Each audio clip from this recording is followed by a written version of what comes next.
just a handful of these NGOs, which they're also sometimes called implementing partners.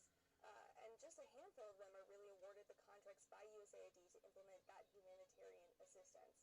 Now, there's one group that I spoke with that really follows this money as it gets tracked from Congress to USAID, and they found that in 2022, just 10 contractors won more than 50% of USAID contract funding dollars. Just 10 firms.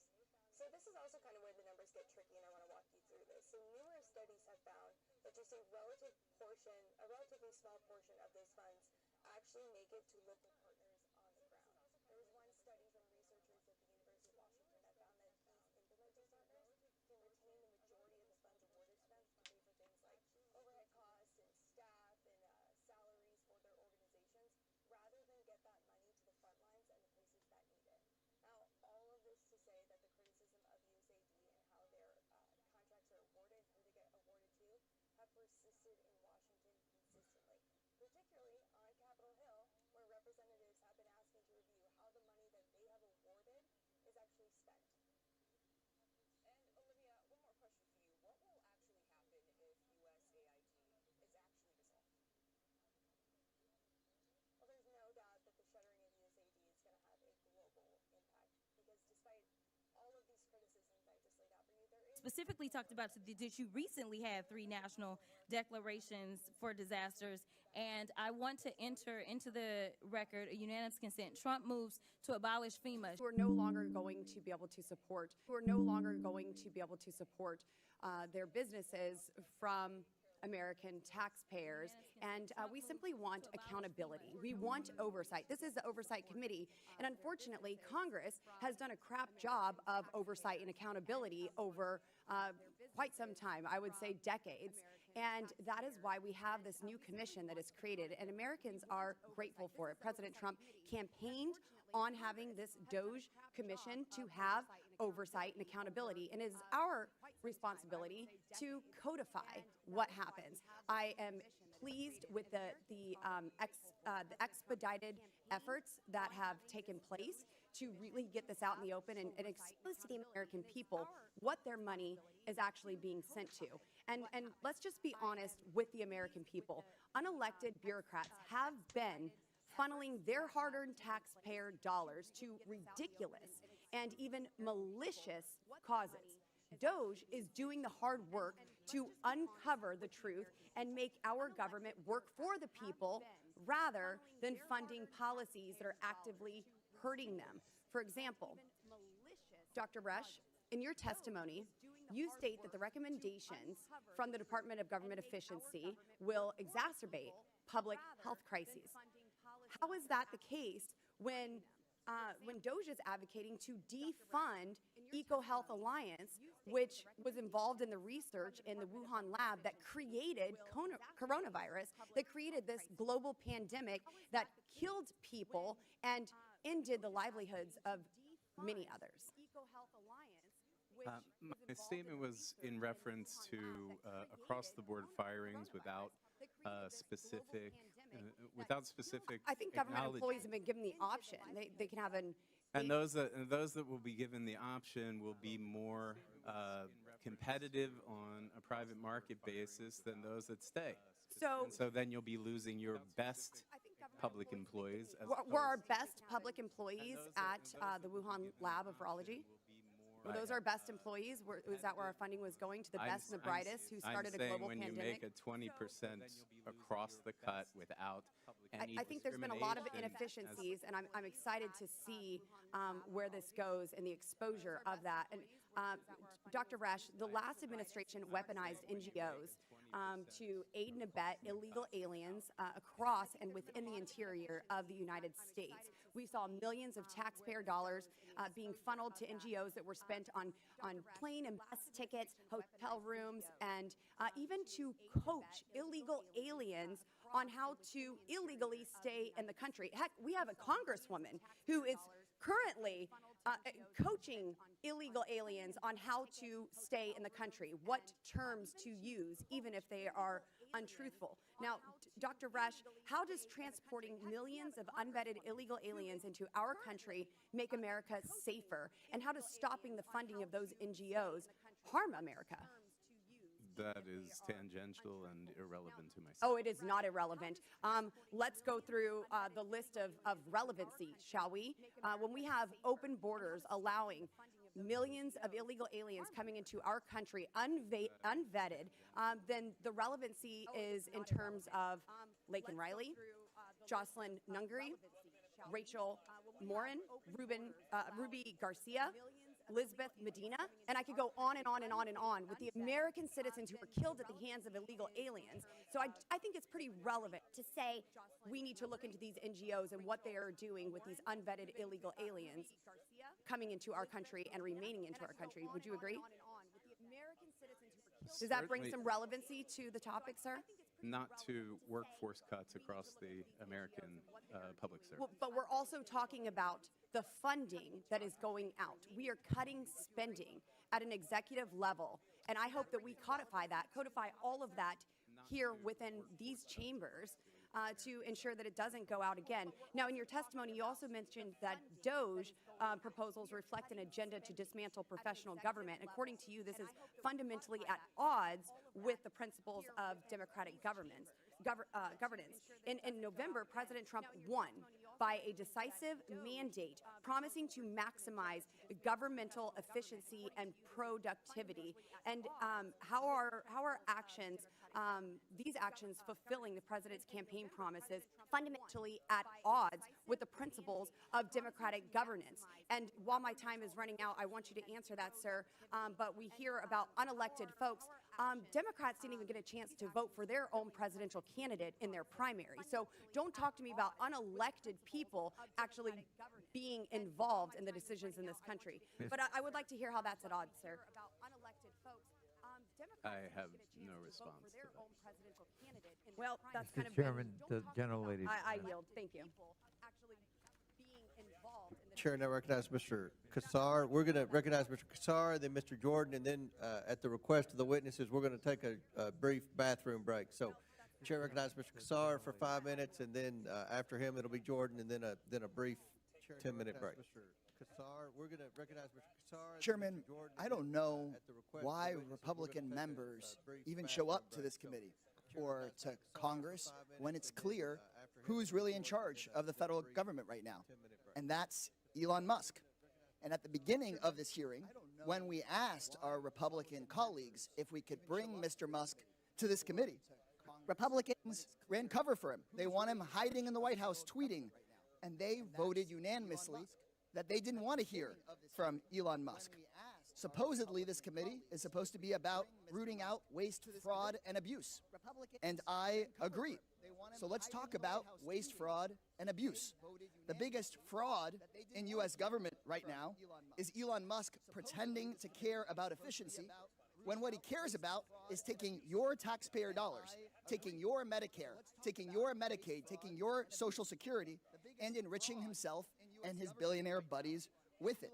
The biggest abuse in the U.S. government right now is Elon Musk getting $154 billion richer since the election just a few months ago, while consolidating unprecedented power over your money and your government. Mr. Musk invested $227 million in Trump's election and is making billions off of it. That's waste. That's fraud. That's abuse. And speaking of waste, another waste is my House Republican colleagues showing up because they waste their time. They won't speak out about any of these abuses against working people and taxpayers. This is the Oversight Committee, and there are 17 independent inspectors general. They are watchdogs. They are the oversight arm of the federal government. And Trump and Musk illegally fired 17 of them, including a watchdog that was investigating one of Musk's companies. And what I've heard from House Republicans is either silence or defending that kind of behavior. You guys know that it's embarrassing and it's wrong, and that's why you voted to not have Musk here before us. Elon Musk is not doing anything to make government more efficient for working people. He's using his position to more efficiently raid your taxpayer dollars to enrich himself and his friends. I'm told that this hearing is about right-sizing government. So I propose that we start right-sizing our federal government by firing the most dangerous man, Elon Musk. To protect our taxpayers, we should fire himself and his friends. I'm told that this hearing is about right-sizing government. So I propose that we start right-sizing private, fire Elon Musk. To protect Medicare and Medicaid, fire Elon Musk. To save schools and our jobs, fire Elon Musk. And to protect the idea that American people have a government for the fire Elon Musk. To protect Medicare and Medicaid, fire Elon Musk. To save schools and our jobs, fire Elon Musk. And to protect the idea that American people have a government for the I rise to announce that I will bring articles of impeachment against the president for dastardly deeds proposed and dastardly deeds done. All right, so of course he is reacting to the news of what came out of that news conference with Prime Minister Benjamin Netanyahu regarding the U.S. potentially taking over the Gaza Strip. What kind of legs can this have? Well, you have to consider who it's coming from. Al Green has proposed impeaching President Trump several times, especially in his first administration. So this is nothing new. I don't think this has many legs here on Capitol Hill because of who it's coming from. The bigger question is, how do Democrats counter the president and his proposals and his use of executive authority, especially? I mean, Democrats up here are in the minority. They have limited tools to go after some of these things that they're seeing coming from the White House, but they have very little leverage to do it. On the Senate side, there is an effort to stall the confirmation processes for his nominees, for example. But there is this broader question about what Democrats can actually do countering this administration. A lot of it will be through messaging. Just outside here, there is a big protest of USAID workers trying to send a message that way. There are going to be lots of legal fights as well. I wouldn't put too much stock in this declaration for impeachment because it's kind of been done a lot from this particular congressman. But that's something that we're looking for, is how exactly Democrats counter, whether through messaging or policy, what's coming from this administration, especially when you have that united Republican force around the president, essentially ceding some of their power to him, at least at the moment. The pen of history has to write fast. Caitlin Huey Burns, thank you so much for that update. So we're also following breaking news. President Trump's push to end birthright citizenship has now been blocked. Keep in mind, for a second time, a federal judge in Maryland ordered a nationwide pause on Trump's executive order. In its scathing rebuke, Judge Deborah Boardman said no court in the country has endorsed the Trump administration's interpretation of the 14th Amendment, and goes on to say this court will not be the first. U.S. Attorney General Pam Bondi was just sworn in. She takes over the DOJ a day after multiple federal lawsuits were filed by FBI agents and employees who investigated January 6th. Now, those staff members are trying to stop the public release of their names. So let's bring in CBS News Justice Department correspondent Scott McFarland. Scott, welcome in. Forgive me, we're getting a cue. Okay, Scott, you're on the phone. Hello, my friend. I was about to turn to a monitor here, but we'll hear from you. So talk to me about Pam Bondi's swearing in and what her first actions could be. Happy to do so, and I always look best when you can't see me. We have Pam Bondi just walking into the Department of Justice, the next Attorney General, the new Attorney General, and it's going to be a sea change here. This is somebody who could not be a more striking contrast from Merrick Garland. She's somebody who has defended Trump in his first impeachment trial. She's somebody who has denied the results of the 2020 election, and somebody who has pledged to come in here and end what she calls the weaponization of the department. But she's coming in here, Reed, amid some turmoil. I mean, the FBI right now is going through some rough times. We have 5,000 or so agents and employees who've been named, and their names have been handed over to the Department of Justice leadership as being involved in the January 6th investigation. They're concerned about mass firings and resignations because of it, and it's not clear what happens next with that list or with this department.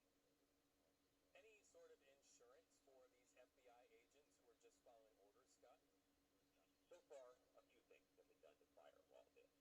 First of all, the FBI's interim leadership has handed over the full identity of these agents and employees, but not their names on the list and their employee ID numbers, which presumably make that list more difficult to leak or release, as the FBI is concerned, put the agents and employees in danger. But it's not clear if there's going to be employment action against any number of them, which the acting Deputy Attorney General has said he wants this list for consideration of possible employment actions against FBI workers.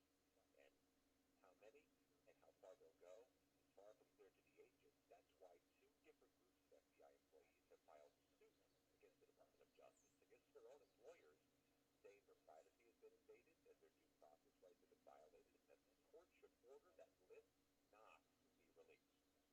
So any timeline here, Scott, for when some of this could play out, when we could get some definites?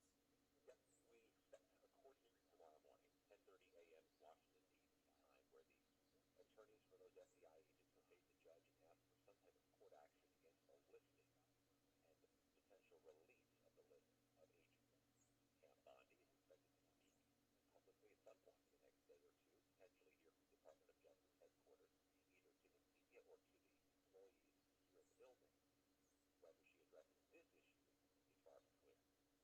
How is this being seen by lawmakers, Scott, on Capitol Hill? You know, we see these issues often split down party lines, but some lawmakers potentially could see this as Donald Trump following up on a grudge. Others could say, as Donald Trump has said, that he wants to see the FBI clean and above board, according to their view. How is it being seen by lawmakers that you're talking to? Two different issues. First of all, there are Democrats who think this is an extension of those mask-like and partisan January 6th attendance, that the naming of names of FBI agents who are part of it is part of the whitewashing of history, the villainization of elites who were investigating a violent, horrific crime, and potentially could set some of those agents up for retaliation by Trump supporters or even the sympathizers of the rioters themselves. The second issue is process. This potential purge of the FBI began its motions before Pam Bondi was confirmed as Attorney General, before Kash Patel was gotten the vote to be the next FBI director. Members of Congress want to know what they knew about this before they took office. Wow, ripples and waves. Scott McFarland, always great to talk to you. Next time, I want to see you on a monitor, my friend. Take care, friend. Game of telephone today. Well, less than 24 hours after a U.S. ban on accepting packages from China and Hong Kong, the U.S. Postal Service says they'll now resume normal operations. Keeping track of this is all about the tariffs and the trade fight between the U.S. and China. Now, other than the reversal, no explanation from the USPS other than to say that they're working with Customs and Border Protection to avoid disruptions. Online retailers Shine and Temu, their popularity is booming, we know this.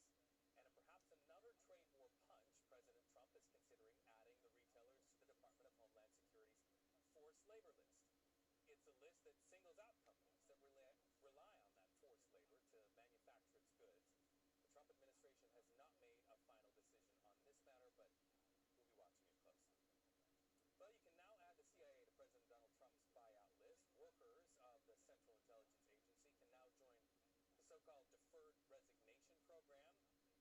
So here's the deal from the federal government. Quit your job, and they say that they will give you 8 months' pay and benefits. Civil service employees received the offer last week, but national security workers were not originally included in that deal. So now that has changed. However, there are some stipulations on this one. Not all CIA workers are eligible to get that offer. So here's an overview of what the CIA does. Their job is essentially to stop threats before they happen. According to the agency, here's how they do that, using foreign intelligence, analysis, and covert action as directed by the president.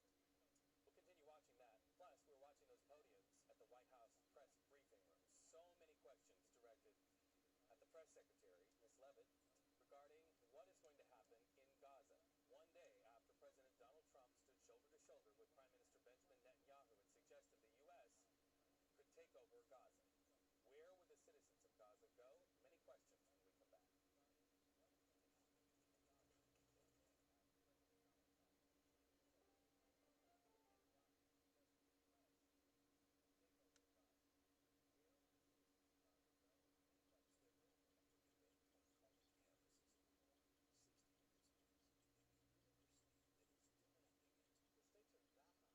If all your votes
spoke with the King of Bahrain, he spoke with the Crown Prince of Saudi Arabia, and he has made it very clear, he's been very vocal, that he expects our partners in the region, particularly Egypt and Jordan, to accept Palestinian refugees temporarily so that we can rebuild their home. I'd like to show you some images of Gaza that were taken from Fox News, and this, I mean, that is, as they put it, an apocalyptic scene in Gaza. This is an uninhabitable place for human beings. Do you really think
flights are underway, so actions speak louder than words.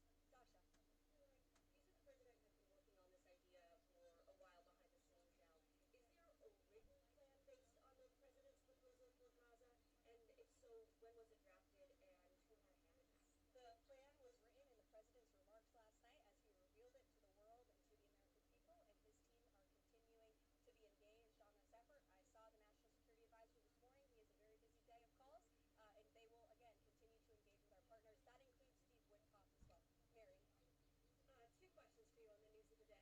Mary. Two questions for you on the news of the day. So, how is today's executive order going to impact the 2028 Summer Olympics in Los Angeles? For example, would a man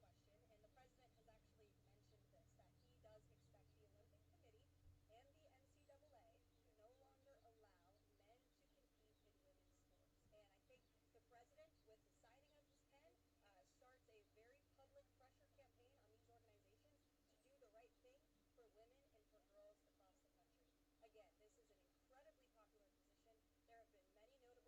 There have been many notable female athletes who have had the courage to speak out against some very powerful institutions in this country. They deserve to have a voice and a say. The president is bringing their voice to the highest level at the White House this afternoon, and he expects these organizations to comply with this federal executive order that he'll be signing today. And one more. On media coverage of this executive order and the topic in general, what's the White House's view of framing that calls men transgender females or similar rhetoric coming from organizations like the ACLU and GLAAD? Well, it's been very clear. The policy of this administration is that there are only two sexes, male and female. It's pretty simple. Beneficial. We hired a consultant to do the alignment to help really manage it, but to also help us compare how we were doing business with other states. And we're standing up Iowa Doge, and we're bringing this private sector in again for that very reason, so they can look at some of the processes and how government operates and give us recommendations on what we could do different.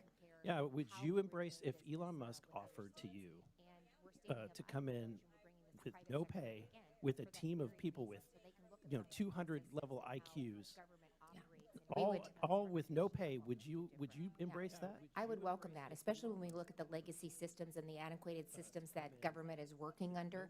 To have somebody from the private sector, that risk their own capital on an idea to come in and take a look at how we can make government better, I think would be a huge benefit for the taxpayers of Iowa. I think Doge immediately, just in the hiring, probably raised the average IQ of federal workers, here. Let me ask last question of Mr. Schatz. I understand that the Citizens Against Government Waste publishes an annual report called Prime Cuts, which makes recommendations. Could you tell us about some of the latest versions of this report and what kind of savings taxpayers, might be able to find, what Doge might be able to find? We have a Prime Cuts comes out annually. We're working on the report for 2024, but 2023 is $8.1 trillion over 5 years. It addresses things I've discussed already: technology, telecommunications, broadband consolidation, sale of federal property, which saves $15 billion over 5 years. Some of them make perfect sense, and a lot of them are common sense, and that's something that I think is also in short supply in Washington, D.C. Thank you. My time has expired. Chair now recognizes Ms. Presley from Massachusetts. Some of them make Thank you, perfect sense, Mr. Chair. and a lot of them are common sense. By the hour, Donald Trump, Elon Musk, and his enablers advance their extremist, anti-equity, un-American agenda, dismantling decades of civil rights progress, upending livelihoods, incomes, and lives, and adversely affecting something they claim to care about, the GDP. Because all data supports that diversity, equity, and inclusion is actually good business. Governor Reynolds, my Republican colleagues invited you here today to promote what they see as a model of governance. Simply put, Republicans' vision of America to be more like Iowa. Governor Reynolds, let's learn more about the state.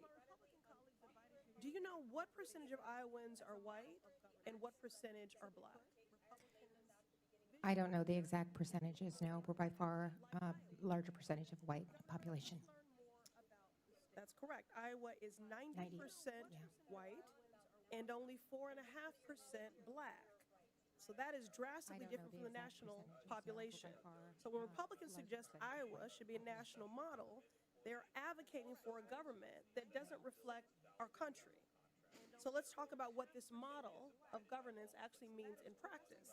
In Iowa, you signed State Senate Bill 2385 to eliminate more than 80 state boards and commissions, including those representing Black Iowans, Latinos, women, people with disabilities, and Asian, Pacific Islanders, communities that are marginalized and vulnerable and have fought for decades to have a seat at the table. Now, Republicans call this fiscal responsibility. I just call it erasure. Governor Reynolds, the Iowa Legislative Services Agency conducted a nonpartisan analysis of that bill. Do you know how much money was saved when you eliminated those commissions? Actually, it was not about saving money. It was about putting more resources behind the Department of Human Rights so that we could actually provide them more resources for minority communities. Reclaiming my time. Actually, it was not about saving money. It was about Let me help you with the more math. resources behind the Roughly Department of Human Rights so that we could actually provide them in your more state budget was saved. resources for minority So that is 0.001%, barely a rounding error. So honestly, given your current salary, Iowans would have saved more money just by eliminating your salary. Mr. Chair, I ask unanimous consent to enter the LSA fiscal note into the record. Without objection, it's ordered. In addition to cutting boards and commissions, Iowa started closing government agencies. Now, this is the same thing that Elon Musk and Donald Trump are trying to do at the national level. Now, Governor Reynolds, let's be clear. I have no problem with Iowans, but I do with your leadership. So let's look at the results, shall we? In Iowa, there have been skyrocketing maternal mortality rates. Mr. Chair, I ask unanimous consent to enter into the record this article titled, Iowa's Maternal Death Rates Rise as Birthing Units Close. Without objection, it's ordered. In Iowa, students' test scores have been declining. Mr. Chair, I ask unanimous consent to enter into the record this article titled, Iowa Scores in 50 State Education Rankings Decline from Years Past. Without objection, it's ordered. In Iowa, more kids are going hungry. Is this the kind of government efficiency y'all are talking about? Mr. Chair, I ask unanimous consent to enter into the record this article titled, Iowa's food pantries hit record high numbers this summer. Without objection, it's ordered. So let's be clear about what Republicans are actually doing. You are making people poorer. You are making people hungrier, more vulnerable, and gutting their civil rights. These attacks on diversity, equity, and inclusion, they were never about efficiency. They certainly were never about merit. It's just a deliberate, calculated attempt to erase marginalized communities from government while eliminating essential services for workers, families, and the people that we are actually elected to protect. They want a country for and by millionaires that advances white supremacy, and that is the real agenda.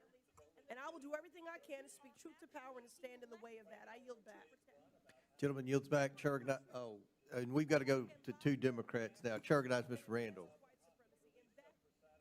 Thank you. Ms. Randall. Thank you so much, Mr. Chair, and thank you for our panelists for taking the time to come before committee and testify today. I think we have heard a lot of frustration from my Democratic colleagues in this committee today, and you know, on my part, it is frustration that is reflected in the calls and the emails that we are getting from our neighbors who are scared at the attempts to come after programs that keep them alive.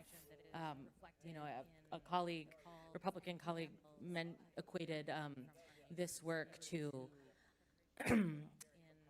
recovering from addiction, and I think it is important to point out that many government programs are funding, with Medicaid dollars and others, addiction and recovery support that is literally saving people's lives. So if we are going to spend time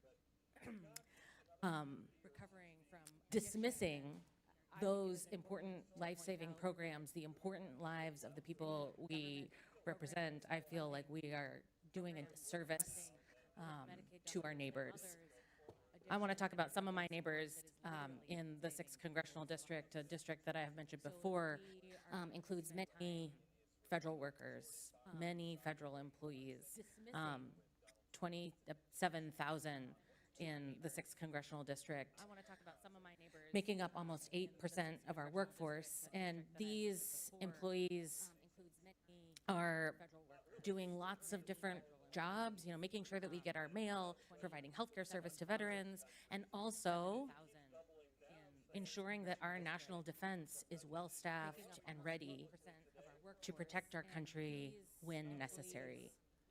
I got an email from one such employee who works for Naval Base Kitsap, who had served for 6 years, 4 aboard the USS Jimmy Carter, carrying out missions critical to our national security. And after transitioning to the federal government, he finds himself subjected to daily harassment, despite the only goal being to provide for his family. He hasn't had a day off in 2 weeks because he is supporting the PSNS and IMF mission, and is rated 70% disabled by the VA, but refuses to let that stop him from doing his job to protect our country. And when my colleagues say that the average IQ has vastly increased because we have let unelected Elon Musk and his cronies enter our government buildings, I am offended on behalf of my constituents who are working tirelessly to ensure that our government programs are run to the best of their abilities to make sure that our country is safe and our neighbors are cared for.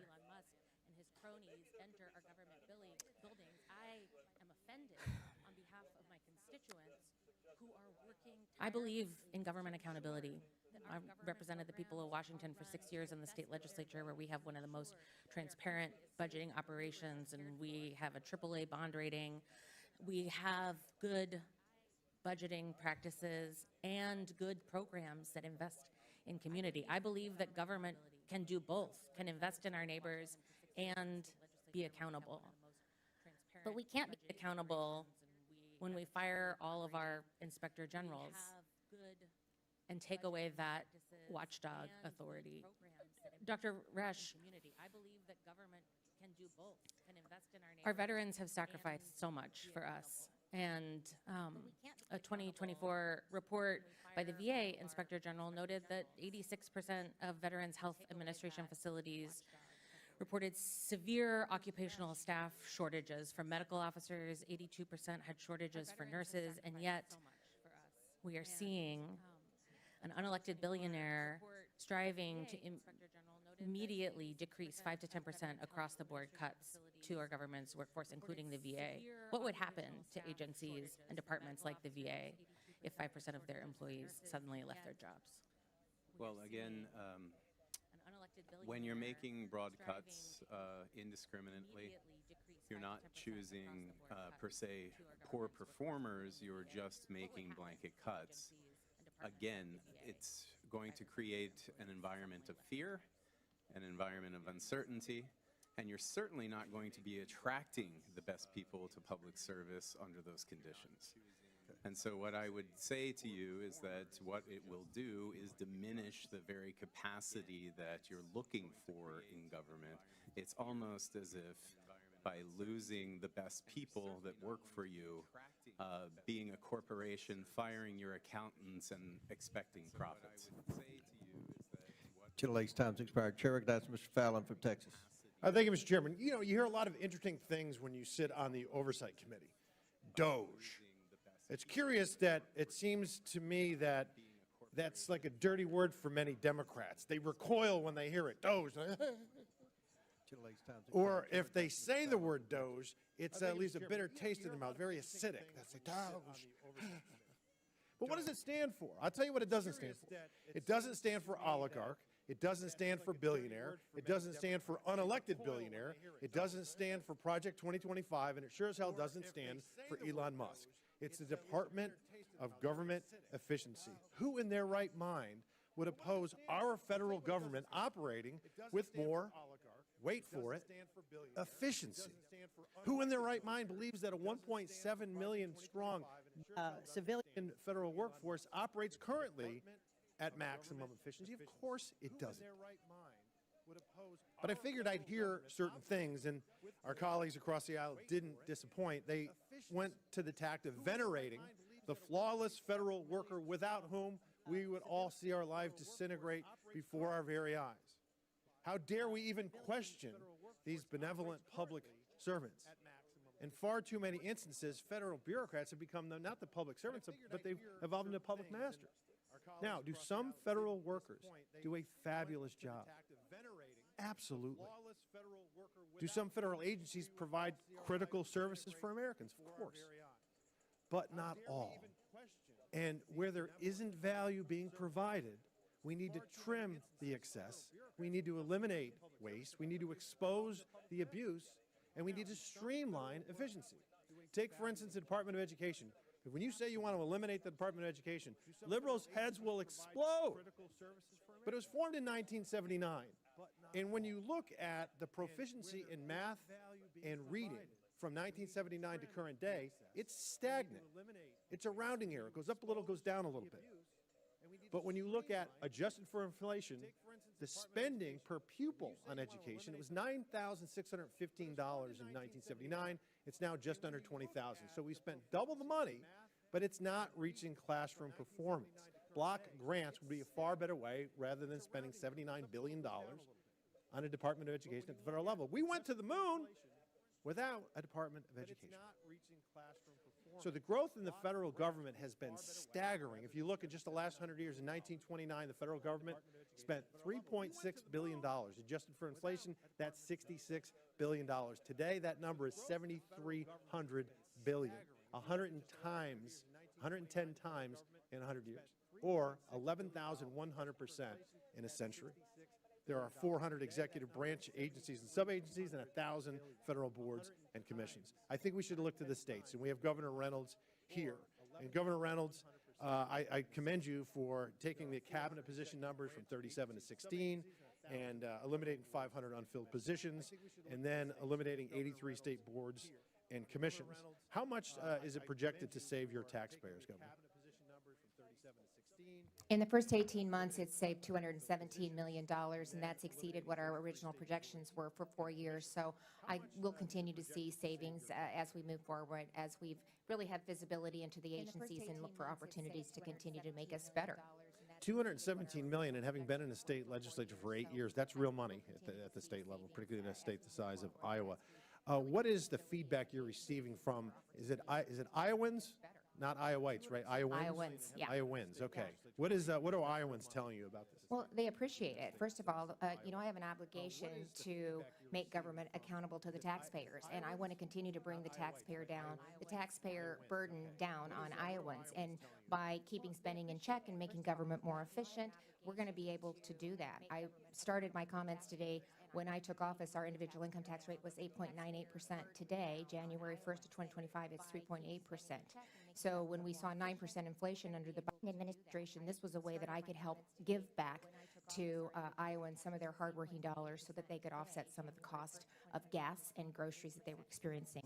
And what, Governor, what advice would you give the federal government as we try to streamline our services for the American taxpayer? I think, you know, it makes us, go for it.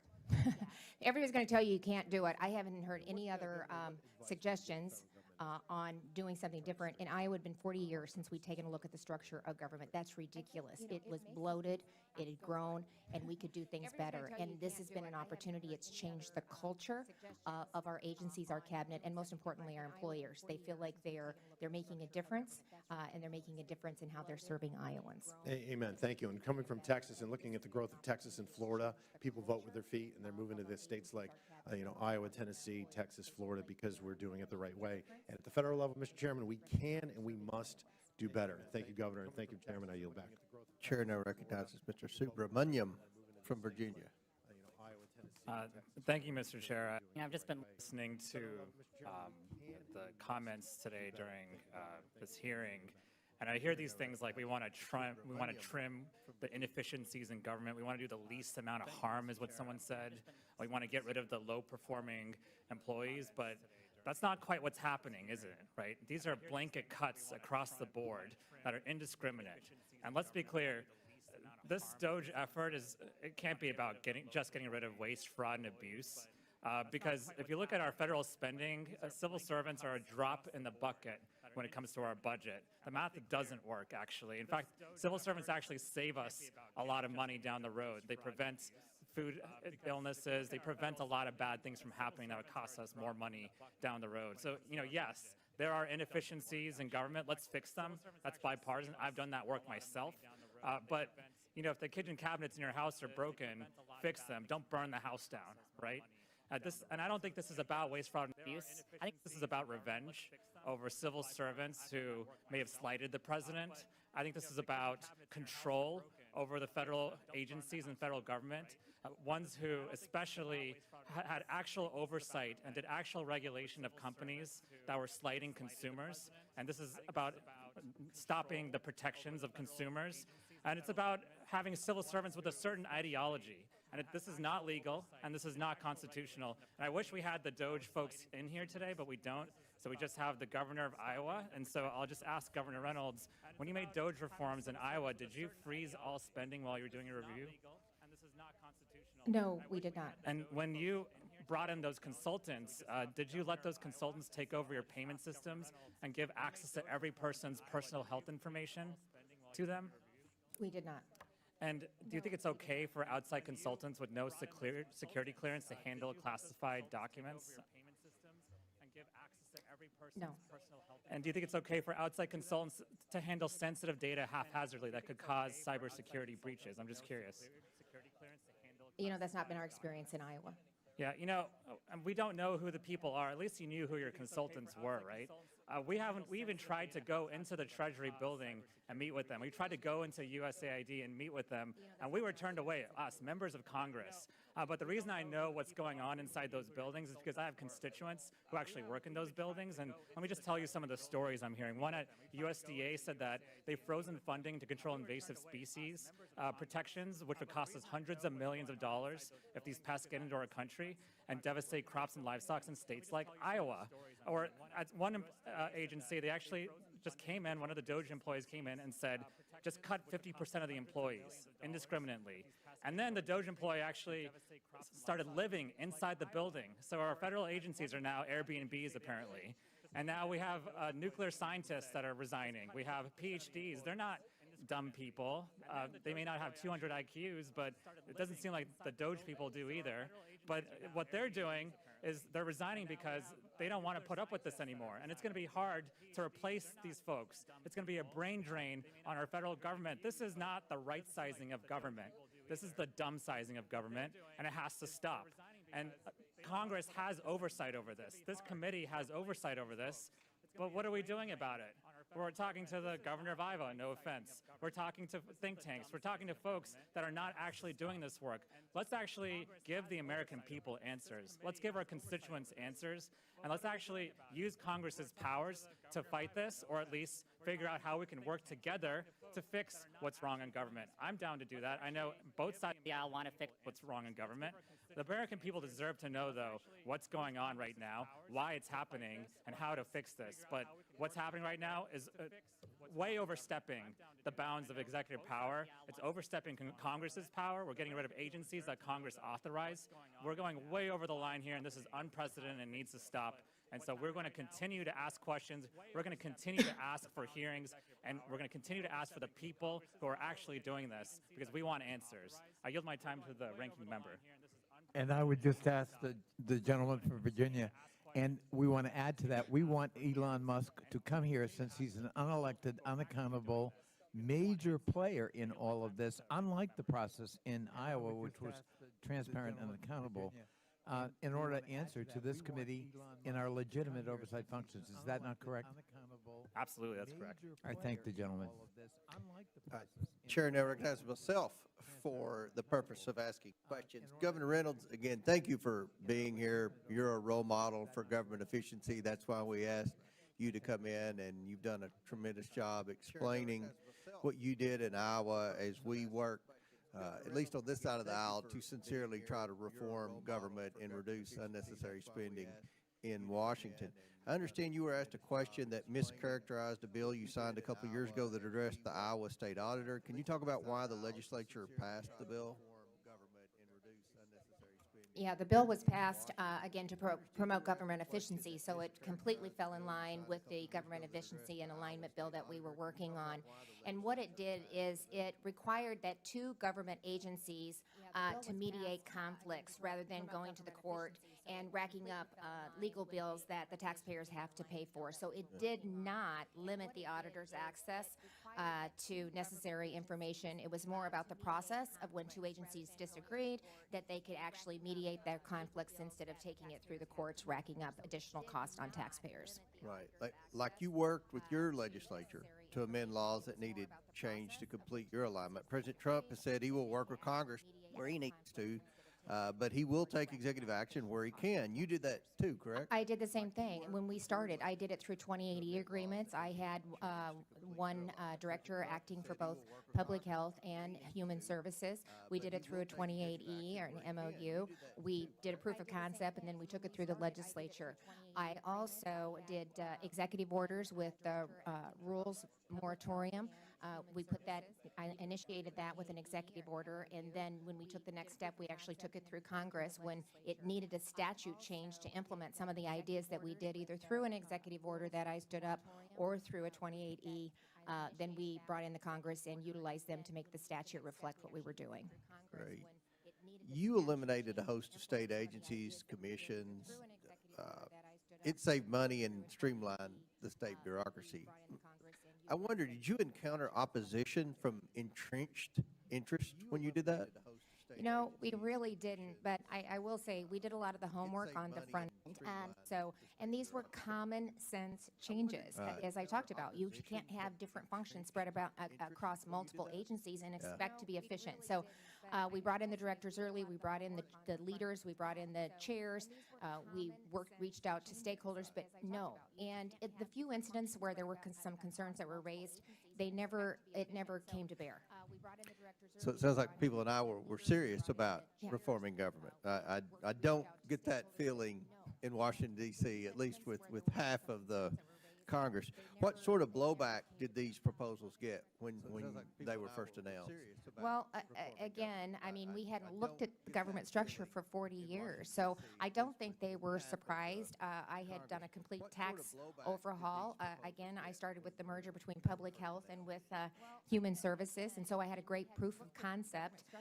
So as we worked with the directors, we were also able to anticipate what some of the arguments might be, what the opposition would be, so we could do the research on the front end to be able to provide the answers to the individuals about why we were doing what we did, and it was very, very effective. But it's hard to argue that it doesn't make sense to not have licensing spread across 11 agencies, or to put 100 troopers back on the road by putting your motor vehicle enforcement unit in with the Department of Public Safety. That's 100 troopers that we were able to put on the road.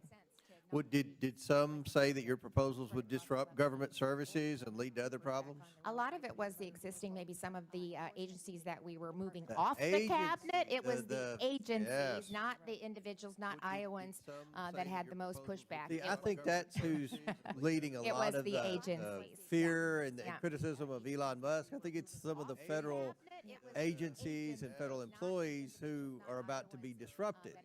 Yeah, that saw their kind of their territory being uprooted. So were their fears proven to be overblown? Was there damage, if any? There was not damage, and we haven't had really any pushback whatsoever. And I keep saying this, but even the employees and the agencies, they love the culture that we're creating. There's actually more upward mobility within the agencies because we've broadened their scope on what they can impact.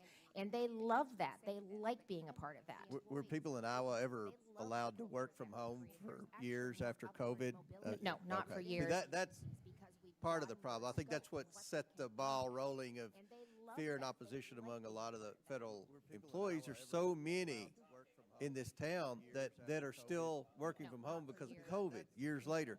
So they've been brought back to work, and now we're talking about bringing agencies in and letting them justify their existence and cutting agencies and cutting wasteful spending and eliminating duplicative services and eliminating duplicative agencies. And it's just created all this fear and mass hysteria with my colleagues across the aisle. But we're committed. to work with this administration to reduce and eliminate unnecessary spending and wasteful spending, and hopefully we'll be able to do that like you did in Iowa. But thank you, Governor. Thank you, I appreciate that. Chair now recognizes Ms. Ansari. Thank you, Mr. Chairman, and thank you to the witnesses for being here today. This is an unprecedented moment in our nation's history. Donald Trump and an unelected billionaire, Elon Musk, are illegally dismantling our government agency by agency and illegally stealing your data, your money, and your services. I would love for Mr. Musk to come here and testify before this committee so we can understand his qualifications to do this, because last I checked, running a social media platform does not qualify you for understanding how the U.S. government works and making sure that it can operate and serve the American people. One of my Republican colleagues just went after the IQ of federal workers. They want us to think that federal workers are faceless, nameless bureaucrats roaming the halls of Washington, D.C., when the reality is that over 85% of federal employees live outside of Washington, D.C., and they're your neighbors, your friends, and your families. More than 34,000 federal employees live in Arizona, and about 7,000 live in my district. They make sure that your highways are running smoothly and safely so we can get to work on time. They make sure your grandparents get their Social Security checks on time so that they can afford food. In my district, we have multiple VA health centers to make sure our veterans get access to basic health care. Maricopa County, one of the largest counties in the United States, has over 245,000 veterans who do not know if they're going to keep getting their benefits. That is absurd and disrespectful to so many Arizonans who put their lives on the line for this country. Because of the Musk funding freezes, I had constituents calling my office panicking about whether they would be able to get urgent surgeries. Renters on subsidies are distressed about whether or not they will get aid or get evicted and end up on the streets. Even after Trump realized how disastrous his misguided freezes were and reversed some of them, there are healthcare clinics in my district that are laying off staff and cutting critical programs like STD prevention and substance abuse care because they were labeled as DEI. Republicans want to take a vote about fentanyl later today, and yet they're cutting care to get people off of fentanyl. I previously served as the vice mayor of Phoenix, Arizona, the fifth largest city in the country, and I can tell you firsthand how much federal funding and agencies matter to a city like Phoenix. It literally keeps your grandparents and your children fed, your streets safe, your public safety and police and fire running, make sure public transportation is operating, and that air conditioning is running during our extremely hot summers. While Trump and Musk are allegedly concerned about making our government more efficient, they want to lay off and dismantle the very people and departments who are keeping the country running. These loyal, dedicated employees are doing more and more with less and have been for decades. This graph shows the federal workforce. It has remained at nearly the same level for 50 years, while the U.S. population has grown by 100 million people. The bottom line is that Donald Trump and Elon Musk are lying to you, they're lying to the American people under the guise of efficiency. They are dismantling every department. That's not efficiency. They are breaking down the government illegally, from U.S. aid that's vital for national security to the Department of Education, to the Department of Labor, to the Environmental Protection Agency. They are going after your health care, your schools, your safety, your data illegally and unvetted. And what is the ultimate aim for all of this? To distract the American people, to cut a little bit of money so that they can gift their billionaire buddies with massive tax cuts. Just watch them. Thank you. I yield back. Would you yield to the ranking member? I yield back to the ranking member. No, thank you. Just real quickly, and does Elon Musk bring some specialty or some expertise in terms of ameliorating or cutting back or pruning or making qualitative judgments about the value of the programs you described that are being hurt right now? Does he bring some special expertise to that task? He does not. He has not shown any interest in the issues that affect Phoenix or any other city that I've heard of. And that would be quite different than the process that we saw unfold in the reform effort in Iowa, would it not? What I heard from the governor was very different than what I've seen thus far. There were no funding freezes. Programs were actually being evaluated. It sounds like what was happening in Iowa was actually about efficiency, where this is about illegally dismantling our government and taking away from the American people. I thank my colleague for yielding. Pursuant to the previous order, Governor Reynolds is excused. And Governor, thank you so much for appearing here today. Chair now recognizes Mr. McGuire. To the previous order, Governor Reynolds. Ask the governor a question, but I understand you have to go, but I just can't tell you how much our country is grateful to what you've done in Iowa, and I'm so excited that you want to continue that type of efficiency and work with DOJ and with President Trump's administration. We have a great country, and it needs to make sense, and I love what you said. We need the best practices and the right people. Thank you. And I'm so excited that you're one of. So my questions, I'll divert those questions a little bit, but first of all, I would say is that I don't think we can remind folks, especially folks on the other side, enough, is that through the grace of God, President Trump won a mandate on November 5th. He won the popular vote, the Electoral College, and the American people have spoken. I don't understand why every time he puts in an executive order or makes a decision, it surprises folks, because every decision I'm seeing is what he campaigned on, and that's what the American people voted for. I would tell you this, there is a war on common sense, and it's really an effort for all of us to bring our country back to common sense. We have to have a meritocracy. We have to have the right people in the right place, or people get killed. And we don't have time to go over all the examples. I would say, as a small business owner, if the government was a business, the government would be out of business. We are spending more per day than we bring in per day, and that is not sustainable. If the government were to build a car, first of all, it would be it would cost overruns. It would cost $1 million, and nobody in this room would buy it. It is amazing what the free market can do and how innovative it is. We probably saw Elon Musk created this rocket for 10 times cheaper what it would cost the government to do the same thing. And I heard some folks on the other side talk about these young people involved in what's going on with our data. But I want to remind them that young people are very capable. You ought to research the ages of our founding fathers like Thomas Jefferson when they created this amazing country.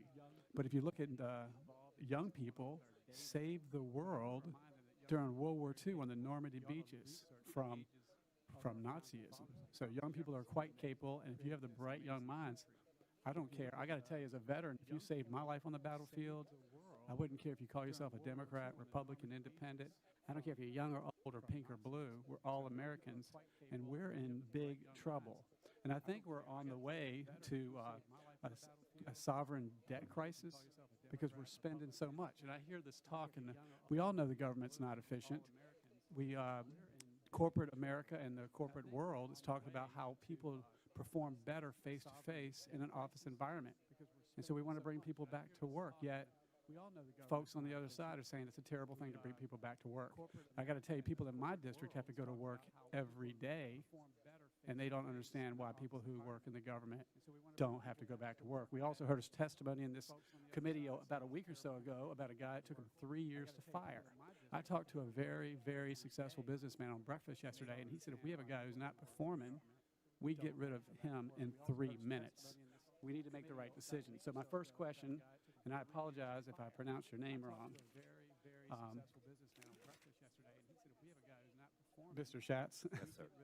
So thank you for your work to find ways to make the government more efficient. But I wish I could have asked this to the governor, but she had 3 presidential disasters declared in her state. And what are some things that you think we could have done better, more efficient, if we would have returned that power to the actual states or to the governors when they have these disasters? Well, I think President Trump initially talked about eliminating FEMA, but then he said he would like to reallocate that money back to the states. The first line in any kind of disaster is local officials. FEMA comes in late, takes a while to get the money, there's a lot of red tape. I think it's an area that absolutely needs to be examined. these are things, by the way, the other way to address this is to set up a federal fund that Congress provides every year so that you don't have to have these special appropriations, supplemental appropriations that then add on other funding for things that have nothing to do with the initial disaster. A lot of states have these rainy day or reserve funds. I think that would address a different aspect of emergency spending, but it would also reduce the need to have FEMA run out there every time something happens. That makes a lot of sense. When is the last time our government passed a budget for Congress? Different aspect of it's only been done 4 times, I believe, since 1974. Would you agree at the rate that we're growing government that we're in danger of a sovereign debt crisis? Well, it's $36 trillion now, going to grow by $2 trillion annually over the next 10 years. And yes, everybody says, oh, when is it going to happen? But we're really robbing our children and grandchildren of their future when we keep doing this. Yeah, if we could make one best decision to fix this, what would you do? Oh, part of what this committee is doing today is determine which programs are essential, which are functions that only the government should be doing, and if the private sector can do it. President Reagan talked about the yellow pages test. Now there's no more yellow pages, but pretty common sense to have a business answer or have the private sector do something. Usually it's more efficient, or at least match them, see which performs better. Thank you. I yield back. Gentleman yields back. Chair recognizes Mr. Bell. Thank you. Today marks just over 2 weeks since the Trump administration took office. In the last 16 days, we have witnessed an unprecedented full-blown attack on federal workers and the services they provide to people at home in our districts, a power grab by the DOJ and unelected officials like Elon Musk that have the ear of the president. So to my colleagues, I'm not surprised by the president's executive orders, but as a prosecutor, the rule of law matters. I hear about telework and we need to get people back to work, but several of my colleagues and myself went to USAID and the administration had told them to telework and to stay home. So I'm a bit confused on the value or of these arguments or what have you. The president has instituted a hiring freeze, slapped federal workplaces with hostile and counterproductive policy changes, took action to potentially purge large swaths of the federal workforce and weaponize career professionals by threatening involuntary reassignments. Trump also sent federal employees an email offering them free pay and benefits until September 2025 if they agree to resign by February 6th. Dr. Resch, will this approach lead to the retention of our best and brightest federal workers? No, it will not. When they have blanket fires, again, the people who stay are likely to be the poorest performers. The ones that go under those conditions are likely to be those that are more competitive on an occupational job market. And so therefore, it will likely lead to brain drain as opposed to the retention of the best employees. And let me ask you this. What would accepting this offer mean for federal workers across the country, including the nearly 13,000 federal workers in my district? Well, first of all, I'm not sure that accepting it is legal in terms of saying that if you don't do it by February 6th, but if you do it, that you will be put on administrative leave and paid through September 30th. I believe the cap on any type of action like that is $20,000. That would not meet the several months that most employees are using. Trump also took the making. Sorry. That's okay. Trump also took the unprecedented and illegal move of freezing trillions of dollars in federal funding, throwing the entire country into chaos. I spoke with Dr. Kendra Holmes, head of Affinia Healthcare, who feared that this would impact their ability to provide essential and critical care at their community health centers. I spoke with Dwayne Butler, the CEO of People's Health Centers in St. Louis, who said the action would have a significant adverse impact on not only healthcare centers, but so many other federally funded companies and programs. The Missouri Department of Elementary and Secondary Education had to pause payments to daycare providers, and school districts in St. Louis County were concerned about their ability to feed and support their students. Dr. Resch, do the administration's actions reflect standard operating procedure for right-sizing our government? No, they do not. In fact, they increase inefficiencies. Many of our partners, whether they be private sector partners, universities, nonprofits, first of all, have to also pause their operations. They have uncertainty in the reliability of the federal government as a partner. And yeah, I think that's enough to get the picture. Our federal workers go to work every day dedicated to serving the American people. They are the reason that communities across the country receive critical federal funds that support health care, safety, education, and infrastructure. They deliver congressionally mandated services and administer congressionally directed funds. The Trump administration should be supporting them in their mission to deliver the best possible services to the American people, not making that mission impossible. We cannot and will not allow a takeover of our government or our democracy. Thank you, and I yield my time to the ranking member.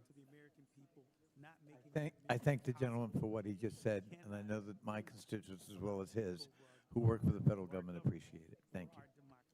Chair recognizes Mr. Gill from Texas. Thank you, Mr. Chairman, and thank you for putting on this hearing. You know what? It's great to be on the side of the aisle after having won a massive mandate from the American people. President Trump, of course, winning not only the Electoral College, but the popular vote, delivering us a majority in the House and in the Senate. It's kind of funny to me because we've seen such outrage over Doge as if this is something that's new. Whenever I've been talking to my constituents in North Texas for months and months and months about President Trump coming to the White House and getting Elon Musk involved in cleaning up waste in our federal government, it seems to me that leftists are apoplectic not because our tax dollars are being wasted on idiotic things, but because all of it is being exposed all of the sudden, which I think is certainly a beautiful thing. So much of this government waste has been operating in the shadows where the American people don't know about it and has been largely unaccounted for. And so many of these programs wouldn't exist and will not exist now that they're being exposed. I could give so many examples of wasteful spending, but I'd like to name just a few and get y'all's opinion on these. Just recently, the Department of Health and Human Services spent over $400,000 studying whether lonely rats seek cocaine more often than happy rats do. Mr. Schatz, thank you for being here. I'd like to ask you, do you think that that's a responsible use of taxpayer dollars? No, it's not. And those are the examples that get people interested in doing more about wasteful spending. They're silly, but it's where their money is going. That's exactly right. And Mr. Resch, let me ask you, do you think that it is responsible for the federal government to tax working class American citizens to pay for studies that cost over $400,000 asking whether lonely rats seek cocaine more often than happy rats do? I have no position on that particular policy. I would need to know more. No position on whether we should be spending to know taxpayer much dollars getting rats high on cocaine. I know that addiction is an important problem, and if it leads to insights that lead to reductions in addiction, I'm sure that it has a multiplying effect. If that's the case, you would have to see the indicator. I agree, and I'm going to reclaim my time here. I agree that addiction is a very serious problem, but I doubt that the plumbers and electricians and working class citizens of North Texas that I represent are going to be very happy whenever they find out that they're paying to get rats high. Let me give you another example. We've recently spent $123,000 to teach youth in Kyrgyzstan how to go viral. Mr. Schatz, do you think that that's a good use of taxpayer dollars? No, I don't. I don't either. What about you, Mr. Rush? No position. No position. Okay. Got it. Let's do another one then. We've recently spent over $3 million from the Department of State for girl-centered climate action. Mr. Schatz, is that an appropriate use of our tax dollars? I don't think Let's do another one then. Mr. Resch. No position. No position. Got it. What about, over the past 4 years, the United States has had a grotesque border crisis that was created by the federal government in the Biden administration. Nevertheless, we spent over $2 million for border security in Paraguay. Mr. Schatz, let me ask you, do you think that that is an appropriate use given the context of American taxpayer dollars? No, only if it impacted immigrants or whatever you want to call them, people come to the United States illegally. That might have some merit, but depends on the purpose. I agree. What about you, Mr. Resch? Again, depends on the purpose and the outcome. Got it. I think that that's incredibly enlightening. Over the past couple weeks, really, we have seen all of the nonsensical areas that our tax dollars have gone to. We found that our taxpayer dollars, we just found out today, are being sent to left-wing media outlets like Politico and the BBC. We've known for a long time that our tax dollars are funding NPR and PBS. We've seen our tax dollars go to left-wing NGOs, and I think that the takeaway is that large portions of the left's institutional ecosystem are dependent upon taxpayer subsidies, and I think that that's a problem. I'm thrilled Doge is here because we're going to get rid of it. Thank you, Mr. Chairman. I yield my time. Gentleman yields back. Chair recognizes Ms. Simon. Good afternoon, Mr. Chair and Ranking Member, and thank you, witnesses, for coming to speak with us today. I really appreciate the conversation, and like much of the testimony and conversations I'm hoping to have and hear during my time in oversight, I think that there are spaces where we should all agree government should be more efficient. Absolutely. As someone who went through college and had to bring my baby to childcare, I get it. I understand, and I remember when that childcare was shut down. I couldn't go to class. I couldn't go to my night job. I get it. I am right there with so much of the conversation. What's interesting, though, to me is last week when I returned to district, I went to go visit, like many members, organizations that are providing work on the ground for almost vulnerable populations. I was prepared to offer a check that an organization, East Bay Asian Local Development Corporation, had earned through a grant process to extend housing to elderly Asian Americans in the East Bay. Again, these are descendants of the folks who built the West. Elderly folks seeking and needing low-income housing. Clearly, they're not going to get that money right now. Housing is on the line, as is childcare, as is Medicaid, as is Medicare. After this meeting, I will go and visit the president of a children's hospital. He's in my office right now, and I went to go literally sit with the folks in the NICU last week. Care is in jeopardy. There is a heart transplant that is in jeopardy. A small child, I would like for us to look at in the faces of that parent. What's really interesting to me, I actually have a question for you, Dr. Rush. Like you, I've had this amazing benefit to study government budgeting. I have an MPA with a focus on municipal and federal finance. I have a lot to learn, as we all do. But in understanding where we are in this push by DOGE and our colleagues to look at government spending, which I agree we got to figure it out. I'm curious, because this ripoff we're talking about, again, halting essential services for people to live in communities where there is waste, let's get rid of it, but by freezing basic services, I want to ask you this. By weakening the country's social service structure within a week, causing chaos, would you agree with me that instead of going after the Department of Education, again, if you have a young woman in college and she is abused, the Department of Education has an infrastructure to investigate that rape. I can go on and on, they do. We get rid of the Department of Ed, what happens there? Instead of going after the Department of Ed and USAID, wouldn't it make a lot of sense for us to think about other areas that are right in our face? Listen, the constituents of California's 12th district are paying over $6 billion in tax dollars for DOD. That could pay for 35,000 registered nurses per year and salaries of 50,000 elementary school teachers. If we're serious, sir, about right-sizing our government, I would recommend that we start there in an institution, in a department that has failed 7 audits. 7 audits with an estimated multi-trillion dollars of waste and abuse in contracts that go to private companies. Would love to know, Dr. Rash, your thoughts on where we should start.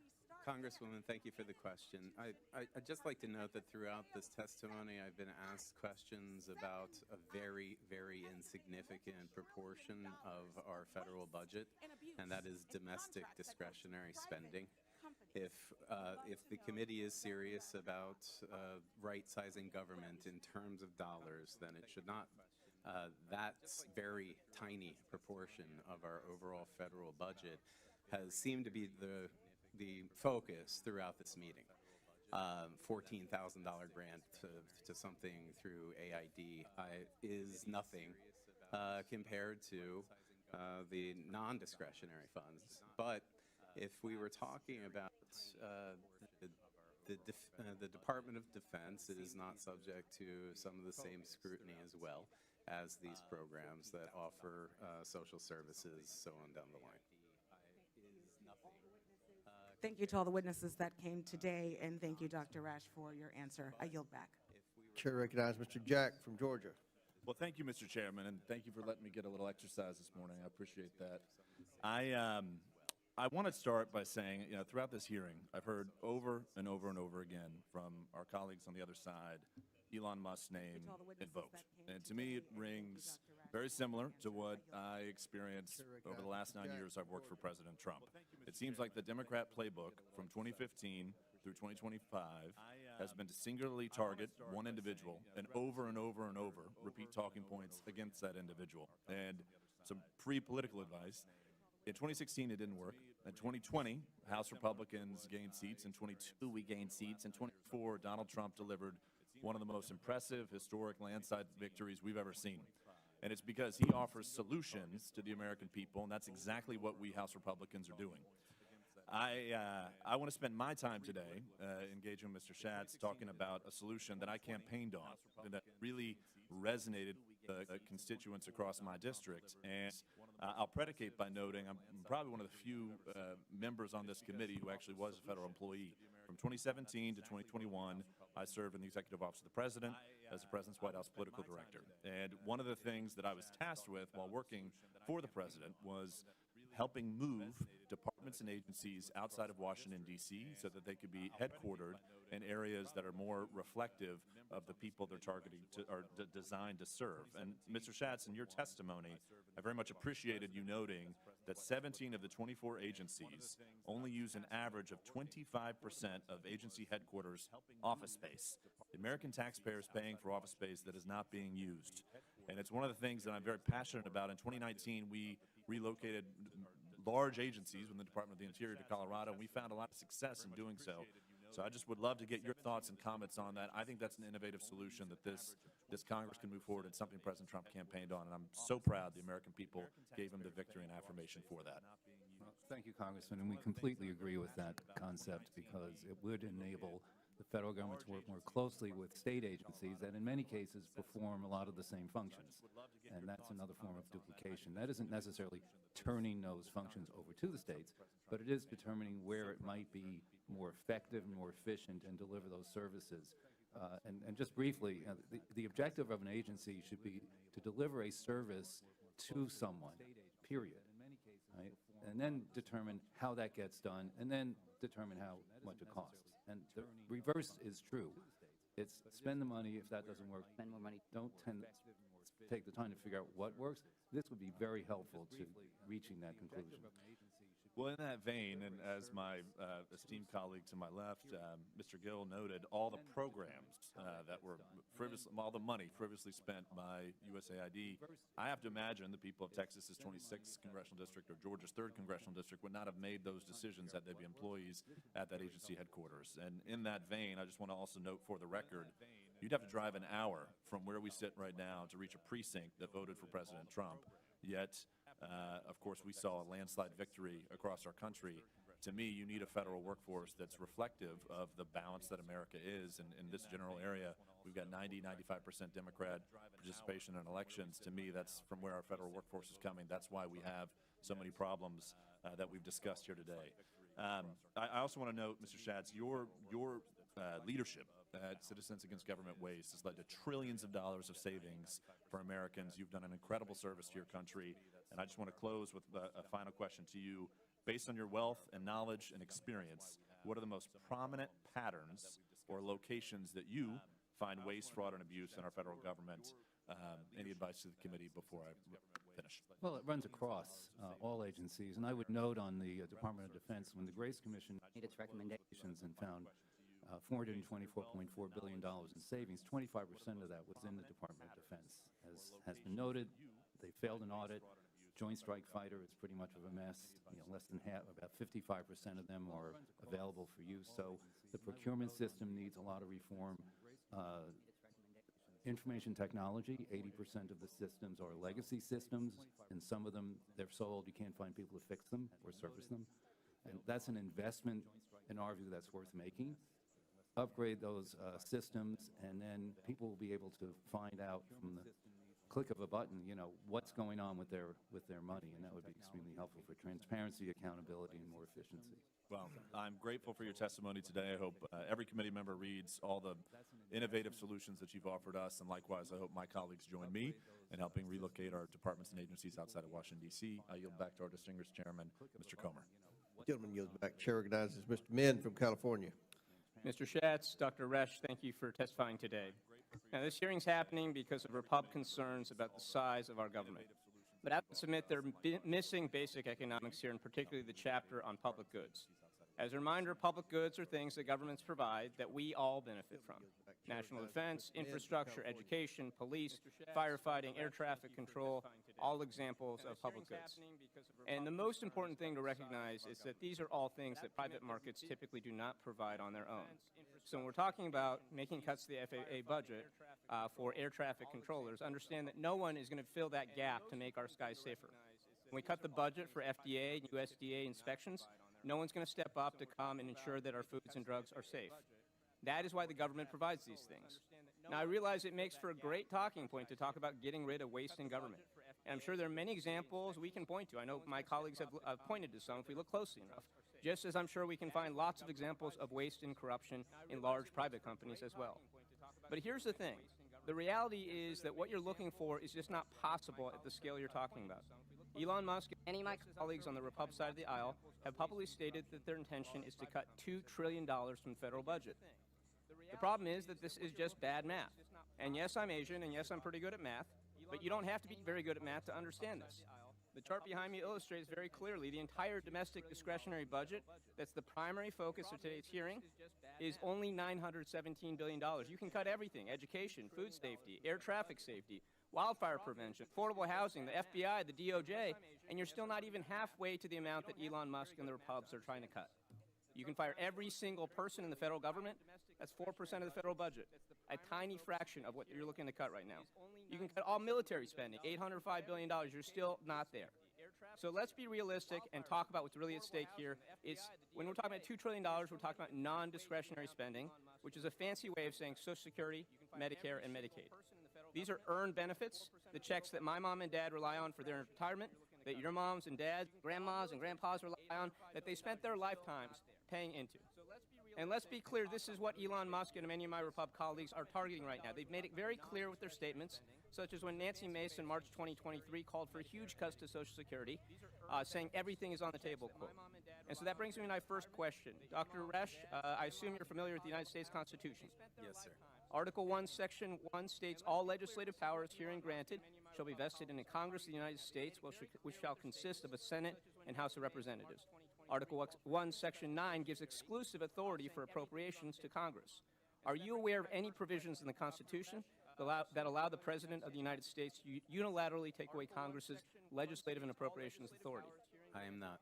Are you aware of any provisions in the Constitution that allow a special governmental employee appointed by the President to take away Congress's powers? I am not. Are you aware of any references in the Constitution to efficiency? I am not.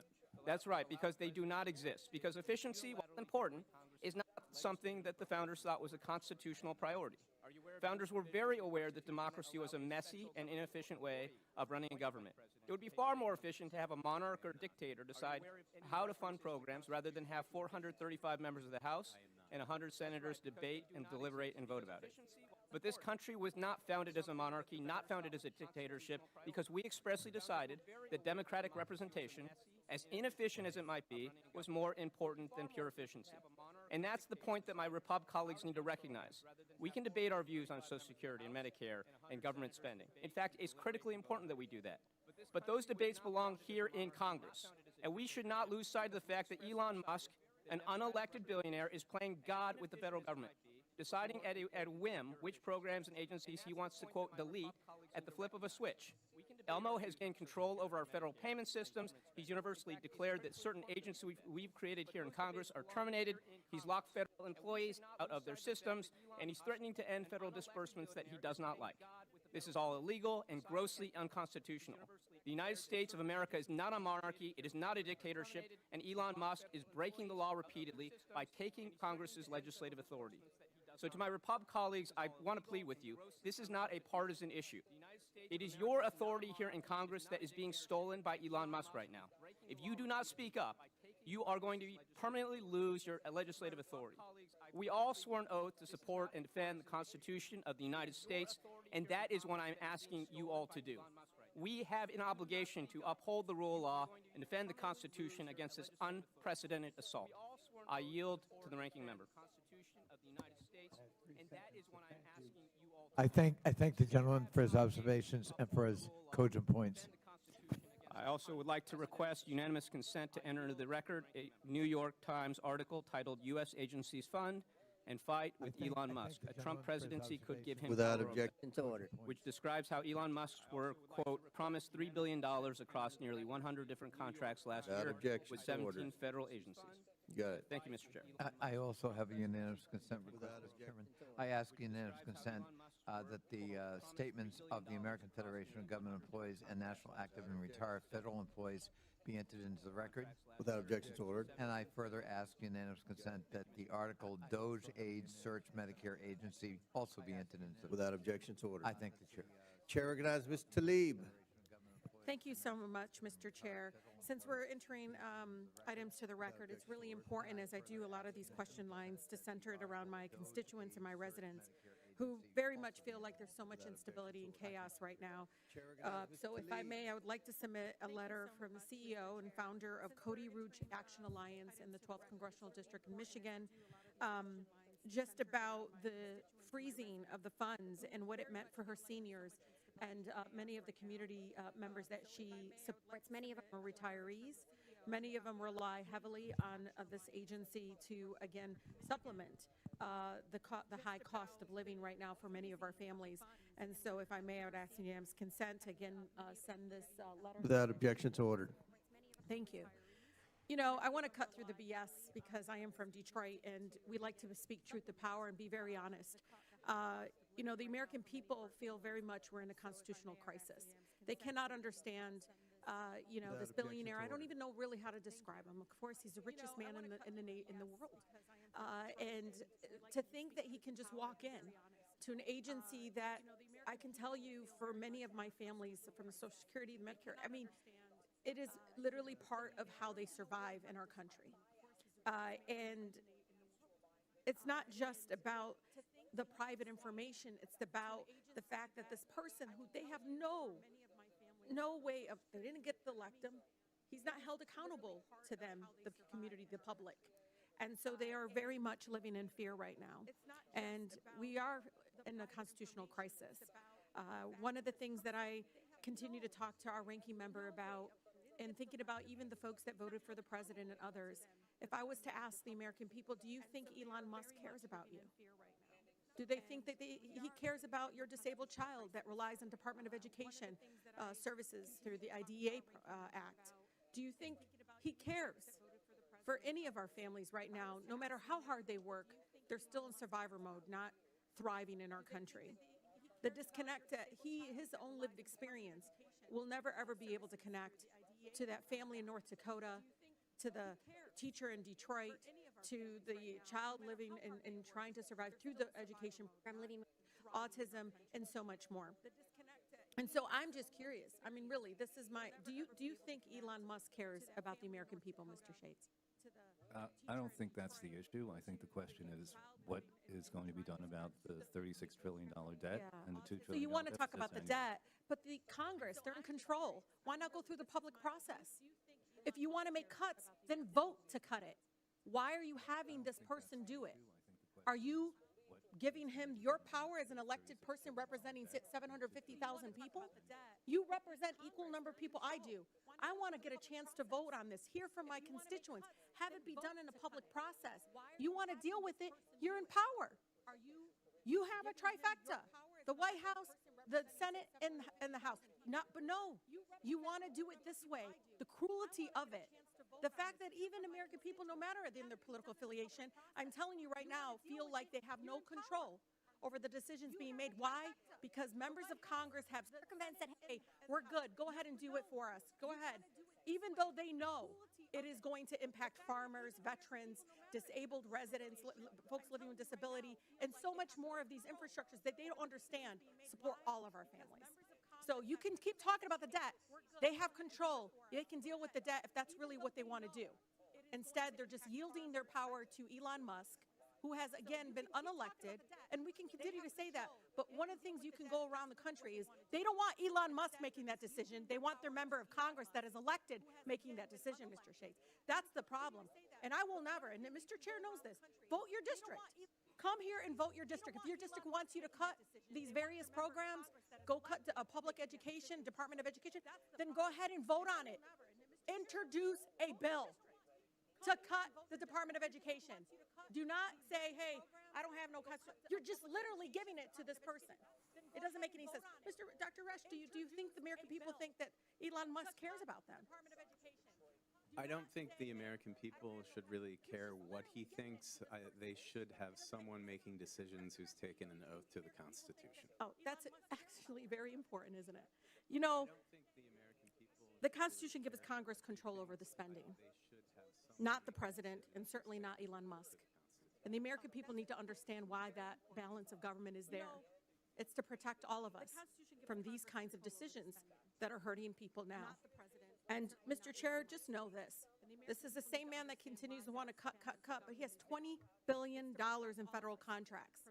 Can I get our money back? Because he is the richest man on earth, and he's still taking a handout from us, the public. $20 billion, Mr. Chair.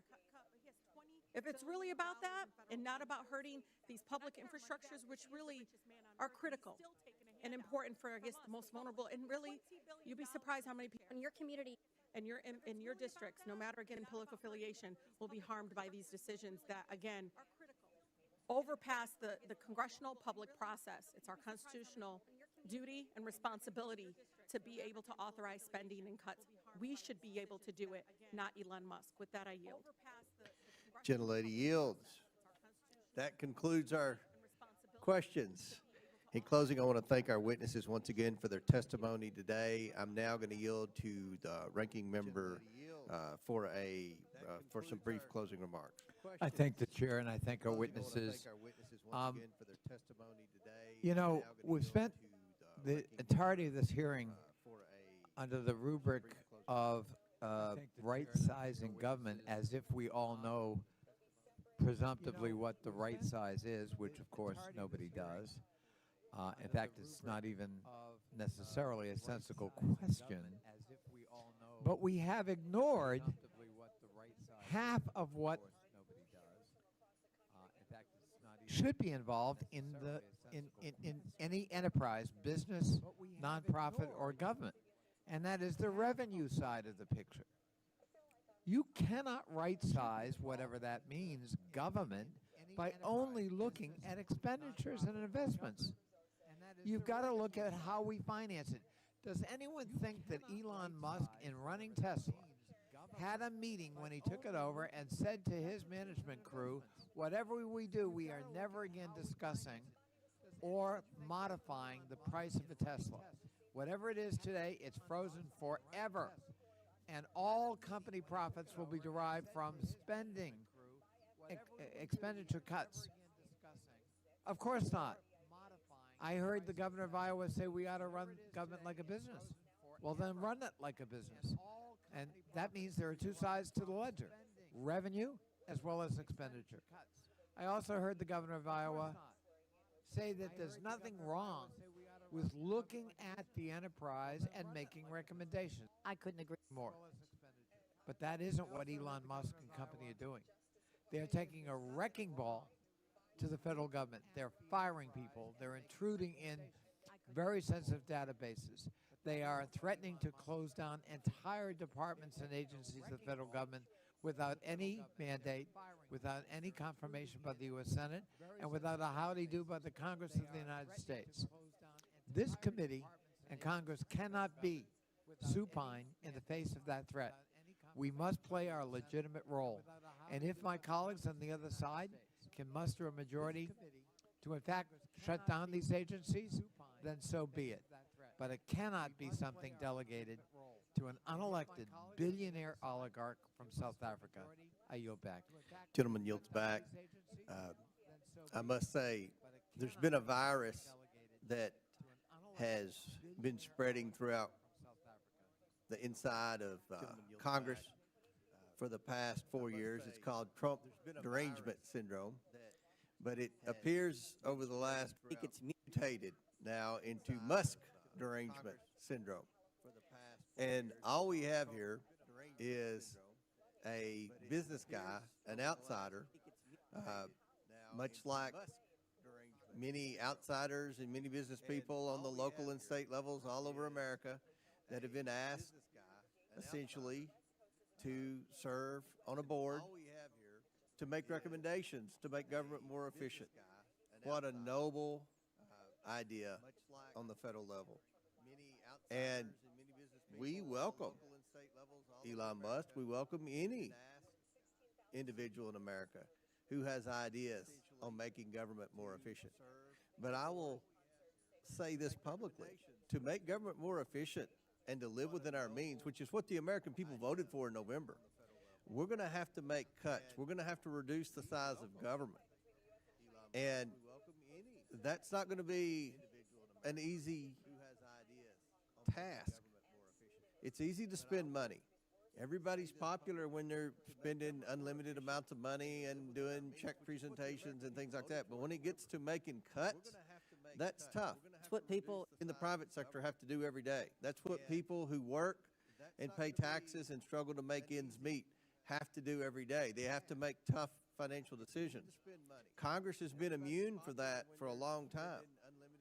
But the day has come, and the American people have spoken, to where we're going to have to tighten our belts.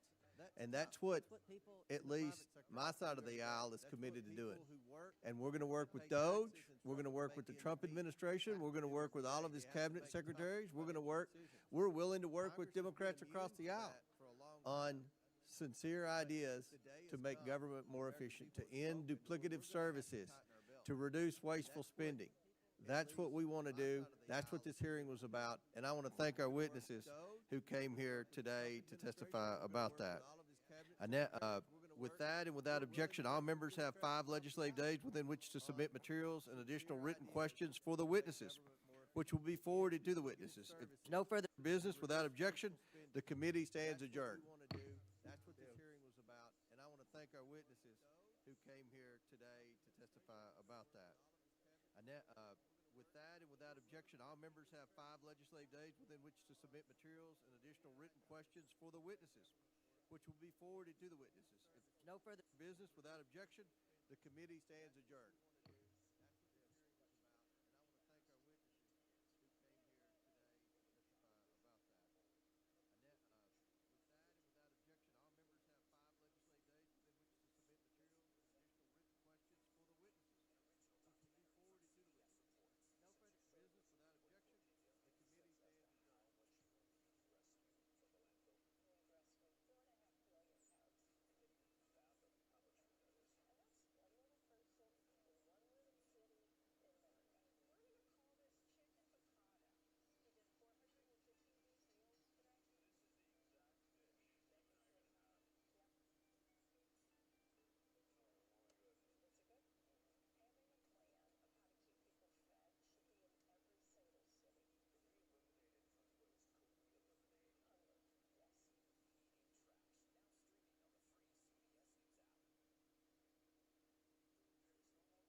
I'm joined now by Congressman Jamie Raskin. Congressman, thank you for joining me.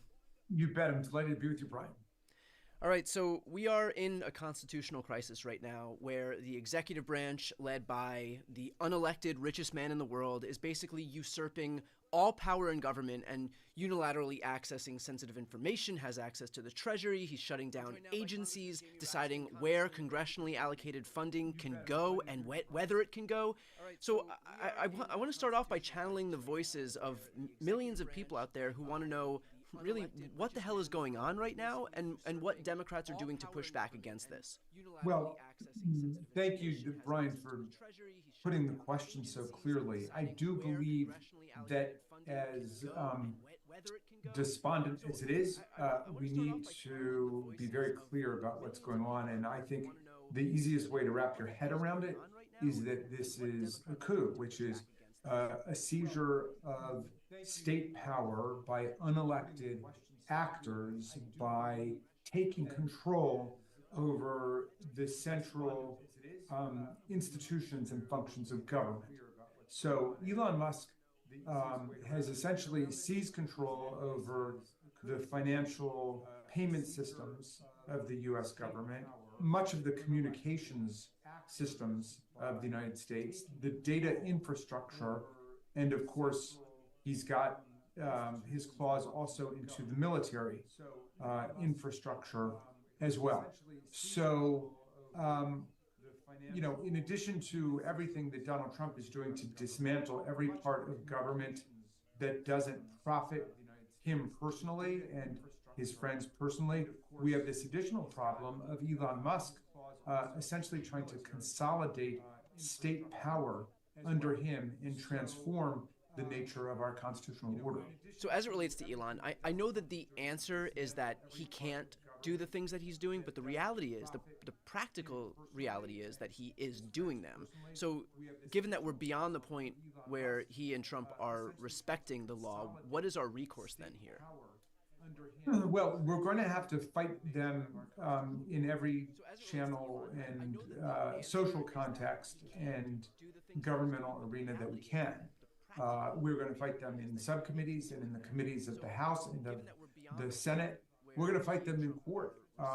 There have already been several setbacks dealt to the administration in court. As you know, Donald Trump tried to impose a new birthright citizenship rule, basically taking millions of people who are United States citizens in the country and then making them into undocumented immigrants based on who their parents were. That was shut down by a Reagan-appointed judge. They're appealing it, but that's a win. As you know, they froze federal spending at the end of last week and over the weekend, completely nullifying congressional power over appropriations. That's a central power of the legislative branch of government, the power of the purse. Again, a United States District Court judge in the District of Columbia shut that down and enjoined it.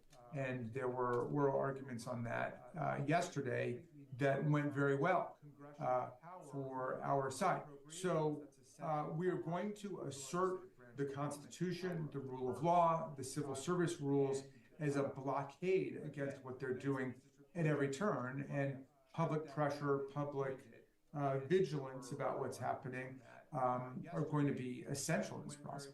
Congressman, among your Republican colleagues, is there any red line for them? I mean, to see an unelected bureaucrat, basically on the pretense of trying to block other unelected bureaucrats, even though that's what he is at this point, to see him going in there and putting his claws into everything, getting access to sensitive information, putting high school graduates in charge of payment processing systems that include social security numbers. Is there any red line in public or private among your Republican colleagues? Well, we'll see, Brian. I mean, we weren't in session last week and we weren't in session the last couple of days. I think that they sent us out of session early, actually, because there was such popular and political rejection of their mass pardons of the Proud Boys and the Oath Keepers and the insurrectionists. They wanted to change the subject. That's what I think gave a lot of people the impression that our leadership wasn't doing anything and people were beating up on the Democrats. We weren't here. I mean, for someone like me whose district is right next door to Washington, it's easy enough for me to go down to USAID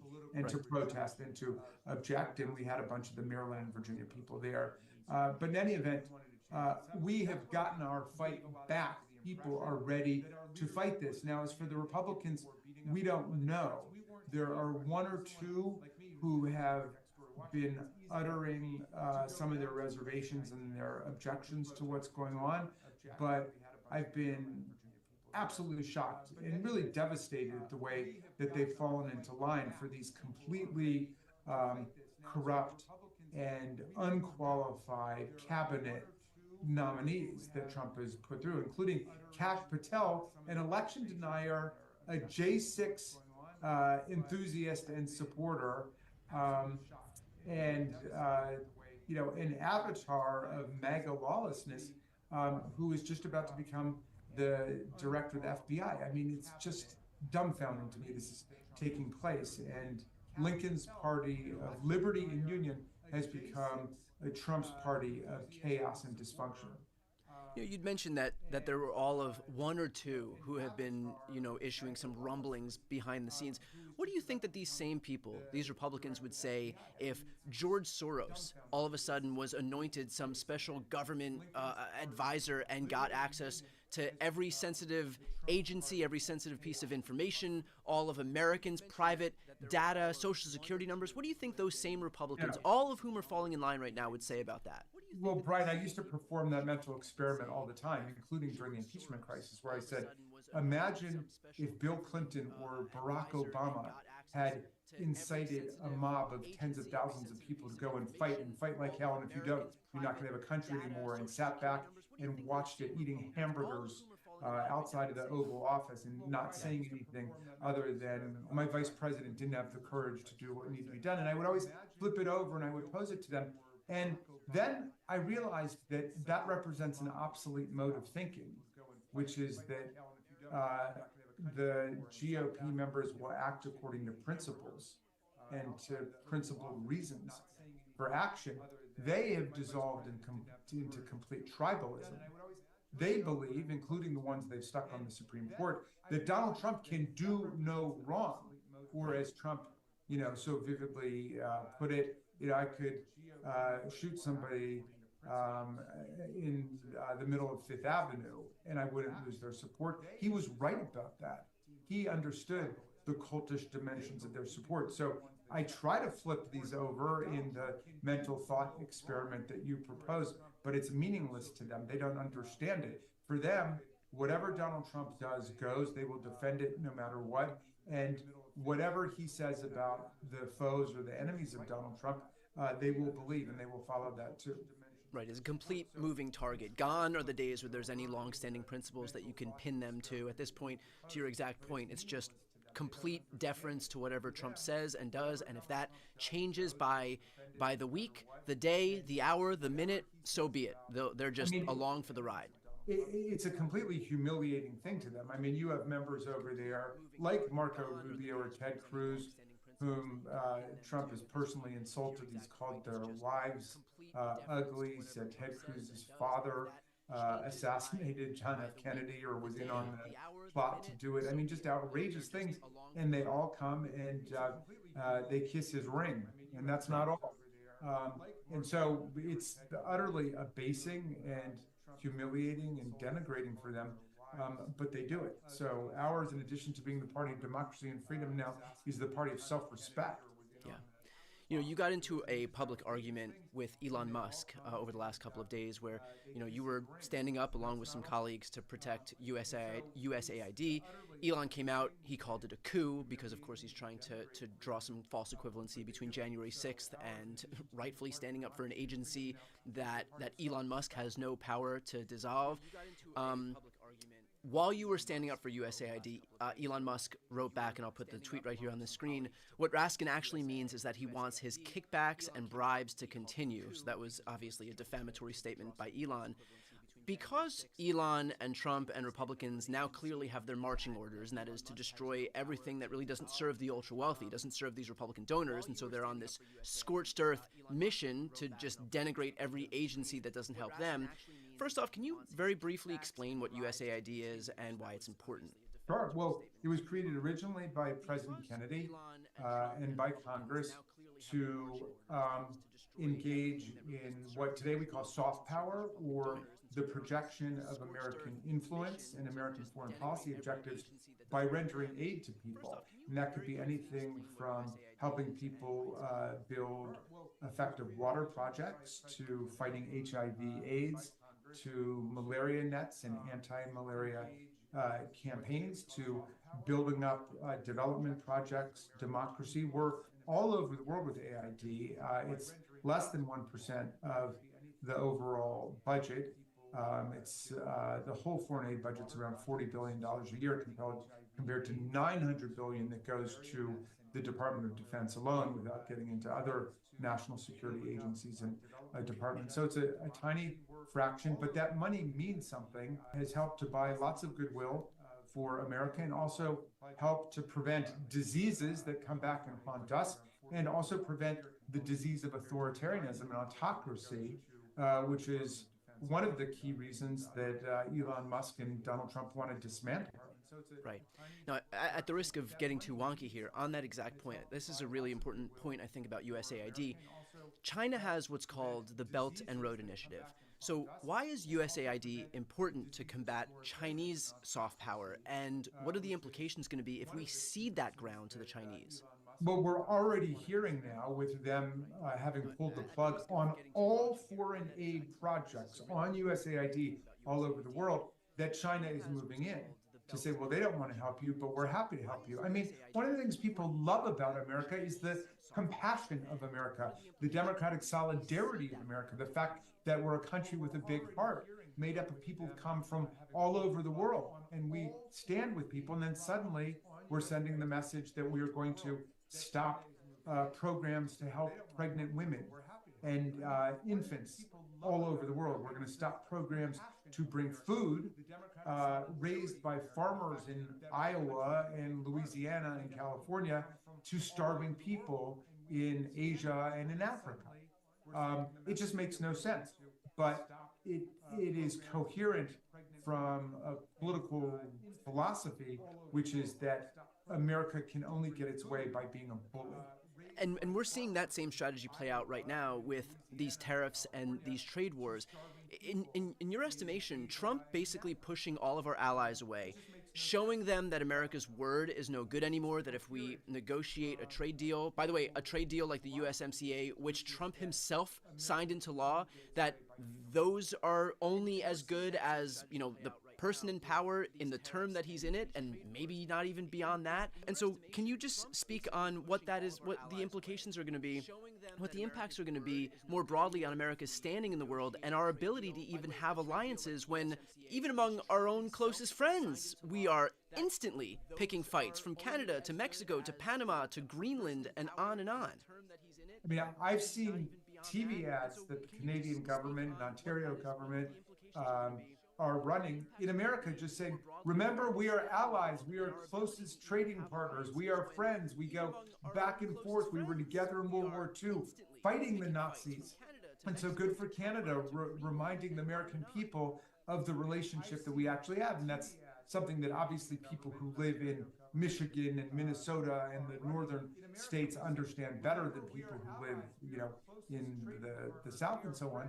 But you know, the Wall Street Journal itself called this the dumbest trade war in American history. Nobody can even understand why Donald Trump is doing it. It just makes no sense. It's incoherent.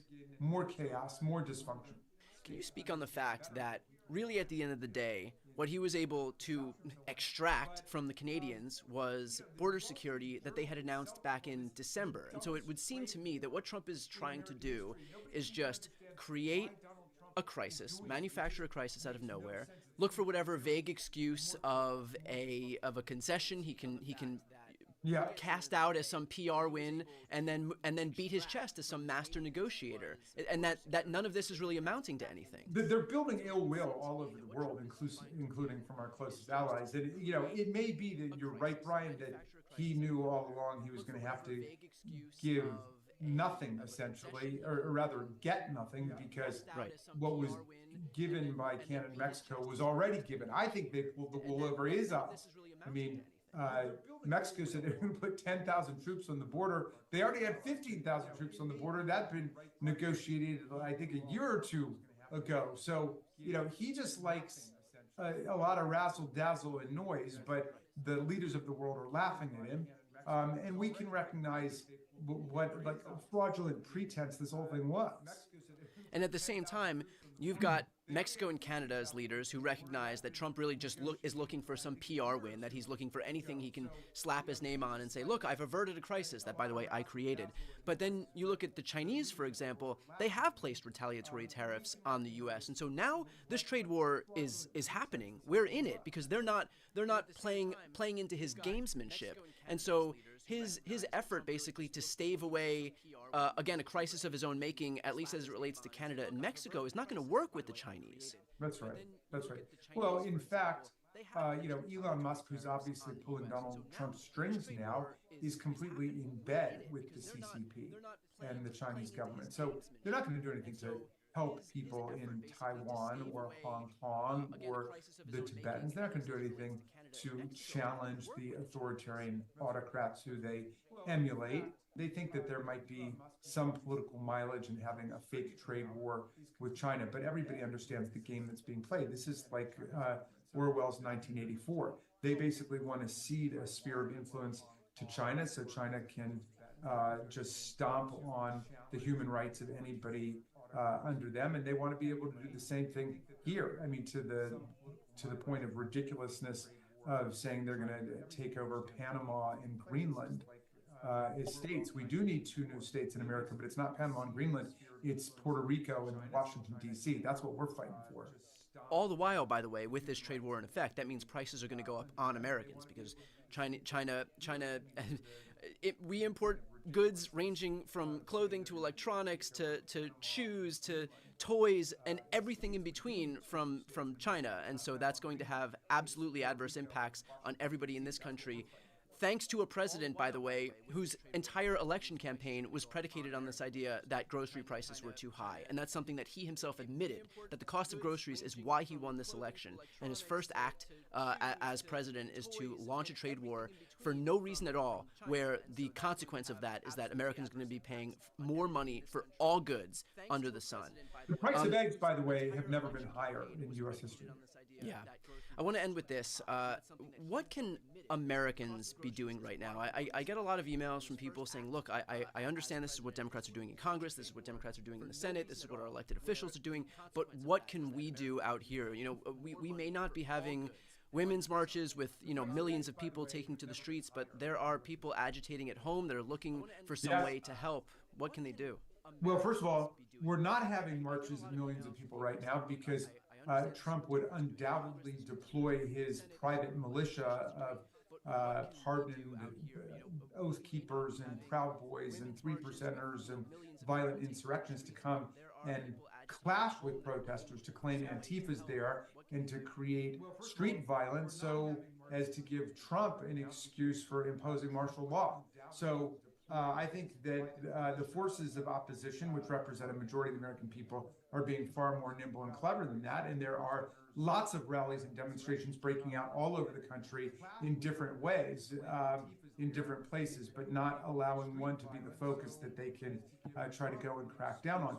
But we need to be expressing solidarity. That's the watchword, solidarity with everybody who's under attack, whether it's, high school kids in the LGBTQ community, whether it's refugees and immigrants who are under attack, whether it's federal civil service workers, people who just did their jobs as FBI agents and prosecutors. We are defending the whole American constitutional order. So when people say, what do we need to do? I say, what day and what hour are you talking about? Because we need everybody to be vigilant, to be awake, to everything that's taking place, because we are witnessing an attempt to replace the American constitutional order.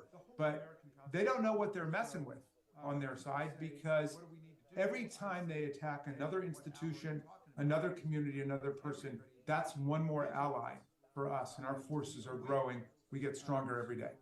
Well, Congressman, I appreciate you being in this fight and for taking some time out to talk to me today. Thanks for everything that you're doing, Brian. They don't know what they're messing with on their side, because every time they attack another institution, another community, another person, that's one more ally for us. Our forces are growing. We get stronger every day. Congressman, I appreciate you being in this fight and for taking some time out to talk to me today. Thanks for everything that you're doing, Brian.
Hey everybody, thank you for tuning in. Thought I would just take some time while we're all kind of figuring out what's happening to answer some questions that you have. And so I'm just here expressly to talk directly to you all, kind of hear what concerns you have, apart from the obvious ones, but figure out, I don't know, how I can be helpful, how we can just talk through the moment that we're in, and figure out next steps as we head toward this really uncertain period. So throw some questions in the chat. I'm more than happy to just use this opportunity to discuss and figure out how we can all kind of move forward together here. Streaming on 2 platforms right now, well, a couple platforms, but particular hello to folks over on Twitch. I do think it's important that Democrats expand their footprint on other platforms, meet people where they are. Excited to be on Twitch now, and of course on YouTube and Facebook as well. But let's use this opportunity, like I said, to answer some questions. So if you have them, please throw them in the chat, and I will do my best to answer as many as I possibly can. Any chance that the House will be Democratic? When will we know? There is a chance. We'll know as they continue to count votes, probably within the coming 2 days, 1 day, 3 days. It depends how close these races remain, and whether the margin that a certain candidate has still exceeds the amount of remaining votes. So California counts votes up to weeks out. So we may not know California's 41st congressional district, for example, where Will Rollins is going against Ken Galvert, for several days. It completely depends on what the margins are and how many votes remain. So I don't have a straight answer for you on that one, but the House remains a narrow but possible path where Democrats can hold the majority. California counts votes up to weeks out, so we may not know California's 41st congressional district, for example, where Will Rollins is going against Ken Galbert. Do I think it will actually be a wake-up call for the Democratic Party, or will we once again fail to change? I absolutely think the Democrats are going to recognize some lessons. Here's the lessons that I've been beating the drum about. I think, for example, that Democrats have to take seriously the fact that most people are not getting their news on mainstream media. The right has a complete monopoly or a near monopoly over alternative media. And I'm talking 9 of the top 20 podcasts. I'm talking YouTube, Rumble, obviously Fox News, which is the biggest. They love to play victim and pretend that that mainstream media is all Democratic. Fox News is the biggest cable network in the country. The notion that there's some victims at the hands of like the liberal media is a joke. They have Fox News, they have Newsmax, they have OAN, they have the biggest podcast, they have AM radio, they have YouTube, Facebook, Rumble. They completely run roughshod over Democrats on TikTok. So this notion that we should not be competing there, where people are actually getting their news, and I'm not talking about the same 250,000 to a million people who consume corporate legacy media. Those people are already high information voters. We've already got those people. They are no longer persuadable. So the notion that our politicians should continue to confer all of this validation and goodwill and juicy interviews and news onto the same outlets who talk to the same people who are already in the bag for us goes to show that like we have no strategy for expanding our coalition. And so I plan to use this opportunity where people are looking to do an autopsy on the Democratic Party and figure out what we can fix moving forward, and to beat this drum over the fact that people are not getting their news from mainstream media anymore. They are getting their news from alternative media outlets, and that we have to invest in those alternative media outlets year-round. That doesn't mean that Kamala Harris, and this is not a knock on her, because she had 2 months to stand up a campaign and run for president. This is a knock on the left more broadly, that thinks that all you have to do is like find some Democrat-friendly podcast somewhere with a probably left-leaning host and do one appearance, and then like boom, we've got their audience. We don't. The right invests in year-round, every hour, every day, every week, every year, audience building. And we have no alternative. We have no equivalent on the left. And so that's what I'm focused on. That's why I'm joined Twitch. That's why I spend so much time on YouTube. That's why I'm building up every platform that I can. Because we have to be able to compete where people are actually consuming content. And it's, I'm sorry, but it's not CBS. Like, it's just not. Okay, a lot of questions. Thank you everybody for participating in the chat. I do appreciate it.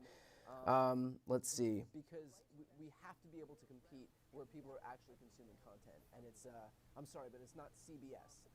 Like, it's just not. Okay, a lot of questions. Thank you everybody for participating in the chat. How can Project 2025 be stopped is one question that I'm getting. We're gonna work on that aspect of everything in a beat. We'll figure out the most effective way to wage what resistance we can, where we can, and if we can. But I think we take it one day at a time, and right now we just kind of figure out what we can. I know this is like a nebulous answer, but we figure out what we can right in front of us, and I don't think that there is a huge, there's not a ton of urgency at like today, November 7th, to figure out how to stop Trump before he's come in. We will have, I promise you, like the sad reality is that we'll have time for that. But I think right now we use this moment to figure out what we can fix and what we should kind of make our priority moving forward. I work in media, so from a media perspective, that's the thing that I'm most focused on right now, how we can get better at media. I want to do the opposite of what the Republicans did after 2020, or when they just pretended that when they pretended that there was cheating in the election and they changed nothing. Like, we're not going to do that. We're not going to traffic in delusion. And if there's something that's not working, we have to fix it. That I'm most focused on right now. Okay, let's keep trying to answer questions here in the chat. When they just pretended that they How do we brand again as a party for the people? At its core, the Democrats want to help the most marginalized people, and yet we have alienated them the most. It's the right question, and that's why I'm so focused on the media, because the reality is that when you look at which party has a more populist agenda, you have the Democrats that just passed allowed the government to negotiate lower drug prices, that just capped the cost of health care at $2,000, that effectuated immediate refunds for airline cancellations, that capped insulin and inhalers at $35 a month, that banned junk fees at banks. So these little things that actually make an impact in people's lives, like there are a ton of those kind of things that the Democrats do, and yet when Republicans are in office, Donald Trump ran as a populist in 2016. He used all of his political capital not to make anything better for the middle class, not to bring manufacturing jobs home, not to like have some boom in clean energy, not to like help the economy. They used all their political capital to pass a tax cut for millionaires and billionaires. 83% of the benefits were conferred to the wealthiest Americans in this country. And yet, when you ask anybody out there in America who has a stronger economic agenda, most of them are going to say Republicans. Because, again, they have an entire media apparatus that starts at 5 a.m. with Fox and Friends and goes until 11 p.m. with, like, Greg Gutfeld's Comedy Hour on Fox, and everything in between, from Ben Shapiro to Megyn Kelly to Dan Bongino to Tucker Carlson to Laura Ingraham and Judge Jeanine, like everybody in the middle all day long peppering people over this idea that the Republicans are going to help you economically, that Donald Trump's that he presided over some period of great prosperity. Is there anything to back it up? No. But if you tell people the same thing over and over and over and manifest it into existence by sheer repetition, by searing it into everybody's cerebral cortexes, I think that eventually people start to look back at the Trump administration with rose-colored glasses. And I think that's what's happening right now, where people actually think that a guy who presided over a presidential term where people were getting buried in mass graves in this country, and we had no toilet paper, and nurses were wearing garbage bags to work, and even though we had 5% of the world's population, we had 20% of the world's deaths for COVID, somehow that was some period of great prosperity. That goes to show how important the media is, that you can change an entire generation's worth of people, their thinking, into believing that Donald Trump presided over like a strong economic period, when in fact he presided over a 2% contraction, 2.2% contraction in economic growth. Left office with a 6.5% unemployment rate, which is double what it is right now. Left office with a net loss of 3 million jobs, and yet these people pepper their audience over and over and over and over with this idea that he presided over some period of prosperity, and it's not true. So it's twofold here. Democrats, A, have to have an economically populist agenda, and to a degree we do. Is there more to do? Absolutely. But at the same time, it's not going to matter what you do if you're not able to effectively message that to people. And so you can have the best politicians in the world. You can have the best aides in the world. You can have like the Einstein of economics working on a daily basis and making sure that we have a soft landing in the aftermath of COVID and that there's no recession, which is exactly what happened, to the great credit of this administration. And yet the reality is that if that's not what people are being told, then it's not going to count for anything. And so that underscores the importance of having a media infrastructure that is able to message effectively. That's the whole ballgame. Again, you can do all this work, and it won't matter if you can't tell people. That's why, we had to have learned from the mistakes from the Obama administration. Obama passed the ACA. Obamacare was the most successful overhaul of healthcare in this country's history, and in fact was responsible in large part for Republicans losing the House in the biggest margin in modern American history in the House in 2018, because those people were trying to repeal Obamacare. And the reality is that we didn't message it well then when it passed in 2010, 2011, whatever it was. And we created a vacuum that Republicans filled with so much disinformation that Americans actually thought the ACA was going to be responsible for death panels. And so we have to learn our lessons in terms of not, like, if Donald Trump had this economy, you don't think that he would be spending every second of every day saying, look at the stock market, record high stock market, record jobs added, record GDP, historic 50-year low unemployment rate every single day? How many times have we heard Joe Biden say stuff like that. Donald Trump would be saying it every day. He said it about an economy that was contracting. Donald Trump talked about his economy that was contracting that way, that it was the best economy in the world. You ask Jesse Waters, who had the best economy in American history, he would say Donald J. Trump. The guy presided over a net loss of jobs, a net contraction of GDP. Still, they would say that it was the best economy in the world. Democrats have to get better at selling their successes, and we have to get better at building up a progressive media ecosystem that's going to do it. Again, all of the great policy in the world isn't going to count for anything if you cannot sell it. Best economy in American history, he would say Donald J. Trump. The guy presided over a net loss of jobs, a net contraction of GDP. Still, they would say that it was the best economy in the world. Democrats have to get better at selling their successes, and we have to get better at building up a progressive media ecosystem that's going to do it. Again, all of the great policy in the world isn't going to count for anything if you cannot sell it.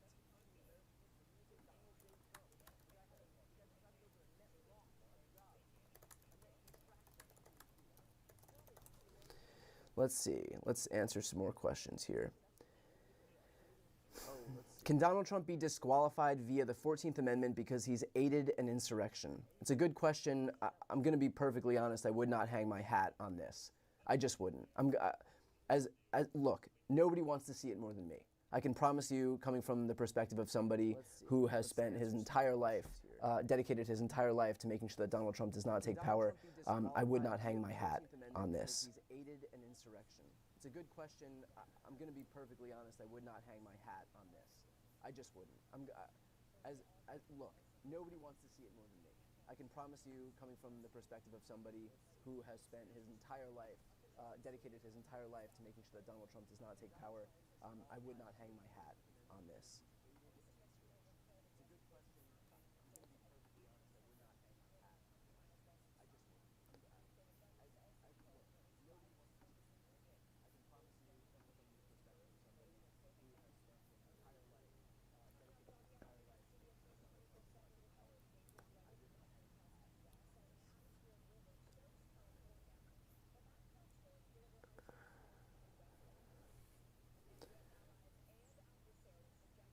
All right, let's answer some more questions here.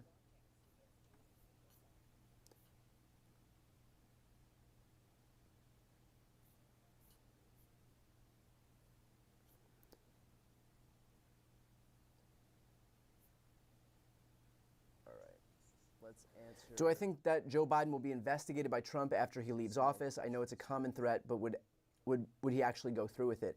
To be perfectly honest, I don't. And the reason is I don't think he actually cares about any of the things that he says. So when Donald Trump says that Joe Biden should be investigated, I don't think he's doing it because of some firmly held principle that he thinks Joe Biden is responsible for some criminal behavior. He just says it because he thinks it's the right thing to say in the moment. He's like a goldfish. Like, Donald Trump exists in the moment of time that he exists in. And after that, he doesn't care. So he's not doing something because it's like something that he actually believes in. He doesn't really have any basis for investigating Joe Biden. There was never any basis for investigating Joe Biden. He just says things that he thinks people are going to clap at. Like, it's just instant gratification for him. So now that he's won, I don't think he has any need for doing it. Everything that he does is transactional. It is a vehicle for him to get to the next thing. He, again, doesn't do something because it's some long-held principle for him. He just does it because he thinks in the moment this is what's going to help him immediately. And the second he gets what he needs, his priorities change. So I don't think that he's going to be focused on that. He, again, doesn't do something because it's some long-held principle for him. He just does it because he thinks in the moment this is what's going to help him immediately. And the second he gets what he needs, his priorities change. So I don't think that he's going to be focused on that.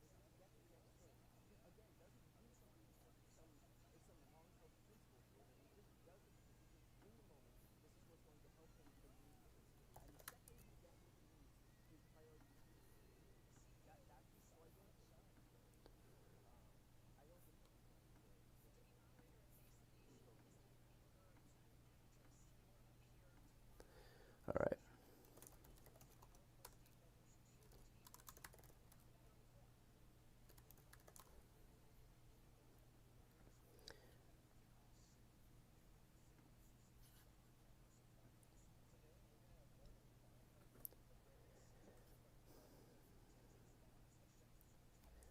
Here's a good question. Will we see the Democrats move rightward, like after Reagan, or see this as a call for leftist populism rejecting the embrace of centrist Republicans? That's a good question. I don't know. I don't know the answer. That's to be determined. I'm more okay. Let me answer it this way. I think I would just be more focused less on labels, because I think that actually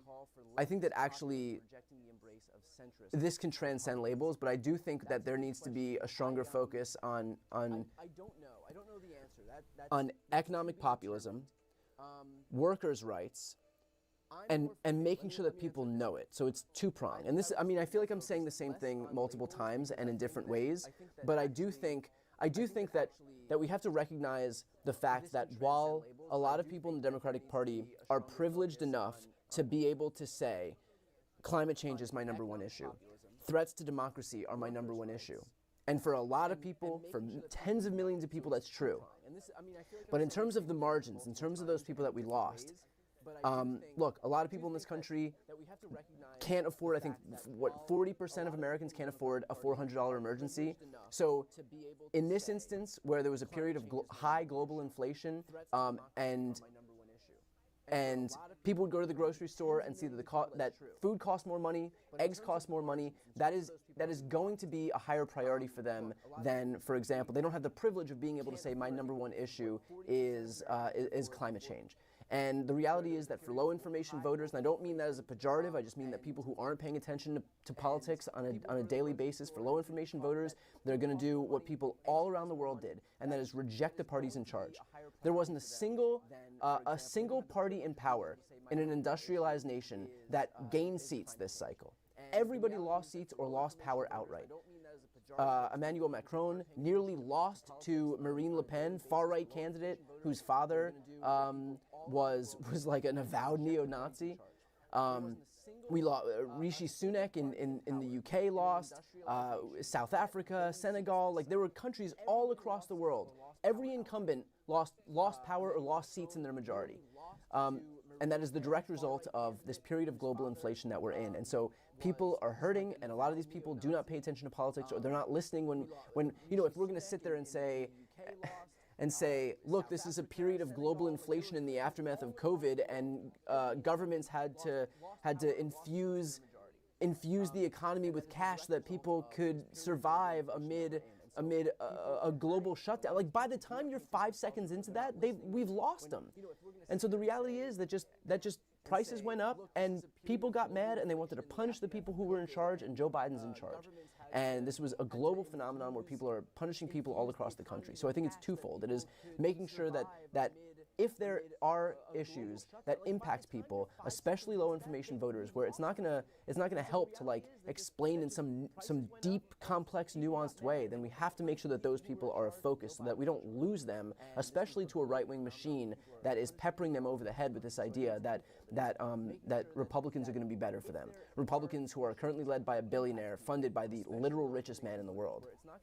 It's not gonna help to like explain in some deep, complex, nuanced way, then we have to make sure that those people are a focus so that we don't lose them, especially to a right-wing machine that is peppering them over the head with this idea that Republicans are going to be better for them. Republicans who are currently led by a billionaire, funded by the literal richest man in the world.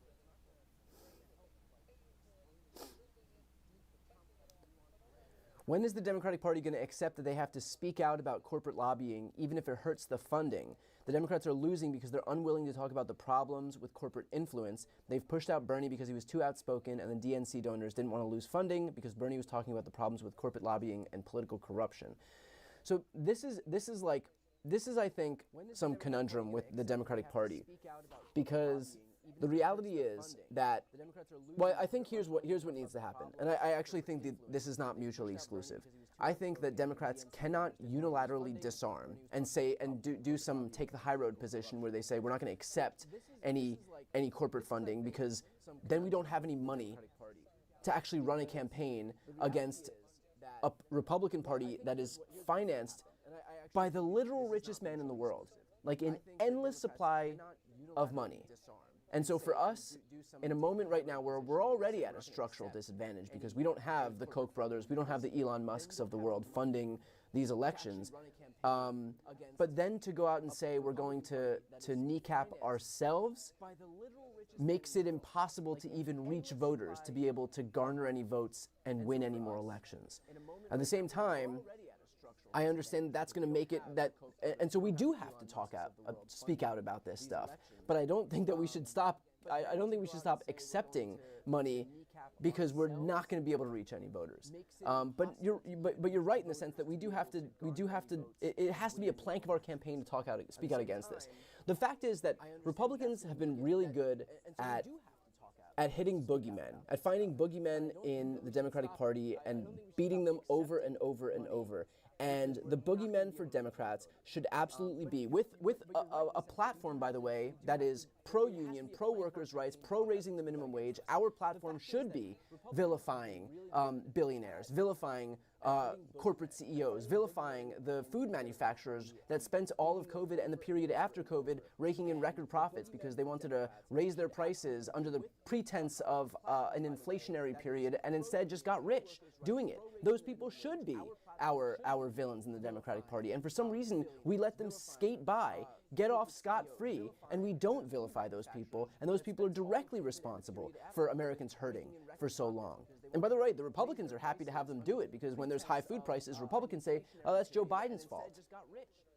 And there are actual villains here. There are actual corporate CEOs who are making away like bandits right now, who are raking in record profits, who are paying themselves hundreds of millions of dollars or tens of millions of dollars on the backs of Americans, on the backs of Americans hurting right now.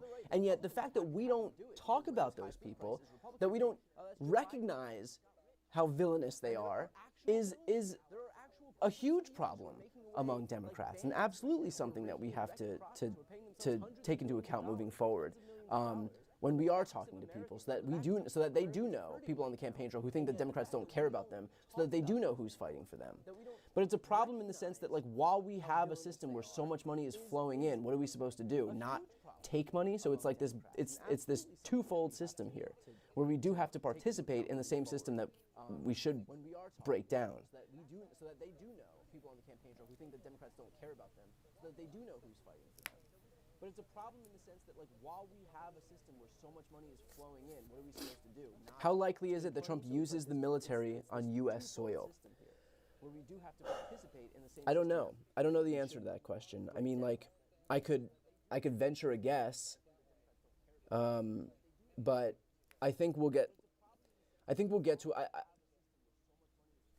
a point where we'll just kind of cross that bridge when we get to it. And it's not worth me saying no when it's certainly a possibility that he could do it, but it's also not worth me saying yes and scaring everybody into something that hasn't happened. And we have plenty to worry about right now without me concocting things out of whole cloth at the moment. So, we'll get to that point, but we'll get to that point. And if it happens, we'll figure out how to deal with it at the time.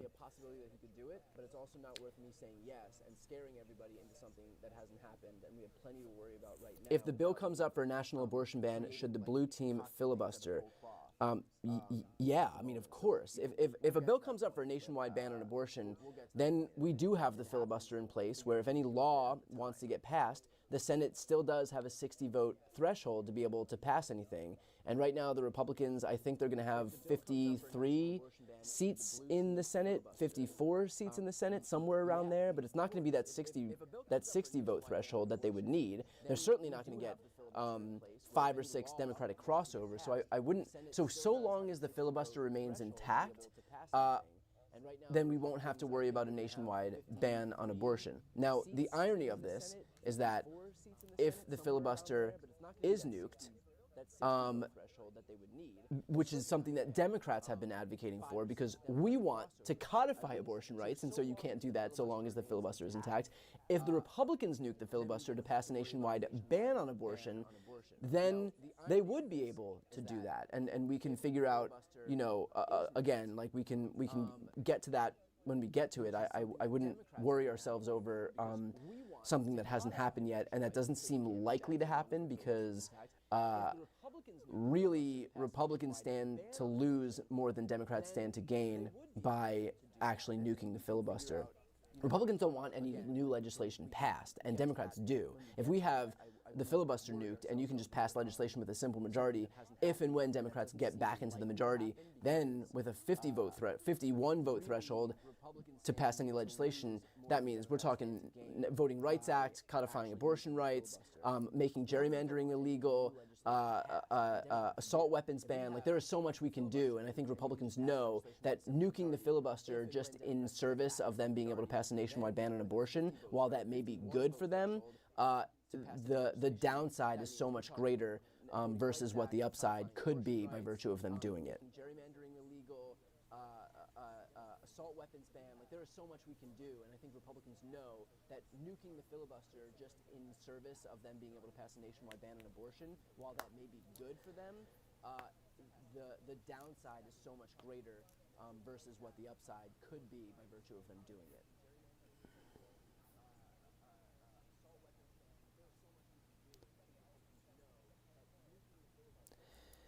I've had a few friends ask if I think part of the reason Trump won is because the country isn't ready to elect a female president. Do you think that's enough of an issue to have really mattered?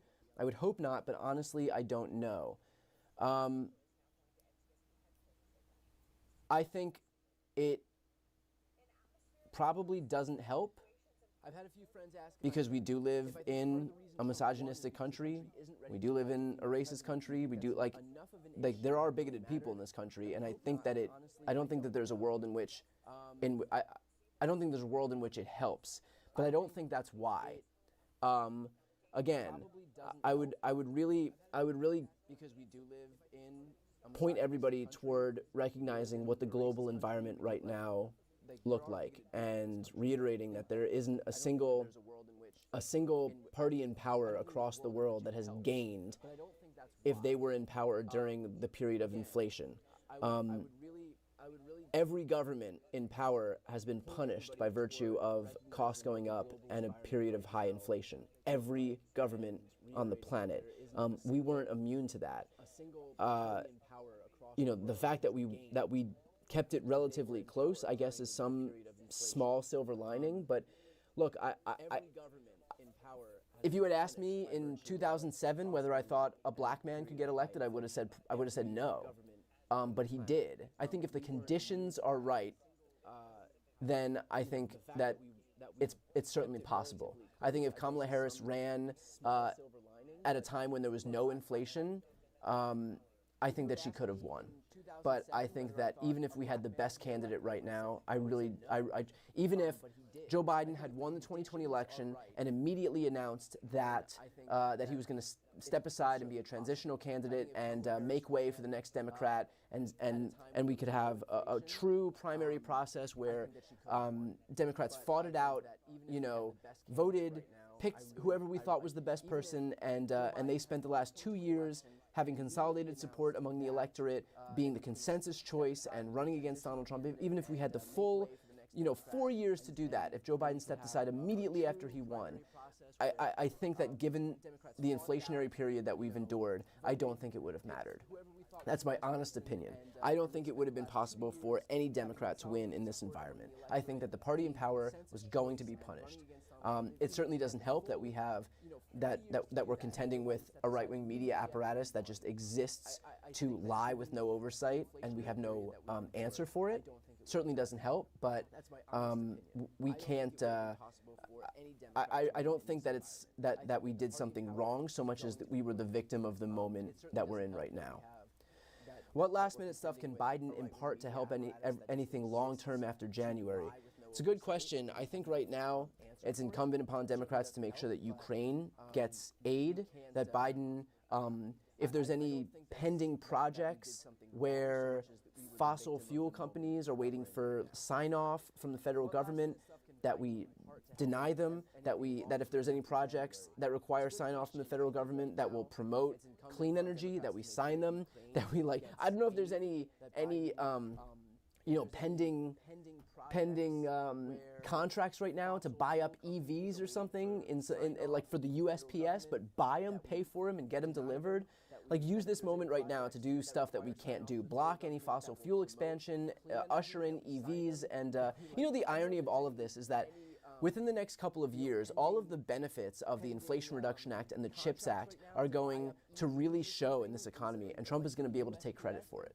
In 2025 and 2026, when we continue to bolster clean energy manufacturing and reshore jobs back to the U.S. and build upon the 800,000 manufacturing jobs that we've already added over the last couple of years, Donald Trump's going to be in office, and he will absolutely take credit for it, the same way that Republicans have so shamelessly taken credit for all of the infrastructure projects that they themselves voted against. And so if ever we needed an ecosystem that was capable of promoting the wins and making sure people recognize why those wins are there, it is right now, because Democrats have yet again set Republicans up for major wins by leaving them an economy that's been rescued after a Republican recession. And that's happened 3 times now. Bush Sr., Bush Jr., and Trump all left the economy in shambles, and their Democratic predecessors fixed it. And that happens every time. There's not been a single Republican administration since I've been alive that's created more jobs, had a stronger economy, or a lower unemployment rate than their Democratic predecessors. Ever. Since I've been alive, that has been the case. And yet, these Republicans come in after months and months and months and months of sustained growth and basically just take full credit for it, like Trump did after inheriting the Obama economy. And now Trump is going to inherit the Biden economy, which is the strongest in the world, and beat his chest over how great of a leader he is. And Republicans will back him up. And yet, these Republicans come in after months and months and months and months of sustained growth and basically just take full credit for it, like Trump did after inheriting the Obama economy. And now Trump is going to inherit. Do I think the deportation will be as bad as they're planning, or is that too much of an economic risk?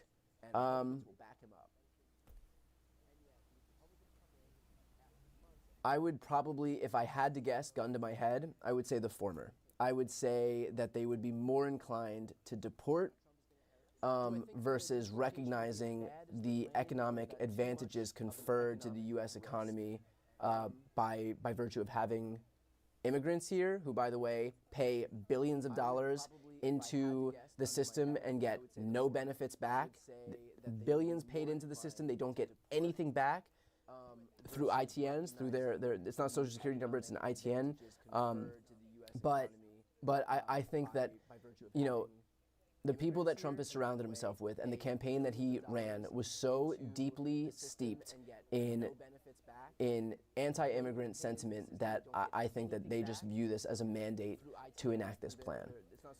That's the honest truth from in terms of what I think. The people that Trump has surrounded himself with and the campaign that he... I received an email from Pennsylvania about ballot curing tomorrow. I live in New Jersey and I don't mind going, but why bother if we've already lost? I believe that they're still counting ballots. The AP has called the race in Bob Casey's race, but that's just the AP. It's not over until that race is certified, and it's not been certified. So if you have an opportunity to cure a ballot in Pennsylvania, then cure a ballot in Pennsylvania.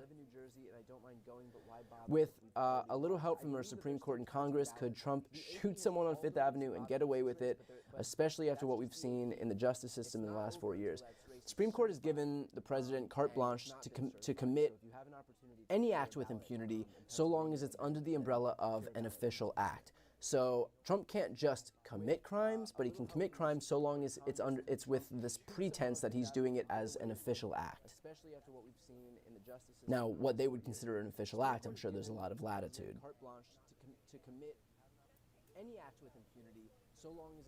While I know that changing the Constitution is nearly impossible, I still worry that Trump will find a way to run a third time should I park this worry.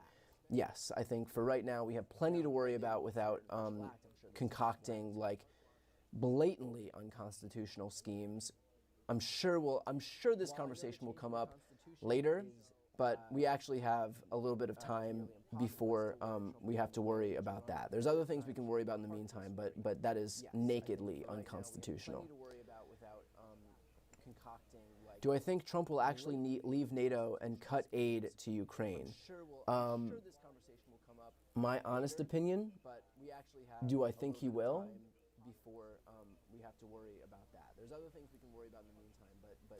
I think he'll cut aid to Ukraine. And I think that there is probably a 51% chance that he leaves NATO.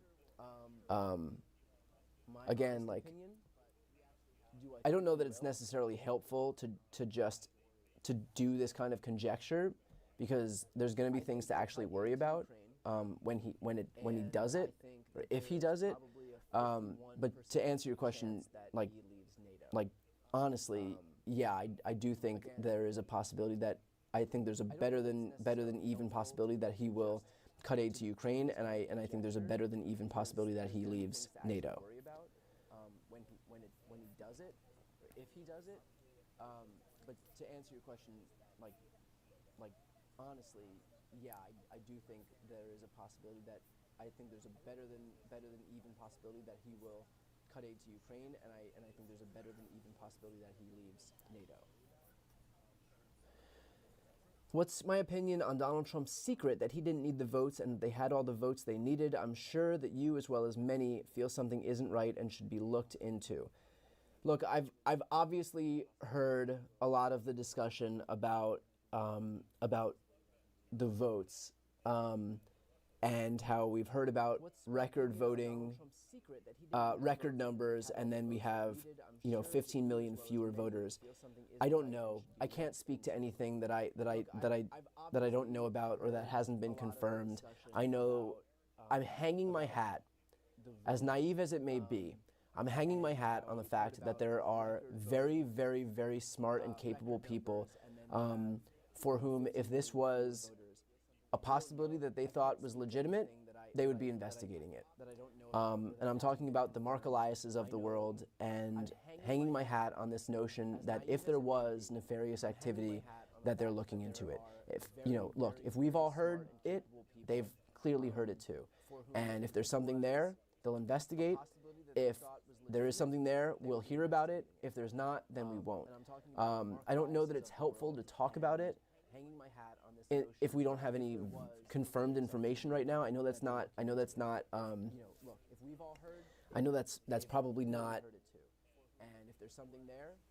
like what you wanted to hear. But again, there are people that know this area, and this is their expertise, and I'm relying on people who know how this process works, and if there's a problem, then we'll know it from them. But until then, I don't want to be like irresponsible, or even worse, to sound like a Trump supporter in 2020 by saying that the election was rigged. So I'm obviously keeping my ear to the ground and listening to see if I hear anything of note from many people who I trust. But until then, I just don't want to be irresponsible and report on something that I can't confirm. Or even worse, to sound like a Trump supporter in 2020 by saying that the election was rigged. So I'm obviously keeping my ear to the ground and listening to see if I hear anything of note from many people who I trust. But until then, Do I think the ground game of making phone calls and knocking on doors still has importance, or should state parties focus on media outreach? Absolutely, ground game matters. Absolutely. And in fact, the numbers show that in the battleground states where Democrats focused the vast majority of their efforts, Democrats actually lost by smaller margins than in states where we didn't have ground games. And obviously we were focused on our ground games in Michigan, Wisconsin, Pennsylvania, North Carolina, Georgia, Arizona, and Nevada. And our losses in those states were narrower than our losses in other states. You know, we might have seen 1, 2, 3% losses in the battleground states versus 5 or 6% losses in states where we didn't have people doing the work on the ground. So never sacrifice ground game. It's got to be an and approach, not an either or. It's got to be focus on media, invest in long-term left of center progressive media, but also invest in ground game. So never sacrifice ground game. It's got to be an and approach, not an either or. It's got to be focus on media, invest in long-term left of center. Right, I'm hearing in a close election, ground game can add 2 to 3 percentage points in votes, and that's absolutely true. And that's exactly what we saw in this election, that it was about 3 percentage points higher in states where we did have a ground game versus states that we didn't.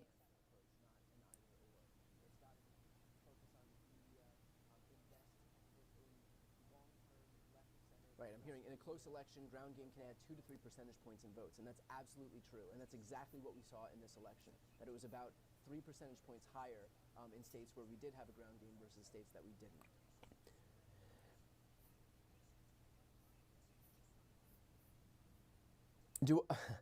Do I think that Vance will end up as president, as in finish Trump's term? So, a couple thoughts. I think that Donald Trump wants to be kingmaker. He doesn't want to be kingmaker, he wants to be king. And I think the notion that he would willfully step aside and cede power to someone like J.D. Vance or anybody, unlikely. Damn near impossible. He wants the attention. The notion that J.D. Vance could take it from him or that he's there for like the long-term health of the party, I think it would be more likely, to be perfectly honest, that he tries to run a third time than, or tries to win a third time than it is that he actually voluntarily steps aside for J.D. Vance. I don't think he's stepping aside for J.D. Vance. With that said, for people that are like, oh, well, he's 78, he'll be 82, he's not in great health, Donald Trump is going to be one of those people that survives on, like, we all know somebody who smoked from when they were like 16 years old and they're like 107, you know? Donald Trump survives off of like burnt steak and Diet Coke, and he's just going to live forever. And that's just going to be one of those things that we're just never going to be able to get rid of him. And I'm half joking and half not. So like, somebody who smoked from when they were like 16 years old and they're like 107. You know, Donald Trump survives off of like burnt steak and Diet Coke, and he's just going to live. Do I think that Donald Trump would try to use his deportation powers to target all minorities? No, I don't. I think he will encounter enough problems trying to figure out legal avenues, especially amid the inevitable resistance he'll get. Legal avenues to try and deport the people who he's focused on deporting. The notion that he's just going to try and deport like Americans or legal residents because they're black or brown, it's not going to happen. It's not going to happen. Am I optimistic that the left will build a bigger media ecosystem? Have there been any early plans for this so far? I am optimistic that the left will build a bigger media ecosystem. I am damn near certain that the left has learned its lesson, as certain as one could be, while dealing with Democrats, which I recognize leaves a little bit of room for error there. But I think Democrats recognize that conferring all of our goodwill and focus and validation onto mainstream media outlets where so few people are watching, and the few people who are watching are already guaranteed voters, and there are basically no persuadable voters in that universe. I think they finally recognize that focusing all their attention there, while the right has the Theo Vons and the Shane Gillises and the Joe Rogans, Tucker Carlson, Ben Shapiro's, InfoWars, Daily Wire, Fox News, OAN, Newsmax, you know, the list goes on and on. Democrats have to realize that we are getting killed when it comes to information distribution systems, our messaging distribution system. And look, it's pretty clear that we live in a different kind of economy, in a creator economy, and the way that you saw Kamala Harris in the few short weeks that she was able to run her campaign focus to the detriment of mainstream media on these popular podcasts, Call Her Daddy, All the Smoke, shows like that. I think if a presidential campaign recognizes it, in just those few short weeks, everybody recognizes it, that's where it's at. That's where the voters are. That's where people who are looking to be persuaded are. That's where the numbers are. The fact is, look, she didn't do Joe Rogan, but 30 million people are watching Joe Rogan. You can do all the 60 Minutes interviews in a year, and you won't reach those kind of numbers. So they know the presidential campaign is not exactly the most nimble ship in the world, right? It's still a behemoth of a campaign, and for them to recognize so quickly that they have to pivot to alternative media is a testament to the fact that that is where it's at, that's where people are at, and that we are at a structural disadvantage right now, and that we need to invest in alternative digital progressive media if we want any chance of winning the future, or winning back young people, winning back Gen Z guys who have spent the last God knows how many years getting red-pilled by people like Joe Rogan and Elon Musk and Theo Von into the right-wing zeitgeist. So, I mean, look, I'm on every platform I can get on. Just join Twitch, and I think that's me doing my part. But there's a lot of us, hopefully, and hopefully we see more people doing it to give something of a permission structure for people to get on board with democratic values and not just think that, that salvation comes that some populist salvation is going to come from a billionaire being supported by other billionaires. And I think that's me doing my part, but there's a lot of us, hopefully, and hopefully we see more people doing it to give something of a permission structure for people to get on board with democratic values and not just think that, Okay, so I have a question about Missouri. They vote for all those amendments and laws, wages, and still vote for the Republicans who are against it. So that is a testament to Democrats not being able to message effectively. People like democratic policies. The fact that they are not voting for the Democrats who espouse those policies, who pass and enact those policies, is a huge problem for Democrats. There is no reason that we should be winning abortion rights referendums and losing on the actual ballot when it comes to electing Democratic politicians. No reason we should be losing minimum wage increases and then losing when it comes to the Democrats who actually enact them. There's no reason that we should be losing union referendums and losing the Democratic politicians who actually enact them. The fact is that we are not messaging effectively enough as a party, whether it's the politicians themselves or, again, the messaging distribution system that's responsible for promoting those policies. But there is a major problem when we have policies succeeding, but the politicians who actually enact those policies failing. And I don't necessarily blame it on voters, although wouldn't be the first time that voters vote against their own interest and continue to elect Republicans in spite of the fact that those very Republicans are going to be the ones to block the very policies that those voters want. But the fact is that it's nobody else's responsibility but ours to make sure that we can message effectively. And if we are failing on that front, then we can't blame the voters for not knowing what they don't know. It's as simple as that. Can't blame people for not knowing what they don't know. Are going to be the ones to block the very policies that those voters want. But the fact is that it's nobody else's responsibility but ours to make sure that we can message effectively. And if we are another problem is that the right is unified in their miserable platform, but the left has infighting. And that's true. Republicans are unified in their messaging. That's because they don't have any long-standing principles. Their principles right now are that they want to say whatever they have to say and do whatever they have to do to consolidate power. That's it. And so it's easy when you don't have any long-standing principles. Look, this is a party that claims to be pro-family values that lined up behind a serial sexual adulterer who has 26 credible accusations of rape and sexual assault and who was just convicted on 34 felony counts for charges related to an affair he had while his wife was at home with their infant son. These people aren't pro-life. This is a party that's watching women die across the country because of their abortion policies. That's not pro-life. These women are actually born. They exist. They're dying of sepsis. That's not pro-life. It's a party that claims to be fiscally responsible. They added $7.8 trillion to the debt when Donald Trump was president. This is a party that claims to be for states' rights. In the aftermath of the 2020 election, they all signed on to a Texas lawsuit seeking to invalidate the election results in 4 other states because they didn't like those results there. That's states' rights?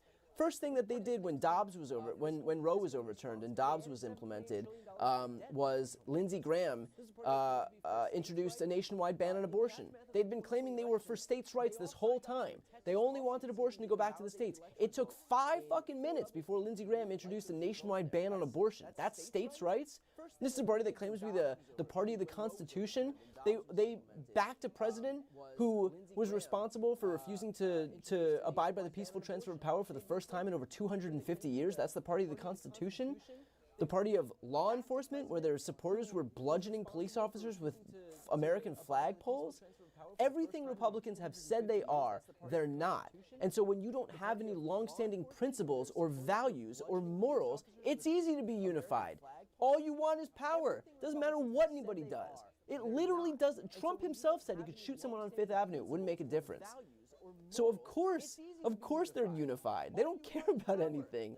All of their values, the second that they were put up against any scrutiny, they crumbled. They crumble like a house of cards, and so it's easy to be unified. And of course the left has infighting. It's because that's what happens when you have principles, and sometimes people want to defend those principles.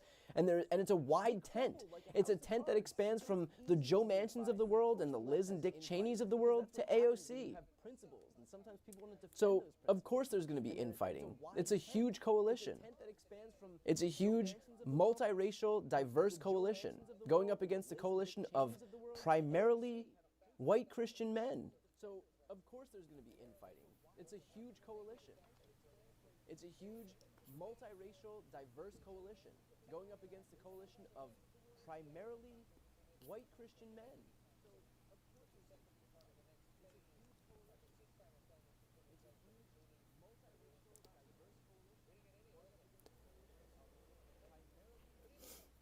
Do I think that progressive and liberal media are focusing too much on being information-driven and lacking the entertainment to engage the regular, uninformed, not interested in politics folks? So that's a great question. Probably. I mean, the reality is that we need people on the left that can do what the Joe Rogans of the world do on the right.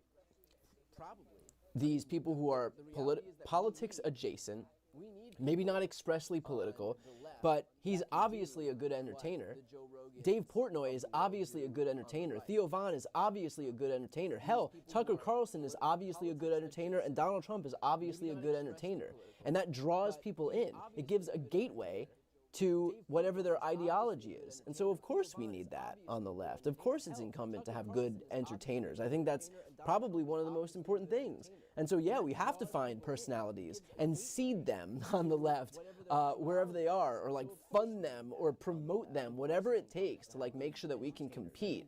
But the reality is that the way that it's set up right now, we are at a huge disadvantage. But yes, I think it's completely incumbent on us to make sure that we have entertaining people who can draw people into the political process. Again, not necessarily politics first, maybe culture first, but then be able to you know, like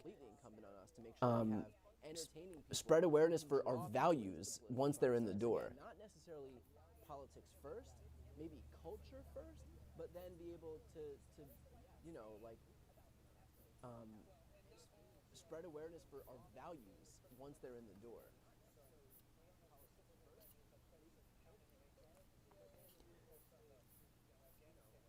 Let's see.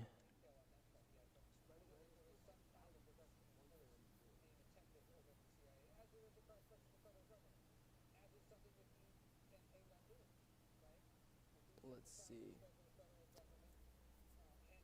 Have I thought about doing longer form sit-down podcast interviews like those on the right?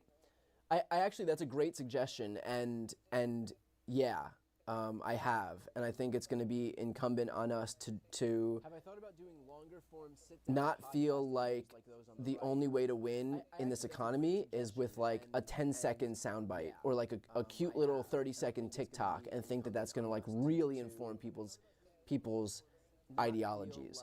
Joe Rogan does what, like 5 hours, like 3 hours a day? A lot of these right-wing podcasters talk for like 3, 4, 5 hours.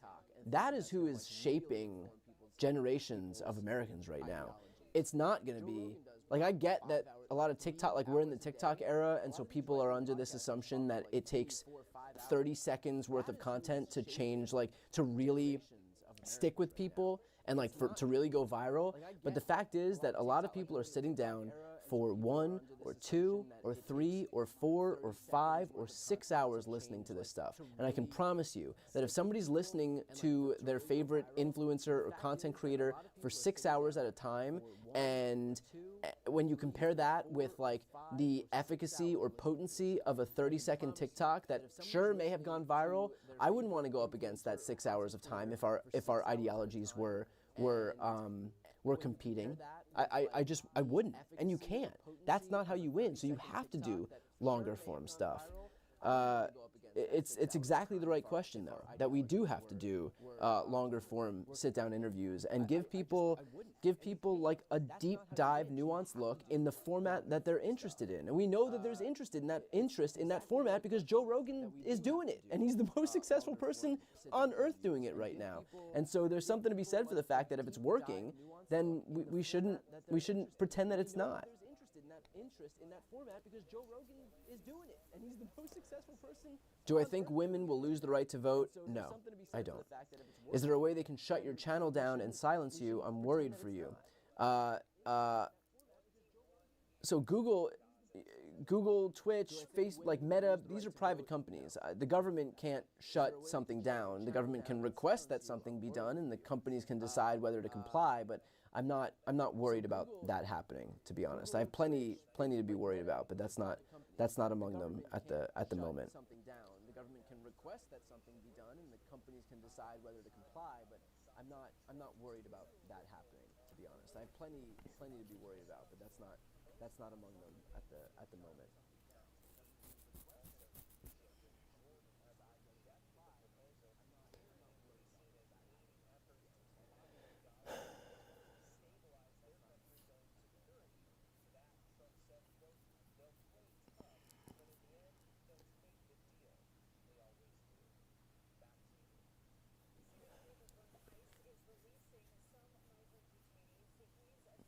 So what's my take? Here's a good question, and this is an interesting one. What is my take on the efficacy of digital spending?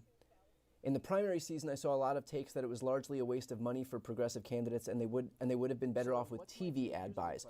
So, first of all, this is kind of a two-pronged answer, and you're going to see me go back to the same theme a million times in this stream. No, I don't think it's a waste of money to do digital ad buys because, remember, most people are online. That is where the vast, it's not like oh, just the youth are online these days. Old people, young people, black, white, everyone is online. And so to pretend like it's still new media, which is what they were calling it 10 years ago, it is a denial of the reality that we're living in right now. With that said, I am less interested in doing ad buys and more interested in investing in long-term media infrastructure. That is the more important thing. So we're going to have, people dumping hundreds of millions of dollars into 30-second ads that are going to come and go like a fart in a hurricane, when we really should be investing a fraction of that money to stand up long-standing infrastructure, digital media infrastructure on the left, where people can, again, do what I'm doing right now, but for 12 hours a day, 16 hours a day. That is the more useful use of money. There was an instance in Florida. I can't remember what. Actually, I can probably pull it up. Give me just 1 second. I can actually pull this up because it's a good example. Actually, I can probably pull it up. Okay. Stephanie Valencia is the co-founder of Latino Media Network. Here's a quote that she said. Republicans just bought this conservative-backed media entity, one of the last more neutral radio stations in South Florida. This is in 2021, she said this. Republicans just bought this conservative-backed media entity, one of the last more neutral radio stations in South Florida, for $350,000. $350,000. Some Democratic donors can find that as pocket change in their couch. Meanwhile, Democrats spent, ready for this, $14 million in the last 30 days in the South Florida media market alone, literally setting money on fire with paid media that probably nobody remembers. And now Republicans are going to have yet another tool and weapon in their arsenal to reach and engage and persuade Latino voters. And so that right there, what I just read, speaks perfectly to misplaced priorities. And I think in this instance, it is more important that we invest in long-term strategy as opposed to just raking in money, spending it, lighting it on fire during an election so that you can say, oh, we ran $14 million worth of ads this cycle. We ran $400 million. We ran $1.4 billion worth of ads this cycle. That's great. But if they're just being pelted at people and they're not actually and it's not actually making an impact, it's not actually sticking with people, then it's not going to matter. And so we need to look for long-term infrastructure as opposed to just throwing money at some problem because it's election season and we've got 2 weeks to go, and so more ads are just going to fix it. People's ideologies are created and formed by the information that they consume, not just in the last 2 weeks of the election, but in the 4 years, in the 3.9 years in between these elections, or every 2 years if you're talking about midterms. That's what our focus has to be on. Not just in the last 2 weeks of the election, but in the 4 years, in the 3.9 years in between these elections, or every 2 years if you're talking about midterms. That's what our focus has to be on. Can we just take a moment to talk about how Trump won Arizona, but Kari Lake is losing the Senate race?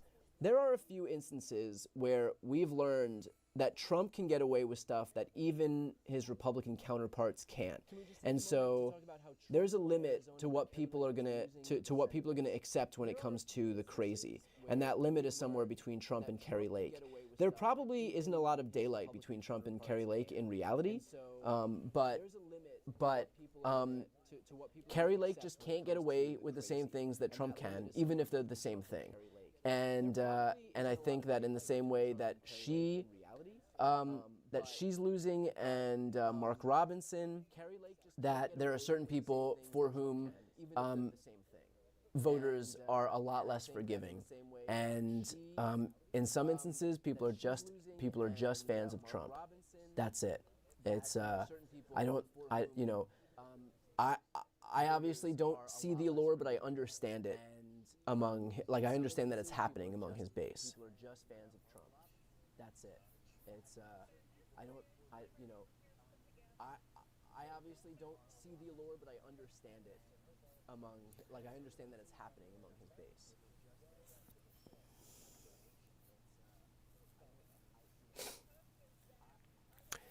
House race is currently 199 to 212. It looks like Republicans will win. Is there still a chance that Democrats can hold on? Yes, there's still a chance that Democrats can hold on. It does look like Republicans are going to win the House, but there is a chance that Democrats could hold on. A lot of votes left to be counted in West Coast states, Arizona, California. So we'll see how it shakes out. I mean, obviously not going to count our chickens before they hatch, but there is the possibility that we could still win the House, albeit a narrow one. We'll see how it shakes out. I mean, obviously not going to count our chickens before they hatch, but. And by the way, let me know if this is helpful. I mean, I'm trying to practice what I preach. Like we've just spent a good deal of time talking about doing longer form conversations with people as opposed to just relying on some 30-second TikTok video and hoping that that's going to persuade people or inform their worldview. And so I'm going to try to do this where I sit here and talk to people and answer questions and make my case and try to help in any way that I can. So let me know if you think, if you like it, if you think it's useful, if you want the format changed in any way, that's going to be helpful for me too, because I'm just kind of flying by the seat of my pants here and iterating in any way that I can and trying to just build up an audience and do the thing and create a bigger progressive media ecosystem that we're clearly lacking right now. So, and I appreciate you all tuning in. And taking time out of your night to try and figure this out together and build up some community of people here.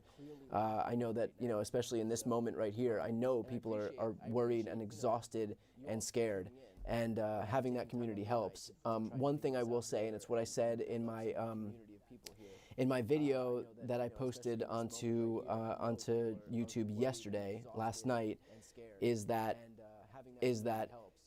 a lot of us felt the exact same way that we do now back in 2016. And not only did it offer something of a permission structure, of a gateway for an entire class of Americans to come into the political process, including myself. I was an actor before, I was an actor and I was a personal trainer before I got into politics. And it wasn't until Donald Trump was voted in that I decided to do this because I cared about it. But mark my words, chaos will follow wherever Trump goes, and there will be an entire new class of Americans who are going to get involved in the political process to fight back. And they need as many of us, and we need as many of them as possible, which means that we can't disengage. We can take time off right now. We can, take days or weeks or the holidays, whatever it is, but do not throw your hands up and disengage. And I think if people are watching this right now, if you're in this chat on November 7th and you're watching this, then I think that point has already settled in with you, that you're not going to be giving up, that you're not going to be just throwing your hands up and walking away and just turning your computers off and your TVs off for good. But I think more broadly, it's incumbent on everybody not to disengage, because 2 years after Donald Trump got elected, we ushered in Democrats won the House by the biggest margin in modern American history. And that wouldn't have happened if Donald Trump wasn't there. It wouldn't have happened if people had given up when he got elected. It was the direct result of the fact that everybody stayed activated, stayed informed, stayed engaged, and I hope that's what happens here. And the fact is that we don't have a choice. It has to happen here. And so, take the time you need. I know you're exhausted. I'm exhausted for what's to come, because, I covered him once, and not looking forward to covering him again. But we're gonna have to fight back, and we don't have a choice. And so, making sure that we are in this fight together, I think, is going to be the most important thing. So, with that said, I think I will end it there, because my throat still hurts from doing an 11-hour stream or a 10-hour stream on election night, and so I'm going to just drink water and watch old episodes of Friday Night Lights, I think, for the rest of this evening. So with that said, thank you everybody so much for tuning in. Thank you for being a part of this stream. If you're not yet subscribed and you want to support my work, the best way to do it is just to hit the subscribe button or follow. I don't know any of the terminology these days, but just if you can subscribe if you're on YouTube, if you can hit the follow button if you're on Twitch, or if you feel like subscribing on Twitch, that's great too. But anyway, thank you all for tuning in. Thanks for taking time out of your night, and we'll do this again probably tomorrow, and we'll make it a thing. So, all right, thanks guys. Talk to you later. But anyway, thank you all for tuning in. Thanks for taking time out of your night, and we'll do this again probably tomorrow, and we'll make it a thing. So, all right, thanks guys. Talk to you later.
Hey everybody, thank you for tuning in to this live stream here. So we have actually some rare good news as far as the House is concerned. So I want to switch over here and just show you what I'm working with. So if we look at this first update, it looks like we had, and by the way, I should note, there still hasn't been declared a winner of the House. Republicans are at 212 seats, so 6 away from their majority. Democrats are at, I think, 199, so about 19 seats away from a majority. There are a ton of seats out in California. Right off the bat, we have good news out of California's 27th, which is right here close to where I'm at in Los Angeles, and that is that George Whitesides, who is running to unseat Mike Garcia, is now within 1,000 votes of Mike Garcia. And that is good news because as votes continue to get counted in Los Angeles, these are mail ballots that continue to come in, heavily Democratic. 1,000 votes is a margin that he can absolutely overcome. So it is certainly possible that in this race that we were trailing by a pretty wide margin, we could flip in California. There is another race, and that is California's 47th. And even before all of these, you know, the days of counting continue to come upon us, Dave Min, who is replacing Katie Porter in her seat in California's 47th congressional district, he's already taken the lead. So it's likely that we can hold on to that seat as well. Let me bring you over to the results screen as it stands right now. This is where we're at.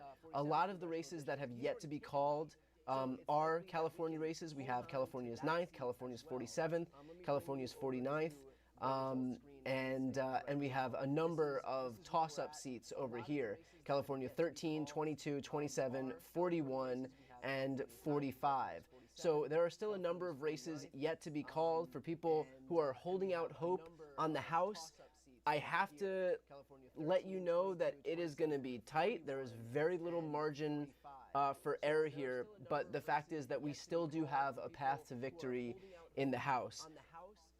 In this entire post-election landscape, look, I've been the last person in the world that's going to feed you in this post-election landscape, the last person in the world that's just going to feed you hopium if I don't think that it's warranted. I feel like I've been pretty clear-eyed about the issues that we're contending with right now.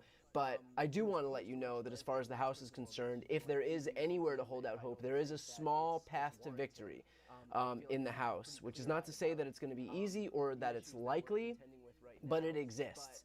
So right now it's clear that Trump has obviously taken the White House. It's clear that Republicans have obviously taken the Senate, and they've done so by a pretty wide margin. The AP has called the race for Dave McCormick in Pennsylvania, but no other network has. And they had predicted about 90,000 ballots remain in Pennsylvania, when in reality there's well over 100,000 now, and they don't know how many ballots are outstanding in total until they get them back. Like, they know how many ballots they've sent out, but they don't know how many they're waiting on, because you don't know what you don't know. As long as they're postmarked by Election Day, they're going to accept them when they come in up to a certain point. But the fact is that we don't know exactly how many ballots are outstanding in Pennsylvania, nor do we know how they're breaking. So there is the possibility in Pennsylvania that we could see Democrats hold on to their seat. Bob Casey hold on to his seat. But I don't want to peddle anything that isn't certain. It wouldn't even make a difference in terms of the Senate majority. But there is, as you can see here, a narrow path to victory in the House where, okay, it's 200 to 211. And if you look at the races that are not yet highlighted, especially the California races, keep in mind, in these races where we see, for example, Caraveo, let's see, let's look for a really close one. Okay, Whitesides and Garcia. This is the one that I had opened this video talking about. Where it's 49.8 to 50.2, there are a lot of Democratic ballots still outstanding. Democrats overwhelmingly use mail ballots. They do the same thing in California. California unto itself is more Democratic. And so it's not outside the realm of possibility that as these ballots continue to come in, that when you have these margins that are closable, 49.8 to 50.2, that they will in fact close. I don't know that the 45.5 compared to 54.5 can be closed, but it's not outside the realm of possibility that Engel can beat Siscomani, 48.6 to 49.1, so we can be looking on the lookout for that.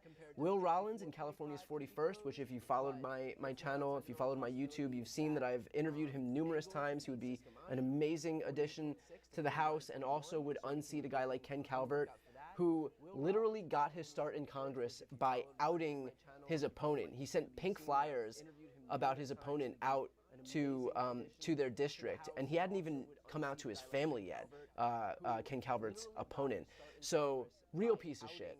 And that's a margin that hopefully Will Rollins will be able to overcome, but it isn't as close. 48.5 to 51.5 is not as close as Whiteside's, which is only 0.4 of a point. So certainly possible for Whiteside's, holding out hope for somebody like Will Rollins, but in any case, all of that is to say that all hope is not lost in the House. Some hope is lost in the House, but not all hope in the House. So I will, of course, stay on top of any updates as we get them, as we get these finalized results in the House. But as you can see right here on the screen, 200 to 211, the magic number is 218. That will determine the House. And you know, there is a possibility, there is a narrow possibility that we can actually hold on to, well, flip control of the House to the Democrats. But it is going to be a narrow path, and pretty much everything has to go perfectly from here on out for the Democrats. And this isn't exactly an environment where that's happening, but it's still possible. And we have won races that were unlikely. We flipped a bunch of seats in North Carolina, for example. Even though we didn't win the presidency, we won the AG, we won the gubernatorial race, the lieutenant governor's race. So there are pockets in this country where Democrats did overperform, and hopefully some of the outstanding races that we have in the House fall into that bucket as well. So that is the update as it stands right now. There is a path to victory in the House. I'll be keeping an eye on it. In the meantime, let's use this opportunity right now to answer some questions if you have them, and kind of meet in a less rigid, you know, backdrop from how I usually just do my videos, where I just talk at you. So if you have questions, I'm more than happy to answer them right now. What's the prediction on when the House race will end? It could be another week, depending on how close it is. California will continue to accept mail ballots so long as they're postmarked by Election Day. I think California accepts mail ballots up to a few weeks after Election Day. Let me find that out right now. Depending on how close it is. California will continue to accept mail ballots so long as they're postmarked by Election Day. I think California accepts mail ballots. So California can take weeks. Yeah, it is...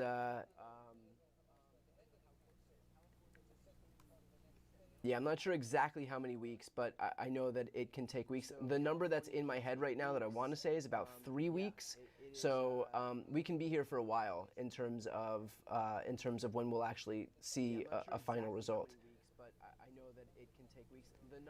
If Democrats get control of the House, how fast will Trump get impeached this time around? I'm not sure. I mean, like, I really can't hypothesize on what I think is going to happen. You know, and I'm loath to just say that, like, the exact same things that happened in 2020, 2016 to 2020, or 2017 to 2021 are going to happen again. So, you know, we'll have plenty of time to engage in the hellscape that will be our political reality in a few months. But for right now, I'll try to stay on what I can speak to with certainty, and that is you know, what we're looking at right now. How do we get more young people interested in politics? For example, people who are just turning 18 or below 18. I really think, look, if you've seen my last few live streams, I'm pretty focused on this beat right now, and that is, it's not just about getting young people involved in politics by just doing politics. The left has a long way to go in terms of reclaiming culture, and it's not the overtly political shows and podcasts that are bringing a lot of the Gen Z kids into the political ecosystem. It's these cultural figures who lead with comedy first, who lead with culture first, who lead with sports first, and then they get, like, red-pilled that way, because ultimately these guys are of a more right-wing political persuasion. And so I don't think it's just a matter of like, okay, we just need to like talk politics to people. I think it's that we need to invest in a left-wing ecosystem that transcends politics, that has like a basis of progressive values, but I don't think has to lead with it. I think it could be politics adjacent. And I don't know where those people are. I know that those are the kind of people we need to support, and they have to be younger than me, probably, because, you know, I'm tired, and I'm probably not as old as I think I am. And I think 5 minutes with Gen Z would make me feel 100. But that is what we need to do. I think we do need to invest in culture. We need to invest in more podcasts, more shows. The fact is that young people are listening to this stuff, not just for like 30 seconds a day on a viral TikTok. They're listening to Joe Rogan like 3 hours a day, 4 hours a day, 5 hours a day. They're sitting with this stuff. They're Jordan Peterson for hours per day. They're listening to Tucker Carlson and you know, Theo Vaughn and these guys for hours and hours and hours. And we can't defeat that by saying like, hey, we had a cool viral clip on TikTok. It's got to be like a full-blown investment into this stuff. And again, it doesn't have to be overtly political. It doesn't mean that we have to lead with politics and only talk about politics. But we do need some type of bigger infrastructure where we can, you know, make sure that people are hearing our perspective and not just completely segmented out of hearing our perspective. Where we can, you know, make sure that people are hearing. I'm being asked if there would be any chance of gaming on this channel. I do not think so. I don't think anybody wants to see me game. It has been literal decades, and it would be bad for all of us. If you had only a little bit of respect for me now, you would have less if you watched me game. Let's see. Do I think the Biden administration will make some kind of statement regarding the rise in threats and hate crimes since the election? I think we'll probably get some platitudes. The fact is that, you know, in terms of like threats against democracy, I think the Biden administration is probably, to be perfectly honest, I think they're more focused on like leading by example and giving goodwill to the Trump administration by saying, look how good we are, like we're all going to accept the results of the election, we're all going to help you with a peaceful transition of power, in hopes that we're going to like lower the temperature and mend broken fences, and that the next time if Trump loses, he'll give a peaceful transfer of power too.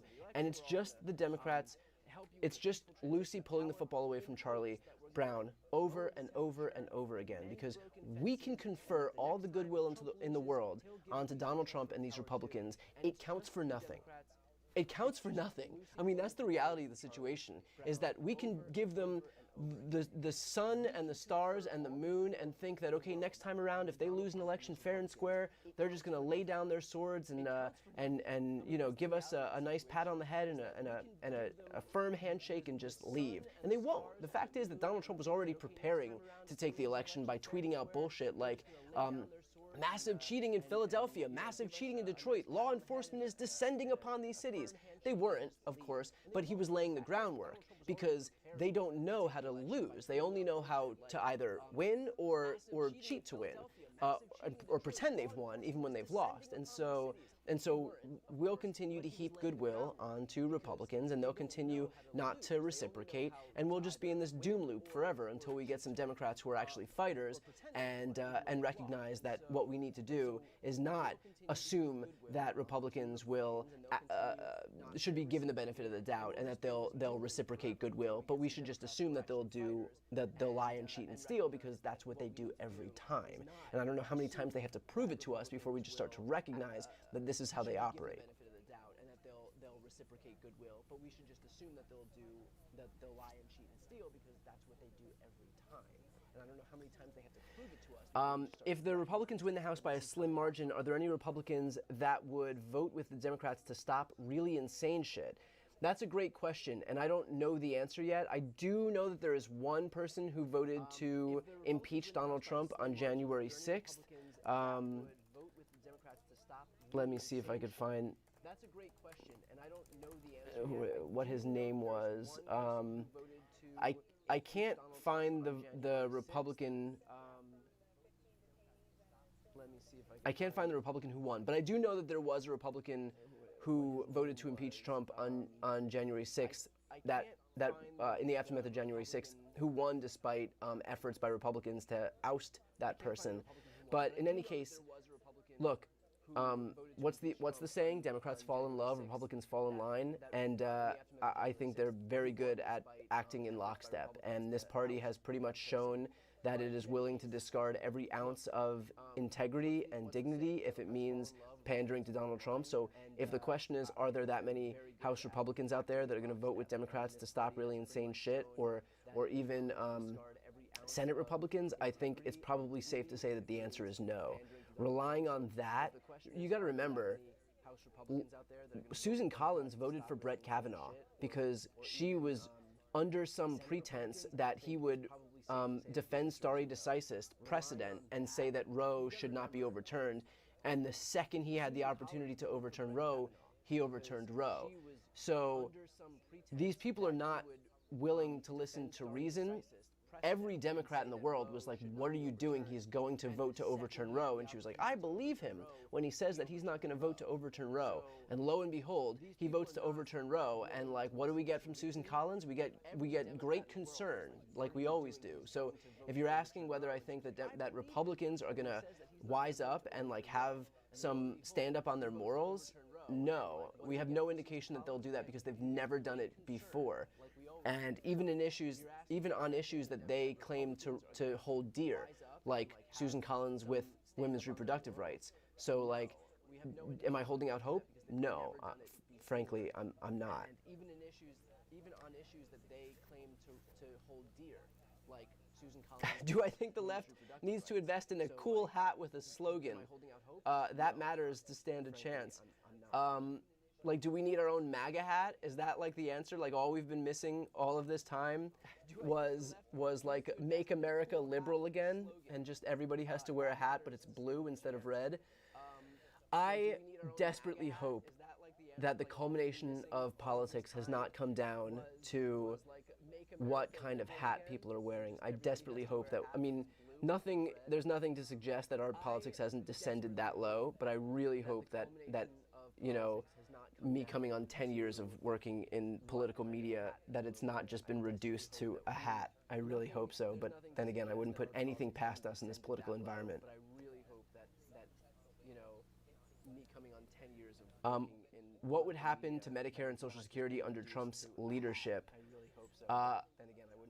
To be perfectly, look, I get a lot of questions on what will Trump do.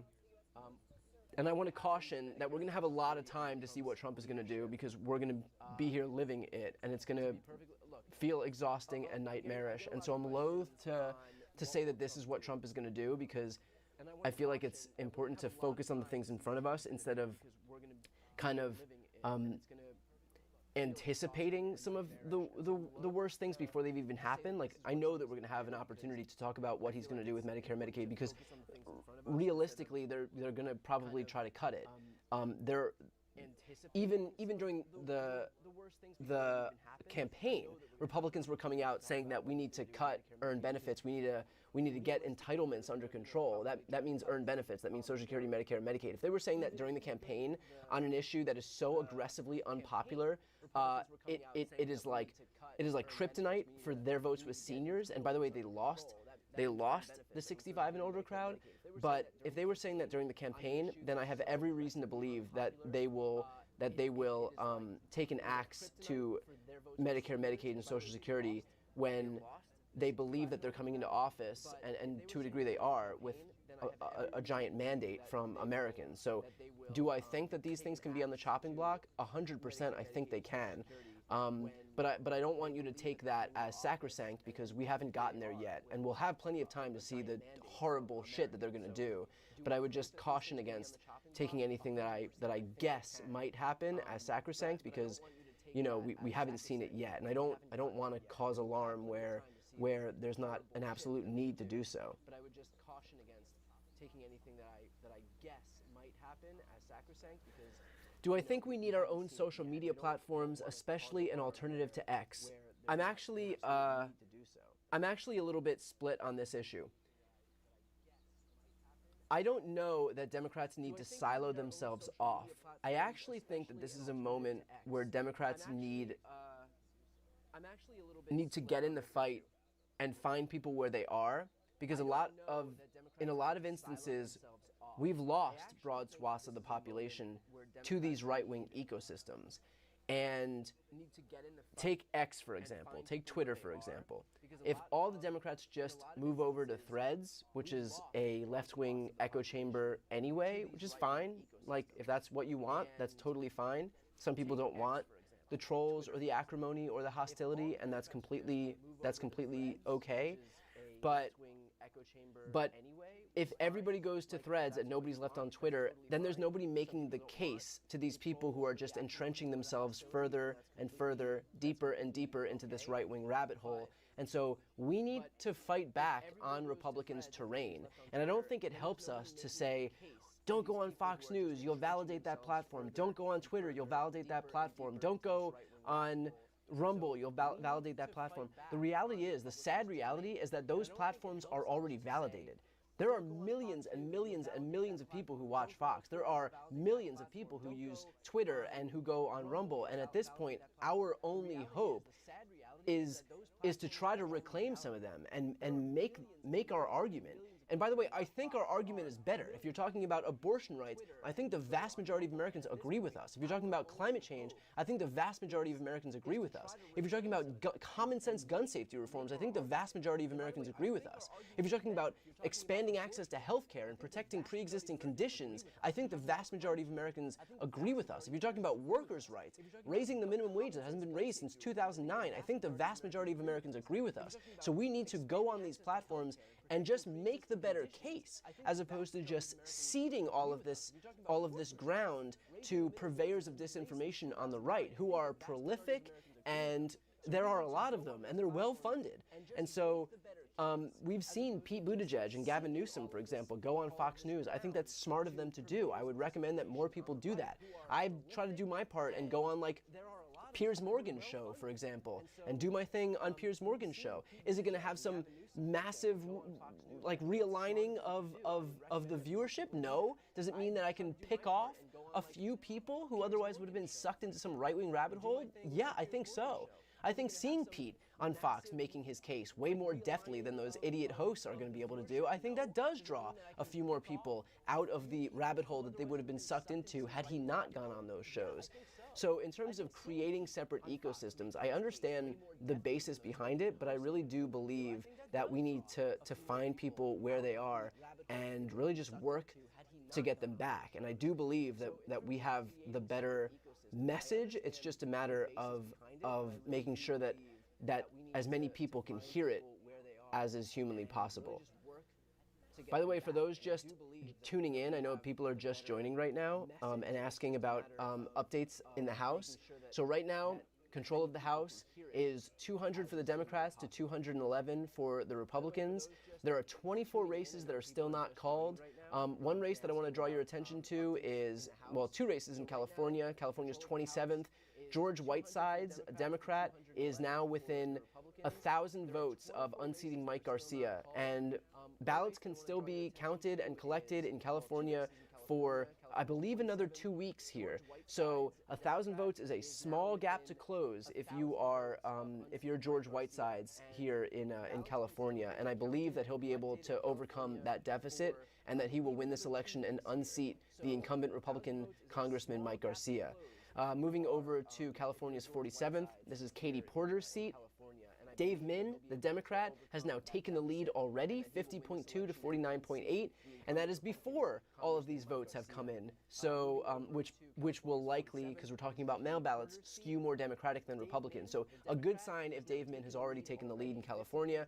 That's 2 seats, and basically, you know, Democrats have to be perfect. We need 18 more seats out of the 24. So there is not much of a margin for failure here, and we need to still retain the vast majority of the seats that are up for grabs. And so we'll have these answers within the coming days. Even tomorrow, I'll come back on here and we'll do another update. And I'm sure this number will be, the gap will be closed even further.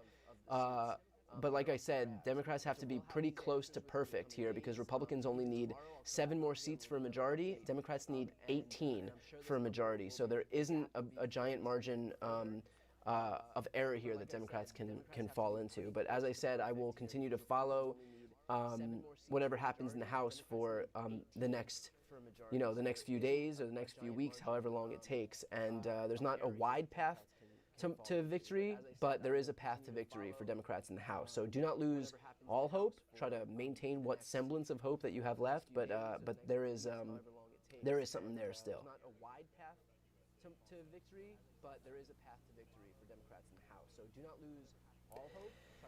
How can the House be so close when the presidency was a landslide? It's a great question, and the fact is that a lot of the Senate candidates and the House candidates ran a better margin than the top of the ticket. There are a few reasons. One, Kamala Harris may have been just that much more unpopular.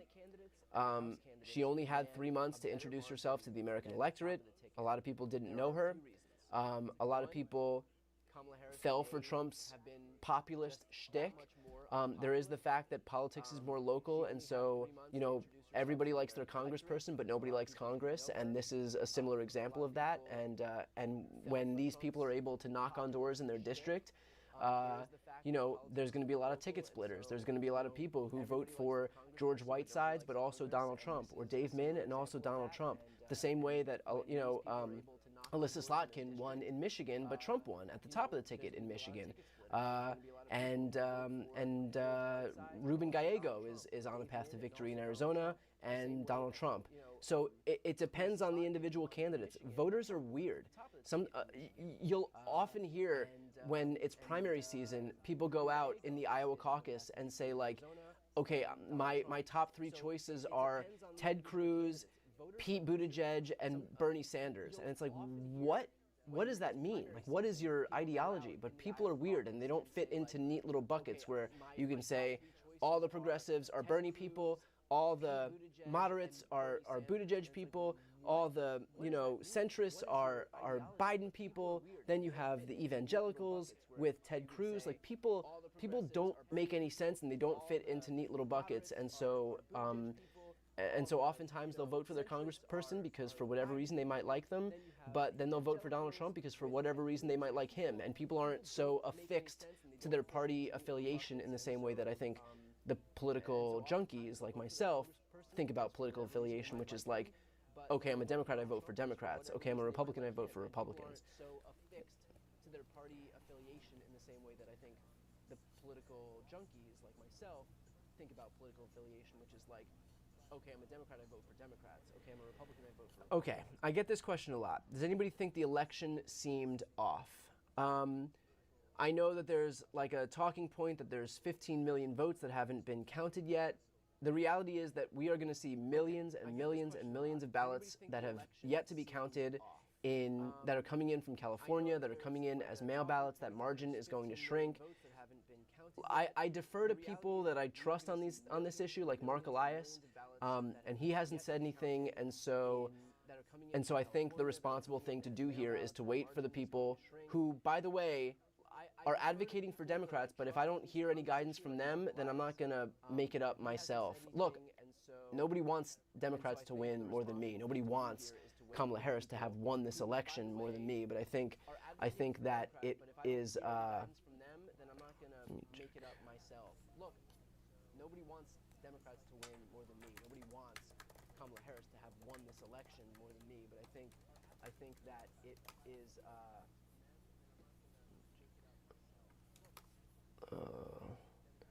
Give me 1 second here.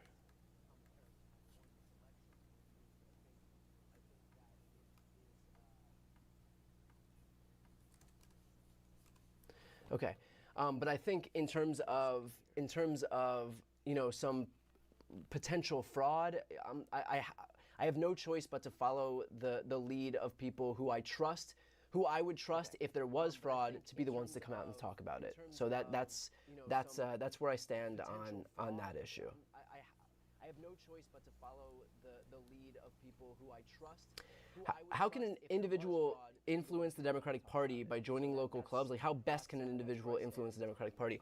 It's a good question. I think that there are a few ways. First of all, there's some state parties that accept donations year round, so that they can hire permanent staff, so that every election cycle we're not standing up an entirely new campaign starting from zero. So Wisconsin Democrats, for example, they have year-round staff, and that year-round staff allows them to just get better and better and better every year. And I think that's important because, like, the worst thing for us is we spend so much money on these campaigns around the election time. Wouldn't you rather donate to a campaign that knows what it's doing versus a campaign that was just stood up 5 minutes before the election because they needed to? So there's that. There's supporting these campaigns all year round. Otherwise, there's just like doing the work online, which is making sure to share stuff and spread like good messaging and use your own messaging as a way to like reach other people. And then, yeah, like doing activism, any activism that you can do, any way that you can, like, any groups that do canvassing or activism year round is, at a local level, is probably the best thing that you could possibly do. Okay, let's get to some more questions here. Any groups that do canvassing or activism year round is, at a local level, is probably the best thing that you could possibly do. Okay, let's get to some more questions here. Why wouldn't they do a recount of Trump and Harris to make sure it was fair, especially with all those bomb threats? I think it's not even, the margin isn't even close enough to warrant it. I think that depending on how close the margin is, if it's like within half a point, it triggers automatic recount in certain places. It wasn't even close enough for it to warrant it. So I think that in certain places they can request it, but I think it wasn't even close, that it wouldn't even make enough sense for them to do it, and the results were clear enough. So I think that in certain places they can request it, but I think. Why won't Biden use the new immunity ruling in his favor? Do you have an opinion on this? Republicans would use it against us 100%. That's true. You want the real answer why Biden won't use the new immunity ruling in his favor? It's because we all know who Joe Biden is, and I think he's more focused on like, again, mending fences and reconciling fissures within the country, and what I think is probably a misguided effort and a naive effort to confer some goodwill onto the other side in hopes that it'll be reciprocated. Will it be reciprocated? No. But I think that it's part of his mentality that we're going to go back to a time of unity and cooperation and compromise, and by using the immunity ruling, he'll undermine all of that. And so we have to continue to give goodwill to Republicans who will then turn around and spit in our faces, but that's neither here nor there. Also, because ultimately, if he tries to do something, even if it's under the umbrella of an official act, and that's, you have presidential immunity so long as it's an official act. Think for a second, if Biden tried to do something, and I don't even know what he would try to do, but if Biden tried to do something, the Republicans would challenge it, they would go to court, they would argue that what he's doing is not an official act. Think about who the final arbiter of that question would be. It would be the Supreme Court. This is a Supreme Court that is so tilted in Trump's favor that he gave Trump this power in the first place. And so I don't think that they need to say, oh, well, we already said we're boxed into a corner because we said that everything, a president can do anything. They would just say, nope, this isn't an official act. You can't do this. Because who are they going to appeal? Who are you going to appeal to? Who's Biden going to appeal to? The higher Supreme Court? That's it. They have the final say in the matter. And these aren't people for whom long, deeply held principles are a driving force. Again, they all said that they agree with stare decisis. They all agree with settled precedent. And they all voted to overturn Roe. These aren't people who actually have long-standing principles or deeply held convictions. They're just political hacks. They're no different from Jim Jordan and Matt Gaetz, except they're wearing robes. And so they'll tell Donald Trump that he has carte blanche to commit criminal acts with impunity, and then they'd be perfectly willing to tell Joe Biden that he can't commit any acts with impunity. Like, to leave all of our eggs in the basket of just trusting this Supreme Court, I think is not paying attention to what the Supreme Court is telling us, which is that they are a partisan body that is there to look out for Republicans. And it's as simple as that. So between Joe Biden's likely unwillingness to be as aggressive as I would love for him to be, and the Supreme Court's unwillingness to be consistent, it's not even worth it for him to try to do anything with this Supreme Court ruling. Okay, I'm getting an interesting question, and I don't even know if I should answer it, but I feel like I should. I feel like it's worth being honest here. So the reason that I haven't worn suits, and I've worn suits in every YouTube video for let's see. Being honest here. Hang on one sec. The reason I haven't worn just blocking a troll really quick. Let's see. There we go. So the reason that I haven't worn suits is I feel like I started my career in political media as like a 20-something, and it was hard to be taken seriously online if you're just like some punk kid shooting videos in your bedroom. And so I dressed up to like try to get some validation from people who otherwise wouldn't have taken seriously somebody in like a t-shirt. And I feel like largely that was a successful venture, and I'm an MSNBC contributor now, and I was able to interview the President of the United States and you know, kind of like fake it till you make it, right? Like get to a point where I was at a position where I like worked my way into the seriousness that I hoped I would be taken when I started wearing a suit. But now I feel like when I look at the audience that we're having the most trouble with, it's probably not the people that will only trust you if you're wearing a suit. Now I feel like it's the opposite, where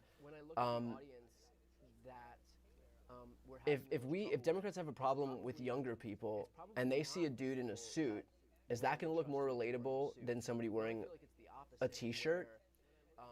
And I think it's probably not. And so I don't know, like in terms of like, just in terms of me thinking how I can be the most helpful to the moment that we're in right now and the movement that we're in right now, maybe it's worth it to try and look, to dress in a way that's like,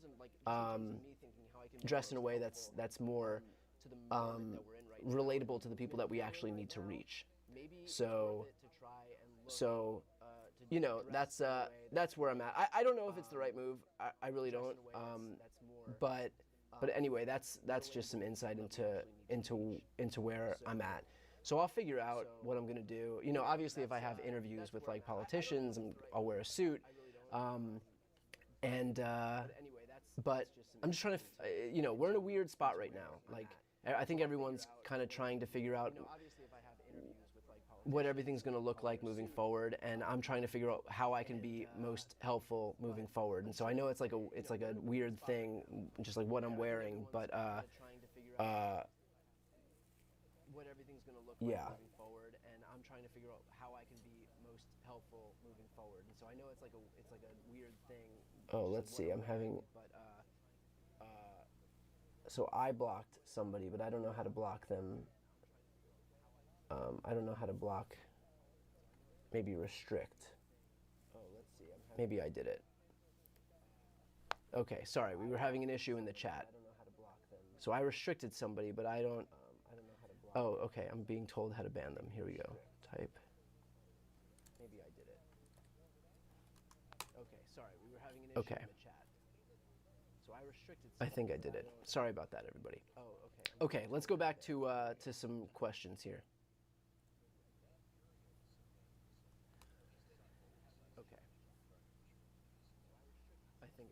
Sorry about that, everybody. Okay, let's go back to some questions here.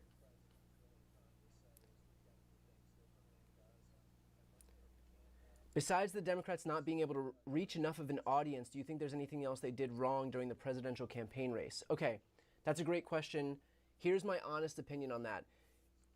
And I want to be clear, like, I can Monday morning quarterback. I'm not holding it against anybody because nobody knows that whatever our strategy was wrong until we've lost. So I don't want to come and say like, oh, I thought all along that Joe Biden should have declared right away that he was not running for office again, because I didn't know that.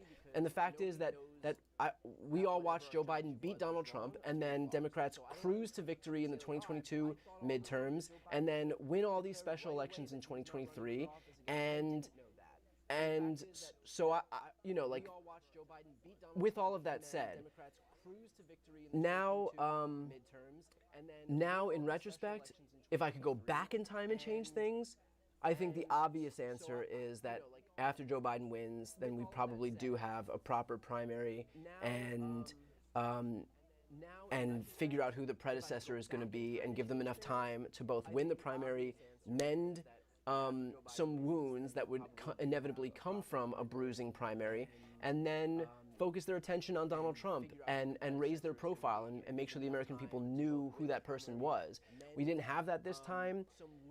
You know, I thought Kamala Harris ran as good a campaign as she could have possibly run, given what she was contending with, which is 3 months to stand up a presidential campaign and introduce herself to 350 million people and take on somebody who has basically been in front of everybody's faces for almost 10 years in Donald Trump. That's not an easy barrier to overcome. It's not easily surmountable. And I think she did as well as she could. I don't think we should have picked anybody else, because who else could it have been? Like, are you going to tell the vice president who's literally next in line that all of a sudden, you know, like, we're going to stand up a primary in July and somehow that's going to be resolved by what, August? And then you have like 1 month, 2 months to stand up an entire presidential campaign. There's not enough time. And nobody expected Joe Biden to get, like, descend as fast and obviously as he did after that first debate. Nobody expected it. Remember, it was Biden's campaign that insisted on a June debate. It was Biden's campaign. If they knew that he was in that shape, they wouldn't have put him on that stage. It was his own campaign that put him out there. So nobody anticipated this. I didn't anticipate this. Every time that we'd seen him in public, sure, he's an old guy and he shuffles, but, like, he did fine at the State of the Union. Let's see, I have to charge this. He did fine at the State of the Union. When he does these speeches, he always did a good enough job. Like it was all okay. It was like a right-wing talking point that, like, Biden was old, but they lie about everything, and so why would we take it seriously? But the way that it happened, there just wasn't enough time. And so the honest truth is, like, if we could have changed things in retrospect, sure, I would have said that Joe Biden was going to be a transitional candidate right after he won in 2020, then make him a lame duck, figure out who the predecessor is going to be, and hand it off to somebody younger in the next generation who can be the new standard bearer. But, like, we didn't do that. And so I think that we're in the position that we're in right now, and also it's worth noting, even if we had the best candidate on the face of the earth, that might not have mattered, because this was a period of global inflation. Every single country in the world had either ousted its incumbent leader or they lost vote share. And so the U.S. wasn't immune to that. It happened in France, it happened in the UK, it happened in South Africa, it happened almost everywhere in the world that I can think of. The U.S., we actually lost by the smallest margin of any other country or governing party in the world, but we weren't immune to the forces of high inflation and unhappiness as the result of that high inflation, or economic instability as a result of that high inflation. So even if we had, you know, Barack Obama 2.0, some generational candidate who you know, was able to transcend political divides, even that I'm not sure would have been enough to win this election, because people were hurting and they want to take it out on the people in power, and the people in power right now are the Democrats. Sorry, I said predecessor, I meant successor. Even that I'm not sure would have been enough to win this election. Is there a probability that Kamala runs again despite the loss? I don't think so. I think that she's going to go the way of other Democrats who have run, other Democratic candidates who've run and lost, and that is that she's gonna not run again. I mean, like, Hillary's not gonna run again. John Kerry didn't run again. I would venture to say it's damn near impossible that we will see Kamala Harris run again. I think that's it for her time trying to be a candidate. So I think that's probably as close to a certainty as possible. Pineapple on pizza, I'm okay with it. Yes. Hey Brian, please read. I'm a hardcore Trump supporter, but I really appreciate what you do. Although we disagree, I believe you genuinely care about this country and are a good guy. I appreciate that. Thanks. Thank you. Yeah. Hey Brian, please read. I'm a hardcore Trump supporter, but I really appreciate what you do. Although we disagree, I believe you genuinely care about this. Will I come to Virginia to campaign next year? The House of Delegates needs to stay blue. That is a great question, and I will do whatever I can in Virginia. And remember, okay, so I'm glad that this question was asked. So I know that people are despairing and upset right now. I am. I'm basically like, this is like my equivalent of showing up in sweatpants every day because I can't even bring myself to get dressed. But the first elections in an off-year cycle are going to happen next year, and if I can promise you anything, it's that Americans who don't know who Trump is, don't remember the chaos that enveloped us during his first administration. We're too young to have experienced that chaos because maybe they're 18, 19, or 20 now, and we're like 10 years old when he was president the first time. They will be introduced to it. And in the same way that he was wickedly unpopular his first term because the chaos is exhausting, he will be unpopular now. And the first opportunity that Democrats will have to serve as a referendum on Trump's presidency will be in Virginia, and we will show up and we will win. And then the second opportunity we will have will be the same opportunity in midterms that we had in 2018. And I have to remind you that Democrats won the House in 2018 by the biggest margin in modern American history.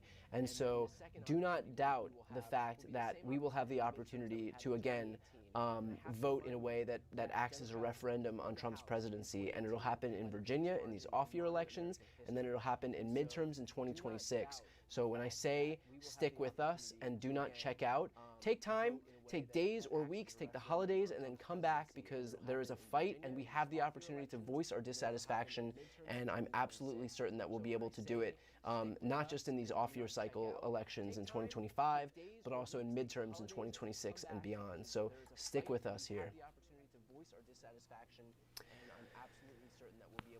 What makes us believe we will have elections in 2 years?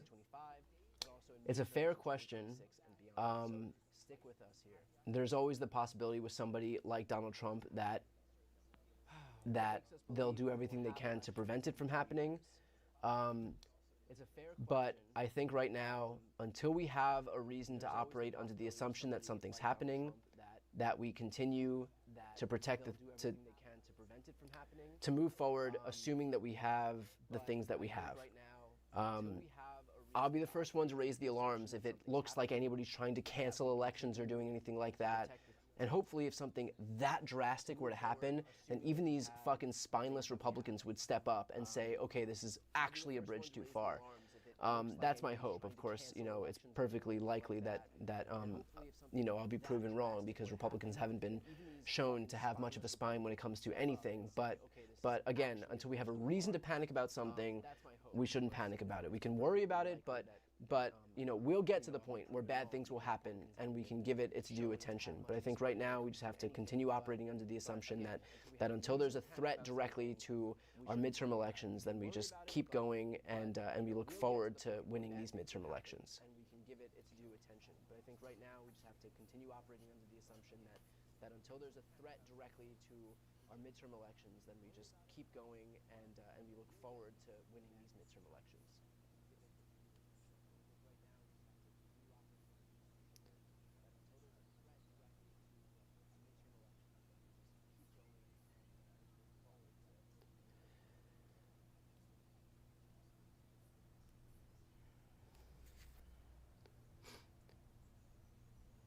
Let's see.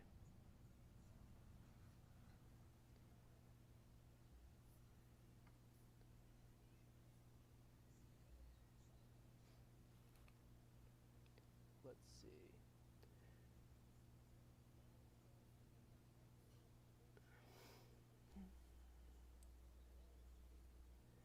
Should people start boycotting right-wing businesses, especially big ones like Amazon?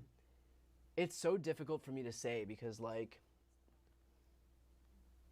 some of these businesses like Amazon are just, is me not ordering like toilet paper from Amazon one day going to change the fact that every person in the entire country uses Amazon on a daily basis?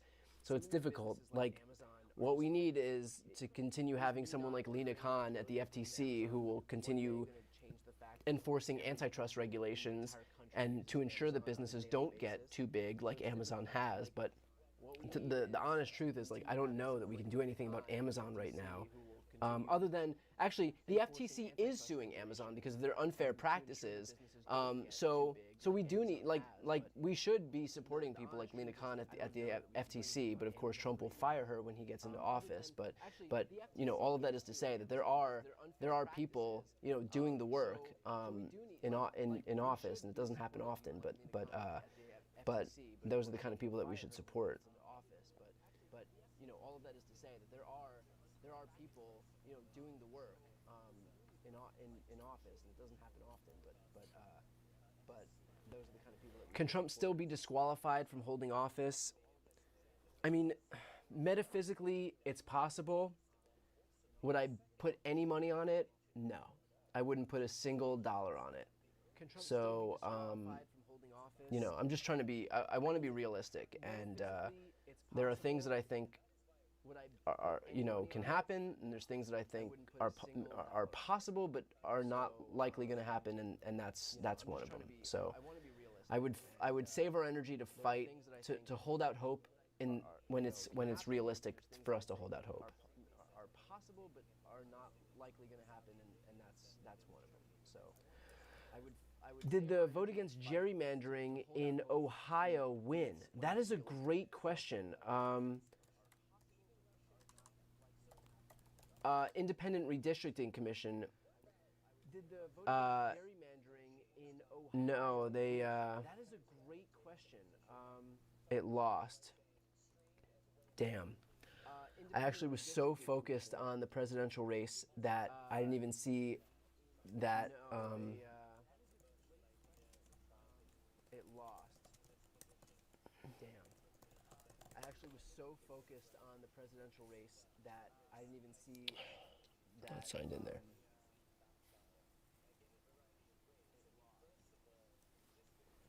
Voters reject issue 1, leaving politicians in control over the map-making process. Damn, what a bummer. What a bummer. Voters reject issue 1, leaving politicians in control over the map-making. Not even by that much either. 53.8 to 46.2. Damn, that's terrible. And you can see all of the Democratic population centers voted yes, and all of these people, not even by that much either, overwhelmingly red area wanted gerrymandering to stay in place. Damn, that's terrible. That's so miserable. All of the Democratic population centers voted yes. It's a bummer that even in places like Cincinnati, they could only manage 55% of the vote. Montgomery County, which is Dayton, Ohio, 51.8% of the vote. What a dismal showing. This was the most important issue happening in Ohio aside from the Senate race, but just a terrible environment for Democrats to try to compete in, and you know, it shows. This was the most important issue happening in Ohio. Damn, that's a bummer. But it's a good call because I completely forgot that existed. You know, it shows. Are there things Biden can do right now to protect our country while he's still president? He still has the ability to send money to Ukraine, which I believe he's preparing $6 billion to send to Ukraine. There are still a few climate things that he could do. So, for example, he could. There is the question of some LNG. Is it LNG? There's climate things that he could do. So, for example, he could. There is the question of liquefied natural gas. There's some liquefied natural gas question in front of him, and so I know that there is a petition going around to request that he block that, to block those LNG. So let me find that petition. I can put it in the chat, and if people want to sign it. It urges him to reject 5 liquefied natural gas facilities before he leaves office. So that is something that we could do, and I'll put it in the chat right now. So if you want to sign that petition, that's a small step that we could take. But otherwise, yeah, I think any climate protections he could do while he's in office, look, he can shore up the government insofar as he can, but remember, ways that Joe Biden can shore up the government and shore up democracy are only as strong as the willingness of his successors to actually abide by those things. So if they put statutes and none of the Trump people decide to take it serious, like if they put regulations in and none of the Trump people decide to abide by it, then that's that. And again, all of this stuff is only as certain as other people's willingness to respect it. And so, at some point, I think it becomes clear what they're going to do with any, mealy-mouthed regulations put forward in the last minute by Biden to preserve something. How much impact do I think Gaza had on the election?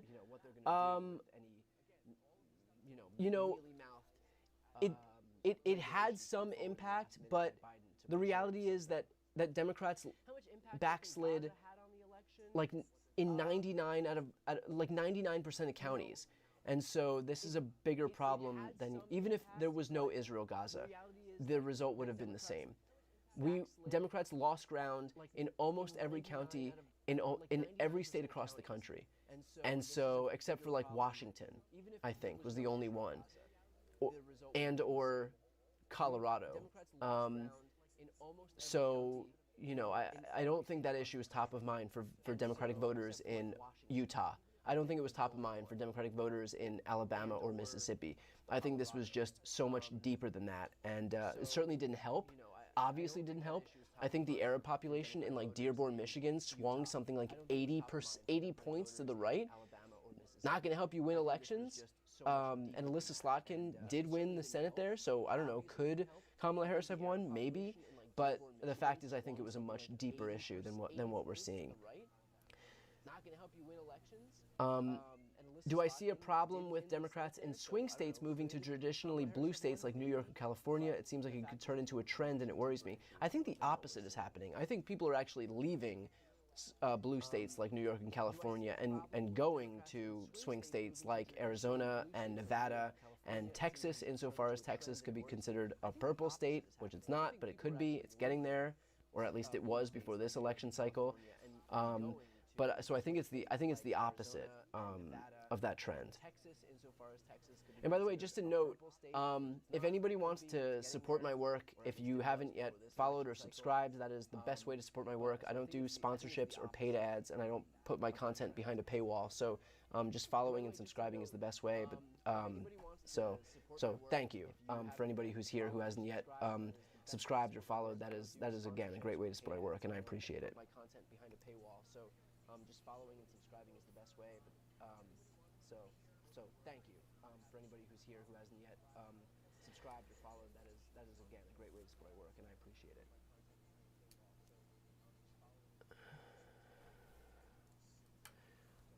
Okay.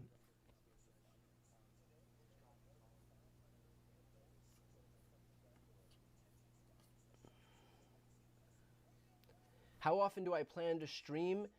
Okay. I think probably every day. I mean, you all let me know if you enjoy these streams and you think they're more helpful than just my regular offering, which is YouTube videos. If you think it's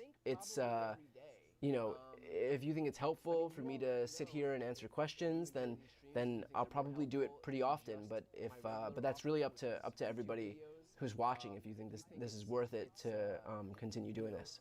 If you think it's helpful for me to sit here and answer questions, then I'll probably do it pretty often. But that's really up to everybody who's watching if you think this is worth it to. Maybe I should pin that petition, by the way. Oh, yeah.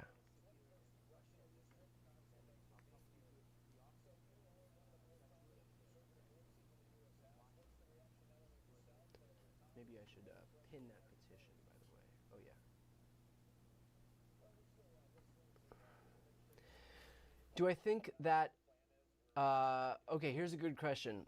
Do I think Biden should fill the 40-plus judge positions before he leaves office, plus Sotomayor? Absolutely. 100%. Do I think that, look, okay, here's a good question. Do I think Biden I don't know why Democrats are being so polite about the Sotomayor situation. Sotomayor is 70 years old. I don't think she's in the best health in the world. And we have just sat back and watched the Supreme Court. We've watched one Democratic justice die on the U.S. Supreme Court in Ruth Bader Ginsburg.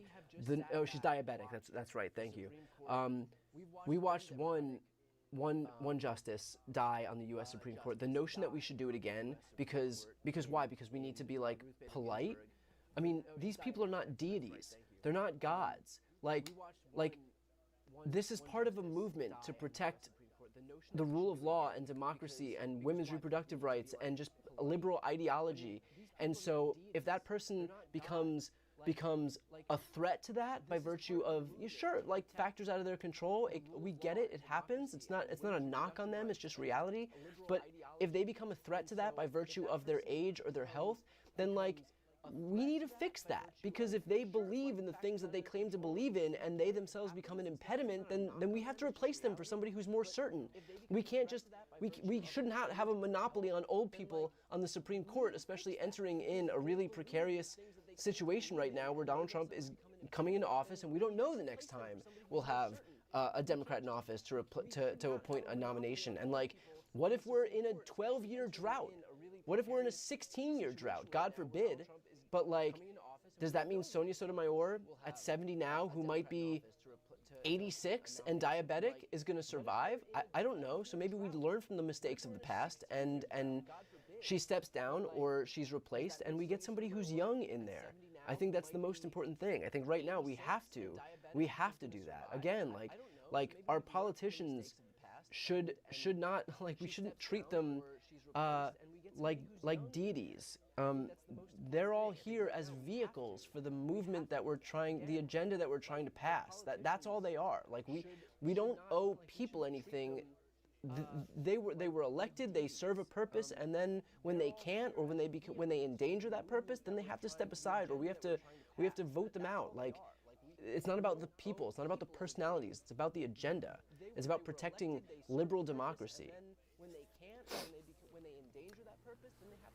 My thoughts on Susie Wiles being the chief of staff pick, and will she be able to keep Trump somewhat in check or be the shadow president when he's golfing 90% of the time? The reality is that I think that far from just Susie Wiles being the shadow president, I think that Donald Trump will be successful in putting people in a lot of these positions who are going to be able to just enact the agenda that they've decided that they want to enact. It'll be the Project 2025 agenda, and I think he's, he will fix the mistakes of his first term, surround himself with loyalists and extremists and sycophants and theocrats, and they won't, it'll be more of a well-oiled machine than it was before. And I don't think Trump cares about policy. I think he's going to get in there. He's going to pardon himself immediately so that he has that in his back pocket. He's going to make sure that he withdraws his federal prosecutions against him. So he'll do that. He'll make sure there's no DC prosecution. He'll make sure that there's no Florida classified documents prosecution. And once he does that, then he'll go golf and he'll have these sycophants do whatever they do because he doesn't care about policy. You think Donald Trump cares about education? You think he cares about charter schools? You think he cares about, well, he probably cares about tax policy because he doesn't want to pay them. But like, do you think he cares about women's reproductive rights one way or the other?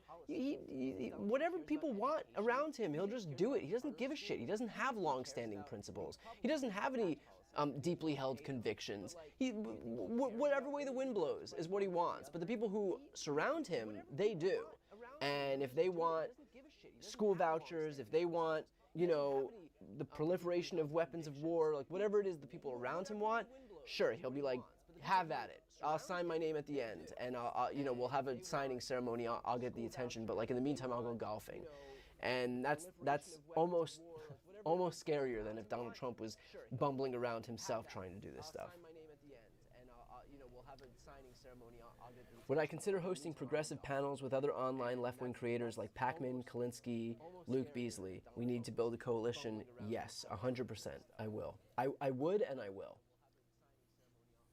Would I consider hosting progressive panels with other online left-wing creators like Pacman, Kalinsky, Luke Beasley? We need to build a coalition. Yes, 100%. I will. I would and I will.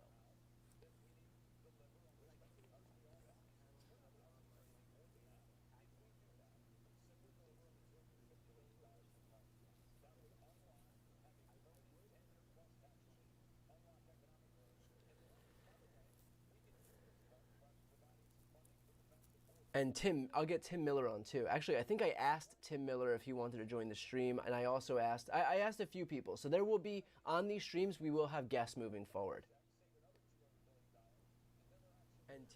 Let's do one more question here because I think I need to eat some food. I asked a few people. So there will be, on these streams, we will have guests moving forward. How's it going to work with him being president and so many countries not allowing convicted felons into their country? As much as I would love to see countries not allow Donald Trump into their country because he's a convicted felon, I think that they'll probably make an exception. Why isn't there an investigation on Musk about the daily $1 million for Trump votes? Because it's, is it illegal? It did go to court, and the case was dismissed. It went to court. It was brought to court by the Philadelphia DA, and the Philadelphia DA lost at the trial court. So they allowed Elon Musk to keep going with the payments. Will I have Destiny or Pacman as a guest? I don't know that Destiny can come on Twitch, but happy to have him on YouTube. And Pacman, yes, of course. Will I have Destiny or Pacman as a guest? I don't know that Destiny can come on Twitch. Okay, let's do one more question here. And Pacman, yes, of course. Any idea what's going to happen to the Bragg case moving forward since Trump can't pardon himself for state crimes? So because there's a DOJ policy, according to the Office of Legal Counsel, the OLC, there's guidance saying that a sitting president can't be indicted or prosecuted, so all of those pending prosecutions will be paused.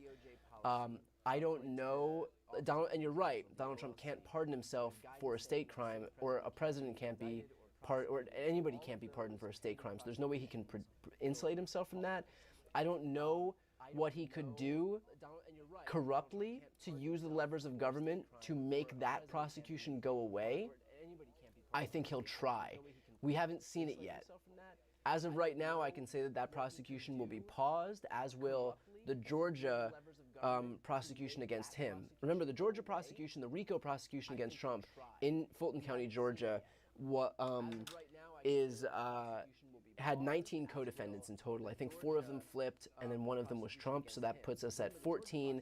The prosecution against them, those co-defendants, can still move forward, but as far as Trump is concerned, he can't be indicted on the state level or federally while he's president. So those indictments at the state level, whether it's in Georgia and New York, in terms of the sentencing that we're waiting for, everything is going to be paused while he's president, and maybe we'll see it in 2028.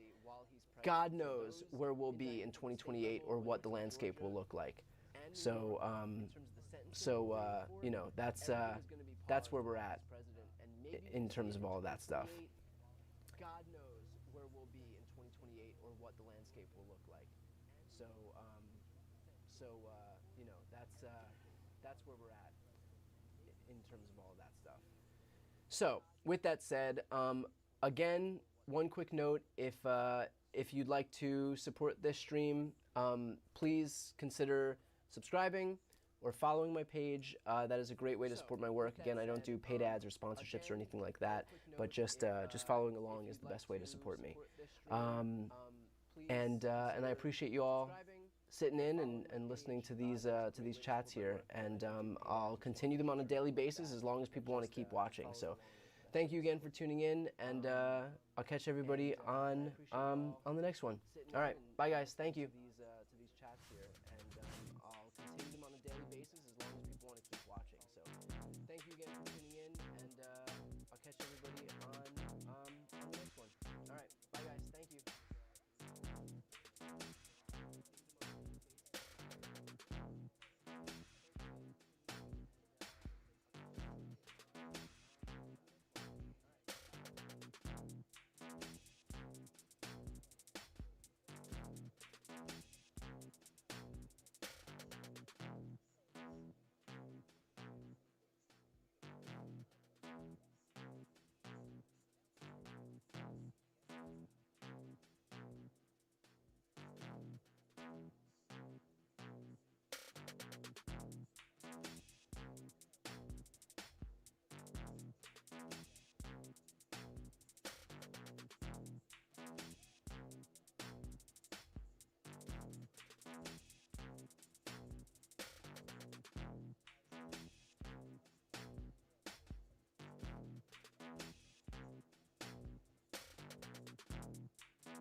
Hey, everybody. Thank you for tuning in. All right, so we have some interesting news today. Earlier this morning, you might have noticed that the House kind of issued this surprise update that the House Ethics Committee did indeed vote quietly, albeit quietly, on releasing the ethics report against Matt Gaetz. This came as a surprise because we just assumed that kind of the momentum behind it had died down. It hadn't really been in the news unto itself. Let me fix this real quick. I need to stop giving thumbs up because it kills my camera. So we do already now know that the House Ethics Committee will be releasing this report, and so that remains to be seen. They said that they'll do it later on this year when all the votes are completed. So I don't know if they're trying to do it in such a way that they can bury it under, just this general feeling of people not paying attention and hope that it kind of goes away that way. But in any case, I know a lot of us are going to be anticipating that with bated breath, basically, and we'll dive into every part of what that report ultimately says. But Matt Gaetz had a pretty negative reaction to that, and that was, he had posted on Twitter his response. Let me pull that up right now. And this isn't what I ultimately want to talk about, but I think it's worth discussing real quick. Negative reaction to that, and that was, he had posted on Twitter. Let's see, let me just pull this up real quick. And this isn't what I ultimately want to talk about, but I think it's worth discussing. There is a world in which he may have actually deleted it. Okay, in any case, let me show you what I actually wanted to show you, because this was the ultimate result of Matt Gaetz coming out and kind of losing his mind over the House Ethics Committee report announcement. And then, as Matt Gaetz said, someone suggested the following plan to me. Show up on January 3rd, 2025 to Congress, participate in the speaker election. I was elected to the 119th Congress after all. Take the oath, file a privilege motion to expose every Me Too settlement paid using public funds, even of former members, resign, and start my own OANN program at 9 p.m. Eastern on January 6, 2025. So this is effectively Matt Gaetz showing his discontent with this House Ethics Committee. And remember, for the report to have been released, it needed Republican members of the Ethics Committee to have signed on to its release as well. So presumably, the Republican chair of the committee, Michael Guest, was one of them. I don't think he's particularly MAGA, although he did bow to pressure from Mike Johnson. But in any case, there did have to be buy-in from Republicans. That was the only way this report was going to get released.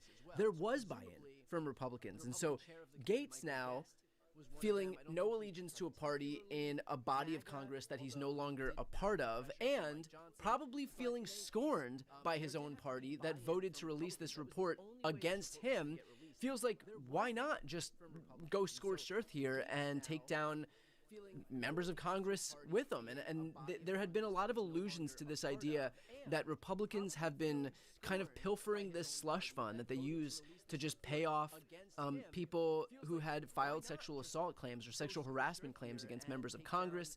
I did ask Amy Klobuchar about this during a recent interview, and she kind of brushed it aside and said, look, I don't lend a lot of credence to the things that Matt Gaetz says, but remember, these are things that Matt Gaetz has said against his own party, and I don't necessarily think that when he really doesn't have a whole lot of incentive to bluff, that he would be doing it. And by the way, Matt Gaetz has done this to his own party before. Not this specifically, but for example, he outed a member of his own conference, a Republican lawmaker, outed a Republican lawmaker publicly. And I think that he has, and of course, the most famous example is him basically using his political capital to oust Kevin McCarthy from Congress.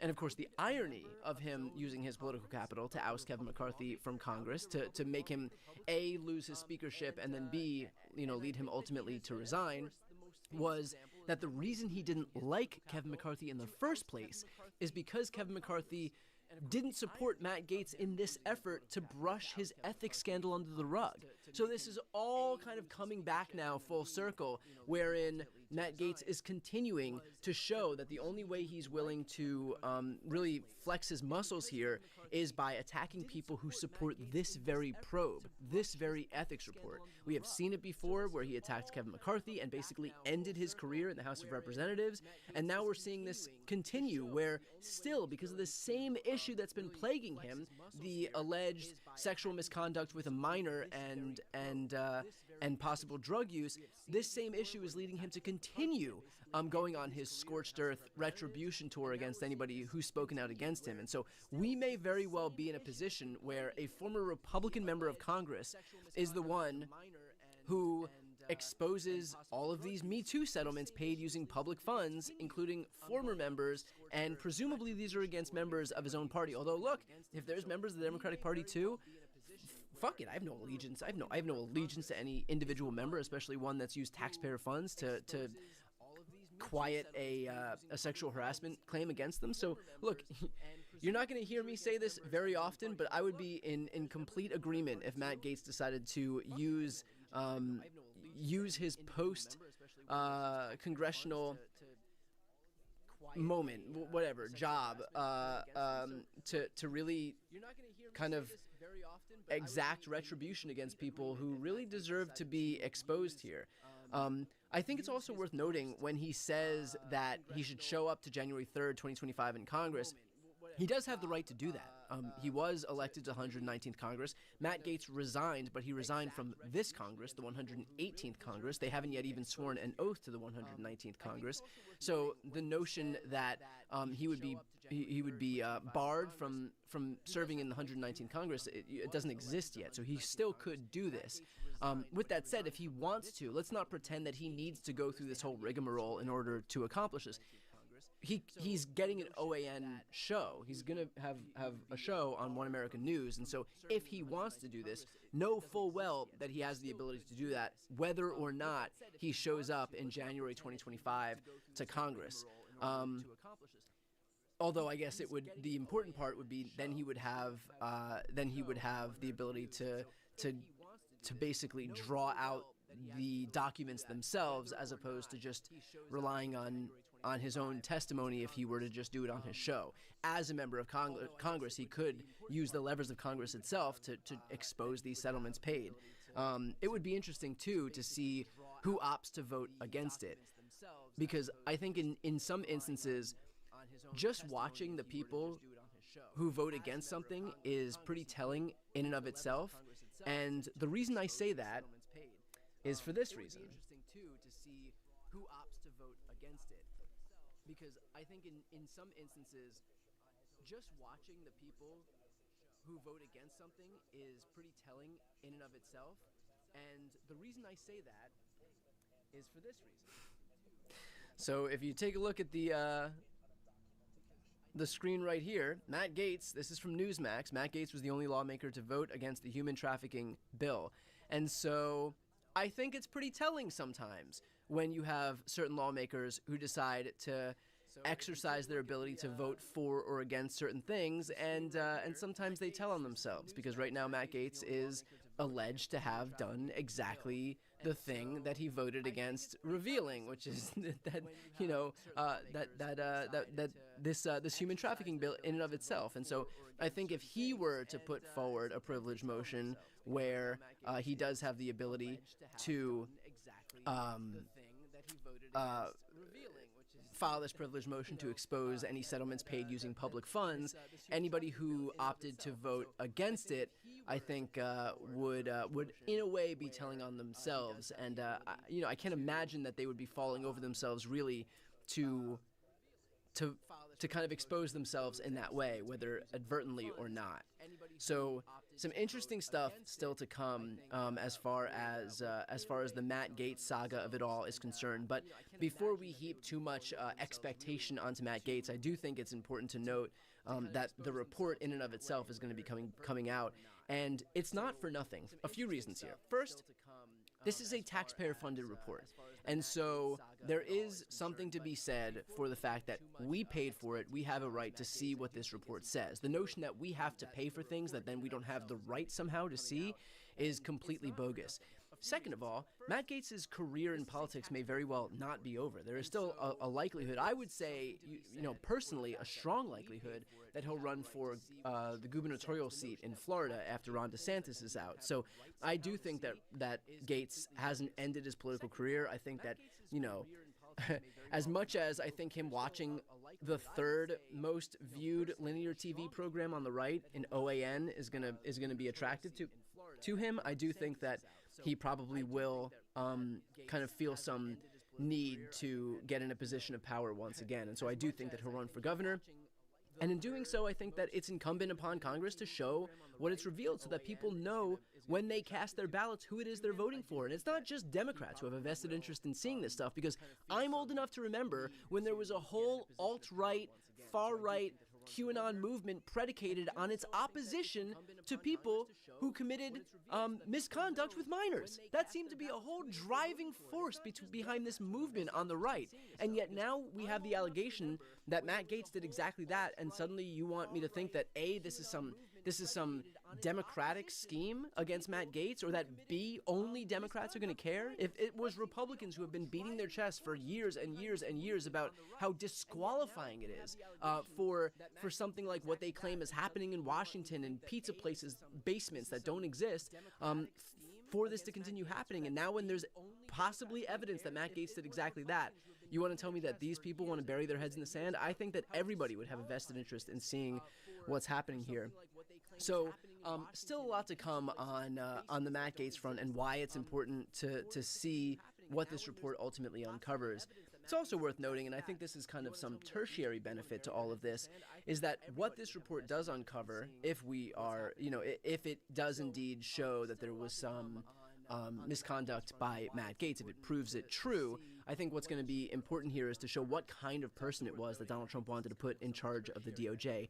And I say that this is the least compelling option because I don't think there's any doubt among normal people what kind of person Trump wants to put in charge of the DOJ.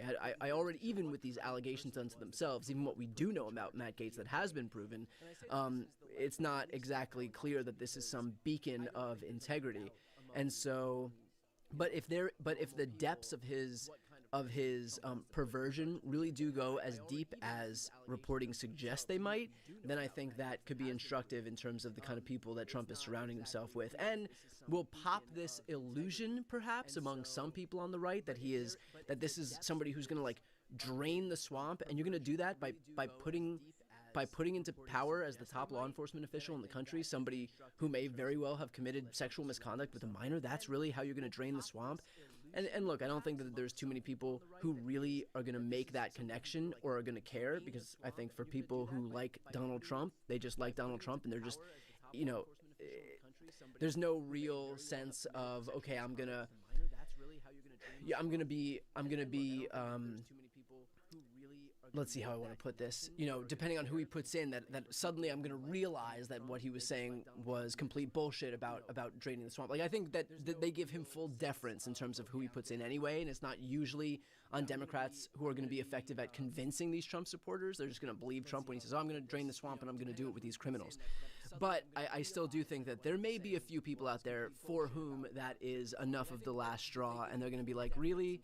Dude, this is the guy you wanted to put in as the top law enforcement official in the country? So remains to be seen what happens there, but I do think that the onus is on us to make sure that we make that connection so that it's clear exactly the kind of people that Donald Trump was not only trying to put in power, but anoint to a position that is the top law enforcement official in the United States of America.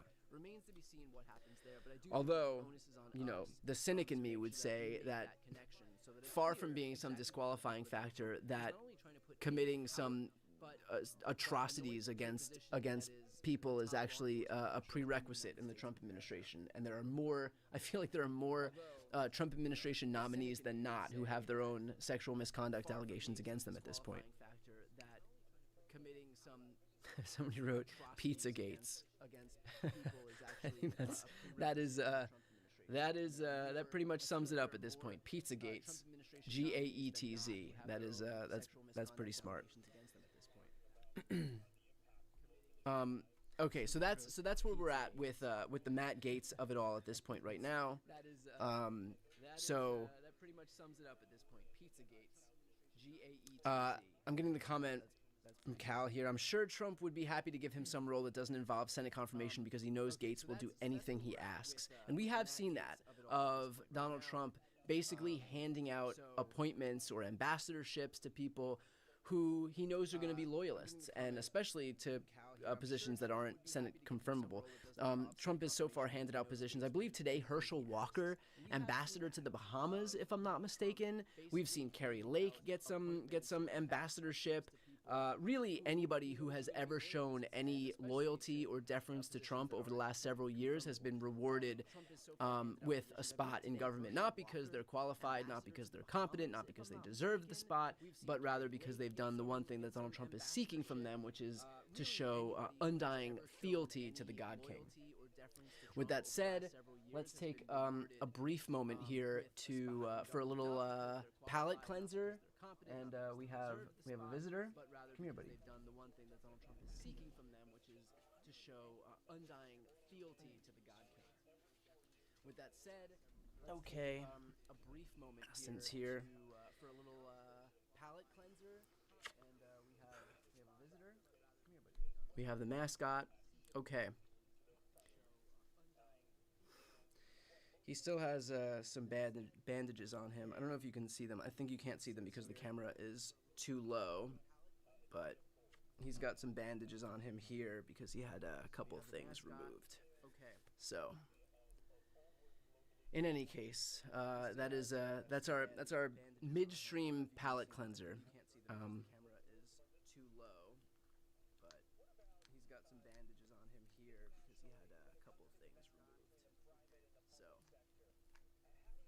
In any case, that's our midstream palate cleanser. Okay, I'm going to answer some questions now that I'm getting in the chat. So going a little bit back here, have you discussed Section 3 of the Constitution recently? No one has ever ruled that he could legally take office, right?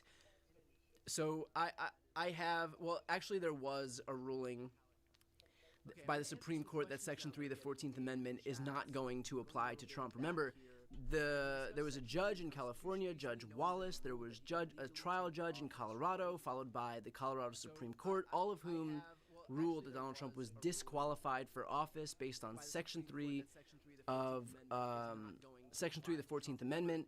And that question was elevated up to the Supreme Court. The Supreme Court ruled that it did not apply to Donald Trump, and so that basically negated any argument, because they're the final arbiter of this stuff, negated any argument that we might have had where Donald Trump couldn't legally take office. So is it legit? I mean, it's legit insofar as the Supreme Court is the final arbiter of these things. Is it legit in terms of that's what the Constitution says? No, but, our protestations and and $10 will get you a foot long at Subway. Hey. I mean, it's stay here, buddy. Insofar as the Supreme Court is the final arbiter of these things, is it legit in terms of that's what the Constitution says? No, but our protestations and $10 will get you a foot long. All right, at Subway. He's over it. He doesn't care about the fame. He's too old for this shit.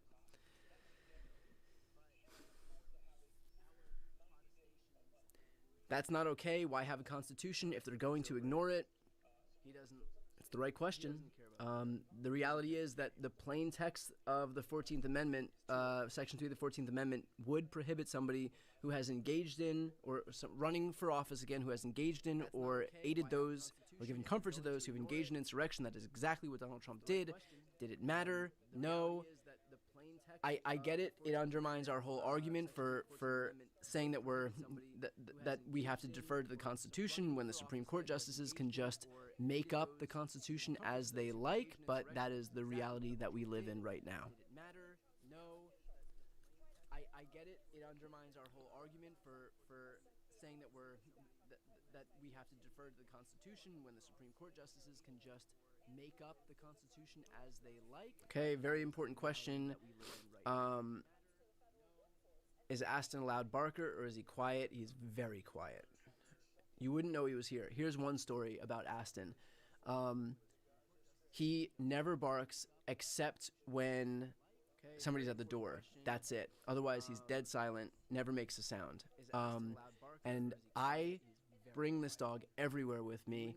And one time I decided, and I would bring him to the movies too. So we were at some AMC theater watching some movie, and we always brought him. I would always bring this dog to the movies because I don't care. I will bring him anywhere. I brought him to the supermarket.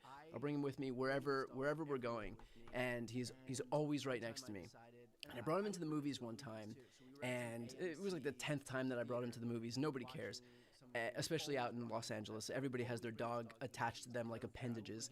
And brought him into the movies. It was a horror movie. I think it was like one of those where there's like 10 different ones, like 10 different iterations of the same movie. I can't remember what it's called. I'm sure somebody's gonna write it in the comments and it'll come back to me. But a doorbell rings in the movie, and Aston starts barking in the theater, and the guy in front of me goes, "This motherfucker bring a dog into the movies?" And it was like the first time I was like, okay, maybe I shouldn't bring the dog with me everywhere I go. It wasn't Saw, it wasn't Scream. It was like one of the new franchise where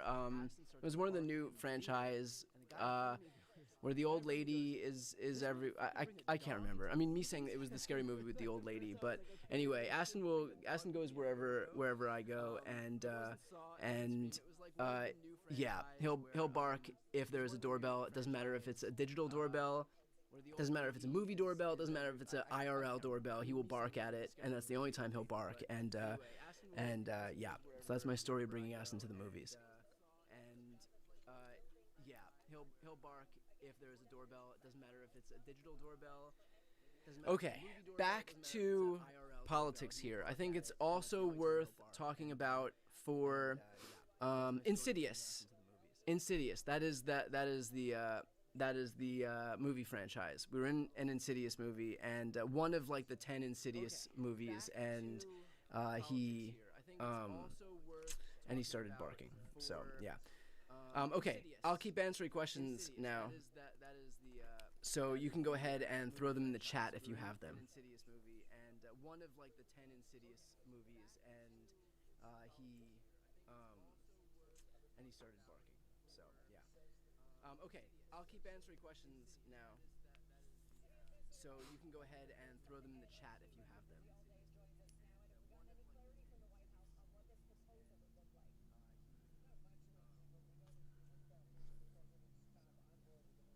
Hey, buddy. He's over it.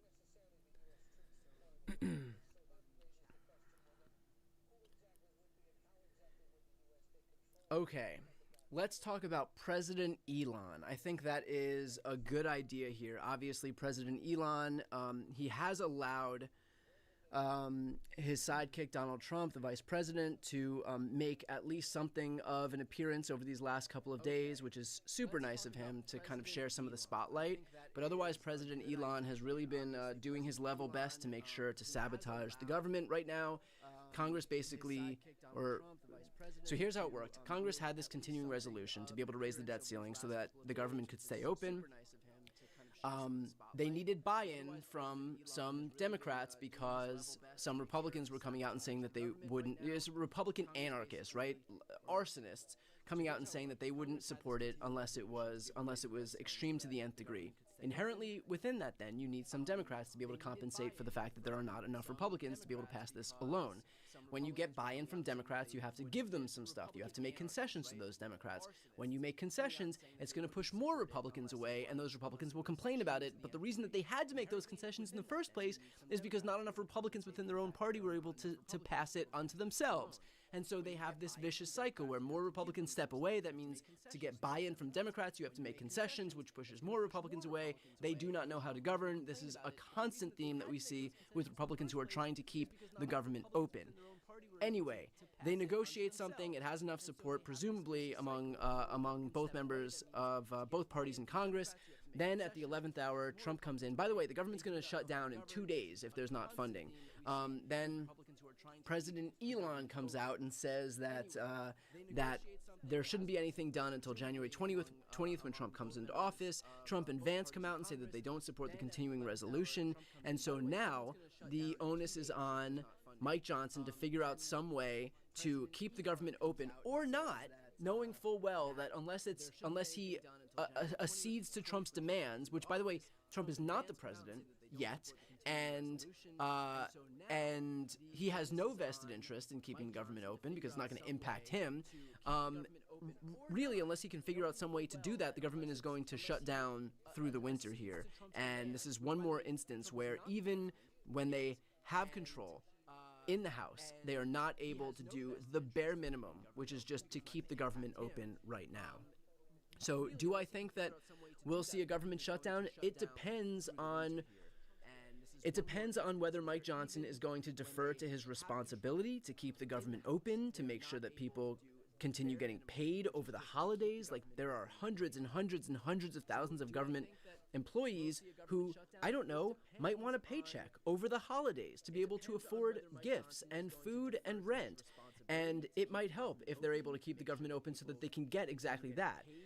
The flip side of that is that Trump doesn't give a shit, couldn't care less. Elon doesn't give a shit. It's not like they're not going to be able to afford the cost of living without these paychecks, and so they want the government shut down because they traffic in this kind of anarchy. Well, at least Trump does. Elon literally does not know how the government works, and he's learning in real time as he's been imbued the powers of the presidency by Trump. So it depends what Mike Johnson decides to do. If he wants to keep his promise to the people who expect paychecks, then he'll keep the government open. Or he will just completely kowtow to whatever Trump wants and kind of bend the knee to him, and Trump gets the anarchy he's looking for, and the government does shut down. So if you're asking me which one I would predict is going to happen, I would say, I mean, honestly, 50-50 at this point. Is that a helpful answer? Probably not. But the reality is that the fact is that even me saying that there is a whole 50% chance, 1 in 2, heads or tails, that the government will shut down just by virtue of the fact that even though Republicans have control, that the president, who isn't the president yet, of their own party is sabotaging their own bill, that's crazy. And I think we lose track of how crazy it is just by virtue of the fact that the Overton window shifts so quickly, and we just adapt to all of this stuff as it's happening so quickly. But the reality is that is nuts, that even though Republicans control the House, the fact that a Republican incoming president wants to sabotage their ability to keep the government open ahead of his taking office really does go to show that this is the kind of chaos we are looking at as the Trump administration continues to get closer and closer. To sabotage their ability to keep the government open ahead of his taking office really does go to show that I would also take this opportunity, as just a quick aside, as the Trump administration, if you are not yet part of my Discord, I just started a Discord, and we're doing like a soft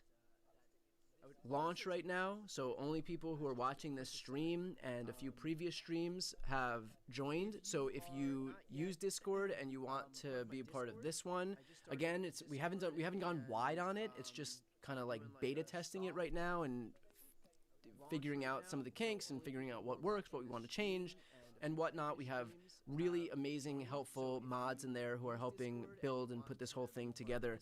But if you want to join the Discord, I just pinned it, or it's pinned at the top of the chat in the comments section here. So go ahead and click that. Only if you want to. No sweat if you can't. But different post so goddamn much that I don't even know if I'll be able to find it. But let me see if I can, because this tweet I think is really indicative of a problem that we are going to be contending with. So let me just get through his 12,000 interesting yup and 100s. I mean, this guy really is just a master poster. You've never seen posting this good. Just him saying yes. Interesting yup and 100s. I mean, this guy really is. Oh God, this is like my hell. You've never seen posting this good. Just him saying yes. All of this is just the last 4 hours.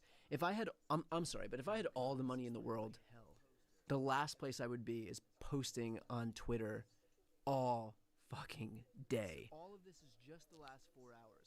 If I had, I'm sorry, but if I had all the money in the world, the last place I would be is posting on Twitter all fucking day. Damn, where is it? There's a. What is happening? Just Elon posting the word retard over.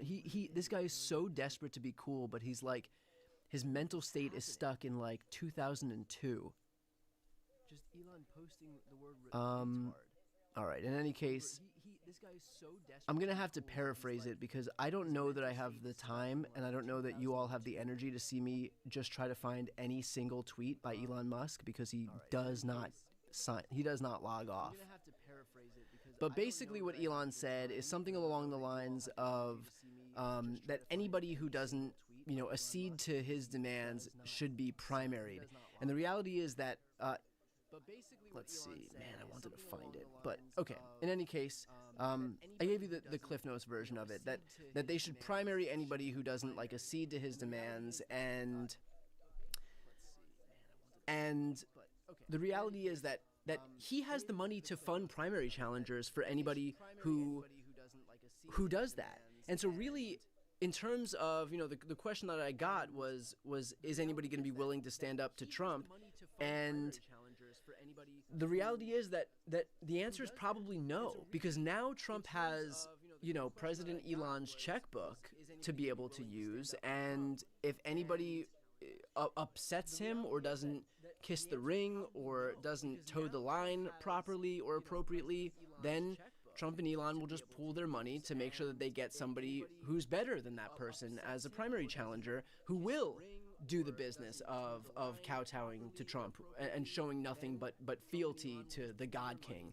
And so that is a major problem in this media environment, where when you have not only money in politics, but an unlimited bank account at the hands of somebody who kind of wants to have all of this power as the shadow president, which Elon is, then I don't see a Republican Party where there is any incentive structure to push back on Trump's worst impulses or most extreme impulses.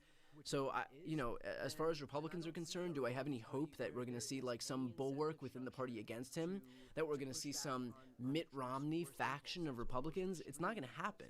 It's just not going to happen, because all of these people know that their jobs are at stake at the hands of somebody for whom spending a few $1,000,000 is no big deal, especially if it means he gets full control of a very Trumpified MAGA Republican Party that's going to be willing to do his bidding. So the only move here, moving forward, is just to replace these people with Democrats, because the Republicans will never be willing to stand up to Trump. So that's our job. That's my job. It's our job to make sure that we that we all do the work of messaging people as we head toward 2026 of why it's so important to make sure that Democrats do have some semblance of power to act as a check against the Republican Party that is wholly owned by Trump and Elon Musk.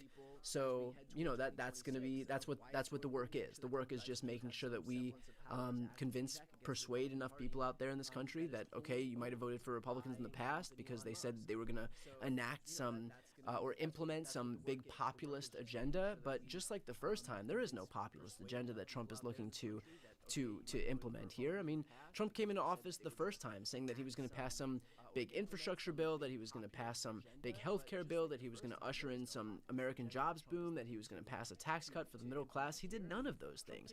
All he did was pass a tax cut for millionaires and billionaires. That's it. And he swept into office along the same lines where he said, I'm going to lower costs. And what was the very first thing he did when it came time to suggesting that he's going to lower costs? He said, actually, on second thought, it's probably not that easy to get grocery prices down. And so we already see him hedging here. And so the notion that he's going to be the guy to kind of make good on these populist promises undermines everything that Trump has done before and everything that he's doing right now, which is to say that he's not interested in helping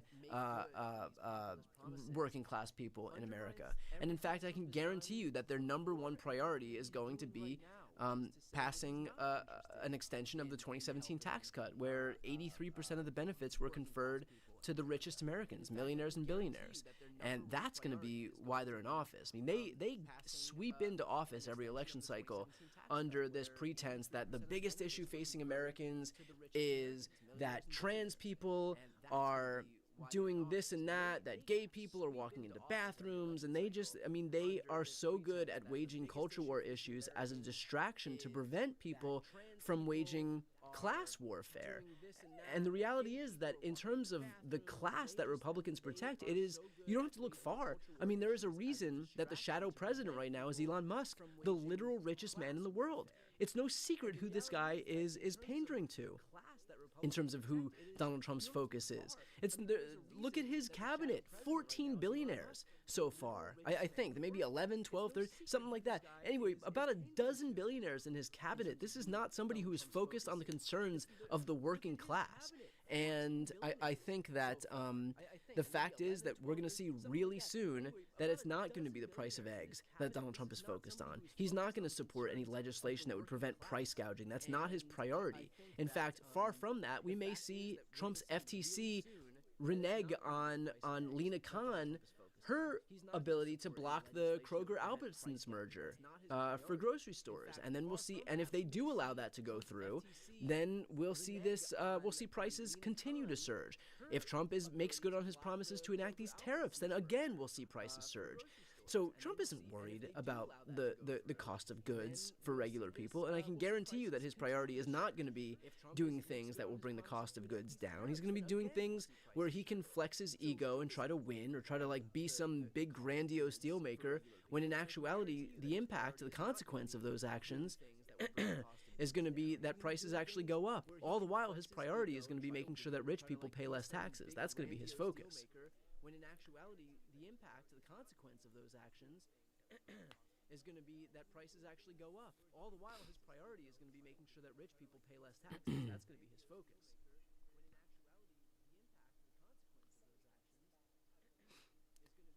Tax cuts permit people to keep more of their income, plain and simple. When you are conferring all of these tax advantages to the wealthiest people in this country. Look, I'm not advocating for anybody to raise taxes on people making less than $400,000 a year, but I am advocating so that we can actually bring in federal revenue to make sure that we are raising taxes among people who can afford to pay more. Remember that the corporate tax rate was slashed down to 21% when Trump was in office last, I believe down from 35%. We also have the lowest personal income tax rate that we've had in, I believe this is probably the lowest that we've had maybe in the last century, if I'm not mistaken. I mean, you go back to the 40s and 50s, it was up to 90%. Not to say that I'm advocating for a tax rate that's up to 90%, but let's not pretend that the 36.5% tax rate that we have for the highest earners here is predatory by any means, certainly relative to the rest of history. So, but we need to be able to tax those who can afford to pay more, to be able to fund programs that will benefit the rest of America. This is you paying your fair share for a country that has afforded you every ability to make a ton of money and give back to that very country, so that we can have programs that make sure to keep people fed and housed and to continue perpetuating and promoting a functional society here.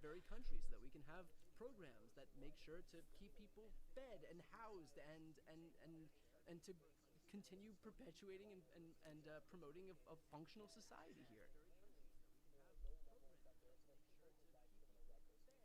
Do I buy the argument, this is interesting, do I buy the argument that Kyle Kulinski and others have made that Joe Manchin and Kyrsten Sinema are the two main people to blame for Trump's victory, because had the original Build Back Better bill passed, then that would have been enough for working people to feel good about the economy in spite of global inflation? It's a good idea, and it may very well check out. The flip side of that is there was a lot of good that was done for working people in this country. Remember, we did have the American Rescue Plan, we did have the Inflation Reduction Act, rural broadband, mostly for people who are living in red areas. We have healthcare costs capped at $2,000, inhalers and insulin capped at $35. We have the PACT Act, which gave healthcare to veterans. We have the CHIPS Act, which led to an explosion of domestic manufacturing. We have the infrastructure law, which of course, fixed bridges and roads across the country. We have the gun safety law, which has helped bring down gun violence about 10% from the year before. So we have the elimination of junk fees. We have what Lena Khan has done at the FCC, click to cancel, blocked mergers that would have sent grocery prices higher. There is a lot that was done. The elimination of junk fees at banks. We have automatic refunds for airline cancellations. There is a lot that was done on top of 16 million jobs being added, the stock market at a record high, unemployment at a 50-year low. So to claim that there isn't already enough ingredients to make working people feel good about the economy kind of ignores the environment that we're in right now. But the reality is that we are in an information environment where so many people don't feel the effects of what's happening just by virtue of what they're being told over and over. There's this pretty famous poll that showed that the vast majority of Americans feel good about their personal financial situation, but feel bad about the national financial situation. And so that's an instance where even if they are doing well financially unto themselves, that because of the reporting that we've seen from doomers who are basically want to convey a narrative that America's doing poorly, they're going to feel bad about the environment more broadly. Which, by the way, that's half of it. I do think ultimately, because of inflation, because we're in this global environment of inflation, we were in a punishment election right now, and I don't know that we could have if we put the best candidate forward, that we would have won regardless. And that's not something we could have done anything about, because there's no way to stem the tide of global inflation in the aftermath of COVID. But the point I'm trying to make is that even regardless of how many wins Democrats were to notch, on one hand, I don't know that it would have mattered because inflation was so painful. On the second hand, even if we were able to pass this stuff because we had Republicans beating the drum over and over and over about how everything was so prohibitively expensive and how this is the worst economy in the history of the world and Joe Biden is to blame for everything, blah, blah, blah. I don't know how many more wins we could have notched where it would have mattered. I mean, there were already objectively a lot of wins that Democrats did notch, and it didn't matter. One, it didn't matter because it didn't break through in the media environment, and two, it didn't matter because people didn't care because prices of certain things, like stuff in the grocery store, was more expensive, and so that's what they focused on. And I get it. I get how, we can say there was rural broadband that was implemented for people who needed it, and that's some small faction of the population, a not insignificant faction of the population, certainly if you're one of those people who benefit from it, but a hell of a lot more people in this country face high prices in grocery stores than benefit from this idea of expanded rural broadband. A hell of a lot more people in this country contend with high prices at grocery stores than benefit from reduced prices for inhalers or insulin.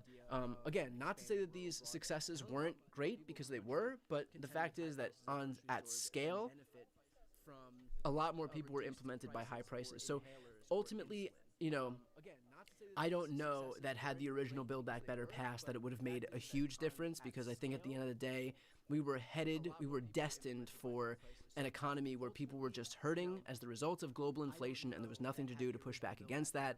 And we can notch all the wins in the world and pass all this great legislation in the world, in addition to the list that I just laid out, and I don't know that it would have mattered. So that's the reality of it. At least that's just my opinion. In addition to the list that I just laid out, and I don't know that it would have mattered. So that's the reality of it.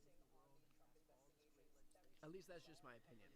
Are we going to see all the media hysterical looking at what the orange guy is tweeting and truthing out, or do we learn that that's only playing into his narcissistic needs?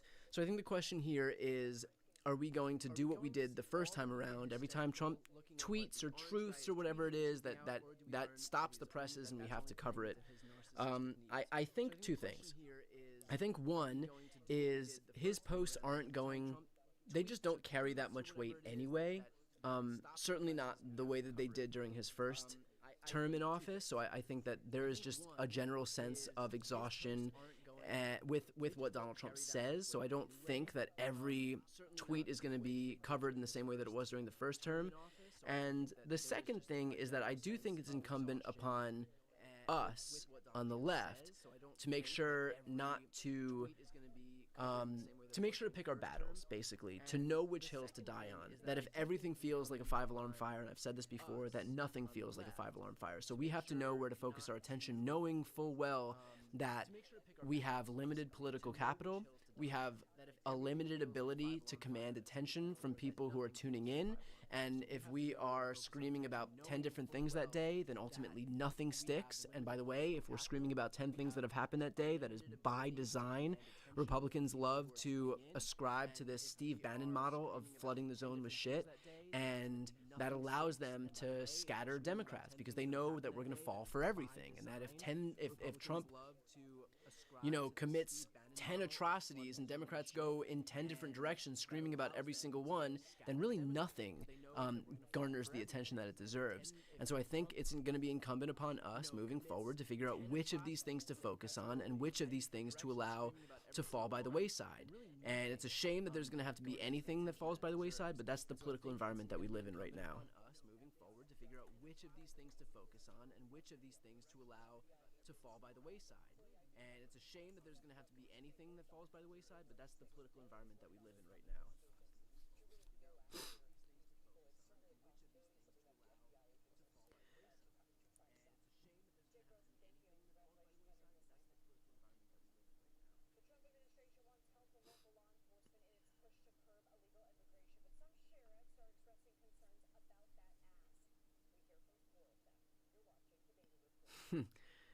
Do I think Trump will eventually get tired of all the attention Elon is getting and push him out? There's a non-zero chance that he probably will. And, 15 minutes ago I called him President Elon, and I don't think that that is necessarily an off-base thing to do if you're trying to exacerbate that inevitability. So do I think Trump is probably going to get... it depends. The benefit of Trump being able to benefit from Elon's unlimited supply of money may be enough to allow him to sacrifice just a little bit of the spotlight to Elon. But Trump also has money, and he also has all of the power consolidated onto himself, so he might not need it, and he might not be willing to allow Elon to really get the spotlight. But, either way, I think if you do want to piss Trump off, a not impossible way to do that might be acknowledging that the president here is Elon Musk and not Donald Trump. I think if you do want to piss Trump off, a not impossible way to do that might be acknowledging that the president here is Elon Musk and not Donald Trump. Oh, what's the matter, buddy? Oh, I have a dog that is you could just see top of his ear right there. Come here. I have a dog that is you could just see top of his ear right there. Okay. This is two visits in one stream. This is another palate cleanser here. I feel like you can only talk about Elon Musk so much before you just need that palate cleanser. So Aston is back. This is another palate cleanser here. I feel like you can only talk about Elon Musk so much before you just need that palate cleanser. So Aston is back. Does the large number of Democrats checking out of politics alarm you? I have many in my life who've done the same. It doesn't alarm me. I understand it. I understand it. It doesn't surprise me at all. I think what would surprise me more is if Democrats didn't check out. It's been a long year. There's a few factors at play. It's been a long year. It's exhausting to know that all of the time and energy and money that was spent to try to get Democrats elected didn't work out at the top of the ticket. And also we weren't able to gain majorities in either House of Congress. But at the same time, look, it's the holidays. Not a ton is happening, although there is, if you're a political freak like us, then you're still going to pay attention. But if ever there was a moment to check out, this is probably the one where, where this is probably the moment where it makes the most sense to do that, which is fine. Look, I think that people, if you need to take the time, do it. Take time, rest, get recharged and re-energized for 2024, I think there's going to be a natural reversion back to the mean. I think people are going to tune in back in 2025 anyway, when the lunacy of the Trump administration, the chaos of the Trump administration inevitably kicks in. So I'm not worried about it. I do hope, if by February or March people aren't back, then I'll be a little bit worried, because the last thing that we want to do is offer him kind of a blank slate with no pushback to be able to do whatever he wants and kind of enact the worst aspects of his agenda. So that's what worried me. But right now, December 18th, 2024, like the end of the year, it's the holidays. Wait. Where are you going? What are you doing? It's the holidays, and what are you doing, sweetheart? You want to go down? Okay. So no, I'm not surprised at all. I think if people, are looking for a time to kind of collect themselves and tune out for a bit, this is the natural time to do that. For those asking, yes, that is a Band-Aid. He had a few like things like skin tags and stuff removed. So there's a Band-Aid on him. He had a few like things like skin tags and stuff removed. So there's a Band-Aid on him. All right, and let's finish off with this, because I think this is a point that I brought up yesterday during the live stream, and I want to bring up today again, and that is the notion that AOC was passed over for Jerry Connolly. I want to caveat this by saying, so AOC and Jerry Connolly were both vying for the ranking spot on the House Oversight Committee. Oversight is going to be the main place where Republicans are going to try to enact the most extreme elements of their agenda. It is going to be where there's a lot of attention, a lot of the more popular or brash, outspoken members of the Republican Party are on oversight. And so there will be a lot of attention on this committee. Jerry Connolly, 74 years old, I believe he has throat cancer, was running against AOC, probably the most effective communicator in the Democratic Party. And Jerry Connolly won out over AOC. And I have no beef with Jerry Connolly. And in fact, he is really effective when I've seen him in these committees in the past. So my beef isn't with Jerry Connolly. My beef is that there are very few people in the Democratic Party who are able to command attention. Bear in mind, we live in an attention economy. That is your biggest source of capital, the ability to get people to pay attention. Which is not to say that somebody can't be an effective communicator, an effective legislator, because I do believe that Jerry Connolly is, but AOC has an ability that damn near no other Democrat has, and that is when she talks, people listen. It is really fucking hard to get to a point where we have someone like that. Republicans have a few. Donald Trump is like that for Republicans. When he talks, they listen. He makes news. He has the power to move markets. They have a few people like that. Democrats don't have that many people. AOC is the #1 person we have who can do that, who is not only an effective communicator, of which we have a few, but she has the ability to garner attention, which very, very, very few Democrats have. And we had the ability to put her atop the Oversight Committee, and we opted not to, thereby relegating ourselves into, yet again, into obscurity in terms of what is going to break through in this kind of media environment. And again, that's not to say that Jerry Connolly won't do a good job, because I believe he will, but it's not about him being able to do a good job. It is about AOC's ability to break through in a media environment where we need somebody who can garner attention. That's the first thing. The second thing is that we need to take seriously the notion that Democrats are willing to embrace generational change. And we saw how that has bitten us in the ass with sticking with Joe Biden.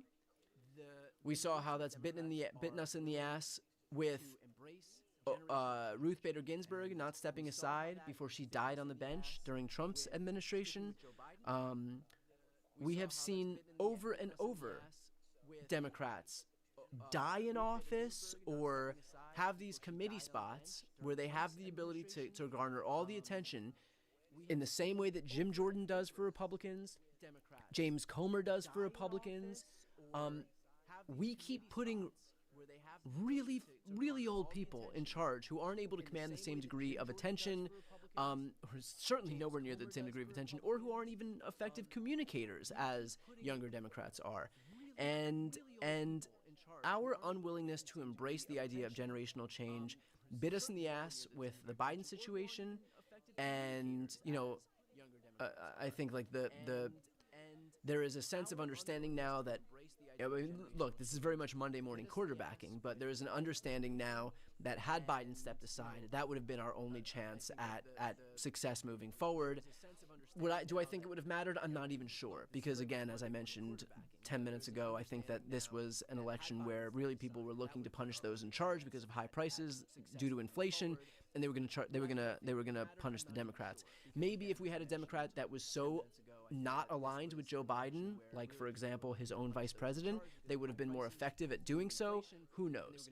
But in any case, there is something to be said for Democrats understanding that in this moment where, especially where we need to be expanding our tent among young people, that when all of our leaders are in their 70s and 80s, maybe that's not the most effective way to do that. And certainly not the most effective way to do that in a media environment where, look, let's be honest, I don't know that people are going to tune in to hear what Jerry Connolly has to say. I don't know they're going to tune in to see what Maxine Waters has to say, or what Dick Durbin has to say, or what, like the list goes on and on, Jerry Nadler has to say. And so our unwillingness to recognize the media environment that we're in killed us in this past election cycle, and I think it's going to continue to kill us until we finally take seriously this idea that if we want to succeed in this media environment, we have to be able to do that in a way where we finally embrace the people who are able to actually garner attention, and AOC is chief among them. So, give me 1 second. I have to let this go. Where we finally embrace the people who are able to actually garner attention, and AOC is chief among them. So that is just like a piece of news here that I hope the Democrats will eventually learn, but right now it doesn't seem that they are that they're willing to embrace the lessons thus far. So, okay. That I hope the Democrats will eventually learn, but right now it doesn't seem that they are that they're willing to embrace the lessons thus far. So, okay.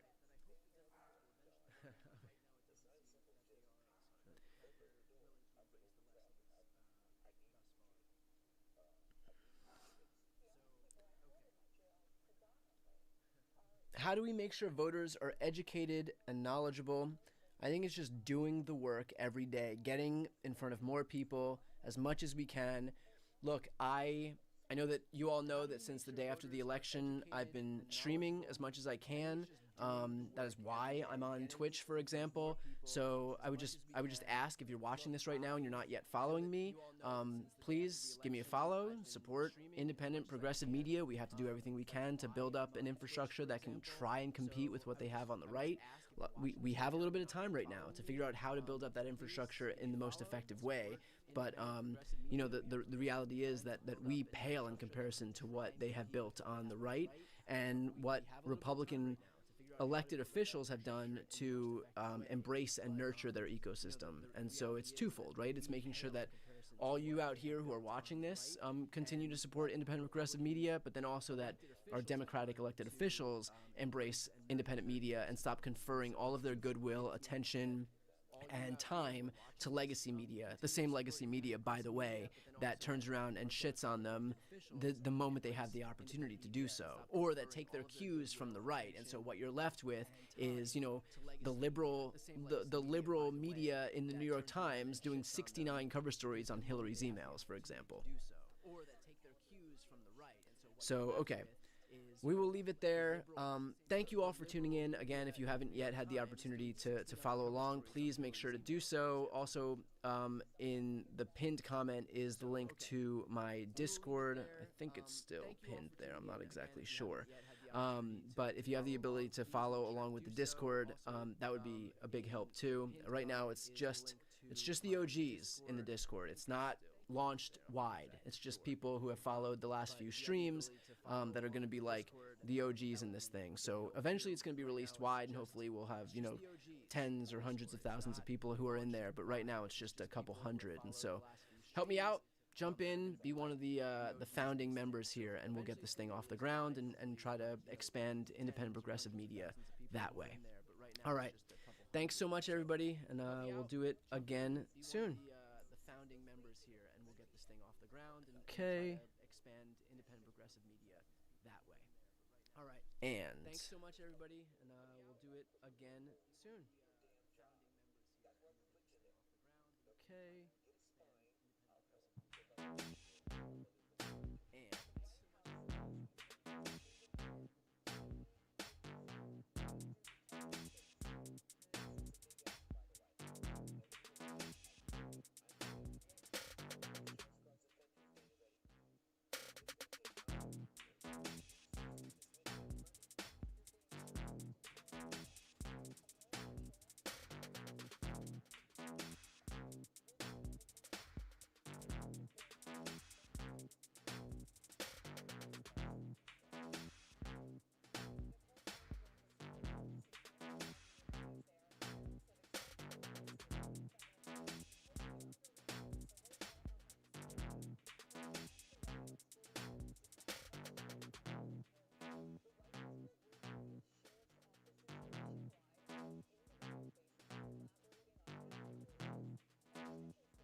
Hey everybody, good evening. Wanted to pop in here and discuss a little bit about the AOC news. Obviously, this afternoon it was discovered that she had lost her bid for the ranking spot on the House Oversight Committee, and she lost that to Jerry Connolly, who, by the way, I just want to make clear right at the top that I do think that he is not ineffective. He does a really good job, and I'm not a fan of him. I think the issue more broadly, as it relates to AOC not getting this spot, is the Democratic Party's unwillingness, inability, more broadly, to accept generational change. And if you look at the parallels between what we saw with Joe Biden and what we're seeing with Jerry Connolly, it's not to say that Joe Biden or Jerry Connolly are ineffective. I think that you can look at Joe Biden in the immediate aftermath of 2020 and say, look, this is a guy who defied the odds, beat Donald Trump, 81 million votes, far and away the most in American history. He did it again in 2022, where he was able, to preside over a midterm election cycle where Democrats completely destroyed this notion that Republicans were going to usher in some red wave. He presided over probably the strongest domestic agenda in modern American history: Inflation Reduction Act, American Rescue Plan, PACT Act, CHIPS Act, the infrastructure bill, the gun safety bill, 16 million jobs, unemployment at a 50-year low, record high stock market. He did all the things, right? But it was ultimately his inability to walk away when he was on top that brought us to a moment that we're in right now. And this is ushering in a second Trump term.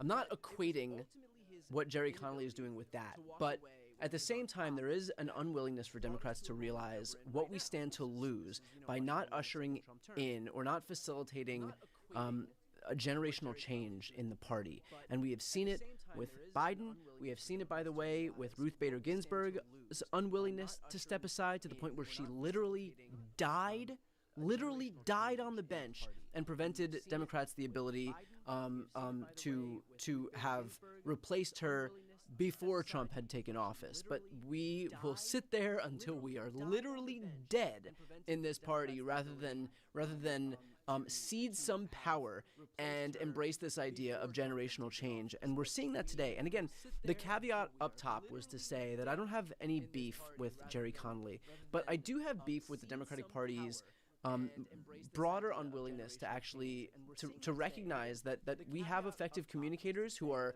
much more capable of reaching young people. And let me fix this. Our unwillingness to make them, to put them front and center, to put them in a position of power, to help them succeed, is what has killed us over and over and over again. And I think the AOC situation is a microcosm of exactly that.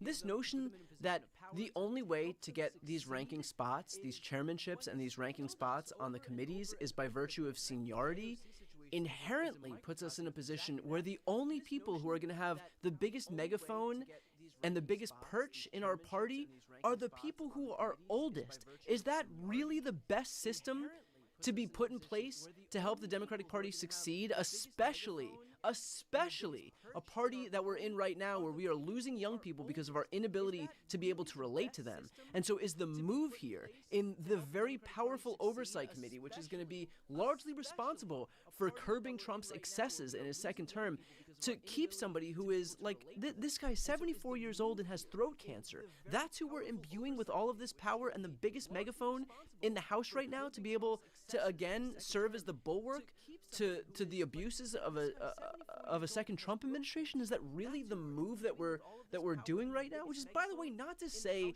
that Jerry Connolly can't do it. I'm sure, at least I hope, perhaps naively, I hope that he'll be very effective at doing so. But we know that AOC can, and we know the power that she has, the persuasiveness that she has, with younger audiences, the very people that we're having trouble hanging on to right now. And yet, in instance after instance, Democrats lose the ability to really show those audiences, that aspect of our base, that we're serious about listening to them. And I think this was just one more instance of exactly that. This is just one more example of exactly that. And again, I'm trying to separate this idea that Jerry Connolly has won't be effective, because I do hope that he will be. And everything that I've seen from him thus far, he has been effective. But again, it's not about him per se. It's about our party's unwillingness to take seriously the idea of generational change. And the fact is that really in government right now, there is only one party that is a gerontocracy, and it's the left. And we have taken for granted for a really long time young people's willingness to vote for Democrats. And there will come a point when we have so many people in office who so do not look like or relate to the very audiences that we're hoping to persuade, that we will lose them altogether. And that's what we risk by virtue of not at least showing some overtures to younger audiences within the Democratic Party, at least showing some overtures. And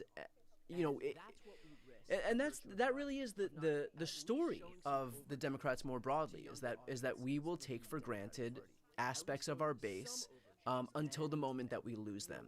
And I really hope we don't come to a moment where the only time that we actually deign to give some young people in the party some positions of power is only when we've lost young people more broadly. It cannot just be knee-jerk reaction in response to some catastrophic event. That cannot be the only time that we that we wake the fuck up and recognize the issues that are plaguing this party right now. And this was a missed opportunity, and there is no way to sugarcoat it. The only way that this will be deemed okay, I guess, is if Jerry Connolly completely kicks ass, but more likely he'll be fine. He'll be as effective as we expect him to be. But really, this was a missed opportunity, not only to have one of the party's best communicators atop a very powerful committee, but also to show young people in this country, and some not so young people in this country, that Democrats are serious about embracing a future where we all have a bigger say than the say that we have right now. Here I'm gonna switch this to what AOC had to say in the immediate aftermath of her losing the vote, which I believe was roughly 131 to 84, if I'm remembering correctly. Switch this to what AOC had to say in the immediate aftermath of her losing the vote, which I believe was roughly 131 to 84. Caucus and the party made its decision. They made it their choice, and I respect the outcome of the results. And we're moving forward. We're moving forward. So I'm looking forward to it. And you know, I ran the best race that I could, and I think to all of our folks at home that are watching, I just want to thank everyone so much for their support inside the caucus and outside, and I'm ready to move forward and protect our communities and fight for working people. Thank you. You know, I think first of all, very gracious, obviously, but I think the real tragedy here is that AOC has been really deliberate in the moves that she's made. This is not somebody who's decided, like, you put Nancy Mace in a similar position, right?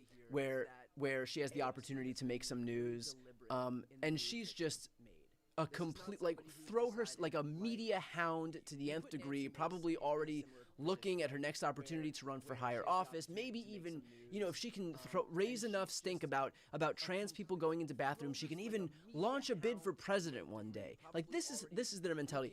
AOC, by contrast, has been especially deliberate in what she decides to do within the party. She is not immediately throwing her hat in the ring, seeking to primary Chuck Schumer for a Senate seat in New York. She's not vying to get on that stage to run for president and be the youngest president that we've had. Like, she's not doing that. She's taking a very deliberate approach and figuring out where she can be most useful and making a concerted effort to do those things.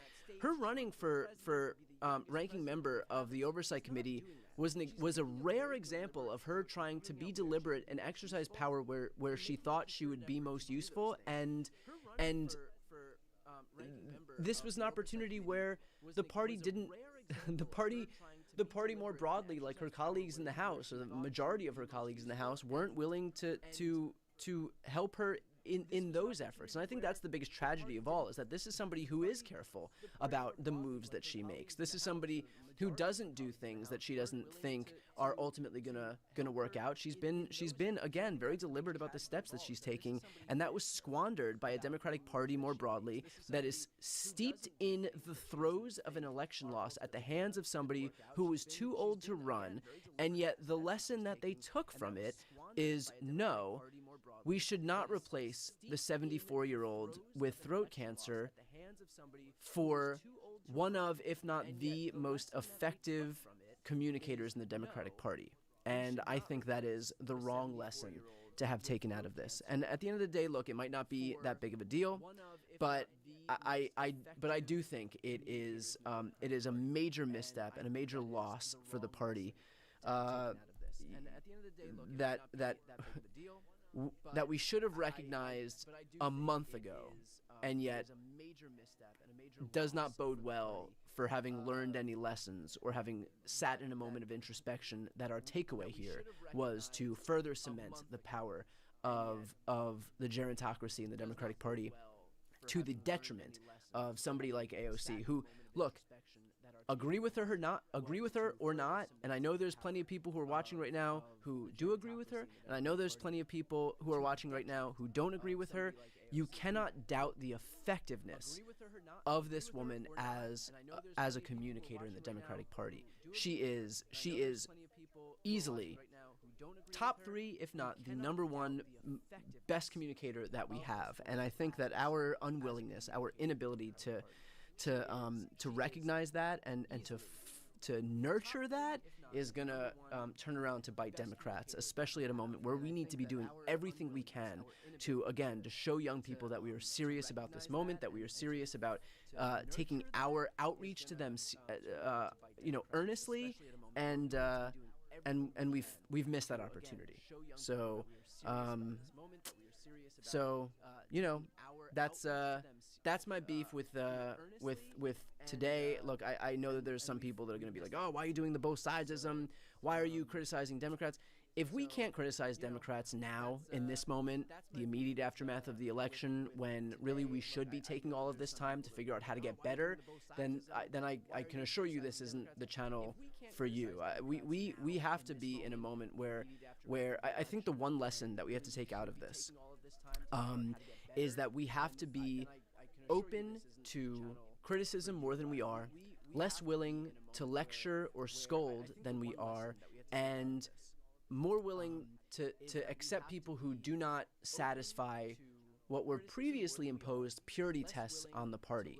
The reality is, and I've spoken about this a lot on these live streams before, and I'll repeat this point now, if for nothing else, then I think that repeating it will help it sink in. But I would rather have a Democrat who is with us 50% of the time than a Republican who is with us 0% of the time. I think that if we jump up and attack any Democrat who doesn't satisfy whatever purity test that the party's imposed, and don't throw support behind people who may very well be coming at us from very conservative districts, then that is not going to help us overall win the majority, which is what we need to actually exercise power.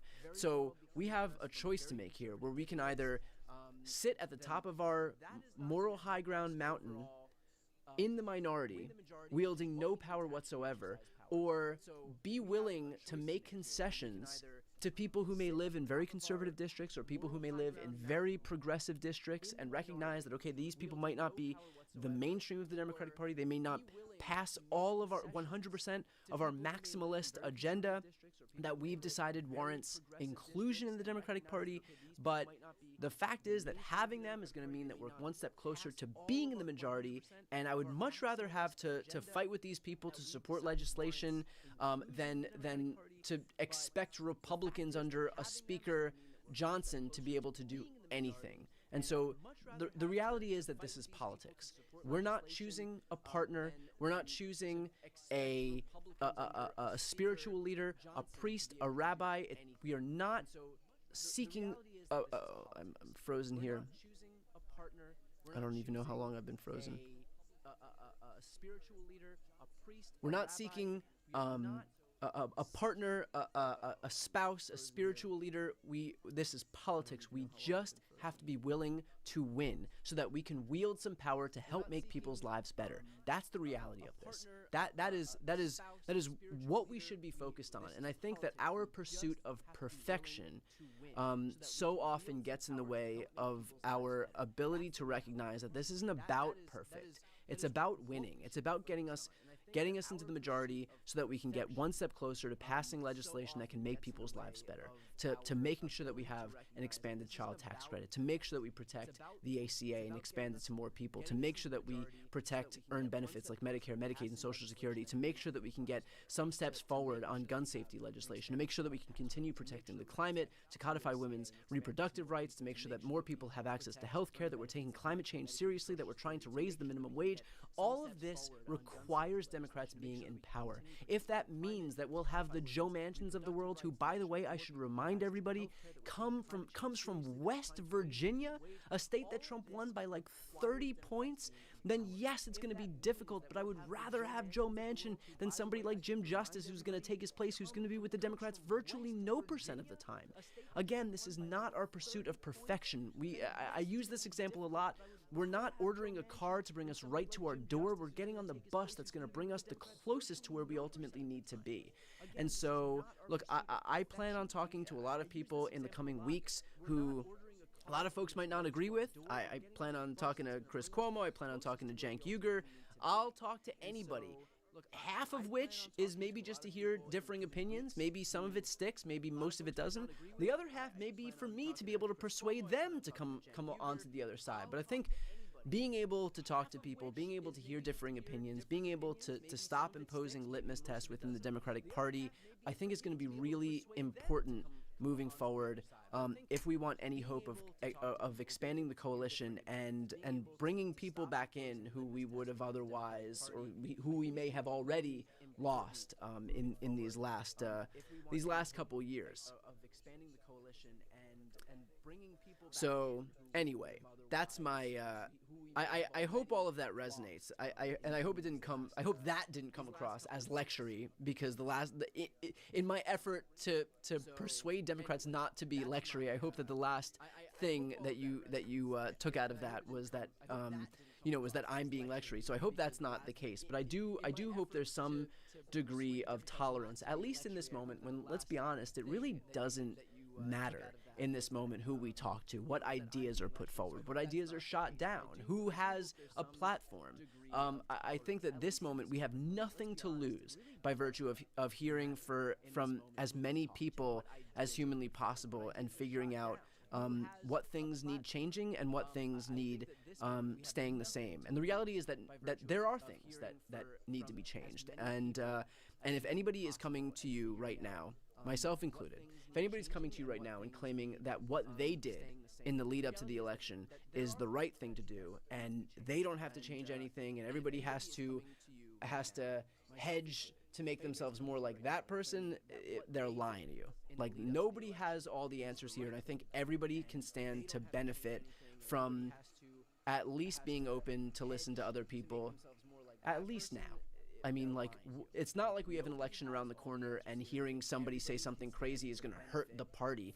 Party's in the wilderness right now, so at least use this moment to have some courage to do what we wouldn't have done, in September, for example, because, okay, let's say some Democrat comes out and says something in September, 6 weeks before the election, and it's like, oh, that's going to hurt us. That's going to be weaponized by the right. Well, at this point, it doesn't matter. What's the right going to do? Weaponize? Well, like, what are we going to, at risk of losing an election 2 years from now? So we might as well just take this opportunity and listen to hear what people have to say. So anyway, with that said, I'll be answering some questions if you have them. So why don't you go ahead and throw them in the chat, and I'll do my best to answer some.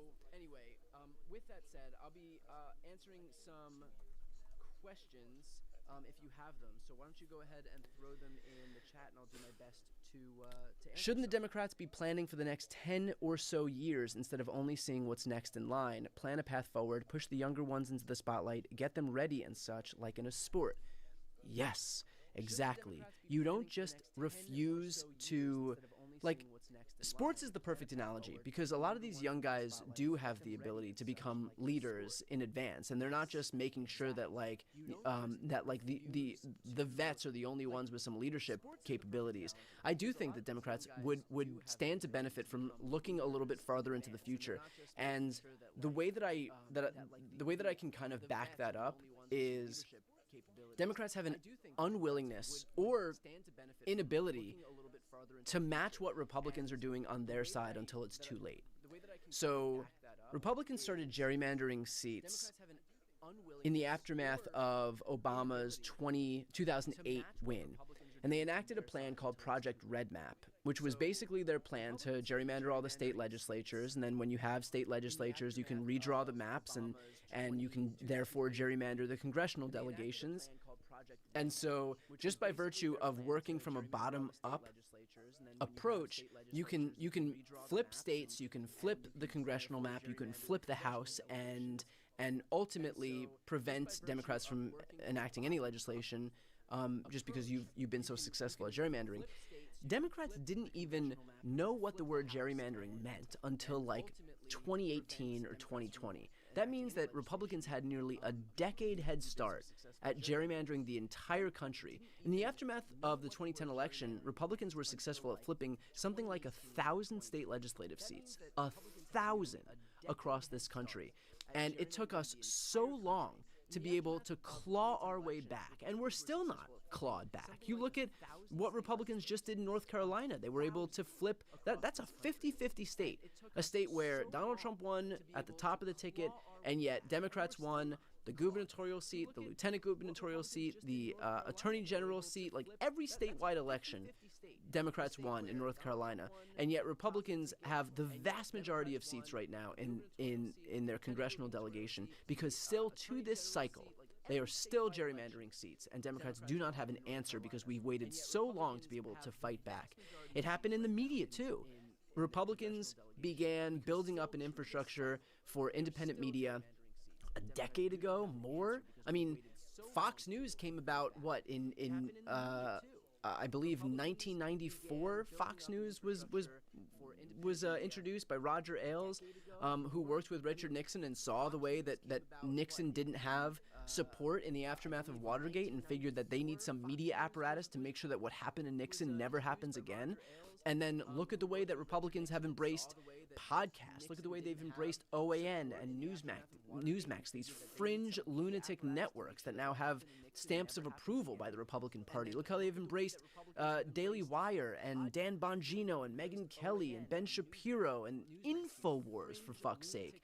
They continue to validate a lot of these creators, most of these creators, which then serve as a propaganda arm of the Republican Party. When was the last time that you saw Democrats really validate independent media, aside from just a few channels? I mean, I've been lucky enough to score an interview with President Biden, but most creators don't get that.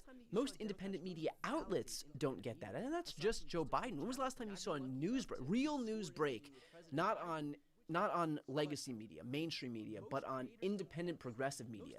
When was the last time that you saw some announcement happen on progressive media? Democrats have watched Republicans benefit from this windfall, experience this windfall of benefits from having a conservative media ecosystem.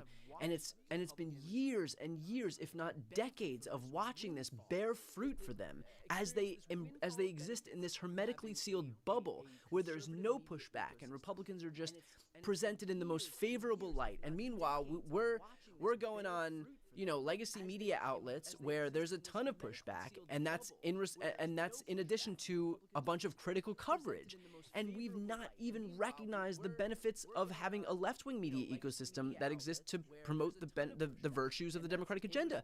So Democrats will allow a decade to pass before we finally deign to acknowledge that, hey, maybe we should do something different. It happened with gerrymandering, it happened with our media ecosystem, and it's happening here in terms of watching Republicans in their leadership. Look, they have a lot of young people who they've made the face of their party. Love him or hate him, probably hate him if you're watching this live stream right now, but Marjorie Taylor Greene has an outsized influence in that party. Lauren Boebert has an outsized influence in that party. Ted Cruz, I mean, look, he's not a septuagenarian, not an octogenarian, outsized influence in that party. Josh Hawley, outsized influence in that party. These are younger people. And when we have the opportunity with the AOCs of our party to bolster them and give them, put them in positions of power and really reward somebody for being an effective communicator, we have balked at those opportunities. And I fear that it's going to take a decade of Democratic losses before we recognize the virtues of putting young, effective communicators in charge. And we're already through a few years of that, where we refuse to recognize the dangers of entrenching a gerontocracy. But we saw it with Ruth Bader Ginsburg dying on the court. We saw it with Joe Biden staying in office until the moment where he was no longer even able to physically articulate a case against Donald Trump. And we're seeing it now, where AOC was passed over in deference to a 74-year-old lawmaker who, for all intents and purposes, by all accounts, has been very effective, but a 74-year-old lawmaker who right now is dealing with cancer and look, my best wishes out to him, but more broadly, I think that this was just a misstep by the party to recognize an opportunity that we have in front of us. Which is not to say that, again, Connolly won't do a good job, because he may very well do a great job, but this was an opportunity to do something bigger than just putting AOC atop of the Oversight Committee. It was an opportunity for Democrats to show that they are taking seriously the need, the absolute need, the mandate that we have to show some generational change in this party. And thus far, we've not been able to do that. Do House Democrats not care that voters don't want Connolly in that position, or are they just out of touch? Seems like self-sabotage. I mean, it's a good point, but the reality is that I'm sure that Jerry Connolly just has allies in Congress and they voted for him. I don't think it's that complicated. I don't think it's a situation where they have it out for the party. I think it's just that people are people, and a lot of these folks have alliances with people that they've known for a long time. They've recognized that he's next up in line in seniority, and they wanted to give him his opportunity. I think it's as simple as that. I think that it's probably look, I get it, right? It's probably difficult for these people. Switch over. It's probably difficult for these people to put in some instances what a lot of us think is best for the party over their personal relationships with their own colleagues. And do I think it's the right thing? No. Do I understand it? Yeah, of course I do. I get how, you know, they might have known this guy, they might have served with this guy for decades and decades, and they feel like he's owed something because that's how it's been for ranking spots on these committees thus far, and so like they're just doing what they think is right in deference to their friend. I think that's probably it. But you know, I think that this was a moment where it actually called for them to think a little bit bigger and put their personal relationships aside in deference to what the party more broadly needs. But you know, I think that this was a moment where it actually called for them to think a little bit bigger and put their personal relationships aside in deference to what the party. Who do I plan on talking to in the next few weeks besides Jank and Chris? Have you not decided yet? If you're taking suggestions, Kyle Kalinske and Robert Reich would be great people to talk to soon. Absolutely. In fact, I just watched a video on Kyle Kalinske recently, and I think he does an outstanding job, and I'd be more than happy to talk to him. So I'll be reaching out to a lot of these people. The reality is that from a content perspective, just some like a glimpse into how I'm seeing this, there's going to be very little news, and so I do plan on supplementing what would normally be breaking news coverage, where there won't be on December 22nd and 23rd and 24th, 5th, 6th, 7th, 8th, with some of these interviews and taking the opportunity to just talk to people, because I don't think that there's going to be a lot happening, or at least. God, I hope there's not a lot happening, because I could use like a beat without having to wake up and find some breaking news or Donald Trump claiming that he's going to annex Canada or something like that. God, I hope there's not a lot happening, because I could use like a beat without having to wake up and find some breaking news or Donald Trump claiming that he's going to annex Canada or something like that.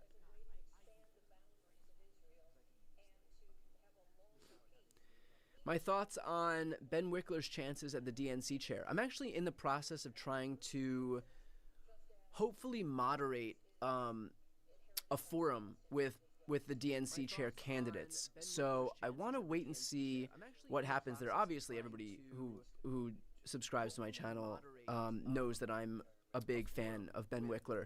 But I am curious to see what everybody has to say who's in the running right now. I think it's important to hear from all of these different voices, and so I am going to be hopefully trying to moderate a forum with all of the candidates, which will do two things. One, it will kind of give me the opportunity to hear what they have to say, simply enough, and how they view what changes they foresee with regard to fundraising, because everybody's absolutely sick of these texts and feeling like we're just being completely like chewed up and spit out to the point where we have nothing but disdain for the party by the time these fundraising requests are finished.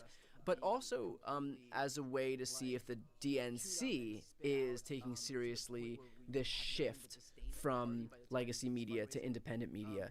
And if we're in a position where I'm trying to be able to moderate one of these forums and they deny me the ability to do that, then like, you know, that'll be instructive in terms of how seriously the DNC is taking the media ecosystem that we're in.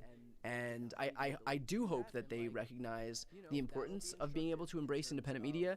And I think if they don't, then that's they do so at their own peril, because this is the media environment that we live in, for better or for worse. And if the DNC isn't able to pry itself away from its allegiance to legacy media in terms of making them, you know, making sure that the forums happen on legacy media, that they're moderated by people in legacy media, then like that's again being done at their own peril, because this isn't the media environment that we live in anymore. And it's either, you know, in politics, it's we're in a moment right now where it's adapt or die, and I don't want to see the Democratic Party die, and I think that it would really benefit the DNC as a vehicle that really steers the party. I would really be upset if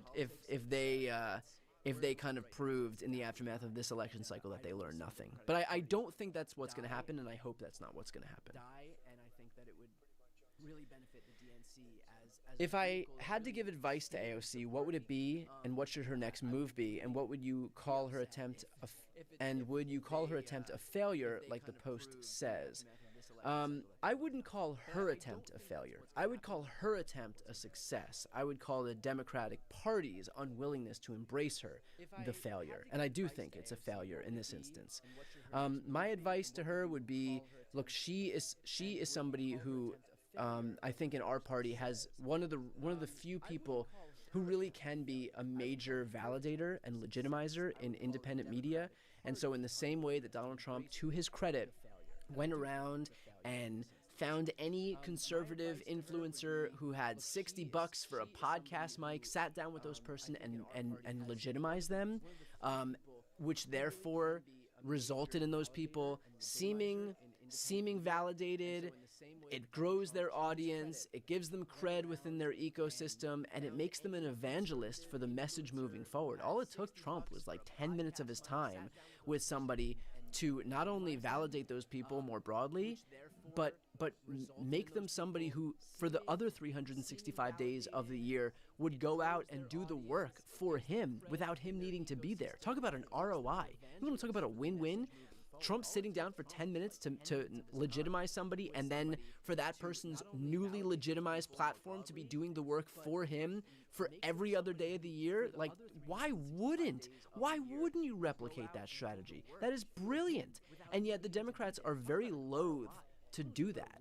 And for as effective a communicator as AOC's been, I don't see a ton of embracing independent media from her either. And I would hope that she would go, and I spoke to her one time, I believe a year ago. I've tried to get her back on. It's not easy. But my advice would be, and it doesn't have to be with me, find any independent creators and validate those people in very much the same way that Trump validates his people.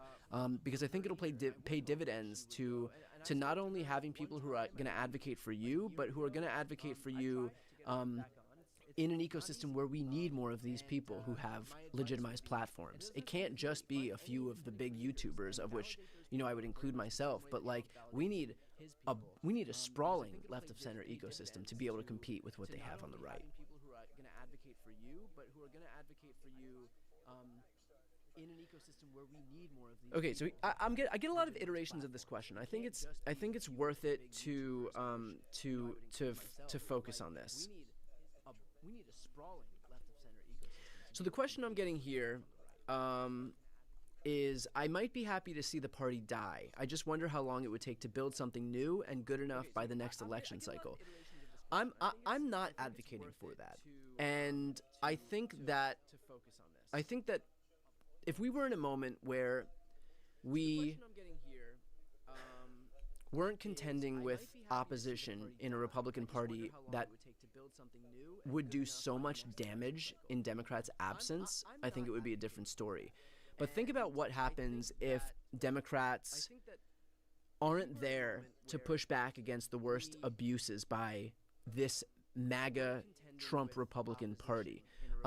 We'd be looking at a fundamentally different country. And so if it was just like, okay, we're going to usher in a Republican Party like Ronald Reagan's Republican Party, your father's Republican Party, where all that we risk by virtue of them being in unified control of government is like a slightly lower corporate tax rate and individual tax rate and like more military funding. That would be one thing. But what we risk by giving Republicans full control of government while Democrats burn the party down may very well be like the end of liberal democracy as we know it. And I know that sounds hysterical, but it's not. We all talked about Schedule F and Trump's efforts to replace the civil service workforce with loyalists. We are already seeing his plans to enact retribution against figures in the media before he's even taken office. So Donald Trump's worst abuses, we need some semblance of a functioning Democratic Party to take him on. Again, if it was a different moment where there wasn't so much at stake, I would say, like, look, Democrats have to learn. But I think we don't have the luxury of burning down the party and hoping that we can rebuild it in time to see something new at the same time that Republicans are going to try to just run roughshod over democracy and entrench their power forever. And if you don't believe me, look at what they've done in state after state after state. Look what they're doing in North Carolina. Look at what it took us decades to undo what they did in Wisconsin before we even have anything close to fair maps.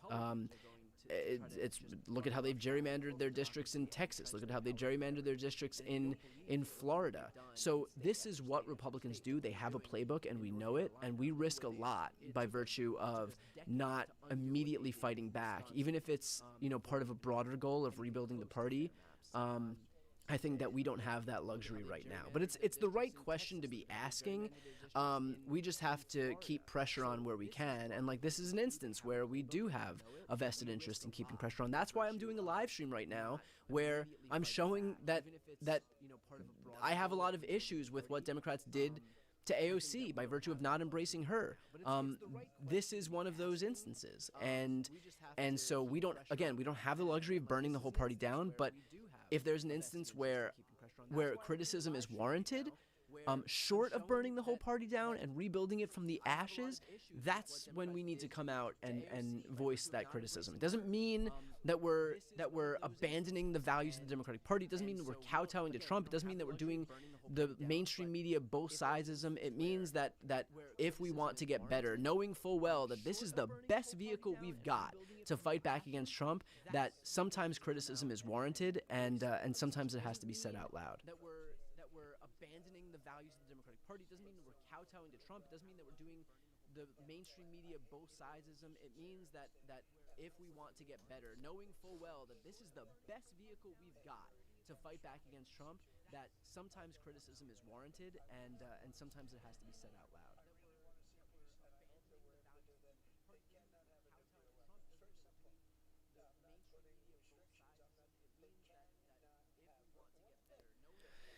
You have to realize that you can't have your entire channel or party dedicated to Republicans are bad and we are good. You need to win with good policy plans, not just attacking. I think that's correct, and I think that this past election cycle is a testament to the limits that Republicans are bad presents in terms of being an effective communications strategy or persuasion strategy. There is no bigger villain in the world than Donald Trump. And if you're not able to wield the prospect of a Trump presidency into a win, then it goes to show the limits that just being able to vilify without really having an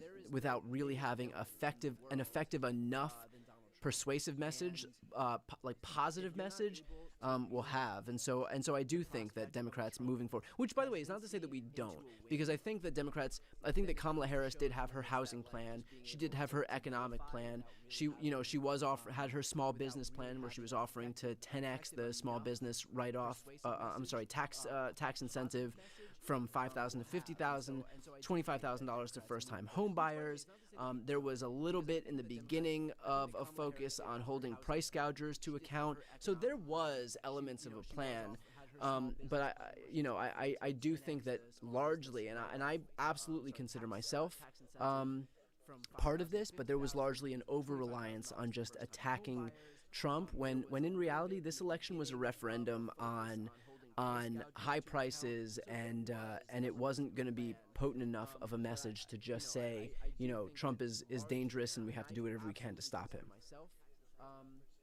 Part of this, but there was largely an over-reliance on just attacking Trump when in reality this election was a referendum on high prices, and it wasn't going to be potent enough of a message to just say, Trump is dangerous and we have to do whatever we can to stop him.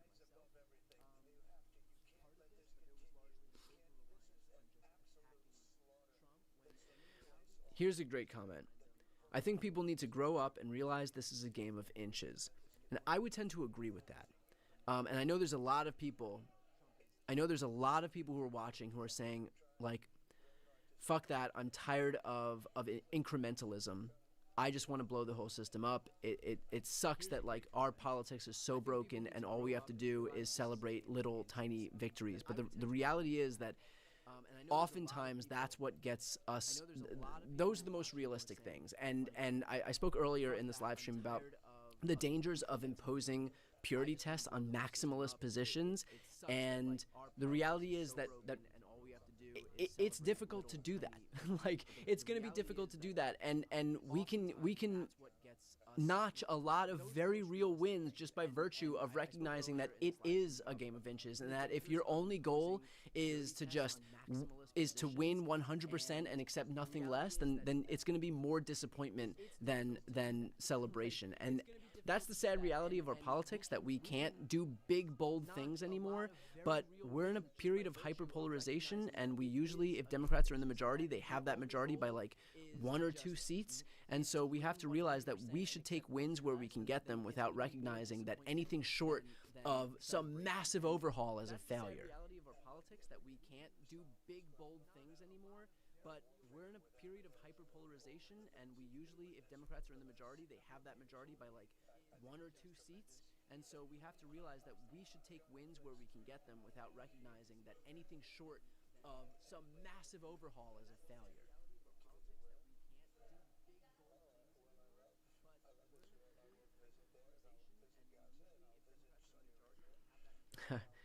How's the puppy? Aston is doing well. He's doing much better than yesterday. For those who don't know, Aston, my dog, got a bunch of like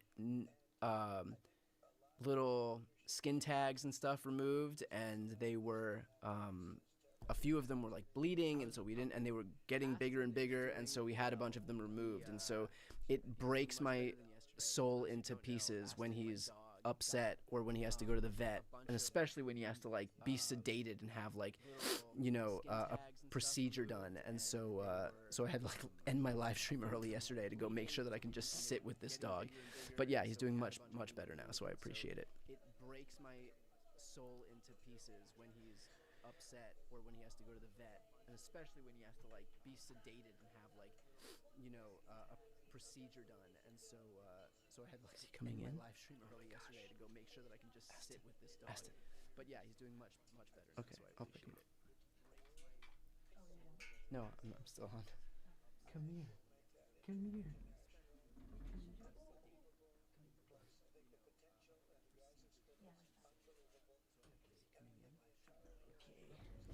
All right.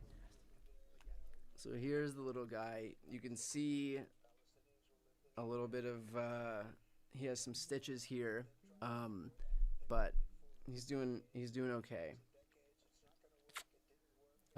But yeah, they had to like, there's like a bunch of these spots like this, so. Alright. Anyway. So here's the little guy. You can see a little bit of, hang on. He has some stitches here, but he's doing, let me let him out. Give me 1 sec. But yeah, they had to like, there's like a bunch of these spots like this, so.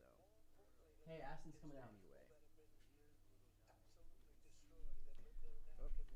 Okay. So.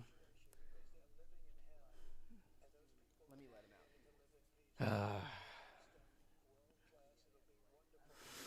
Does he have Frito smell? Yes, of course he does. He's a Chihuahua. That's funny. Okay. Do I have nicknames for him? Yes. We have a lot. Astaroni is the main one. Does he have Frito smell? Yes, of course he does. He's a Chihuahua. Do I have pet insurance? No, I was very dumb and didn't get pet insurance. And what I've learned is that pets are very expensive, and insurance would have been a really good idea. But you know, people are dumb when they're younger, and so that's the takeaway. My takeaway: I have 2 pieces of advice for pet owners, and that is 1, if you're getting a pet, get pet insurance, and 2 is to brush their teeth. And I brush his teeth every single night because like dogs can get gum disease in the same way that people do. Like our mouths are all the same, and they'll lose their teeth if you don't brush their teeth, and it also is is very traumatic to be anesthetized so that dentists, vets can clean their teeth. So just brush their teeth like you do for people. I have a little toothbrush and a little dog toothpaste, and I brush his teeth at the end of every night. So it's just like part of the routine, and he hates it, but like, so be it. Okay, should we go back to politics here? Brush their teeth like you do for people. I have a little toothbrush and a little dog toothpaste, and I brush his teeth at the end of every night. So it's just like part of the routine, and he hates it, but like, so be it. Good question here. Is there any organization that can defend independent media against future Trump lawsuits, mostly providing money, maybe the DNC in their vast pockets? I'm not sure. I guess it depends on. There is no umbrella apparatus that exists to protect independent media. That is one of the disadvantages of operating in independent media, because we have to do everything ourselves. But it's a good question, and I don't have the answer to it right now, but I fear that it may be something that we have to get an answer to soon. You know, I have to be careful about everything that I say. Basically, the way I think about it is I make sure that every word that leaves my mouth is protected against the prospect of an impending defamation suit. And I know that Trump is willing to wield that cudgel against the left. He's done it against Ann Seltzer, where just last night he decided to come forward and sue her in Iowa State Court. And I just did a video that I released on my YouTube channel an hour ago about exactly this issue. So if you want to watch that, please go head over to my YouTube channel and click the latest breaking news video so that you can learn about the lawsuit against Ann Seltzer and the Des Moines Register. Basically, he's suing because he feels like her poll, which was inaccurate, was a way for her to commit election interference. It's a joke, but the broader effect of that is that it will have a chilling effect on the rest of the media that might not be capable of dealing with a lawsuit from somebody like Trump, who has unlimited funds and who has unlimited funders. So he's also suing Bob Woodward and Simon & Schuster. He, of course, sued ABC News, and I think the danger of what ABC News did by virtue of settling with Trump when they shouldn't have is they really emboldened him to think that, okay, now I'm going to win all these cases moving forward, or at a bare minimum, these people are going to settle for millions and millions and millions of dollars, and I'll just keep winning, and I can chill them into not publishing any coverage that's critical of me, or I can chill pollsters into not publishing polls that show Democrats winning for fear of being sued. And I think that there was a lot of danger in what ABC News decided to do, and I think that they were doing it for the most cynical of reasons, which is, in my opinion, they just saw this as an opportunity to settle a very winnable case because they knew that they didn't want to ruffle the feathers of the president-elect. And at the same time that everybody's giving him millions of dollars, like Bezos and Zuckerberg, this would give them cover to give him $15 million, while at the same time being able to have that cover of being able to say, oh, well, we didn't donate that money to him. We only did it because we had to as the result of this defamation lawsuit. So they have cover by virtue of this defamation lawsuit. But really what ABC News did is make the entire media ecosystem more susceptible to Trump lawsuits because they decided to roll over and play dead, because they wanted to, I don't know, protect their access with him, not contend with lawsuits or his wrath. And so now the result of that, of ABC's move, is that the rest of the media ecosystem, myself included, are all less safe, less secure, and less free to speak our minds for fear of a newly emboldened Donald Trump coming out and suing you if you say something that he doesn't like. All of which, you know, and I absolutely believe that's the truth. I also believe the truth is that, you know, I won't curb what I'm saying. I'll make sure that what I'm saying is true, so I protect myself from any defamation lawsuits in the same way that I always have, but I won't ever curb anything that I say in blind deference to Donald Trump or in deference to Access. And so, I appreciate for everybody watching right now, for you taking time out of your night and out of your day to tune in and watch, somebody who's out here on independent media trying to, do my thing, and fight back against what I think is some cowardly behavior from legacy media. The same legacy media that for years has beat its chest as these defenders of democracy, and yet the very moment push came to shove and they were forced to actually put up or shut up, to actually walk the walk, they rolled over like a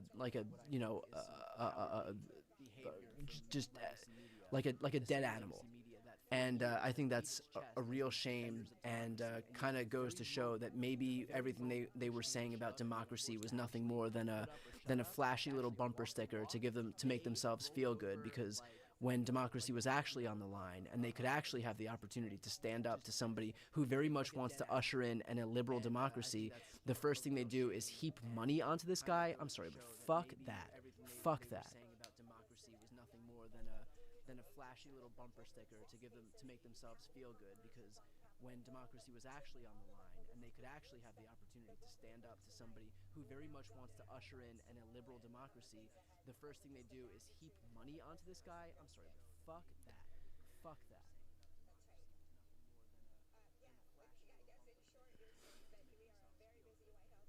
So I guess I should use this opportunity because I'm not good at self-promotion. But if you are watching this right now and you're not yet following along with my channel or my coverage, please make sure to follow me so that you can see more live streams like this, or just to support independent media more broadly. That's the best way to support what I do. If you're not looking to pay anything, that's totally fine. I'm not here to make money. I'm just here to really be able to reach as many people as possible. That's why I do this. So I think we can leave it there. For everybody who's tuned in and taken time out of their night, thank you. I appreciate it. And I'll come back on. I'll make sure to do these live streams. I'll try to keep up the consistency and do these live streams as often as I can, hopefully every day. This seems to be the time that I'm doing them. I'll come on roughly 6:30 p.m. Pacific, 9:30 p.m. Eastern. I hope that time is okay. It's usually when I'm able to finish up the rest of my videos for the day. So I'll try to keep this relatively consistent. But I appreciate all of you tuning in. All right, thanks everybody. This seems to be the time that I'm doing them. I'll come on roughly 6:30 p.m. Pacific, 9:30 p.m. Eastern. I hope that time is okay.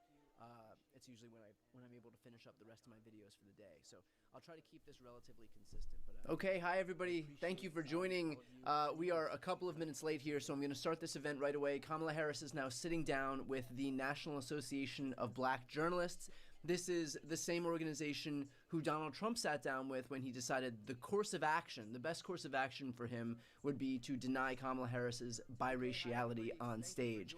So he sat down with them a few weeks ago. Now we have Kamala Harris sitting down with them now. So as not to delay any longer, let's get right into it and start this live stream. Madam Vice President, thank you so much for doing this and making the time. Of course. Just a little bit busy right now. We want to start on an issue that Americans across the country say is their number one concern, and that's the economy. A question that has been asked of you and everybody that's on the Democratic side is whether or not voters are better off now than they were 4 years ago. Are they better off now than they were 4 years ago? So when we came into, well, first of all, let me just say, it is good to be with the National Association of Black Journalists, and I thank you for the work you do and that your members do every day. It is very important that we ensure that this organization and your members always have the resources and the platforms to deliver the voices that must be heard. So I thank you for hosting me today. 4 years ago, when we came in during the worst unemployment since the Great Depression. We came in during the worst public health epidemic in centuries. We came in after the worst attack on our democracy since the Civil War. And a lot of it due in large part to the mismanagement by the former president. as it relates to COVID and obviously January 6th. And we had then a lot of work to do to clean up a mess. As of today, we have created over 16 million new jobs, over 800,000 new manufacturing jobs. We have the lowest Black unemployment rate in generations. We have invested in small businesses, and they're to the benefit of many people, but including Black small businesses, some of the highest rate of creation of new Black small businesses in years. We have done the work of capping the cost of prescription medication for our seniors for issues like insulin. And again, I'm speaking to the Black journalists who care about all people, but in particular, I'll talk about the impact on Black people, where we know Black folks are 60% more likely to be diagnosed with diabetes. And we have now finally capped the cost of insulin for our seniors at $35 a month, capped the cost of prescription medication for our seniors at $2,000 a year, because we, unlike the former president who promised to do it, we finally have allowed Medicare to negotiate drug prices against the big pharmaceutical companies. And these are just some of the accomplishments. Is the price of groceries still too high? Yes. Do we have more work to do? Yes. And I will tell you, I do believe that I offer a new generation of leadership for our country that is about, in particular, turning the page on an era that sadly has shown us attempts by some to incite fear, to create division in our country, and to do the work that is about bringing some level of optimism and, dare I say, ambition about what I know is possible in our country. And so my plan for the economy includes what I imagine and believe and call an opportunity economy. What we can do to grow an opportunity economy where all people have access to the resources to compete, to apply their incredible work ethic, their ambition, their aspirations, and their dreams, and actually not just get by, but get ahead. And I can talk in more detail about it, but specifically, I'll mention a few things. Yeah. One of the big issues that affects people right now in terms of the economy and their economic well-being is we have a shortage of housing supply. It's too expensive. People can't afford to buy a home. You know, we grew up, our parents, where they had the ability to somehow believe the American dream was attainable. Not so much for younger working people. And I recognize that. So my approach is a new approach, which is to say, let's just take this and deal with it head on. And part of my approach is to say, I'm going to employ and engage the private sector, in particular home builders with tax credits, to give them the incentive to create new housing, 3 million by the end of my first term, and understanding that not everybody is, handed a silver spoon, but works hard and is trying to save up for a down payment. Part of my plan under my opportunity economy is to give first-time home buyers a $25,000 down payment assistance so they can just get their foot in the door to be able to then engage in what will prove to be their opportunity to build intergenerational wealth. And here's my personal experience coming at that. I grew up a middle-class kid. My mother was hardworking. She raised me and my sister Maya. She saved up, and it was only by the time I was a teenager that she could afford to actually buy her first home. And I know, and I identify with, I know where I come from. Madam Vice President. And I know, but I'm just going to finish. I know that so many people work so hard and should have the opportunity to just get their foot in the door. Again, so it's not just about getting by, but getting ahead. Please. I'd like to ask you more about the opportunity economy. Housing is a part of it, as well as expanding the earned income tax credit, financial support, as you mentioned, for first-time buyers, and a $50,000 tax deduction for startups and small businesses. But I want to talk to you about the squeeze that millions of Americans are also dealing with that impacts their ability to work and make money, and that is child care and elder care. And it's a squeeze for millions of people. In some parts of the country, it costs more for child care than for rents. I think Bloomberg recently reported an average of $33,000 a year. So I'm just wondering, you mentioned that in your opportunity economy, a child tax credit, but that's just one part of an ecosystem. Right. Please tell us, what plans will you propose to guarantee that families can actually afford childcare and elder care? So to your point, it is sadly the state of affairs in our country that working people often have to decide to either be able to work or be able to afford childcare.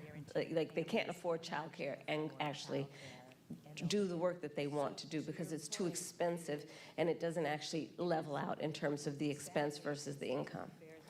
My plan is that no family, no working family should pay more than 7% of their income in childcare. Because I know that when you talk about the return on that investment, allowing people to work, allowing people to pursue their dreams in terms of how they want to work, where they want to work, benefits us all. It strengthens the entire economy. We saw, for example, during the pandemic what happened. And it sadly has dissipated as a conversation that we need to resuscitate, which is the number of women that had to leave the workforce because of a lack of childcare and home health care. And so many of our families, and particular women, end up carrying the responsibility. Men do too, of course. What we call people who are in the sandwich generation. Exactly. Who have young children and are also taking care of their parents. And it is just absolutely too expensive for them to be able to work and do that.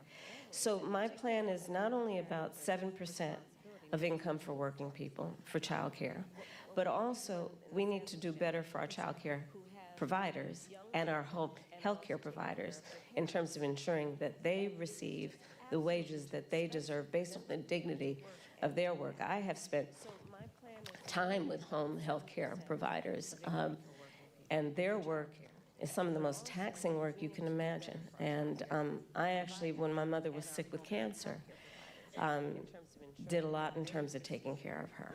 And the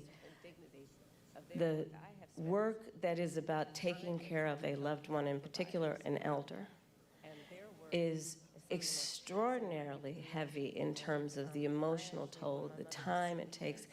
And we do it because that is what we do. But not everyone has the ability to take time from work to do it, and they need help. And we need to make sure we have home health care workers that can help them. But I want to also get back to the earlier point that you made about extending the child tax credit. So part of my new approach is we need to expand the child tax credit. And so part of my plan that is under an opportunity economy is to extend and expand the child tax credit to $6,000 so that young families in particular, for the first year of their child's life, which is an extraordinarily important time in their development, have the resources to be able to buy a crib, buy a car seat, buy children's clothing, and not have to worry about whether they're going to be able to meet their other needs. And I don't need to remind anybody here, especially these esteemed journalists, but when we expanded the child tax credit a couple years ago, we reduced Black child poverty by half.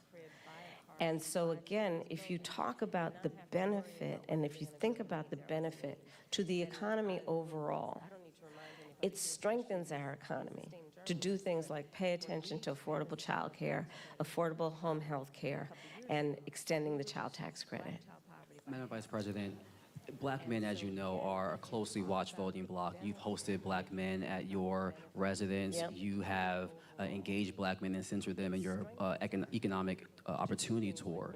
But polling shows that some Black men, particularly young Black men, are considering voting for Donald Trump, and they see him as better for the economy. What is your message to young Black male voters who feel left out of this economy, and how can your economic policies materially change their lives?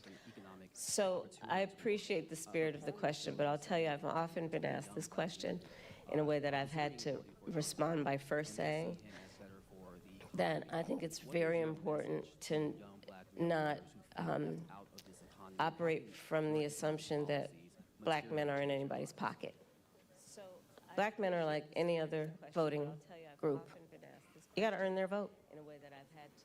So I'm working to earn the vote. not assuming I'm going to have it because I am black, but because the policies and the perspectives I have understands what we must do to recognize the needs of all communities. And I intend to be a president for all people. Specifically as it relates to what we need to do, to your point around economic opportunity. Yes, I started way before I was at the top of the ticket at what I called an economic opportunity tour, focused on black men. Understanding that, for example, we have so many entrepreneurs in the community who do not have access to capital, but they've got great ideas, an incredible work ethic, the ambition, the aspiration, the dream, but don't have the relationships necessarily. So my work has included, as vice president, getting billions more dollars into community banks, including working with the big banks to do that, so that we can increase access to capital for our small businesses, for our startups. Part of my plan under my economic opportunity plan going forward is that right now, startup entrepreneurs, small businesses only get a tax deduction of $5,000. Nobody can start a small business with $5,000. So I'm expanding that to $50,000. Understanding, again, that when people have the opportunity to have the resources to get started, they're going to put the good ideas, they're going to put the hard work into it. And part of what I also know is that our young black men, our black men, just like any group of people, anybody, our small businesses are really the backbone of our economy overall. And when they do better economically, we all do better. Part of my work is about understanding what we need to do in dealing with, for example, the historic inequities that have faced the black community around home ownership, right? I don't have to go through the history with anybody here about what that has meant in terms of redlining, what that has meant in terms of biases and home appraisals, and what the impact it has had on stemming the opportunity to build intergenerational wealth because of those obstacles. So part of the work that I have done and will continue to do is identify, speak truth about those obstacles, and address them. Another example is medical debt. 1 in 4 black families or individuals is more likely to carry medical debt than others. So part of my perspective, and as vice president, part of the work that we have done is to say that we're going to eliminate medical debt from being on your credit score. Because until now, medical debt worked against your credit score, and people know their credit score like your weight, right? You know that number. And the difference between what that number is and what it needs to be is the difference between you being able to get a car loan, a small business loan, or even a leasing on an apartment. And so part of my approach is understanding the obstacles that traditionally and currently exist to allow anyone, including black men, be able to achieve economic wealth. And I'm going to tell you, I don't think it is sufficient to just only talk about economic policy around reducing unemployment. It is an important marker, and I'm proud of the work that we've done thus far, but it should be a baseline there. Everybody's working. The point is, do people have an opportunity to build wealth? If that's what they choose to do, if that's what they want to do. And a lot of my perspective as we go forward is just that. I believe that there are a lot of opportunities that are available to the American people if we just see people and understand what they want for themselves and their families, and then meet them where they are. Madam Vice President, I want to switch gears a little bit and talk about the war in Gaza. Mm-hmm. You've called for a ceasefire hostage deal and a two-state solution as an end to the war for many months now. And while you've expressed support for Israel to defend itself, a two-state solution and a ceasefire are at odds with what Benjamin Netanyahu has said is their right to defense. If it matters, as you say, how Israel defends itself, where do you see the line between aggression and defense? And our power as Israel's ally to do something? Okay, a lot to unpack in what you just said. So let's start with this. I absolutely believe that this war has to end, and it has to end as soon as possible. And the way that will be achieved is by getting a hostage deal and a ceasefire deal done. And we are working around the clock to achieve that end. Stepping back, October 7, 1,200 Israelis were slaughtered, and actually and some Americans, by the way, in that number, slaughtered. Young people who were attending a concert, women were horribly raped. And yes, so I have said, Israel has a right to defend itself. We would. And, But Madam Vice President, let me I think finish. my ask is the But no, difference let me between finish. aggression and No, defense but here. it's important to put it in context, which is what I'm doing, and I'll get to that. And so how it does so matters. And far too many innocent Palestinians have been killed, women and children. We have seen with horror the images coming out of Gaza, and we have to take that seriously. And we have to agree that not only must we end this war, but we have to have a goal of a two-state solution, because there must be stability and peace in that region, in as much as what we do in our goal is to ensure that Israelis have security and Palestinians in equal measure have security, have self-determination and dignity. A question for you on that, though. What levers does the U.S. have to support Palestinians in their right to self-determination? And is it even possible as Israel's ally? Well, absolutely.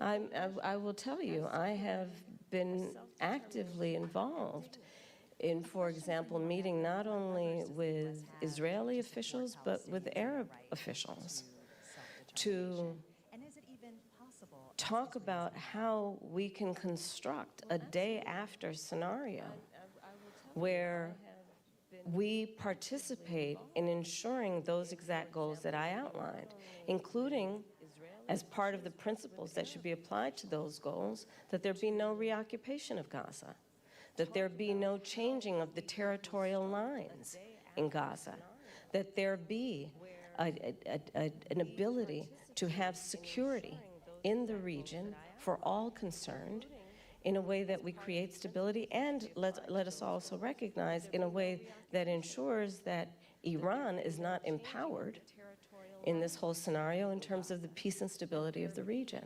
But absolutely, the United States of America absolutely has a role, which is why we have been active, in particular with the Qataris and the Egyptians, around attempting to get a deal done and get it done as quickly as possible. Madam Vice President, just to follow up really quickly, is there a specific policy change that you, as President of the United States, would say you would do that would help this along? Because you've gotten a lot of credit for emphasizing the humanity of Palestinians, but what I often hear from folks is that there's no policy change that either you or President Biden have gone and said they would do.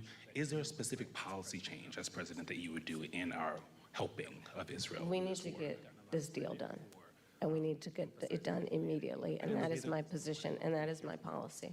We need to get this deal done. But in the way that we send weapons, in the way that we interact as their ally, are there specific policy changes? Well, Eugene, for example, one of the things that we have done that I am entirely supportive of is the pause that we've put on the 2,000-pound bombs. And so there is some leverage that we have had and used. But ultimately, the thing that is going to unlock everything else in that region is getting this deal done. And I'm not going to disclose private conversations, but I will tell you, I've had direct conversations with the Prime Minister, with the President of Israel, with Egyptian leaders, and with our allies. And I think we've made ourselves very clear this deal needs to get done in the best interest of everyone in the region, including getting those hostages out who, I mean, we saw the latest example of what happened with the six most recently, one of whom was an American citizen. But what do you say to those that say that's not enough, that stopping the 2,000-pound bombs the one time wasn't enough, that this administration, your possible administration, has to do more? Well, we are doing the work of putting the pressure on all parties involved to get the deal done. But let me be very clear also. I support Israel's ability to defend itself. And I support the need for Palestinians to have dignity, self-determination, and security as we move forward and get a two-state deal done. But right now, the thing we need to get done is this hostage deal and this ceasefire deal. We need a ceasefire. We need the hostage deal. I want to switch gears to racial justice, Madam Vice President. Last month, you eulogized Congresswoman Sheila Jackson Lee. Jackson Lee's signature bill, one of a few, was H.R. 40, which would create a commission to study the history of U.S. slavery and study the issue of reparations. She introduced H.R. 40 every session of Congress, taking up the mantle from Congressman John Conyers. This is a bill that you have co-sponsored as a U.S. Senator. Yet, this has, despite the fact that this has been, similar commissions have been created on the state level and on the local level, is yet to pass in Congress, let alone come out of committee. Congresswoman Jackson Lee, Congresswoman Barbara Lee, and other advocates have called for President Biden to take executive action to create this commission. Would you, as president, take executive action to create this commission, or do you believe that it should happen in Congress?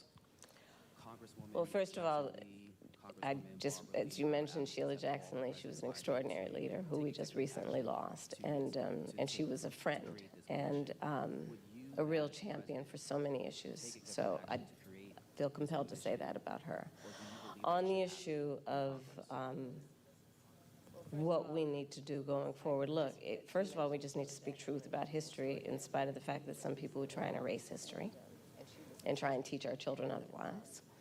We need to speak truth about the generational impact of our history in terms of the generational impact of slavery, the generational impact of redlining, of Jim Crow law. I could go on and on and on. These are facts that have had impact. And we need to speak truth about it. And we need to speak truth about it in a way that is about deriving solutions. And frankly, I think that we, and part of that is studying it to figure out exactly what we need to do. But part of what we can do right now is, for example, what I'm talking about in terms of building an opportunity economy, which is addressing explicitly the obstacles that historically and currently exist and dealing with them. Student loan debt, medical debt, bias in home appraisals.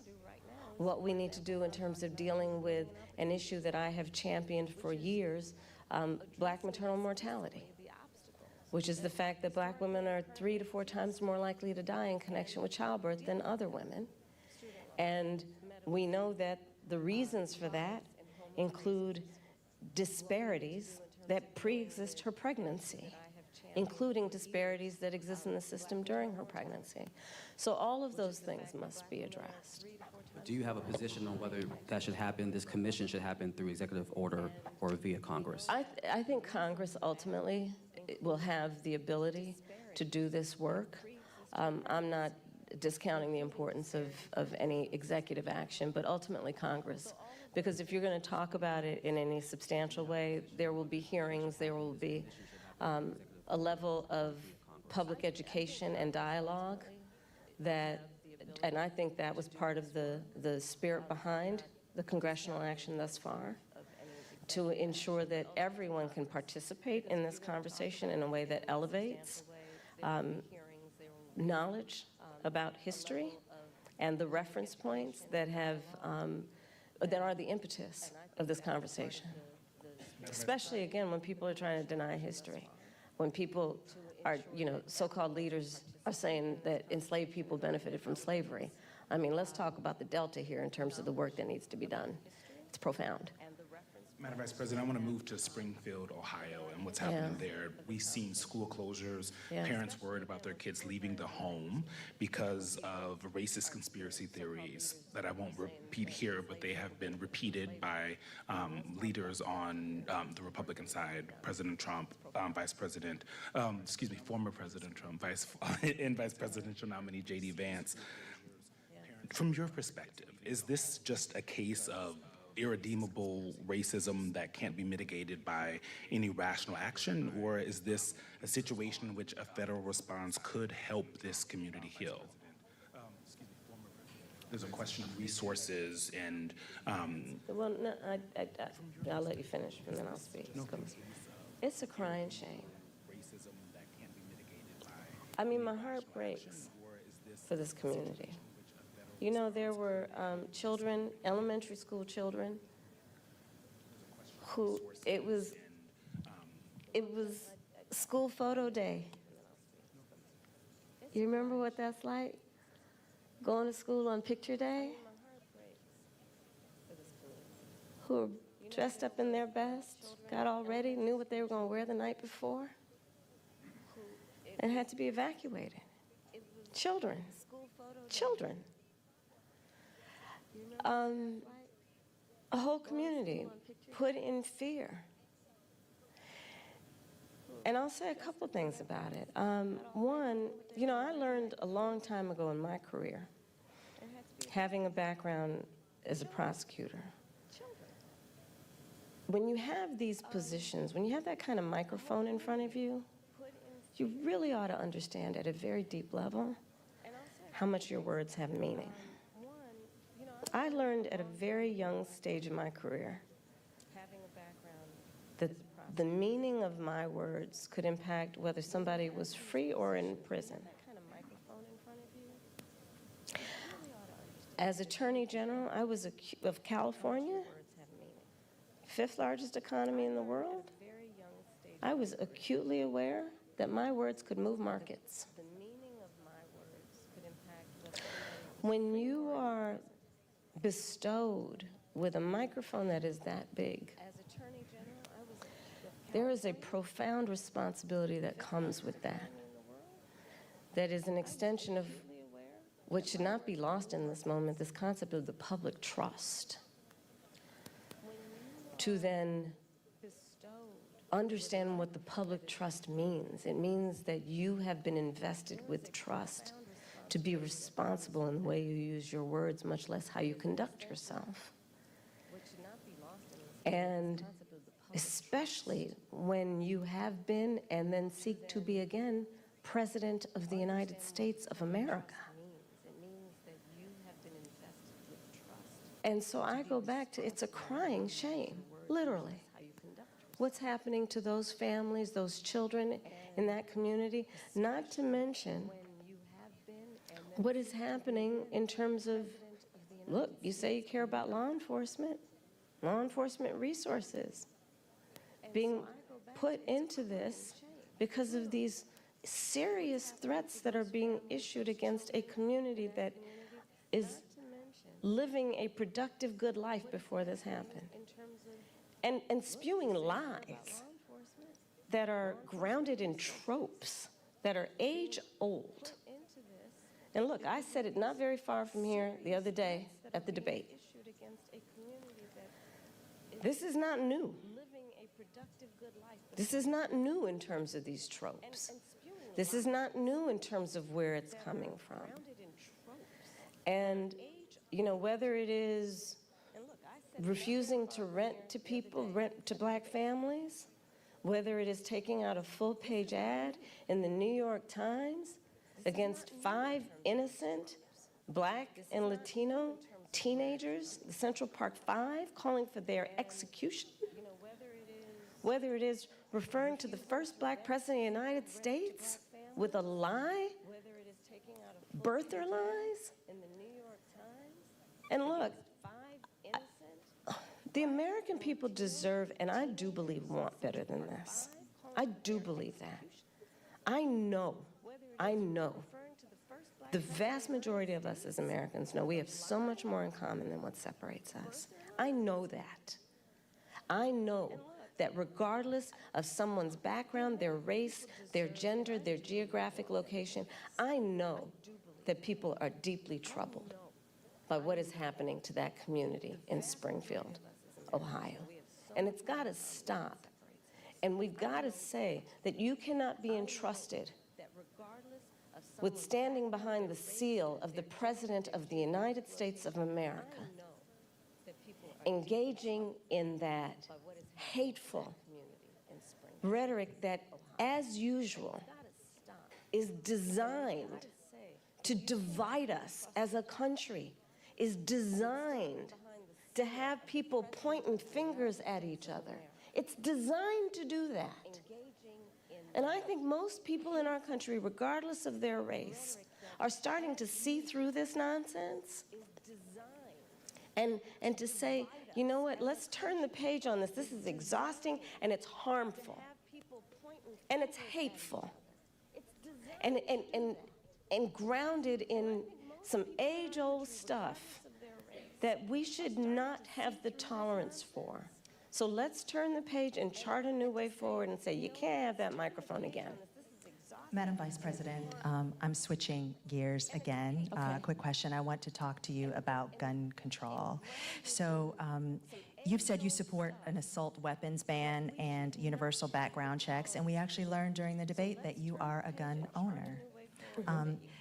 But in cities like Philadelphia, handguns are responsible for most homicides and violent crime. The most recent FBI data shows handguns were involved in 59% of murders in our country. How will you address the issue of the use of handguns? Because a push for an assault weapons ban only addresses a significant but small part of the problem.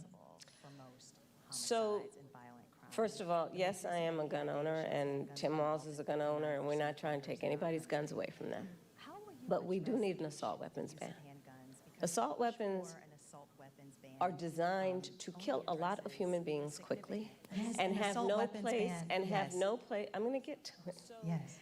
And have no place on the streets of a civil society. We need universal background checks, which, to your point about handguns, is about saying that it is just reasonable to want reasonable gun safety laws that say we should do background checks that we ought to know. It's just reasonable. You might want to know before someone can buy a lethal weapon if they've been found by a court to be a danger to themselves or others. You might just want to know. And respectfully, we do understand that. But you're asking Yes. about... I'm you're asking specifically about handguns, because many of those handguns aren't purchased in places. Universal background checks apply to handguns. Yes. They do. But in And many instances, those handguns aren't even bought lawfully. Yes. Which is why I also have been very adamant for years. In fact, I myself protested at a gun show probably 10, 15 years ago about the gun show loophole and why we need to close that. Because what ends up happening is that gun shows at flea markets, gun dealers are not, under existing law in the past, required to register their sales. And so you are exactly right that a lot of homicides, for example, a good number of them, I don't have the statistic in front of my mind, are committed with illegally purchased guns. And that's why we need to address each entry point in the issue, including universal background checks, closing the gun show loophole, and what we need to do as a general matter to focus not only on reaction to crime, but prevention of crime. So you're raising a very important issue that has many facets, including what we need to do in terms of reasonable gun safety laws and what we need to do around crime prevention, what we need to do around crime deterrence. But listen, I have personally prosecuted homicide cases. I have held the hands of mothers who have come to me crying, who have said, I only want to talk to Kamala, because they knew when they sat down, I would treat them with the dignity and respect that they were entitled and due about the loss of their child, often their son, to gun violence and the need to take it seriously. And we must take it seriously in every way, understanding it's not just about a soundbite. It's about a comprehensive approach that deals with the tragedy of, to your point, everyday gun violence in America. It's real. It has had a profound impact in terms of trauma that, for the most part, has gone undiagnosed and untreated. The trauma that exists in communities around the violence of losing their children, losing a brother, losing a father, an uncle. All of that must be addressed, and we have to have a holistic response to it. Are there things we haven't thought about yet? Because every time we bring up this issue of gun violence, universal background checks comes up and a ban on assault weapons. Are there other solutions that you're also thinking about that will get at this issue? Absolutely. For example, part of what we did with, so we, as vice president and with the president, we were able to pass the first meaningful gun safety legislation in 30 years. And part of what that involved was millions and millions of dollars to put more mental health counselors in public schools, right? Because we know that there is an aspect of this that is about treating the trauma and dealing with it at its source before it ends up manifesting itself in a problem. There is the work that we need to do that is about putting resources into communities around violence prevention. I've been a big advocate of that for years, which includes what we need to do around putting resources into community-based intervention that is not just requiring on the good people in the community to volunteer to do the intervention, but actually paying people to do it because it's a full-time job. It's about understanding what we need to do to, again, understand that, to your point, we have to have a holistic response to this issue and prioritize it instead of reacting to the tragedy that, sadly, they are too predictable. Let's all agree, enough of that. There are very few solutions that we haven't thought of. We need to put the resources into them. Madam Vice President, we want to move to the topic of reproductive access, something that you have worked and leading on both for the administration, Democrats, and now the top of the ticket. You've said that as president, you would want to codify Roe. If it came to your desk, you would sign a bill that did that. Roe protected access until fetal viability, which it also says is, quote, at about 7 months, but it may occur earlier, even at 24 weeks. So do you similarly support also codifying Roe's restrictions, which allowed states to ban abortion in the 3rd trimester of pregnancy unless necessary to save the mother's life? We need to put the protections of Roe v. Wade back into law. And when that bill gets passed by Congress, I will proudly sign it into law. Understand what is happening in our country. Over 20 states have passed what I call Trump abortion bans because I understand how we got here. The former president handpicked 3 members of the United States Supreme Court with the intention they would undo the protections of Roe v. Wade. They did as he intended, and in state after state, laws have been passed criminalizing healthcare providers. I don't know if anyone here has heard most recently the stories out of Georgia. Tragic story about a young woman who died because it appears the people who should have given her health care were afraid they'd be criminalized after the Dobbs decision came down.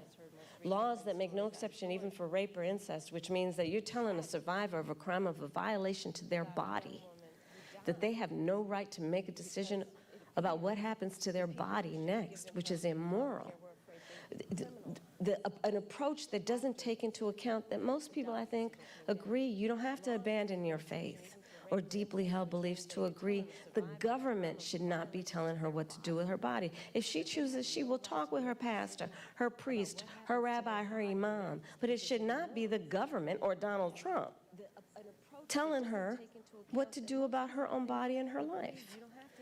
So that's where I stand. We need to put back in place the protection of Roe v. Wade and put that into law. And those restrictions that are also in. We need to put back in place the protections of Roe v. Wade and let an individual, in consultation with her doctor, make the decision based on what she can determine, because she's smart enough to know what's in her best interest instead of having her government tell her what to do, especially a bunch of people in these state capitals who think they're in a better position to tell her what to do than she is to know what's in her best interest. Before we conclude, Madam Vice President, Joyful Warrior has been used to describe You your didn't see that just a campaign. minute ago, though.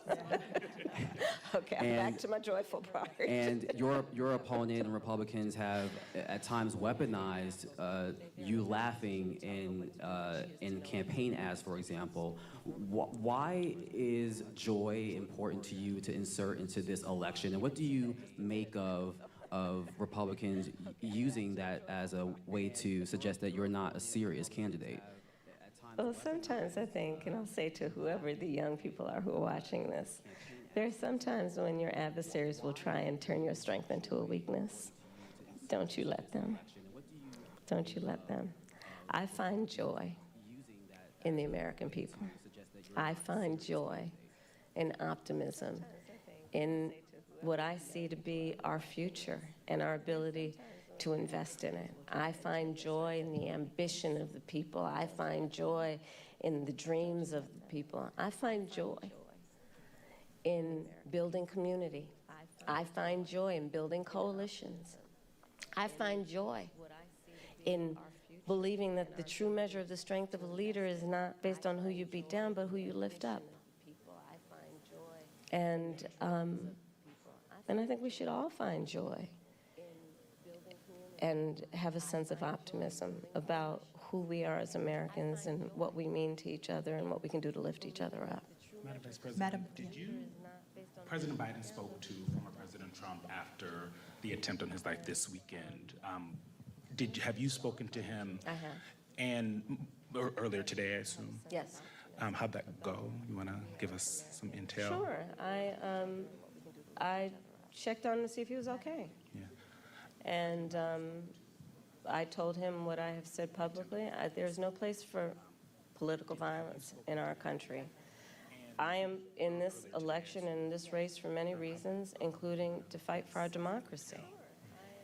And in a democracy, there is no place for political violence. We can and should have healthy debates and discussion and disagreements, but not resort to violence to resolve those issues.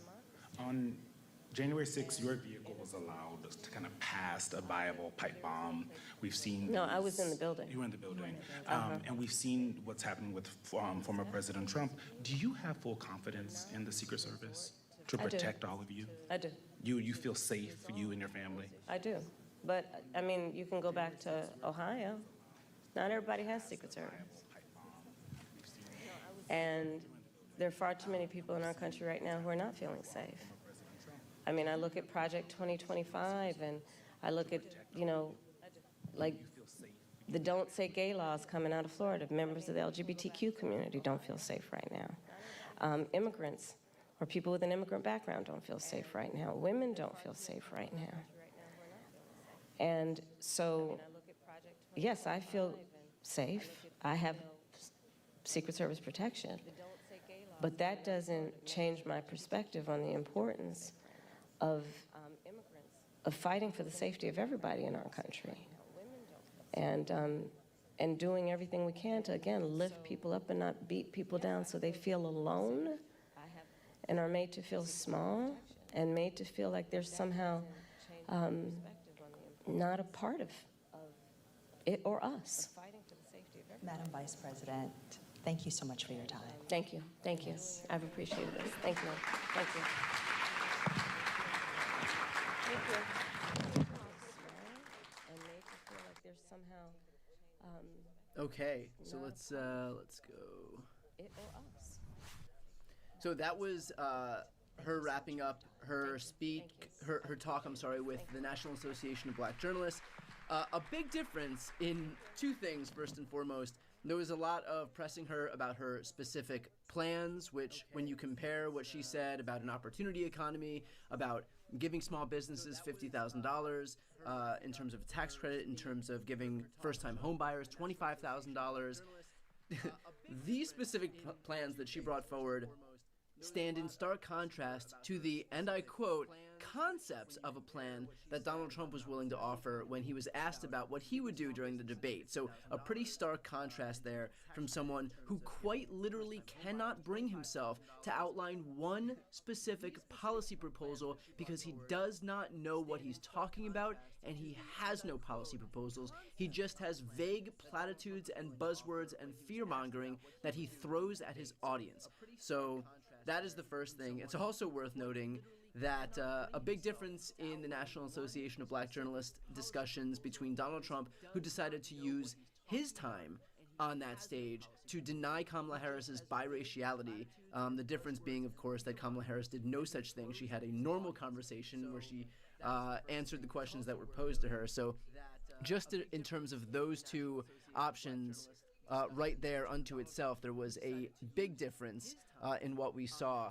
I want to go over a few of those options specifically. One of them, for example, was what she said about the black community. The difference in messaging here, I think, is pretty striking, because the first thing she did is kind of level set and reject the premise of the question, which is this idea that Democrats are owed the black community. And I think she navigated this quite well, because she said, basically just because she's black doesn't mean that every black person should have to vote for her, that the strategy here has to be to earn the votes of all of these people. And she can do that by, again, looking forward to her plans that she has laid out, by pointing to what Democrats have been able to do for the black population in the Biden-Harris administration. But it's a big difference from what Donald Trump is saying, which is basically, when Donald Trump feels like he's owed the votes of some specific demographic group, he will attack them into submission. As a Jew, I've heard him say that basically that I am, what does he say, anti-Semitic, that he said that I think one of the most recent ones was deaf, dumb, and blind if you're a Jew that doesn't vote for Donald Trump. And then, of course, he throws out some platitudes about Israel as if I'm a single voter issue that votes on where the U.S. embassy is located. That's my number one issue. But in Donald Trump's addled mind, that's how he works. He feels that he's owed the votes of every specific demographic group because of whatever distorted justification he's made up for it. And Kamala Harris here takes the complete opposite approach, which is to say, I am owed the votes of nobody just by virtue of who I am or who has voted for Democrats before, and our job is to earn them. And so if that means creating an economy, for example, where everybody, but especially disproportionately unrepresented people can thrive, then I'll do that. And that means making sure that people can create generational wealth or intergenerational wealth by facilitating home ownership. And that's why she's offering $25,000 to first-time home buyers. Who is that going to disproportionately impact? People of color, low-income folks who haven't been able to build that intergenerational wealth. Also, like I mentioned before, this idea of $50,000 for small business owners. And remember, this isn't just vague platitudes that are unfounded.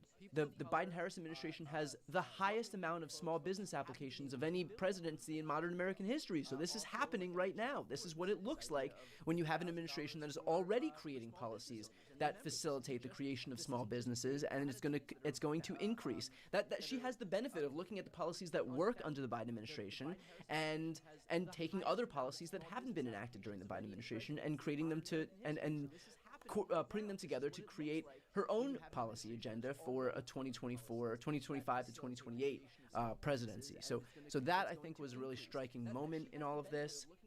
Also, I know I was looking at the chat and a lot of people took issue with asking the question about Donald Trump attacking her laugh, for example, but her answer was spot on. And I'm okay with this question because it gave her the opportunity to answer the question that I think was in a really effective way, which is, and I want to make sure that I have this correct, so let me see if I can pull up the answer specifically. Took issue with asking the question about Donald Trump attacking her laugh, for example, but her answer was spot on. Let's see. Here we go. To answer the question that I think was in a really effective way, which is, and I want to make sure that actually I can't find it, but it was something along the lines of It was something along the lines of some people will try to turn your strengths into a weakness, and we shouldn't allow them to do that. Donald Trump, when he attacks Kamala Harris's laugh, because he is so insecure, he looks at her and thinks, okay, if I make fun of her, she'll stop doing it, because if somebody makes fun of me, my gut reaction is to stop doing it because I am the smallest person in the world and plagued with crippling insecurity. But that's clearly not the case for Kamala Harris, and I think that when these Republicans attack her for the one thing that Donald Trump isn't capable of presenting, which is joy, which is hope, which is optimism, precisely because his campaign is predicated in fear and cynicism and negativity, he has to attack her for it because he thinks that it's going to be taken as some weakness. But in fact, that is why. That's precisely why her campaign is ascendant right now. That is why her campaign is growing in the polling from down, where when she first entered this race, to now we haven't had a single poll in the aftermath of the debate where a single A-rated poll, high-quality poll, where Kamala Harris is down against Trump. Not one since the debate. In fact, there are morning consult polls where I believe she's up by 4 points nationally. So, this notion that Kamala Harris should be insecure about the thing that most people are looking to her campaign and seeing as a positive is a testament to Donald Trump's lack of any ability to do what she does, but also kind of a tacit admission by him that he knows that that's her biggest strength, and he's trying to bully her into stopping doing it. But she clearly understands that there's no reason to do that because it's her campaign that's ascendant. It's her campaign that's continuing to register more voters. It's her campaign that's skyrocketing in the polling. It's her campaign that's continuing to consolidate the endorsements of the biggest stars in the United States, if not the world. She just got the endorsement of Billie Eilish this morning. Just this past week, she got the endorsement of Taylor Swift. She has the endorsements of Beyonce and Olivia Rodrigo and Charlie XCX and a ton of people who have major influence with young people and older people in this country. Let's not pretend that Taylor Swift doesn't have tens of millions of followers that are millennials and Gen Z and millennials and Gen X and boomers in this country. I mean, we're talking about the biggest star on the face of the earth. And so she is the one who's ascendant in the polls. She's the one who's consolidating all of these endorsements. And so Donald Trump can try and bully her into submission, can try and bully her into doing the opposite of what she's doing right now, but she rightfully recognizes, to her credit, that what is her biggest strength is trying to be misconstrued as being her biggest weakness, and it's not going to work. She's not going to be manipulated as easily as Donald Trump is able to manipulate his own base. And let's be clear, that is absolutely what he is seeking to do. When you look at the extent to which Donald Trump solely traffics in disinformation for the express purpose of manipulating the people who are gullible enough to trust him, it goes to show the disdain that he has for his own fans.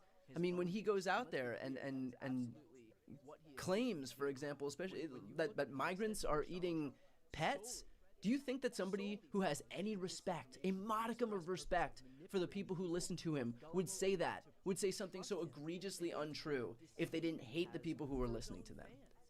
And it goes for everything. I mean, this is the pattern in what Donald Trump says, that it's just steeped in disinformation because he has that much disdain for the people who are gullible enough to trust him.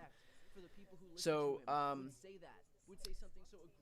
let's see if there's any other moments that I think are worth touching upon here.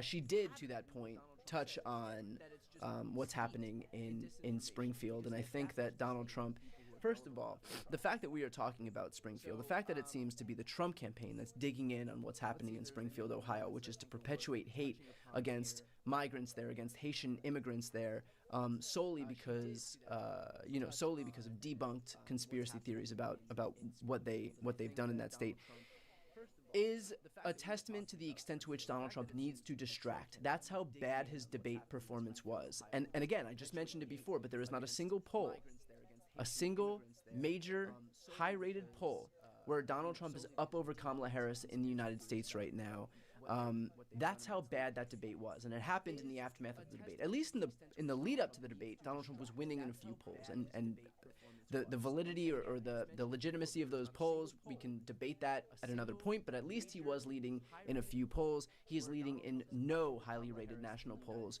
right now. That's how devastating this past debate was to him. And so Donald Trump needs to do what he's done for so long, which is find something to distract you with. And he's doing that twofold right now. He's waging a war with Taylor Swift. And I know some people might be thinking, is it really smart to wage a war with the most powerful artist on the face of the earth right now? But that's how bad the debate was for him. The fact that it seems preferable for Donald Trump to attack Taylor Swift, to attack the biggest star in the world, to attack somebody who has massive influence with the biggest voting bloc in the entire country right now, a voting bloc that he desperately needs to curry favor with if he wants to win this election. The fact that that seems preferable to him goes to show just how damaging this debate was for him. It also goes to, and so that's the Taylor Swift withdrawal. Then these migrants present the same thing. And Pete Buttigieg has been outspoken in terms of coming out and saying this is what Trump does. He needs to distract you. He needs to take the attention off of the fact that this debate was so damning for him, was so aggressively responsible for the fact that his polling has swung in the opposite direction from what he wanted to do, that attacking Taylor Swift and launching this new campaign, this new xenophobic campaign, surprise, surprise, it's September of an election year that he has to attack immigrants because this is what happens, but this is a tried and true tactic from Trump and Republicans. Think about what happens every August, every September, every October of an election year for as long as I've been alive. Republicans attack immigrants. They attack brown people and black people. They threaten that they are coming into your communities and selling drugs to your kids and raping your wives and changing the culture, because that is the only strategy that they can rely on. It is something they've relied on for election cycle after election cycle. The fact that it's happening now is as predictable as the sun rising in the morning. It was migrant caravans before this. Every single election cycle, it's the same thing. But what they didn't take into account, is the fact that most people are so goddamn tired of the racism that has pervaded our society for the last nearly a decade, and B, the fact that all of their lies are so easily debunked and so on their face ridiculous, like the fact that immigrants are just eating pet dogs and cats. Talk about jumping the shark right now. And C, which is an allusion to what I was referring to before, it's that this is just we're tired of this. And Kamala Harris's campaign is not steeped in the same fear-mongering, fear porn that Donald Trump's campaign is steeped in. There's only so long that you can be so scared into staying inside of your house and locking your doors because God knows what awaits you on the other side. There's only so long that Americans can deal with that before they have to recognize it is okay to feel a semblance of joy about your life without just having the shit scared out of you every 5 minutes for the political benefit of one person, who, by the way, is just running right now to keep himself out of prison. Let's not kid ourselves.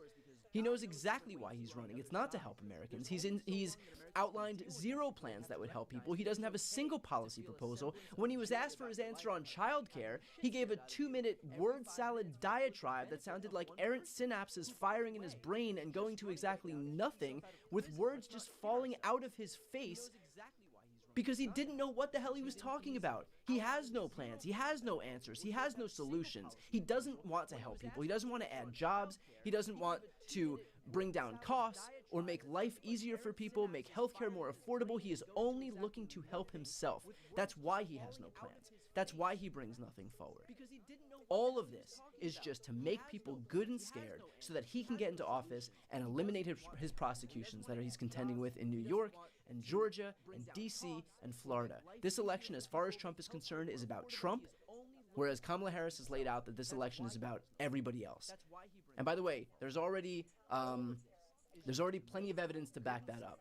Look at what the Biden-Harris administration has done just in the last 4 years for regular people. We're talking about an administration that has eliminated junk fees at banks and eliminated an administration that's mandated instant refunds from airlines for canceling your flights. This is an administration that's passed $35 insulin and $35 inhalers. That's brought out-of-pocket healthcare costs down to $2,000. An administration that's finally allowed the government to negotiate lower drug prices. An administration that has created rural broadband. That's overwhelmingly going to help Red America. That's finally passed an infrastructure law. Again, that's overwhelmingly going to benefit Red America.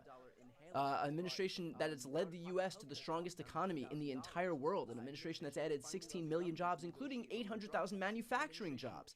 Talk about reshoring those jobs that Donald Trump overwhelmingly lost. He talks about bringing manufacturing back to the U.S. Trump lost 150,000 manufacturing jobs. In addition to the 3 million jobs lost that he presided over, in addition to the contraction, 3.4% contraction in the U.S. economy, in addition to the 6.3% unemployment rate that he presided over, this is the most jobs lost of any president since Herbert Hoover, the highest unemployment rate, the worst economic contraction, only for Democrats to come in and do what they've done after Bush 1, Bush 2, and Trump, which is to clean up the mess of the Republican who preceded them. I have never seen in my entire lifetime, seriously, since I've been alive, a Republican administration that's created more jobs than a Democratic administration, a Republican administration that's had a lower unemployment rate than a Democratic administration, a Republican administration that's presided over a stronger economy than a Democratic administration. In my entire lifetime, they keep beating their chests as the party of the economy, of fiscal responsibility. They've never done it. There is not a single proof point you can point to prove that Republicans are better stewards of the economy than the Democrats. Republicans beat their chests as the party of fiscal responsibility. They've never done it. They added $7.8 trillion to the debt. And they'll do it again because Donald Trump wants to make his secret weapon imposing tariffs. Who do you think pays more when tariffs are imposed? It's consumers. And Donald Trump already tried this once in his first administration. He launched a trade war with China and dried up federal revenues to make farmers whole because he had to pay them from our federal revenues because they were losing money, because that's what happens in a trade war. You look at the party of family values. Donald Trump is a guy who has, my God, he's contending with 34 felony convictions right now related to a hush money payout for an affair he had while his wife was at home with their infant son. That's the party of family values. The party that's blocking IVF. That's the party of family values, literally blocking the only avenue so many families have to actually create a family. That's the party of family values. The party of states' rights. This is a party that's lined up behind the Texas lawsuit in 2020 to invalidate the election results in 4 other states because they didn't like the outcomes there. That's the party of states' rights. All of their branding is a distraction, is the shiny veneer to distract you from the reality of Donald Trump's MAGA Republican Party today, which is anti-family, anti-fiscal responsibility, anti-constitution. And they are proving that day in and day out. So to get back on topic here, I think an overwhelmingly successful National Association of Black Journalists talk from Kamala Harris and offered in stark contrast to what Donald Trump did on that exact stage, which is, again, to go up on that stage and start claiming that Kamala Harris wasn't black. That's what was most remembered from his time on that stage. So again, a stark contrast here, and kind of an offering to people who are watching right now that if you are looking for lunacy and unpredictability, which, by the way, is a killer for the U.S. economy, that unpredictability, that volatility, if you are looking for that type of chaos and dysfunction and incompetence and glaring lack of knowledge, then Donald Trump is your guy. But if you're looking for somebody who can actually engage with these people, can actually lay out plans that she has brought forward, who can actually answer questions without dissembling into some fear-laced tirade about immigrants and black people and brown people and anybody who doesn't look like you or pray like you or love like you, then Kamala Harris is worth a second look for those people. So glad that she had the opportunity to do this. For those watching right now, if you want to support live streams like this one, and again, I do try to make sure to live stream events like this. I know that the media is largely not going to cover an event like this, so I'm happy to do it. I'll also live stream Trump's events because I think it's worthwhile to actually fact check them in real time while he's speaking. So if you want to support my channel and you're not yet subscribed, please do me a favor and hit the subscribe button. It doesn't cost you anything to do that. I will never put any of my content behind a paywall, but the best way to support my work completely free is just to hit the subscribe button right now. With that said, I will leave it there, and as soon as there's another live stream, I'll come back for that one. But thank you so much in the meantime for everybody who watched. Talk to you guys soon. Doesn't cost you anything to do that. I will never put any of my content behind a paywall, but the best way to support my work completely free is just to hit the subscribe button right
Okay, if you need proof that we live in the dumbest timeline, Donald Trump just named his most recent cabinet pick. It is his Secretary of Defense, and that is Fox and Friends host Pete Hegseth.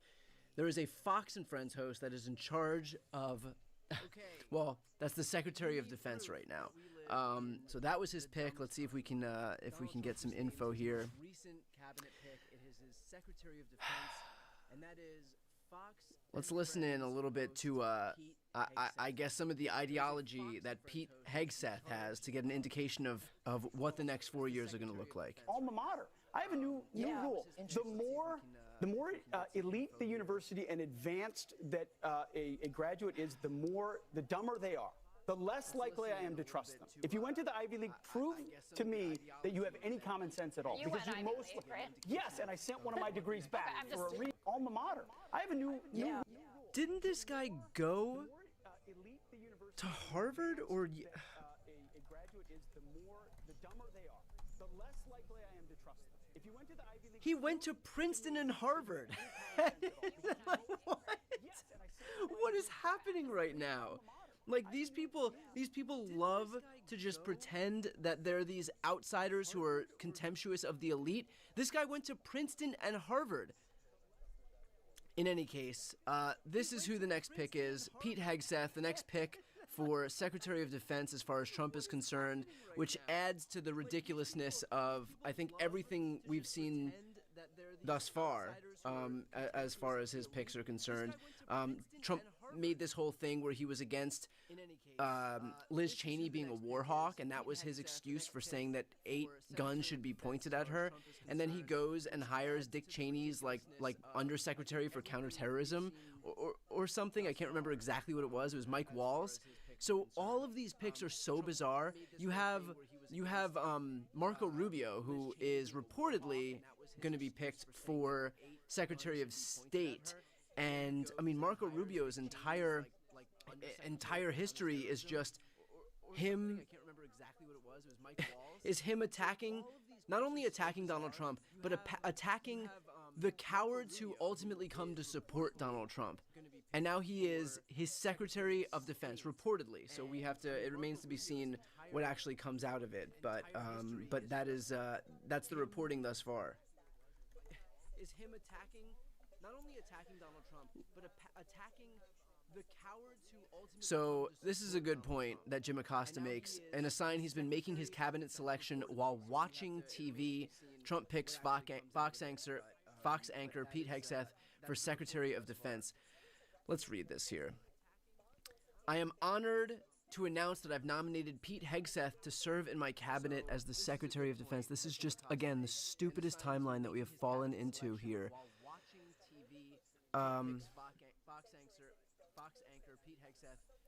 Pete has spent his life as a warrior for the troops and the country. I don't know if that's like a group because he capitalized it as a warrior for the troops. Oh, I think it's just a sentence where he just doesn't know how to capitalize words. Pete is tough, smart, and a true believer in America first. With Pete at the helm, America's enemies are on notice. Yeah, nothing says be on notice like the guy who got his makeup done for Fox News this morning, who's going to be in charge of the military.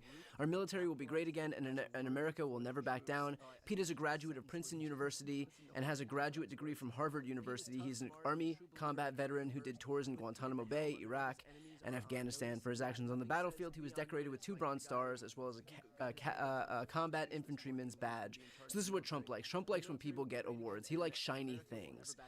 Pete has been a host at Fox News for 8 years, where he used that platform to fight for our military and veterans. I wonder where Pete Hegseth stood on the PACT Act being blocked by Republicans as retribution for Democrats passing the Inflation Reduction Act. I'd be very curious if anybody could pull anything up where we can have any indication as to how Pete Hegseth reacted to that. Pete's recent book, The War on Warriors, spent 9 weeks on the New York Times list, including 2 weeks at #1. The book reveals the left-wing betrayal of our warriors. Again, it was Democrats who passed the PACT Act, and it was blocked by Republicans to the point where Jon Stewart had to go to Washington and humiliate them. And eventually they just came around and signed it because they were tired of getting beaten over this issue and were it became clear that Republicans didn't actually care about the military. They were just content to use the military, to exploit the military as a wedge, as a bargaining chip to get what they wanted. The book reveals the left-wing betrayal of our warriors and how we must return our military to meritocracy, lethality, accountability, and excellence. Pete has also led 2 veterans agency organizations leading the fight for our warriors and great veterans. Nobody fights harder for the troops than this Fox News host, apparently. And Pete will be a courageous and patriotic champion of our peace through strength policy. So that's it.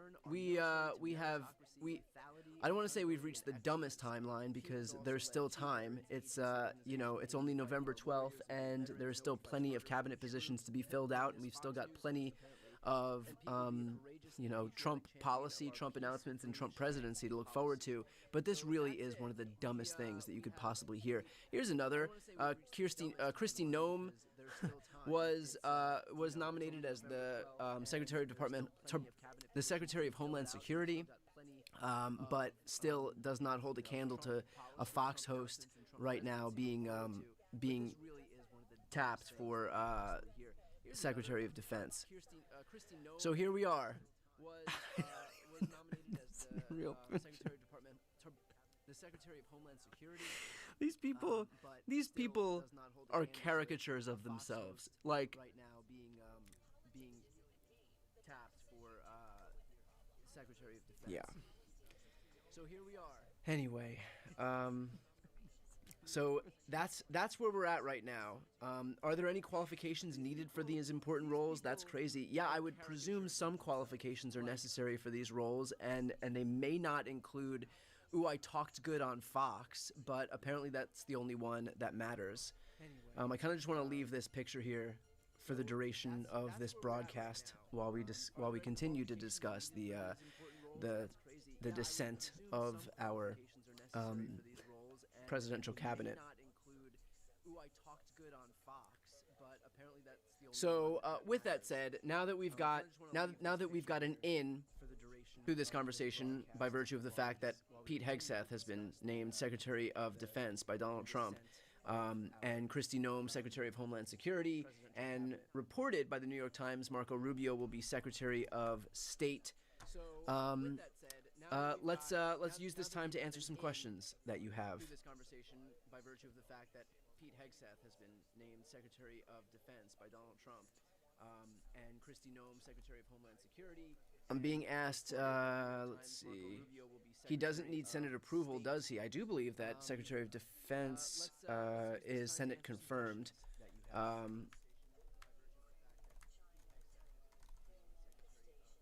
Yeah. It'll still be, but remember, Republicans will have 52 at least. Although I think that let me see if they've already called the U.S. Senate race in Pennsylvania.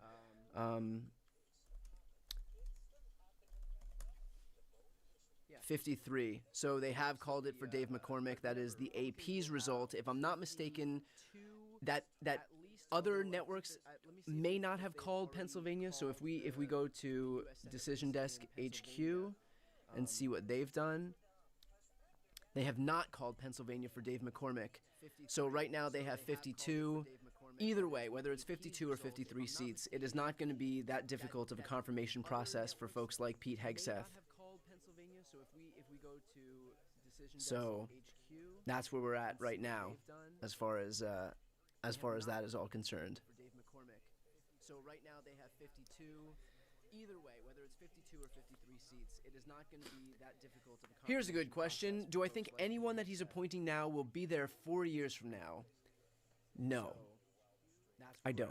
I think there probably is a 10% chance that everybody that he's appointing now, maybe one or two stragglers will remain, depending on how much slavish devotion they show to the God King there. But no, I don't presume that anybody will remain. I think that eventually these people will be run over in the same way that everybody who Donald Trump deals with is discarded the moment they lose their usefulness to him.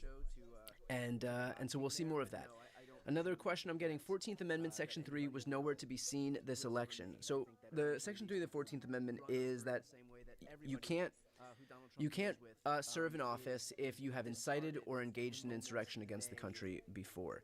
And it was seen in this election. The problem was Donald Trump was an adjudicated insurrectionist as far as Judge Wallace out in California was concerned, also in Colorado, and it was confirmed by the Colorado Supreme Court. The problem is it went up to the U.S. Supreme Court, and they denied it.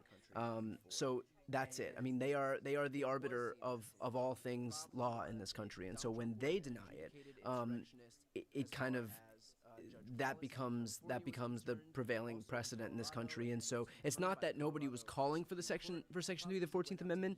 It's that because the Supreme Court weighed in, and they weighed in Trump's favor and just decided that even though he supported insurrection against the U.S., that they didn't mind or that it wasn't somehow disqualifying, that becomes the precedent that every other court underneath it has to abide by. It's not that nobody was calling for Section 3 of the 14th Amendment. It's that because the Supreme Court weighed in, and they weighed in. Is there any chance that Donald Trump appointed Rubio just to fire him? I don't think so. I don't think he would waste the time. But that's not to say that I don't think that Rubio will ultimately be fired, because I think everyone will be fired ultimately. But I don't think that he would waste the time. Who will be his press secretary? There is reporting that Alina Habba is in the running to become Donald Trump's press secretary. So keep an eye out for Alina Habba to be named press secretary. I also think, there is Sarah Huckabee Sanders, but I haven't seen that she's in the running. She's also currently the governor of Arkansas, and I think she wants to keep that position. So I would not be surprised if Alina Habba became Donald Trump's press secretary. So keep an eye out for Alina Habba to be named press secretary. I also think. Okay. I'm getting iterations of this, but I'm gonna be real with you. I am so insanely scared for what's coming. So I would not be surprised. Here's what I would say to that. Press secretary.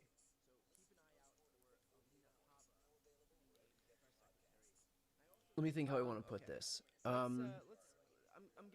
I don't disagree, but what I don't want to do right now is kind of jump ahead and say, here's what's definitely going to happen, and here's what the deportations are going to look like, and here's what the environmental policy is going to look like, because I feel like we should make sure to give ourselves some space and some room to actually get to the point where we can deal with this stuff and not get ourselves into a panic over something that hasn't happened yet. I think that we're going to have time to confront everything that Donald Trump is doing in his presidency.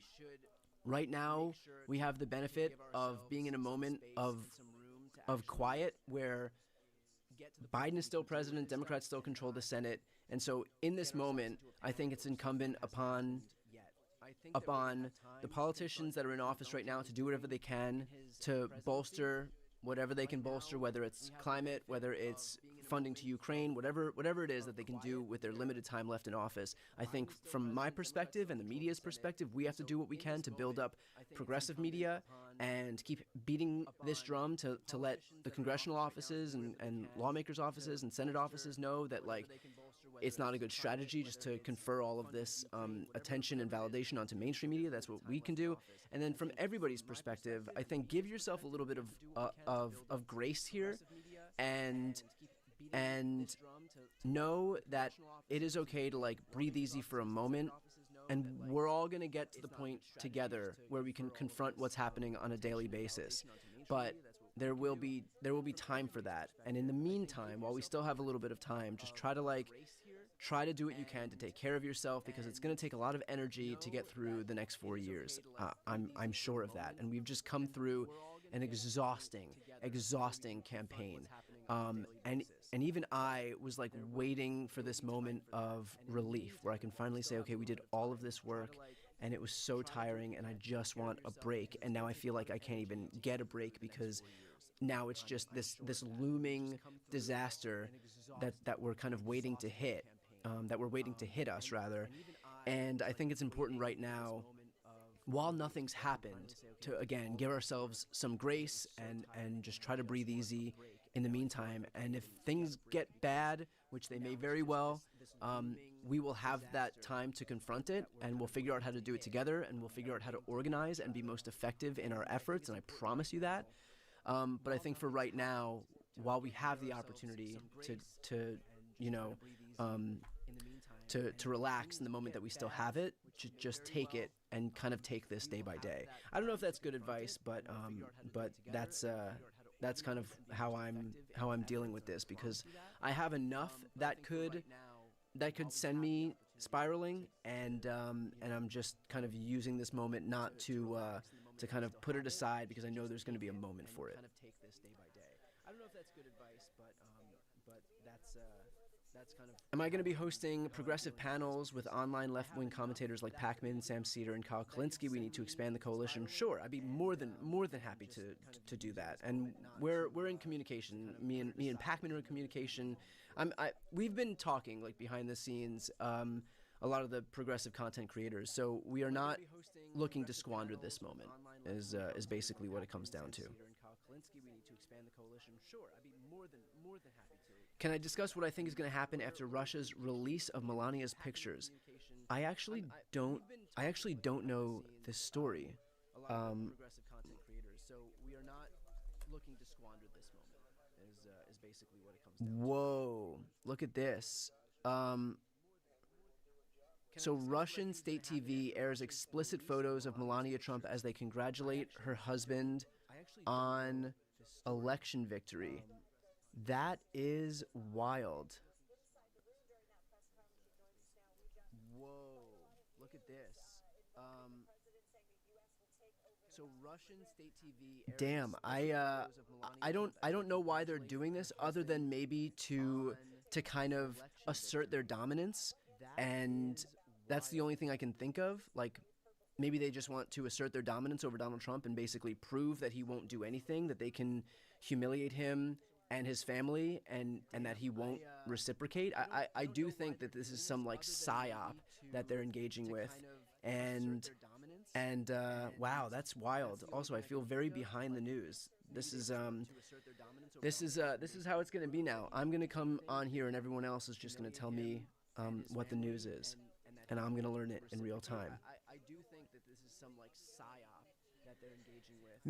I'm getting look how hot the first lady is, maybe. I don't know. I mean, like, it's not like the Russians don't know common decency, and I think airing a photo of her mostly naked on TV is not, I mean, it's not, this isn't Barstool Sports, right? This seemed to be a legitimate news outlet in Russia, and so I don't know that it could be construed as anything other than kind of lacking common courtesy. But you know, look, it might be a cultural, you know, difference that where maybe they think airing a naked picture of someone's wife is somehow a good thing. I don't presume that that's what it is, but I'm hearing now from the chat that they were laughing at the photos. So yeah, I'm also hearing from the chat they're calling him his bitch. Like that's basically what it amounts to. It is a challenge for him to do something. And you know, that is wow. Okay, it looks like we have some news. Elon, let's pull this up right here. Like that's basically what it amounts to. It is a challenge for him to do something.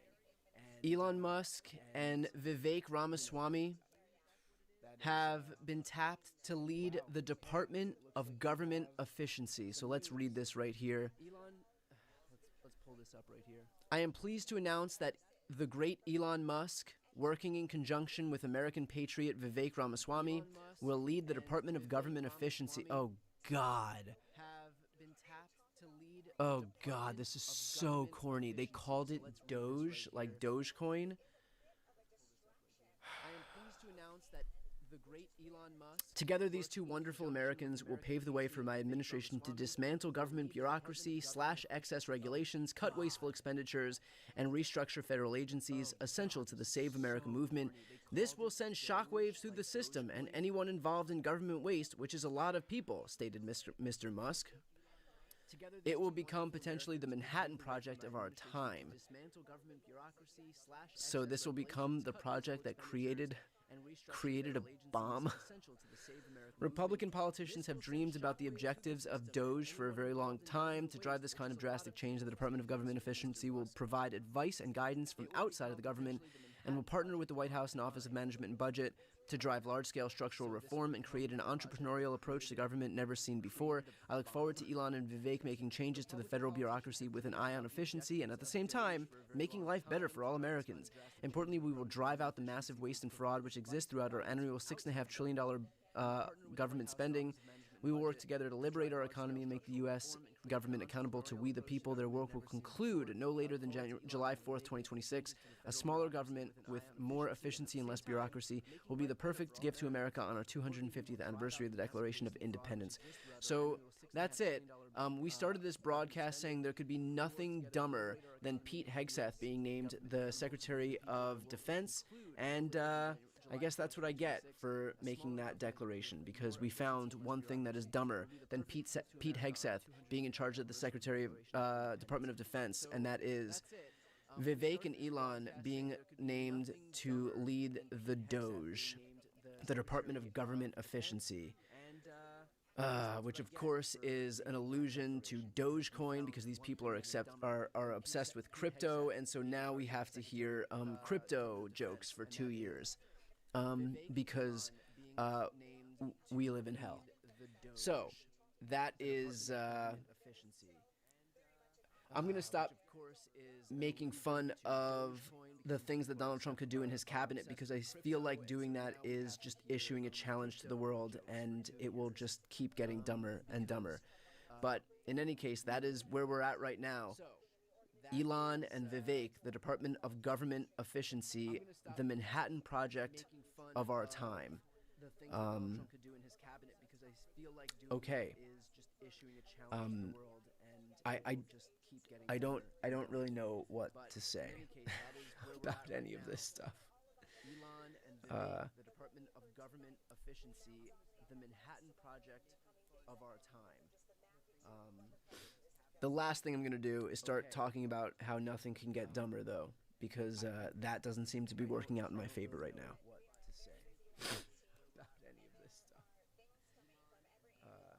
So basically, anyone who's done good on TV or has given him enough money is getting a cabinet secretary position.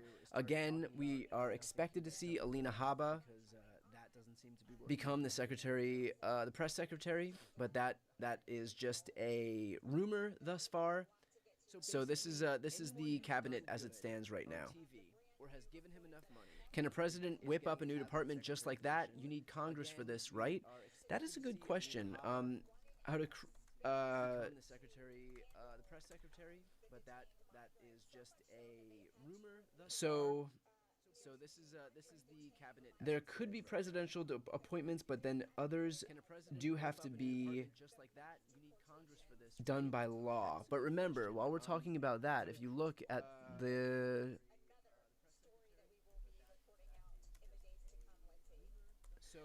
Senate map, Donald Trump is going to control the House and the Senate. So if he wants to create a new government position, he's not going to have any issue doing it. We can look right here. Republicans control at least 52 seats in the U.S. Senate. You look at the Senate map. Donald Trump is going to control the House and the Senate. So if he wants to create a new government position, so either it's by presidential decree, proclamation, appointment, or even if it is law that they have to create, he's not going to have a problem doing that by virtue of the fact that Republicans control 52, probably soon 53 seats in the U.S. Senate. They're still counting votes in Pennsylvania, but and they also control the House by a few seat margin. Proclamation, appointment, or even if it is law that they have to create, he's not going to. So, and this will somehow Here we go. Donald Trump has also announced Kristi Noem. I don't know if that was not official, but it's official right now. So here we go. I am pleased to announce that the governor and former Congresswoman from South Dakota, Kristi Noem, will be appointed to serve as Secretary of the Department of Homeland Security. Kristi has been very strong on border security from, I guess, up there in South Dakota. Kristi has been very strong on border security. She was the first governor to send National Guard soldiers to help Texas fight the Biden border crisis, and they were sent a total of 8 times. She will work closely with border czar Tom Homan to secure the border, and will guarantee that our American homeland is secure from our adversaries. I have known Kristi for years, and I've worked with her on a wide variety of projects. She will be a great part of our mission to make America safe again. Governor Kristi Noem issued the following statement. I am honored and humbled that President Donald J. Trump has selected me to be the Department of Homeland Security Secretary. I'm working forward to working with border czar Tom Homan to make America safe again. With Donald Trump, we will secure the border and restore safety to American communities so that families will have the opportunity to pursue the American dream. So basically just anyone who has sucked up to Donald Trump enough is getting rewarded right now in this administration. I'm working forward to working with border czar Tom Homan to make America safe. And for those asking, yes, Kristi Noem is the one who has killed a puppy. To pursue the American dream. So basically just anyone who has sucked Kristi Noem, best known for shooting her own dog in the head. A+, top notch. Yes, Kristi Noem is the one who has killed a puppy.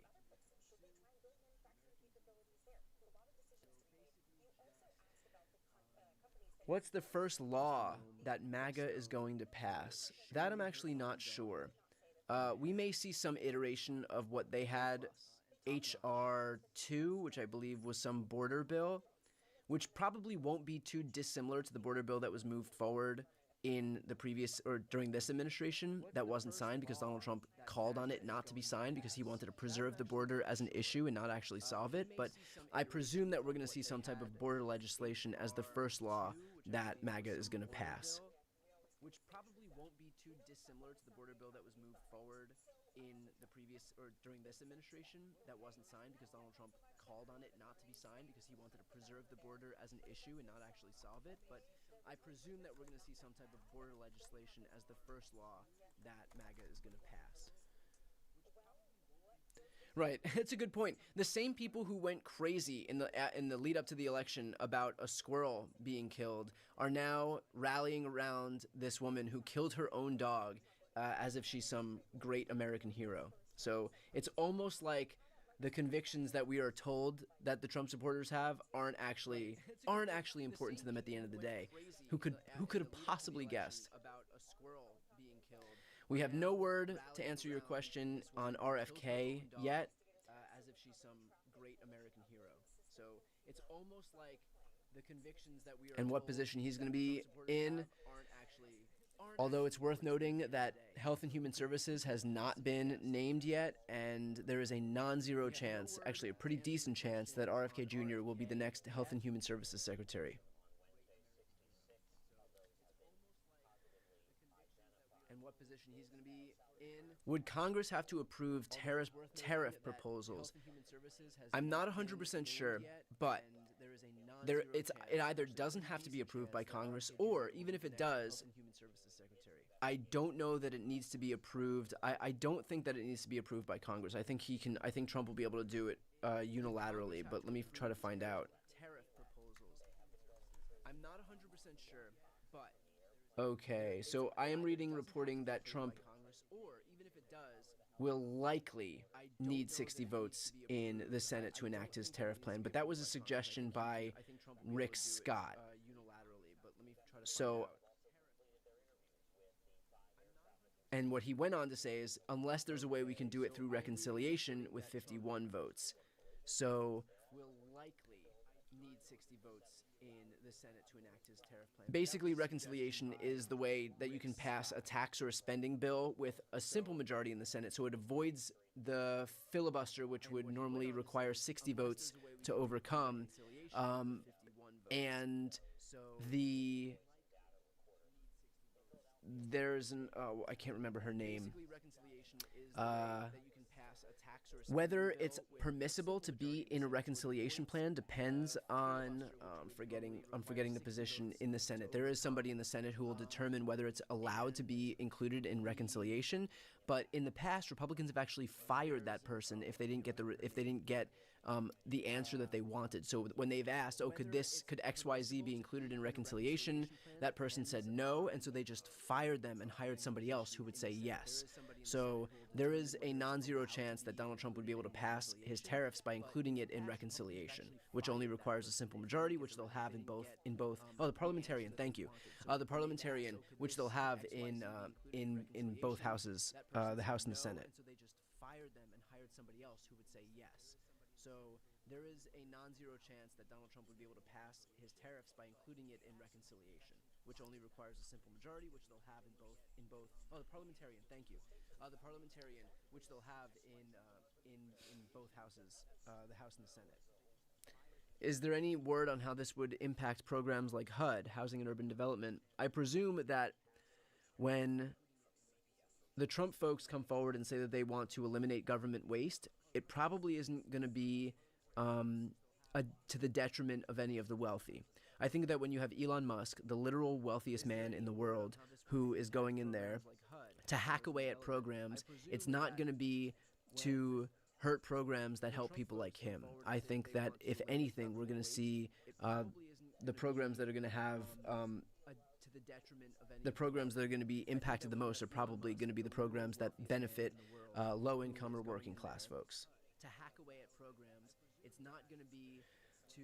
What happens to the congressional or Senate seats to anyone who takes a cabinet position? So those people have to be replaced in special elections. So Elise Stefanik, for example, who will be the U.S. ambassador to the United Nations, her Senate seat, I believe that's New York's 21st congressional district, someone will have to come in and run a special election. So that seat could potentially be up for grabs.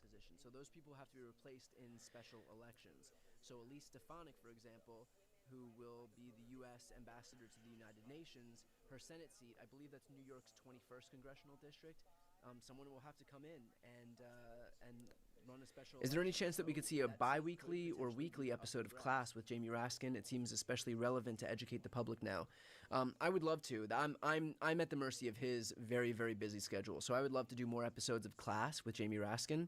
For those who aren't following my YouTube channel, that is the best way to watch that. That's the only way to watch that series. But I'm at the mercy of a very busy schedule from Jamie Raskin. So as soon as he has availability, I jump on it immediately. But I think weekly is highly unlikely. So I would love to do more episodes of Class with Jamie Raskin. For those who aren't following my YouTube channel, that is the best way to watch that. That's the only way to watch that series. But I'm at the mercy of a very busy schedule. For those who are just joining right now, weird news today, and that is Kristi Noem is the Secretary of Homeland Security. Vivek Ramaswamy and Elon Musk are in charge of the Department of Government Efficiency, or DOGE, which I'm sure has no relation to Dogecoin. Pete Hegseth, the Fox host, is the Secretary of the Department of Defense. So that's where we're at right now. Which I'm sure has no relation to Dogecoin. Pete Hegseth, the Fox host, is the Secretary of the Department of Defense. Yes, Doge. For those who are wondering also, if you go ahead and follow and subscribe, I will be doing one of these with Glenn Kirshner to make sure that if you have questions in real time, we can actually get those answered in real time, because we of course do our episodes of The Legal Breakdown on YouTube, but I know that there's a lot of people that have other questions, and I think it would be good to just field questions from him. So I'm going to see if he's available probably tomorrow and see if we could do some type of a joint stream where Glenn joins in and he can just take questions in real time. So please make sure to follow along if you are not yet following, so that we can make sure that as many people can show up as possible and ask all the questions. So I'm going to see if he's available probably tomorrow and see if we could do some type of a joint stream where Glenn joins in and he can just take questions in real time. So who will get fired first? I mean, yeah, at this point, Here's, I think, the broader question is who will survive 4 years of staying in this administration. And I don't think it's anybody who's going to last until the very end. In fact, in his initial administration, even Elaine Chao dropped out on January 6th or the day after January 6th, so she didn't last until the end. Was there anybody who really stayed until the very end who was part of the OG crew? I think Stephen Miller might have been there from the very beginning, and I think Kellyanne Conway, I'm not sure if she was still in the administration, but she still obviously stuck around with him, although she was having some problems at home. Bannon, that might be true. Bannon as the chief strategist, the White House chief strategist. So yeah, not a lot of people really stick around until the end. I mean, famously, 40 of 44 cabinet secretaries refused to endorse him, and hundreds of administration officials spoke out against him. I was told Pence. Technically, Pence did last till the end. Almost didn't literally survive until the end, but I think Pence did last until the end. Can Trump freely fire his generals? That is a good that is a good question, and I don't know the answer yet.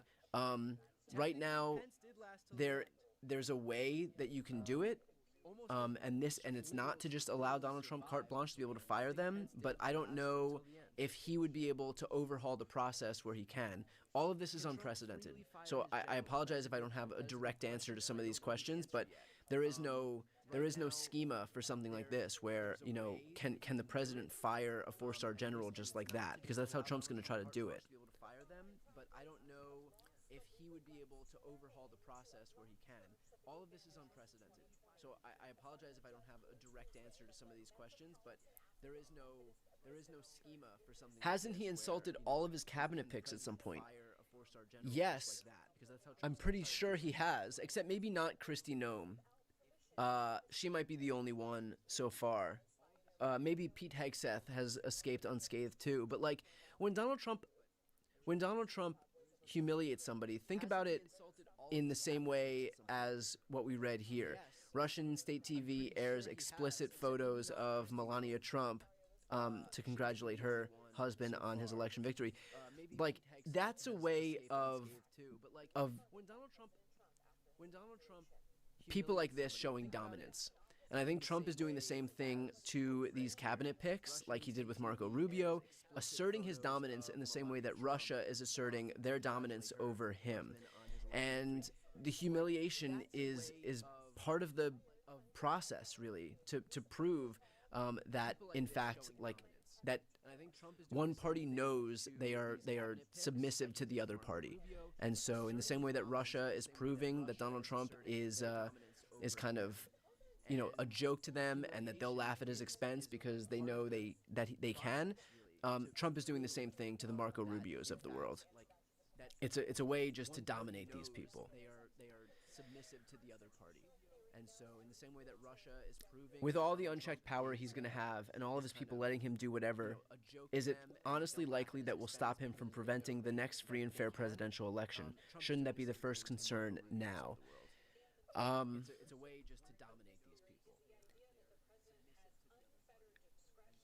It's a really hard question to answer, because if you ask me what I think personally, if he's going to stop, you know, if he's going to try and prevent a peaceful transfer of power the next go around, or not going to try and rig the rules in Republicans' favor, I would say that I think he is. But at this point, if they do that, it's going to be because they're showing a clear and blatant disregard for the Constitution. So in terms of what we can do now, we have the steps in place to prevent abuses like that. But the Constitution and our laws are only enforceable insofar as the people in power want to enforce them. Once they ignore them en masse, then all the rules go by the wayside. And so we do have an entire system of checks and balances and the Electoral Count Reform Act put in place to prevent any of, you know, election subversion from happening. but that's again only as effective right now as everybody's collective willingness to abide by the law. If one party come 2028 decides just not to, then it's not going to work anymore, basically. And so I hope what I'm saying makes sense. I hope what I'm saying makes sense. Like, laws only work insofar as everybody agrees to abide by them. And so if you're asking what we could do now, we actually have all the systems and structures put in place. We have checks and balances put in place. It should work every time. The only way it doesn't work is if everybody on the right collectively agrees not to respect it, and then all rules are out the window. So there's unfortunately nothing that we can do right now because Republicans have won an election, and so legally they have to be able to take power, and we can't prevent them from taking power on the pretense of thinking that they might in the future prevent Democrats from taking control. Like, that's not grounds to stop them from taking office. And so right now we have to abide by the peaceful transfer of power on our end too, and do whatever we can to make sure that they abide by the laws and the rules and the Constitution moving forward. But everything remains to be seen. It's all up in the air. Of course, everybody hopes that there will be Republicans in office who are going to respect the peaceful transfer of power and that will respect the Constitution. And until they don't, there's nothing we can do at this moment in time. I know that's not really, I know that's probably not what you want to hear, and it's probably not that satisfying of an answer, but it's the reality. I mean, if we stop Trump from taking office, then we are currently doing the exact thing that we want to prevent him from doing in the future. But do you see how we would cut out our legs from underneath us? Because then we're actually doing the same thing that we're trying to prevent him from doing. So look, I understand that Donald Trump is a danger to democracy. I get all that. I've reported on this for years and years, the better part of a decade. Pretty much grew up online reporting on, Donald Trump from my 20s to my 30s. But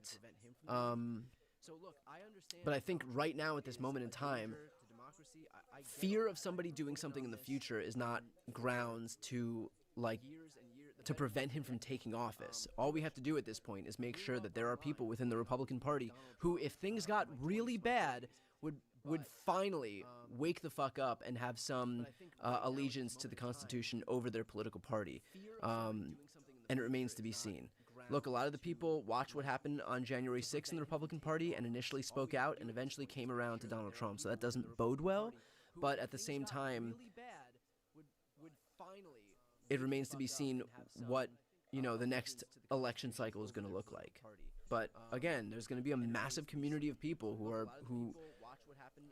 going to be paying attention. And I know that it feels like Democrats are in the wilderness right now, but we were only about, probably when all is said and done, we'll be less than 2% away from the total of Republicans who voted for Donald Trump in this election, and there are more than 70 million of us. So this is not some minority of the country. We've not been relegated into the minority.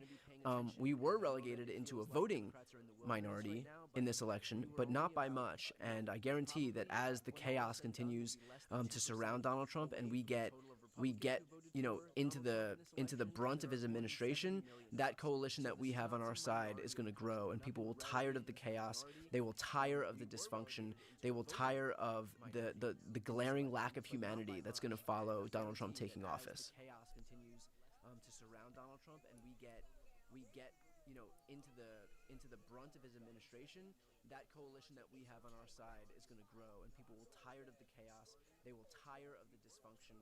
They will tire of the glaring lack of humanity that's going to follow Donald Trump taking office.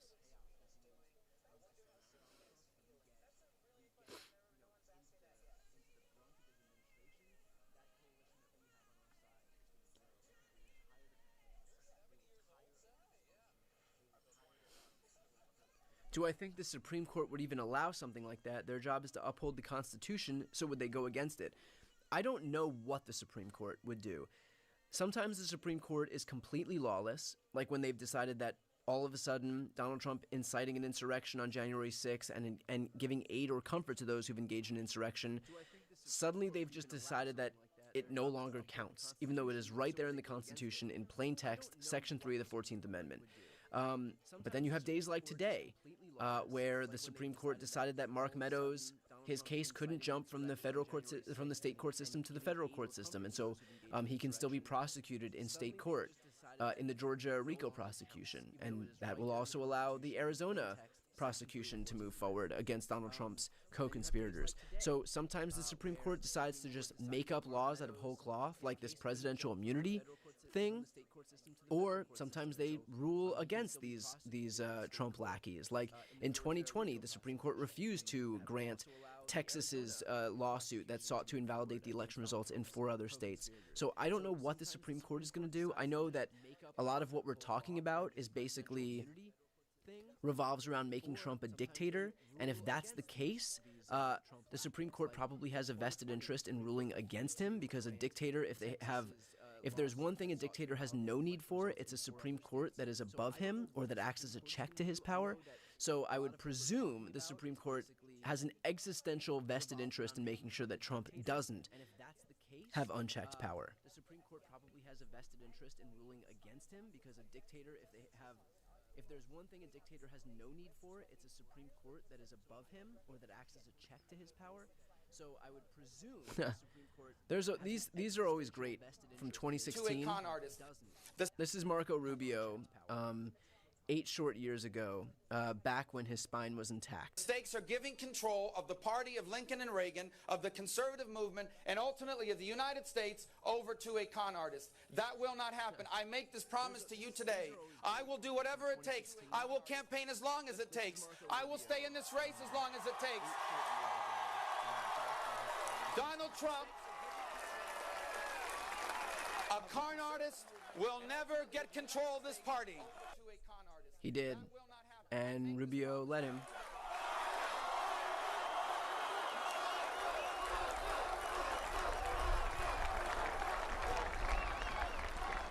And the time has come for you. I know some of your friends have bought into this. Listen, friends, don't let friends vote for con artists. It is time to open our eyes.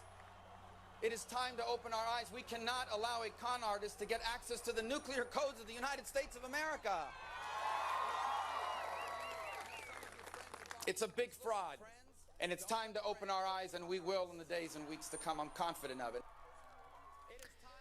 Man, this stuff ages like milk in the sun. I mean, really, it is so unfortunate that all of these quotes exist from all of these people who have just proven that they are invertebrates. That's it. They stand for absolutely nothing. Marco Rubio is at the top of that list. Man, this stuff ages like milk in the sun. I mean, really, it is. Here's it is so unfortunate. Elon sucking up to Trump's family. I mean, my goodness, doesn't he? I think he has an actual family, but that's it. Yeah, there you go. Hangs out with Trump's family more than his own. So, so that's the reality of what we're dealing with right now. Elon sucking up to Trump's family. I mean, my goodness, doesn't he? I think he has an actual. Ladies and gentlemen, our next Secretary of Defense. Who's going to win this battle of the lumberjack? That's coming up next. I'm putting my money on Clayton.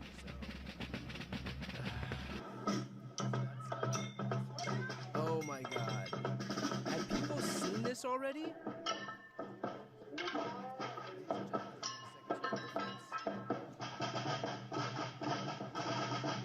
With the axe. Who's going to win this battle of the lumberjack? That's coming up next. I'm putting my money on Clayton.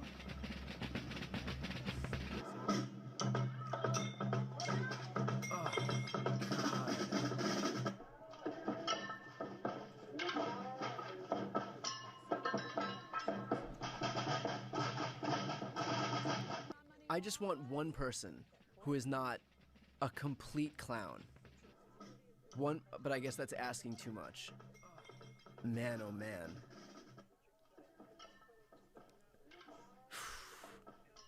In any case, I just want one person who is not a complete to reiterate, clown. The dumbest timeline. We are stuck in the dumbest timeline, and it only gets dumber. I'm sure that this stream is going to end shortly, and in any case, and even dumber announcements are going to come out.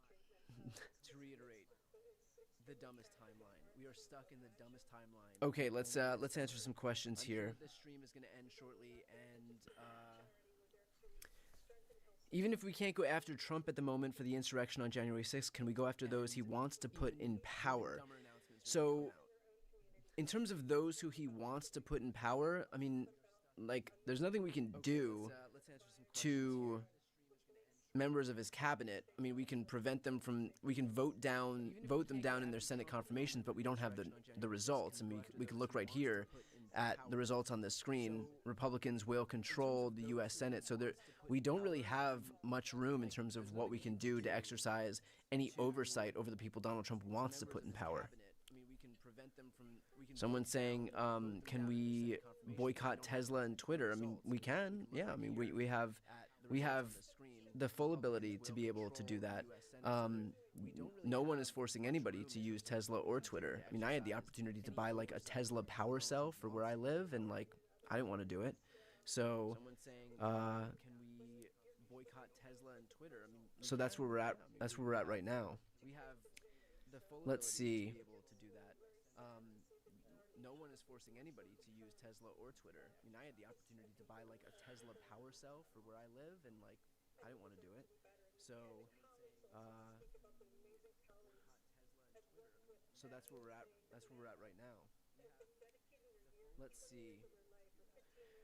Do I think Tulsi Gabbard gets a spot somewhere? Predictions. I actually do. That is a good call. I do presume that we will see Tulsi Gabbard get a spot somewhere in this administration. I also think that RFK Jr. will probably be Health and Human Services Secretary, and I'm sure we're going to get other people who are clowns to fill out the other roles. I do presume that we will see Tulsi Gabbard get a spot somewhere in this administration. I also think that RFK Jr. will probably be Health and Human Services Secretary. I presume that Tulsi would want some type of defense or national security or some position like that. I'm actually surprised that Tulsi didn't get DOD, but I guess when you have a Fox News host, that's who you're going to go with.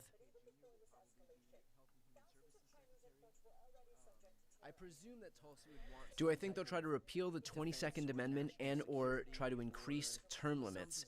So they're not going to be able to repeal an amendment because the process for amending the Constitution is that any proposed amendment has to be passed by 2/3 of both houses of Congress and then ratified by the legislatures of 3/4 of all states. So Republicans have a 52%, probably 53% majority, not a 66% majority in the Senate. They will have probably the same percentage in the House, and 3/4 of the states are not gonna go for this. So, that's not. I don't think you have to worry about like any amendments to the Constitution happening. Not a 66% majority in the Senate. They will have probably the same percentage in the House. For those who just joined, if you're asking if Doge is going to be a cabinet level, yes, because we live in hell, and so Doge is going to be a cabinet level position. Actually, that's a good question. I don't know if he's gonna elevate it to a cabinet level. I don't know if he's just gonna make it some position, and I don't know if it's gonna become a real cabinet level position, or if it's just gonna be a position that they just have. I don't know if Steve Bannon's chief strategist was a real position or just what he called him. But we're seeing right here that Musk will lead a new Department of Government Efficiency. So it's just going to be a position that they just have. I don't know if Steve. So this is all we have on this story. It doesn't really say anything whether it's going to be cabinet level, but there's apparently going to be a new department, and also reportedly we're not going to see the Department of Education. So it remains to be seen what they can do, what they will try to do, and what they're effective at doing. So this is all we have on this story. It doesn't really say anything whether it's going to be cabinet level, but there's apparently going to be a new department, and also reportedly we're not going to see the Department of Education. So it remains to be seen what they can do, what they will try to do, and what they're effective at doing.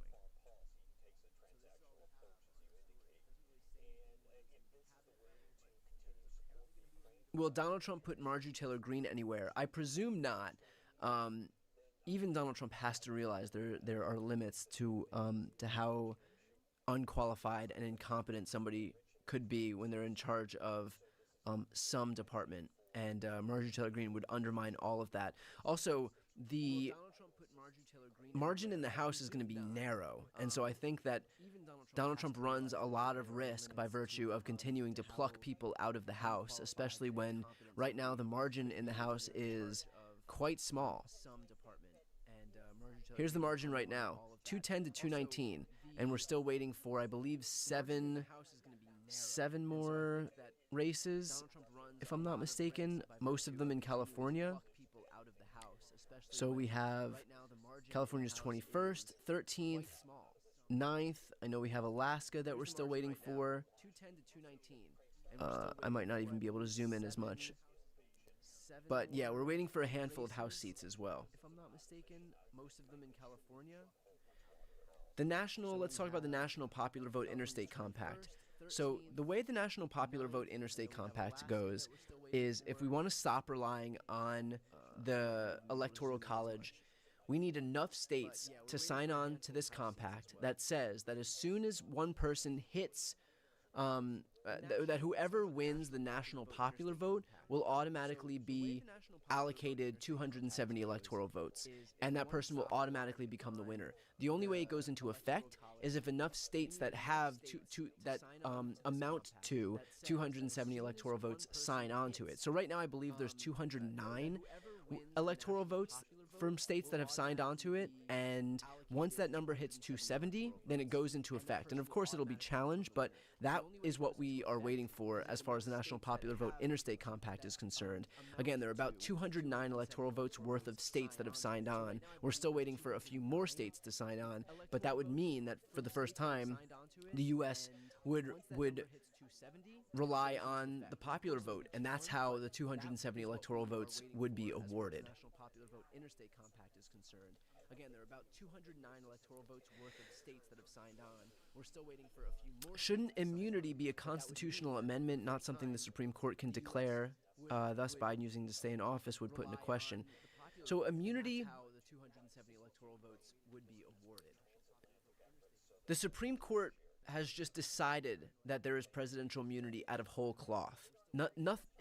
If they were actually being a fair arbiter of what the law says, it doesn't exist. In fact, there are two parts of the Constitution where it says that a president can be held accountable. So this notion that there is presidential immunity is made up. It's made up.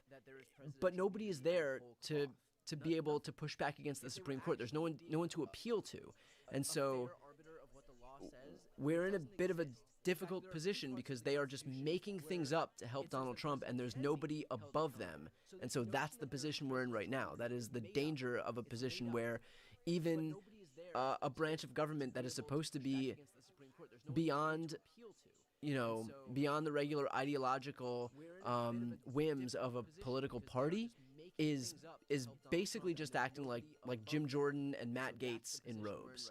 That is the danger of a position where even a branch of government that is supposed to be beyond, beyond the regular ideological. So, okay. So for those who have been watching thus far, a quick rundown is that Elon Musk and Vivek Ramaswamy are going to lead the Department of Governmental Efficiency, or DOGE. We have Kristi Noem at Homeland Security. We have Pete Hegseth, Fox host, at Department of Defense. And we will leave it there because hopefully that is the last dumb announcement that we're going to hear today. Of Governmental Efficiency, or DOGE. We have Kristi Noem, and I guarantee there will be more that will be worse. If I can say anything, it's that that's what it is. There is going to be more picks who are worse. I do presume that we're going to see Maybe Tulsi Gabbard get a cabinet position. I do presume that we're probably going to see RFK Jr. As Department of Health and Human Services Secretary. So as soon as we have any updates, I'll bring them to you. In the meantime, hold your breath because you know, the dumb is already starting. So we will leave it there for today. Thank you guys for tuning in. If you are not yet subscribed on YouTube or following on Twitch or following on Facebook, please make sure to hit the subscribe or follow button. That's the best way to support my work. I don't do sponsorships. I don't put any of my content behind a paywall. I don't believe in doing that. But just subscribing or following is the best way to support me. So again, we'll leave it there for today. We are truly blessed with just the dumbest shit possible on a daily basis. So, okay, I will come back tomorrow when I'm sure there will be even worse news as far as Donald Trump's cabinet is concerned. Deep breath, everybody. We will get through this together somehow. All right, good night. Talk to you later. We are truly blessed with just the dumbest shit possible on a daily basis. So, okay, I will come back tomorrow when I'm sure there will be even worse news as far as Donald Trump's cabinet is concerned. Deep breath, everybody. We will get through this together somehow. All right, good night. Talk to you later.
Hey everybody, thank you for joining. We do have an update here, likely not the update that you were hoping to hear, but we do have an update, and that is that Republicans have reached the 218 vote threshold to take control of the House. This was just called about 10 minutes ago by Decision Desk HQ, and that was that I believe it was in Arizona's 6th congressional district that Juan Ciscomani won. So that is enough seats for Republicans to have secured control of the House. They will likely end with somewhere in the ballpark of 220 House members. So it's going to be maybe 221. So it's going to be a very narrow margin, and it's not going to look dissimilar to what we've seen for the last couple of years. I mean, this past election cycle, we saw Republicans with, I think, a 4-seat majority when they first came into office, and then that was whittled down to just a couple of seats here. But as of right now, it does look like, or it is confirmed, according to DDHQ, that Republicans will take control of the House, and again, their margin will expand. Right now, it's 209 to 218. There are a few seats left to be called. I want to say maybe about eight or nine, I believe, House seats left to be called. So Republicans will enter office with unified control of government. They will have the White House, where Donald Trump won with, I believe, 312 electoral votes. They'll have the Senate, and I believe that is right now at, let's see, we have that right here. The Senate right now is at 52.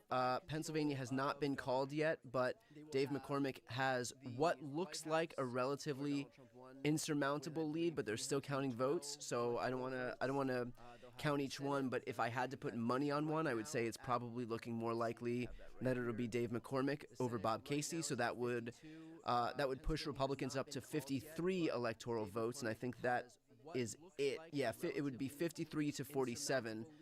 So, and then of course the House, as I showed you just now, we're looking at about 218 to 209. So again, Republicans will enter office here with unified control of government, which means that they'll be able to push through, well, they'll be able to push through a lot of what they seek to push through. But remember, if they want to pass any legislation, that still has to reach that 60-vote threshold in the Senate. So unless they eliminate the filibuster, which I don't think they'll do, because that would open up Pandora's box for Democrats to actually pass legislation. And Democrats can pass a lot more legislation than Republicans want to pass. Republicans don't really want to pass legislation. They want to preserve the status quo and lower taxes, which they can do with 51 votes, and confirm judges, which they can do with 51 votes. But once you get into a situation where you eliminate the filibuster, then we can start passing legislation with 51 votes. And they don't really want to do that because, remember, the legislation as it stands right now actually benefits them. There are lax gun safety laws that benefits them. There's no law codifying Roe that benefits them. There's no Voting Rights Act that benefits them. So in an environment where they don't have to pass any laws, that actually benefits Republicans. They would be happy if they never had to pass laws, could just keep chipping away at tax rates, and in fact use the budgeting process to shrink budgets to certain departments that they don't want. That's what I presume they'll do to a lot of these three-letter agencies that they're hostile to, like the DOJ and the FBI and the EPA and the IRS and the FCC. So the Department of Education, DOE, like they will starve funding to these organizations, or these agencies rather, in an effort to make them less powerful. And they can do that with the purse strings in Congress, right? So I do think that they'll be less inclined to prevent to eliminate the filibuster, but I do think they'll still be able to accomplish a lot of their legislative goals just by virtue of the fact that they have unified control of government. So again, not the greatest update that I come to you with, but then again, it's not been great for a couple of days, and so I feel like it's just kind of par for the course at this point. I am seeing people say it's time to go get drunk. I say more power to you. I almost said it was the weekend, but it's Monday. so you know, you can still get drunk if you want to. But unfortunately, there is no good news from this House update here. So let's see, I'm getting some questions. With full control of the House, Senate, and presidency, could they pass a national ban on abortion as law? So this fits into what I was saying before. If they were to pass any legislation, they would need to eliminate the filibuster. But right now in the Senate, you need to reach a 60-vote threshold. And unless you reach that 60-vote threshold, you can get laws out of the House, but you can't get them out of the Senate. So House requires a simple majority of votes to pass the House, but then when you get into the Senate, you have to reach that 60-vote threshold, that is the filibuster. Once you overcome that, then it goes to the president's desk to sign it, but right now the filibuster is intact. Again, Republicans can seek to eliminate the filibuster, but think about what that would mean for Democrats taking control. Now all of a sudden, you have a 51-vote threshold, and Democrats take control of the Senate, likely not in 2026, but maybe in 2028 when the map is more favorable. And then all of a sudden, national voter registration, a law prohibiting gerrymandering across the country, a law codifying abortion rights across the country, a law banning bump stocks or assault rifles. So Republicans, I think, will do everything in their power to actually preserve the filibuster so that Democrats can't pass legislation. Registration, a law prohibiting gerrymandering across the country, a law codifying abortion rights across the country, a law banning... I'm getting the question, what are my thoughts on Trump refusing to leave at the end of his term? I think it's a real possibility. Look, anything is... This is what I say. Anything is metaphysically possible, right? But I think that there's going to be plenty to worry about without jumping to conclusions about what could happen.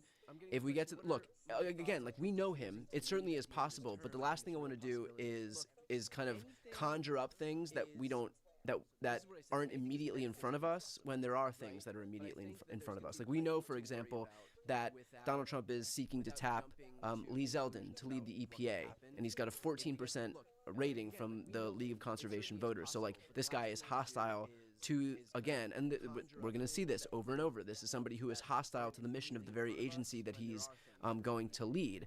And so that's something that we can actually talk about, as opposed to like Donald Trump leaving, not leaving, refusing to leave 4 years from now.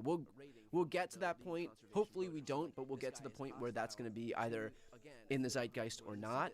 But there's going to be plenty to to talk about that is immediately in front of us in the meantime. As opposed to like Donald Trump leaving, not leaving. And by the way, if you have questions, just make sure to tag my name so I can see them, because the chat is there's a lot happening in the chat. So I do want to make sure that I can read the questions when you have them. Will Republicans expand the Supreme Court to 13? I don't know. I mean, do they need to right now? I think if they do, look, they've got a 6-3 conservative court. We are almost certain to see Justice Thomas and Justice Alito, two hard-right justices, step down because they're both in their 70s. They're 74 and 76. They will likely step down and get replaced by people just as ideologically conservative as they are, but who are 40 years old. And that will mean they have a highly entrenched 6-3 conservative court. If something happens to Sonia Sotomayor, she's 70, then you might be looking at a 7-2 conservative Supreme Court. So in both of these scenarios, I don't know that they need to open up the Pandora's box that would be expanding the court, because if they do that, it'll be that much easier for Democrats to come in and say, fuck it, let's just do 21 people on the Supreme Court and make sure that we tilt the balance in our favor. I think that they're fine. They've got what they need with this 6-3 conservative court. Doesn't matter if you win. It doesn't matter if you win 6-3 or 5-4, as long as you win. So I think that right now, with the margin they have, there's not really that many 5-4 decisions that are being handed down. It's a lot of 6-3 decisions where Republicans are operating in lockstep. I think that they're fine. They've got what they need with this 6-3 conservative court. Doesn't matter if you win. How long do you think it will take for Latinos and others to realize that the Orange Goblin isn't who they thought they voted for? I mean, this is the job of what I do, right? This is now we have to move forward and make sure that people know that what the gas prices are now, what the food prices are now, what the cost of goods is now, what the cost of utilities are now, what the cost of gas is right now, and Republicans will largely, it really doesn't matter what Trump said he would do and what the actual reality is, because they'll find a way to spin it. Remember, Trump came into office promising 3,000 miles of new wall. He built 52. He built 52 miles of wall. But when you turn on Fox News and listen to like Greg Gutfeld talk about it, he never hits Trump for not doing what he said he would do. He just finds a way to spin it, or just straight up lies. And so the onus is going to be on progressive media, or just any media entity that deigns to tell the truth, to make sure that people know, okay, here's what you were promised. Are they going to be able to do it? Are they going to be able to do it when they impose tariffs that just raise the cost of goods everywhere? Are they going to do it when, with a government that's completely non-functional? Are they going to be able to do it with a government that's focused on deporting people who pay billions and billions and billions of dollars into this country without deriving any benefit from that money? Remember, undocumented immigrants pay billions of dollars into the system. They don't get any money back. They're not able to participate in Social Security or Medicare. So that's going to hurt the economy. So it remains to be seen what's going to happen, but our job is to hold the administration accountable and explain what's happening versus what they promised would happen. Deriving any benefit from that money? Remember, undocumented immigrants pay billions of dollars into the system. They don't get any money back. They're not able to participate in Social Security or Medicare. So that's going to hurt the economy. So it remains to be seen what's going to happen, but our job is to hold the administration accountable and explain what's happening versus what they promised would happen.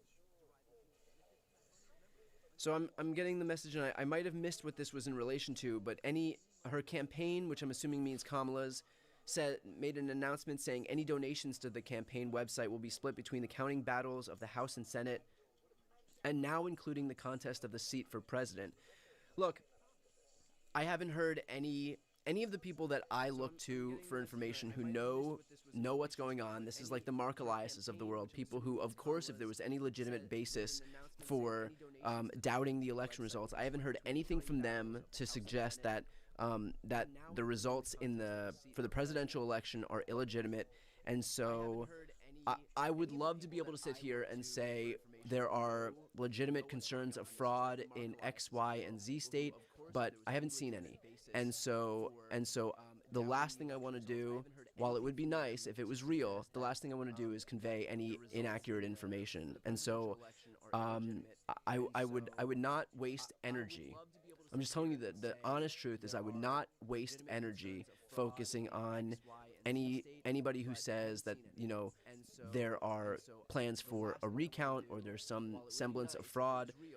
Again, the people who, you know, the people who I've followed for this information would love nothing more than to see Democrats win. And if there was any legitimate basis to see Democrats win, they would highlight it in an instant, faster than you can pass go, faster than you can collect $200. The fact that I haven't seen that information from those people tells me that, you know, that sad as it may be, that there's no basis for any claims of fraud.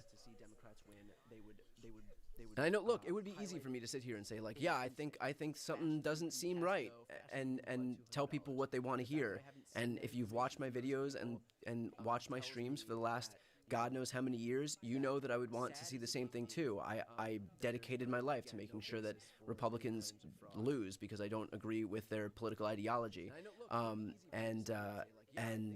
you know, the fact that, again, like, I would love to be able to do that, but I think that it's more important right now to be honest than it is to just kind of give people a shot of whatever, you know, whatever kind of they want to hear. It's not really how I operate.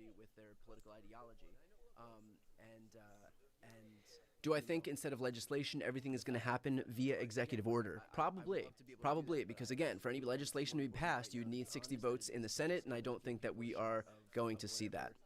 You know, whatever kind of they want to hear. Is it possible for them to get rid of Social Security? I think that they may make a play to privatize Social Security. So I would caution against against saying like, oh, Social Security is going away. But that doesn't mean they can't try to privatize Social Security, and that's been something that they've sought to do. But remember, there are midterm elections happening in less than 2 years.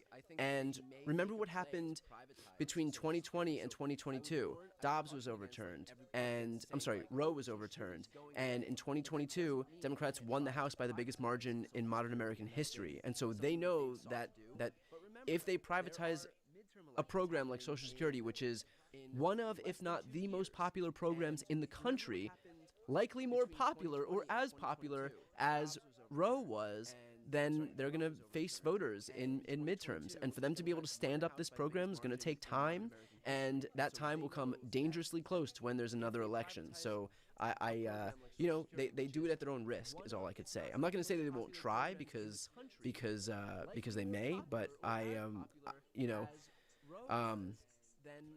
but who knows? In midterms, and for them to be able to stand up this program is going to take time, and that time will come dangerously close to when there's another election.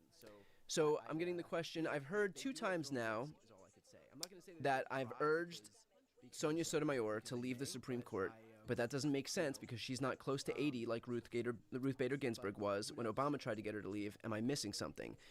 Yeah, I think that we don't know the next time that Democrats will have control of the House and the Senate. The Senate map for Democrats next cycle is not good. Democrats won't retake the Senate next cycle. So Trump will have a Republican Senate for the entirety of his presidency. I'm going to show you what I mean. I think that we don't know the next time that Democrats will have control of the House and the Senate. So let's see where, for example, Democrats won't retake the Senate. There are vulnerable seats up. Right now, everything on the screen, Democrats will be defending Georgia, a state that we just lost, so that is a possible pickup opportunity for Republicans. Other swing seats, Maine, Susan Collins, a possible pickup for Democrats, but this is somebody who has won every race since 1996 and even survived the 2020 election when Trump was repudiated and when Democrats got full control of government. So that's a pickup opportunity, but not a great one. Democrats are going to be defending Gary Peters in Michigan, his seat in Michigan, which Trump just won Michigan. So a pickup opportunity for Republicans. I guess you can look at Nebraska as a pickup opportunity for Democrats, but not a good one. Democrats are going to be defending a Democratic seat in New Hampshire. Republicans are defending North Carolina, which is a seat that Trump won. And I believe that's about it.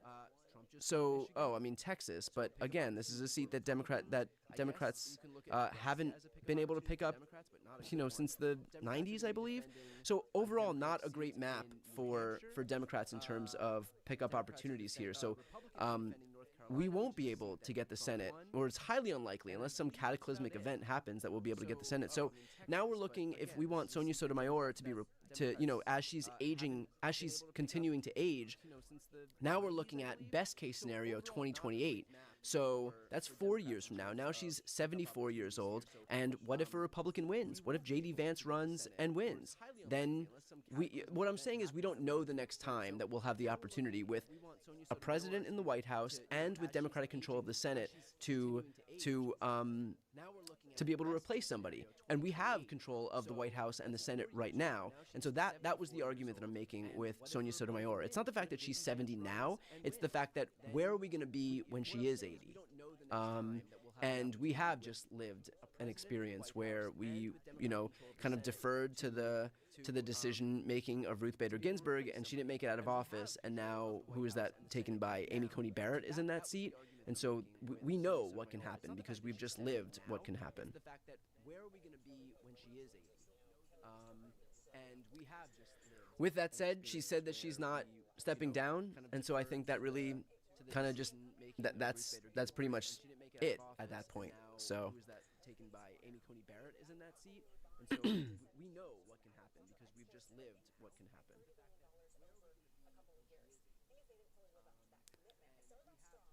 With that said, she said that she's not stepping down, and so I think that really kind of just that's. Is there any reason to have hope? I'm trying my hardest not to be fatalistic. That's a good question, and yes, there is reason to have hope, and that is that Donald Trump won in 2016, and within 2 years, Democrats won the House again by the biggest margin in modern American history, 41-seat swing to the left. When people are reminded or shown reminded in this case, what Donald Trump's chaotic governing style looks like. And shortly after that, in the next election, Democrats won the House, the Senate, and the White House. And so there is a backlash, a noted backlash, a proven backlash to whenever Donald Trump comes into office. I think the Republicans are very wrongly thinking that this election is a reflection of how much of a mandate Trump has and how popular he was. But in fact, Trump won by the same margin that he lost by in 2020. He had 74 million votes.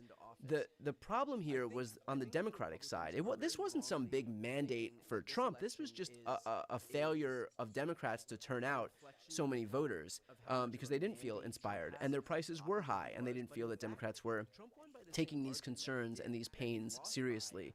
And so, again, this isn't like some massive reshaping of the electorate. I think this is just the fact that there wasn't enough of a reason to get people to choose to go to the ballot box over staying at home on their couch. But they're going to be reminded of what it's like when, and so the point of me saying that is that Trump is not some massively popular figure, like this hugely popular figure who has some giant mandate to lead. He's just as unpopular as he was before. It's just that we couldn't turn out people on our side. And so come 2026 and 2028, that electorate, that coalition is there. It exists in this country. There are people who came out 81 million strong to vote against Trump the first time when he was in office and pulled all the chaotic stunts that he pulled, and he's going to do it again, and that coalition of people will be there. They weren't activated this cycle, but they exist. We have the numbers in this country to defeat him. It's just a matter of making sure that we can try to level the playing field in terms of the media, and also selling our message and holding the Trump administration accountable for what they do and what they don't do. So the reason for hope is that Trump didn't score some like huge windfall of people in this country. He is as popular and also therefore as unpopular as he was before. It's just that Democrats' coalition didn't turn out. But that coalition, again, it exists. It is there. It's not been activated, but it's there. And if we get our messaging right, and if we prove to the American people that we're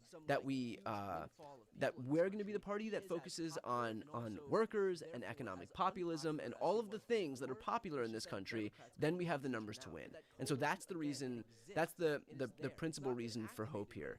I know that right now, in the lead up to what will be a chaotic and nightmarish Trump administration, all hope feels lost. But in the same way that we got through 2016 and then got to 2018, and there was a light at the end of that tunnel, and then we got from 2018 to where we already had a bulwark against Trump's worst impulses in the House, and got to 2020, and then flipped full control of government. We can do that again here, and we will do that again here. Because remember, a lot of people didn't remember about the chaos that surrounded Trump during his presidency because we have a short attention span.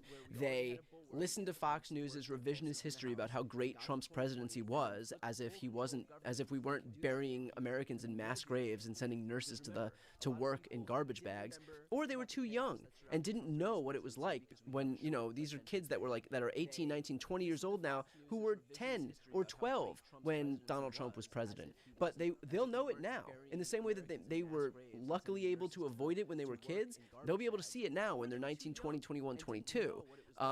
So he will push people away. He will come into office with his approval at the highest point that it will be, and it will go down from there, because that's what happens with Donald Trump. He's not capable of maintaining any degree of high approval once people actually get to know who the guy is. So that's my reason to hope, and I truly, to my core, believe in it. And it's just going to take a little bit of time to get through this difficult part right now. That's what happens with Donald Trump. He's not capable of maintaining. Just a quick note for people watching right now, and I try to mention this in all of my streams, but I don't do sponsorships or paid ads, and I don't put my content behind a paywall. So if you want to support me, if you could just follow my channel, that is the best way to do so. And that's right on the main screen of my channel. Note for people watching right now, and I try to mention this in all of my streams, but I don't do. Are there any Republicans who aren't on Trump's side with the Senate or House that are not on board with his agenda? So that's a good question, and I believe there is one person in the House who voted for the January 6th Commission.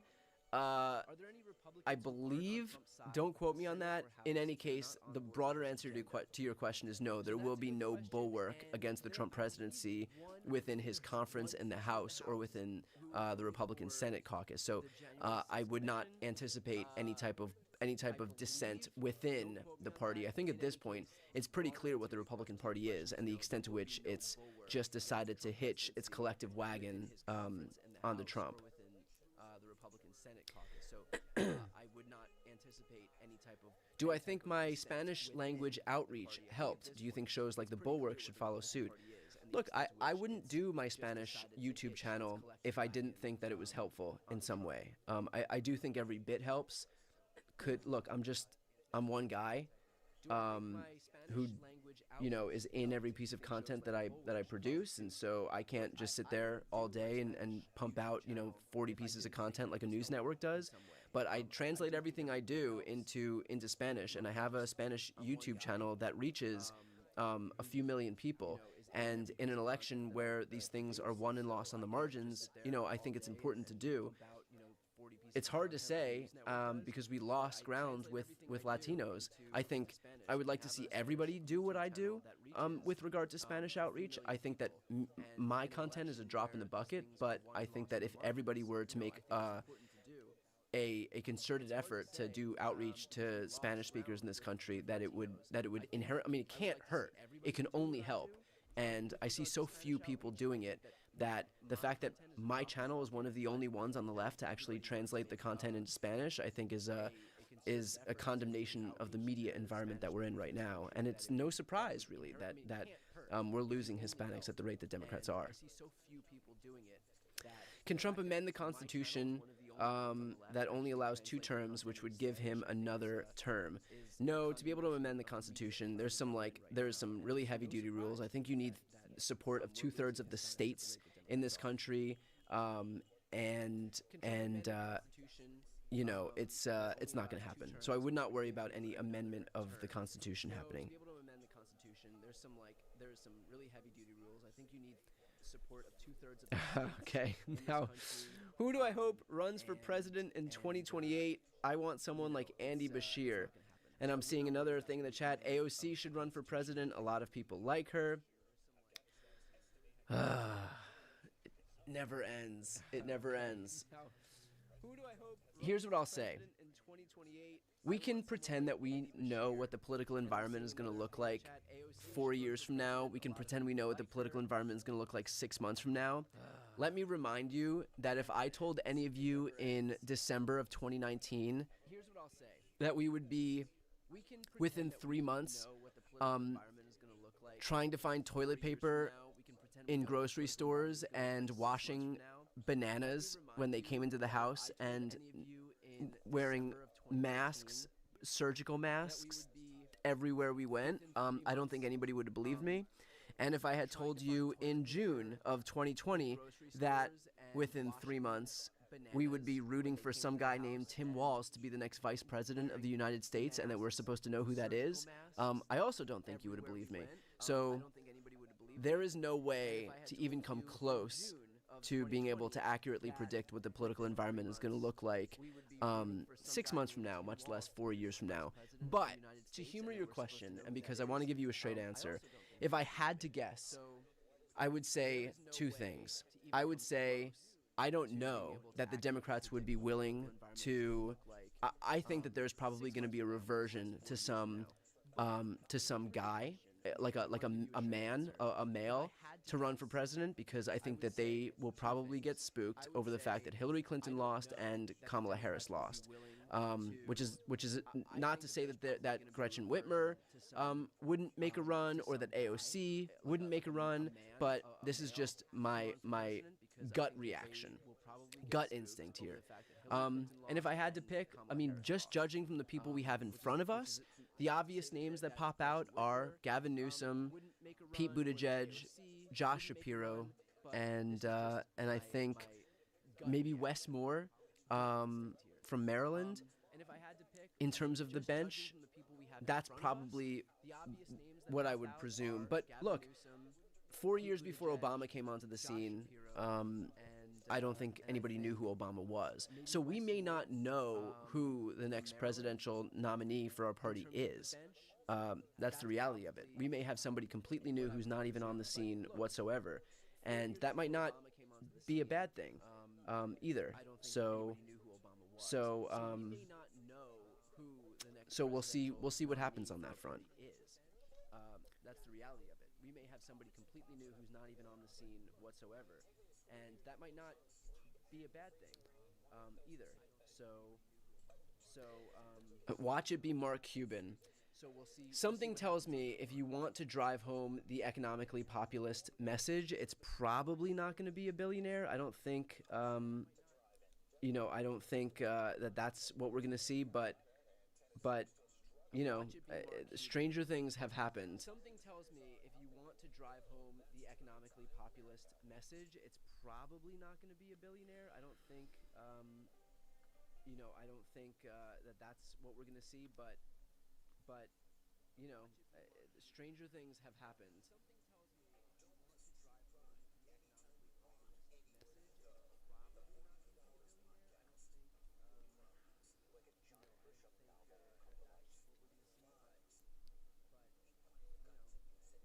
Who do I think Republicans are going to get after behind Trump in 2028? I presume the obvious answer here is J.D. Vance. That's what I presume is going to happen. But that's not to say that Ron DeSantis won't try to resurrect his effort to become the next president for the Republicans either. Republicans are going to get after behind Trump in 2028. I presume the obvious answer here is J.D. Vance. That's what I presume is going to happen. But that's not Okay, here's a good question. Do I think that Democrats in this election will move more center-right and not learn from their mistakes, or do I think there's a chance they can move more to the left and turn out the left base. This is the perpetual question.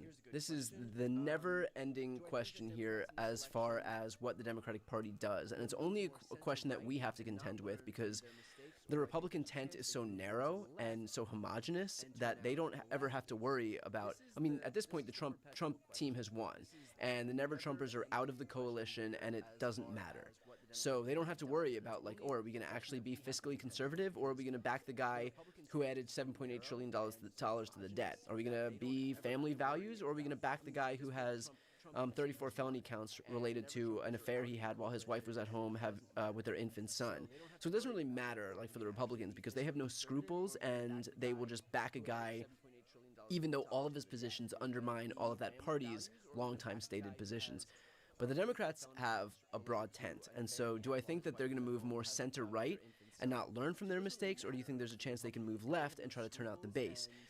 Moving one way or the other is going to be inherently exclusionary. So there's no right answer here, because remember, if you go left, you're going to push out, you're going to leave behind the Joe Manchin wing of the party. If you go right, then you leave out the Bernie Sanders wing of the party. I think that it's not necessarily, you don't necessarily have to do that. I think we just have to focus our message on working class people and the economy, and then it doesn't really matter about moving right or moving left. I don't think that we need to, like, do the thing that Kamala Harris did where she talks about guns and, like, tries to frame us as some party on the pro-Second Amendment party. I think we've lost that branding war anyway, and so why bother trying to outdo them on Second Amendment stuff? So, and at the same time, I think that we have to understand that there are limitations to what we should do, knowing that look, America is largely a center. Well, it depends. I mean, you can't look at an election like this and say, like, oh, America's a center-left country, because they've just elected Donald Trump a second time. So I think we just have to be smart about the battles that we pick. Is the next election going to be a referendum on Medicare for all? Probably not. But at the same time, I don't think that means we have to go out there and say, like, I'm going to shoot an intruder whenever they come into the house. Like, I don't think we need to do that pandering either. I think we just need to focus on really driving home a message of economic populism and workers' rights, which is, by the way, what the party stands for anyway. It's just that we don't talk about it enough. And I think we could probably look, and I'm talking like this is myself as well, because I'm guilty of this more than anybody, but it could be less talking about issues of democracy, and because that's more nebulous to some people, and focus, just make sure our message is on point. Workers and the economy and our personal finances and the cost of goods, which is what we're doing. I mean, when we passed the Inflation Reduction Act, that brought down the cost of healthcare. It capped the cost for out-of-pocket costs, $2,000 a month. It lowered the cost of insulin and inhalers to $35. It allowed the government to negotiate lower drug prices, which brought those costs down.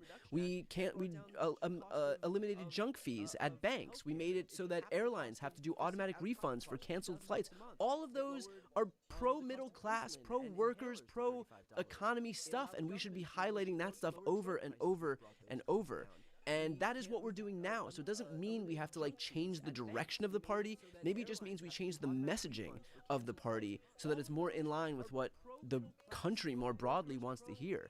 And yes, we did it. Yes, we tried to make that pitch. And for a lot of the country, they didn't hear it because they're listening to right-wing media, or they're listening to alternative media that isn't going to talk about the fact that Kamala Harris's campaign was focused on giving first-time homebuyers $25,000, or giving small business owners $50,000, or building new rental units, 3 million new rental units, so it would keep the cost of rent down, or holding corporate landlords accountable for colluding to keep rent prices high, or, like that kind of stuff. Like, a lot of people didn't hear about that stuff, and instead they just heard, commercials about how she wants to give trans inmates gender reassignment surgeries, because that's what right-wing media was pushing. So we have to figure out a way to, A, focus our message more so that people who are listening can hear it, and B, be able to counter the disinformation that's coming out of the right-wing media ecosystem, because in large part that drowns out any message that we want to send anyway.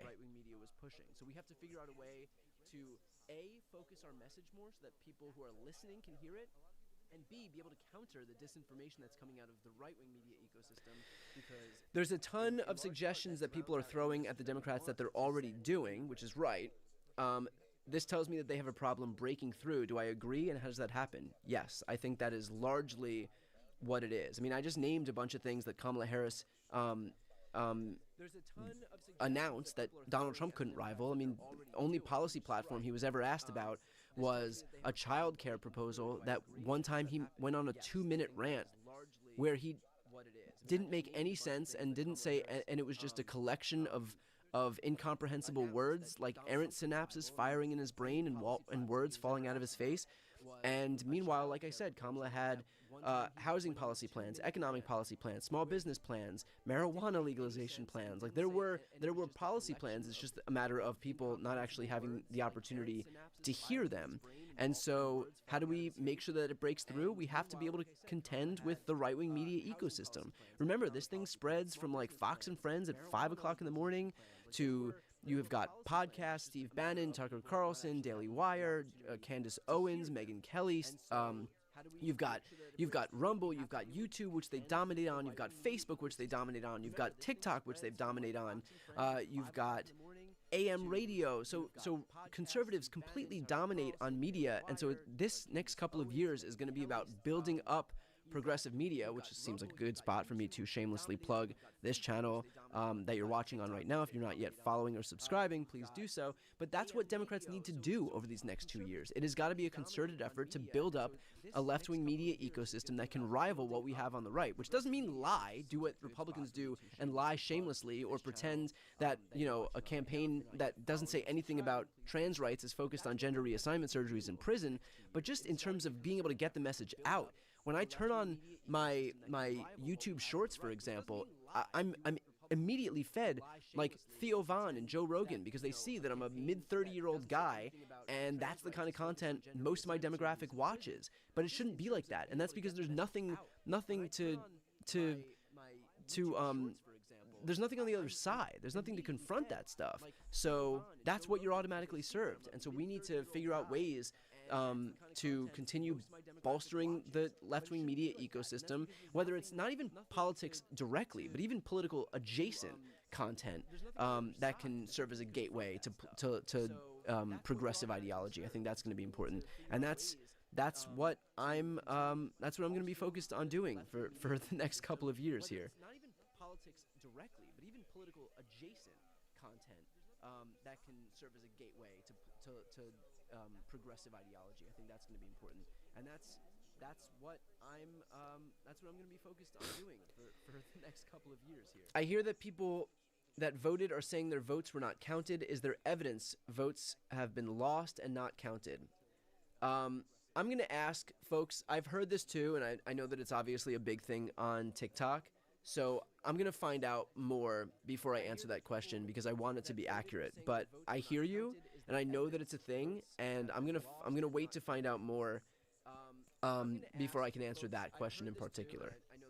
But I've heard it numerous times. I see it obviously on my TikTok algorithm, and stand by. But I hear you, and I know that it's a thing, and I'm going to wait to find out more before I can answer that question in particular. But I've heard it numerous times. I see it obviously on my TikTok algorithm, and stand by. What are the chances that the Electoral College will receive an overhaul? I don't think the numbers have been adjusted in quite some time, though I might be wrong. So the Electoral College numbers were just changed pending the 2020 census. So there was just a reapportionment of electoral votes that happened in this election cycle. For example, if we look at the presidential map, do they have the electoral votes here? They do not. But I can say, for example, that California has 54 electoral votes. In the previous decade cycle, it had 55. So we already know that the electoral votes have been changed. And in fact, judging by the way the population is moving, look, we needed the blue wall and to get us to exactly 270. If California loses one more electoral vote, which it may very well do in the next decade, and Texas continues to grow, or Florida continues to grow, then we also need to take into account that our path to victory in the Electoral College changes as well.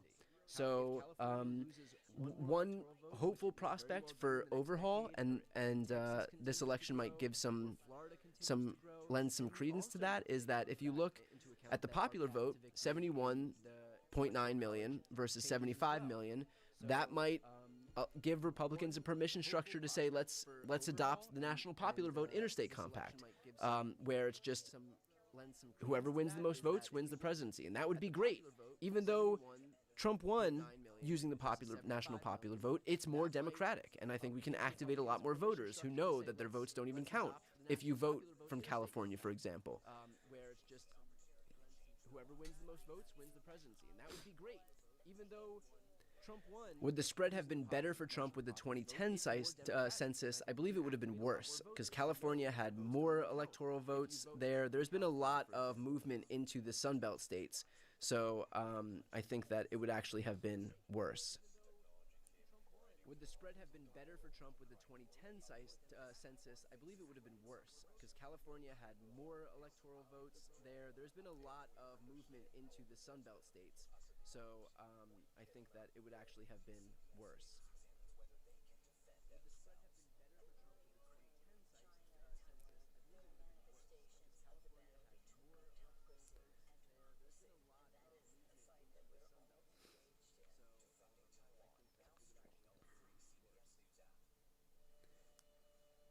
How many safeguards are there to keep Trump in line, and how many votes in the Senate does it take for Trump to enable the Alien Enemies Act of 1798? So if it's law already, then he doesn't need to enable it. It's already law, and he can just invoke it. How many safeguards are there to keep Trump in line? There is the U.S. government, including the Republicans' willingness to actually abide by the U.S. Constitution. That's one safeguard. However closely they want to respect it remains to be seen, but that is a safeguard. And there's also the fact that if he wants to pass any legislation, you need 60 votes in the Senate. So there likely won't be the passage of a lot of legislation happening in the next 2 years or 4 years, so long as Republicans only have probably 53 seats in the Senate. But we're probably looking at him using either existing laws or executive orders anyway.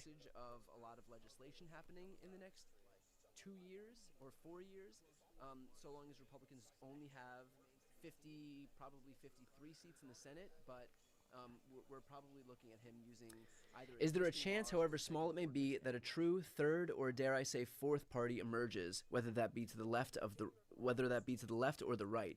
It's a good question. I would say it's unlikely, because if you think about it, the first party to splinter in hopes that there will be like a third party born out of it will deprive themselves of any semblance of political power and basically just give carte blanche to the other party to take control. So if the Democrats splinter into, blue dog Democrats and the progressive left, then Republicans are just going to win out at that point. And it's just Trump's Republican Party that just wins all the seats, because now you've split the Democratic Party into two halves. And that's not to say that it's not a virtuous venture, but the fact is that we do have a two-party system here, and I think the first party, again, to signal that they're going to try to break off to gain some political power that's more ideologically pure, it's going to be such a moot exercise, because they're going to have no power. Republicans are going to have it all. And then that's the farthest thing from progressive. Like, if the progressives break off from the Democrats, then far from having milquetoast Democratic control or milquetoast Democratic governance, now they have full-blown hard right governance, and that's not better. If the progressives break off from the Democrats, then far from having milquetoast Democratic control or milquetoast Democratic governance, now they have full-blown. And by the way, if anybody's on Blue Sky, obviously Blue Sky is emerging as a big replacement or alternative to Twitter now that Elon Musk has turned it into a full bore hell site. So I'm on Blue Sky. You can follow me there if you'd like. Blue Sky. Obviously, Blue Sky is emerging as a big replacement or alternative to Twitter now that Elon Musk has. Oh, I think I can maybe put a link. I don't know how to put a link. I don't remember what my link is, but it doesn't matter. Oh, okay, there we go.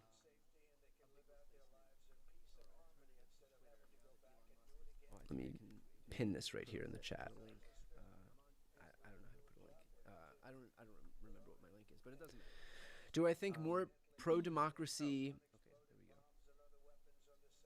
podcasters will sprout following this election? Yes, I do. I think that it is so incumbent on our side to nurture left-wing media figures, and I absolutely think that's going to happen. I have some projects in the works, so if you want to stay on top of them, follow my stuff. But I have projects in the works that I think are going to be useful. And look, started streaming on Twitch the day after the election or the day of the election. So I'm already trying to figure out like where I can be most useful, how to find people where they are. I have one show in the works, actually 2 shows in the works that I think are going to be helpful in terms of a little bit of a rebrand that I think is going to be more targeted to the audience that I think Democrats need to gain. One show in the works, actually 2 shows in the works that I think are going to be helpful. For those who are just tuning in, because I know we've been going for almost an hour now, we unfortunately have lost the House. Just want to go to this House race real quick. Decision Desk HQ called the final race that we were waiting on, which was Arizona's, I believe, 6th congressional district. Here it is. Juan Ciscomani defeated Kirsten Engel. So that race has been called, and with it, Republicans have taken control of the House. So they will enter this January with full unified control of government, House, Senate, and White House.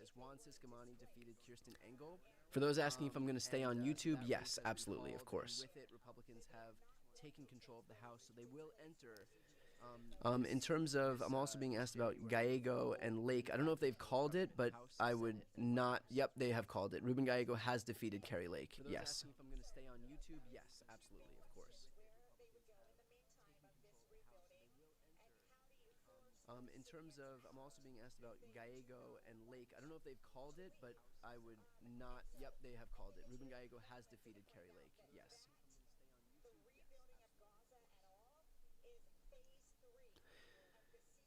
Am I going to stay on Twitter? I will probably stay on Twitter, only because I think that the lesson we have to take out of this election cannot be to avoid platforms where people who disagree with us are on. If we cede that ground to the right because we're not happy with how they are performing there, then I think that we can't be surprised if people aren't hearing our perspective. So I'm of the mind right now that it's a process of addition, not subtraction. So moving over to Blue Sky, but I think it's important to stay on Twitter at least until it gets unusable. And I also I go on Piers Morgan's show when I have the opportunity. I go on other shows when I have the opportunity. I think our agenda is better. I think that history is with us. I think the vast majority of Americans are with us, and we're on the right side of history. And so I have no problem debating or arguing my beliefs. I think the more important thing is just to get in front of people who are open and receptive to actually hearing it. History is with us. I think the vast majority of Americans are with us, and we're on the right side of history. And so I have no problem debating or arguing my beliefs. I think the more important thing is just to get in front of people who are open and receptive to actually hearing it.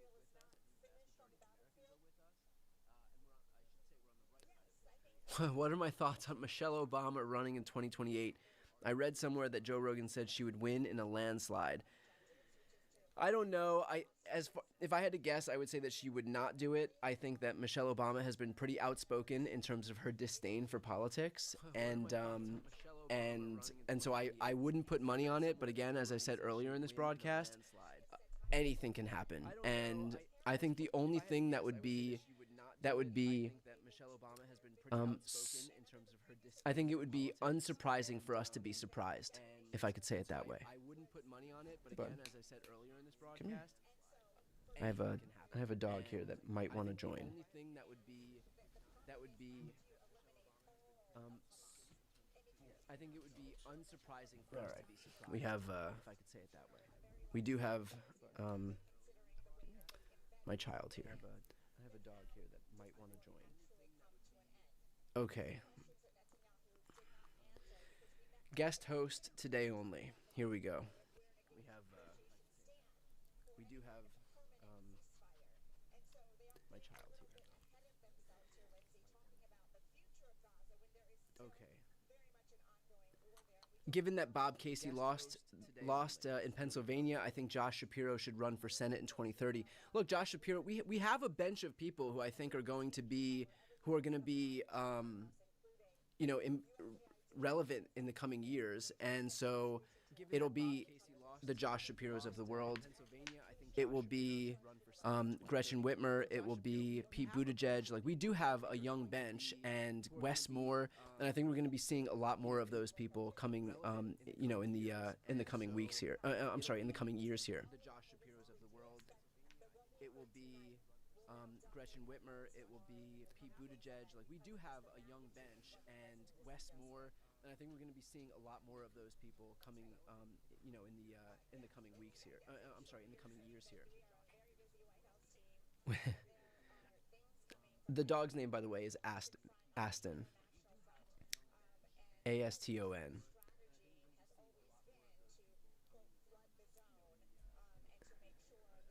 And he is never more than 1 foot away from me, which is too far. Aston. A-S-T-O-N.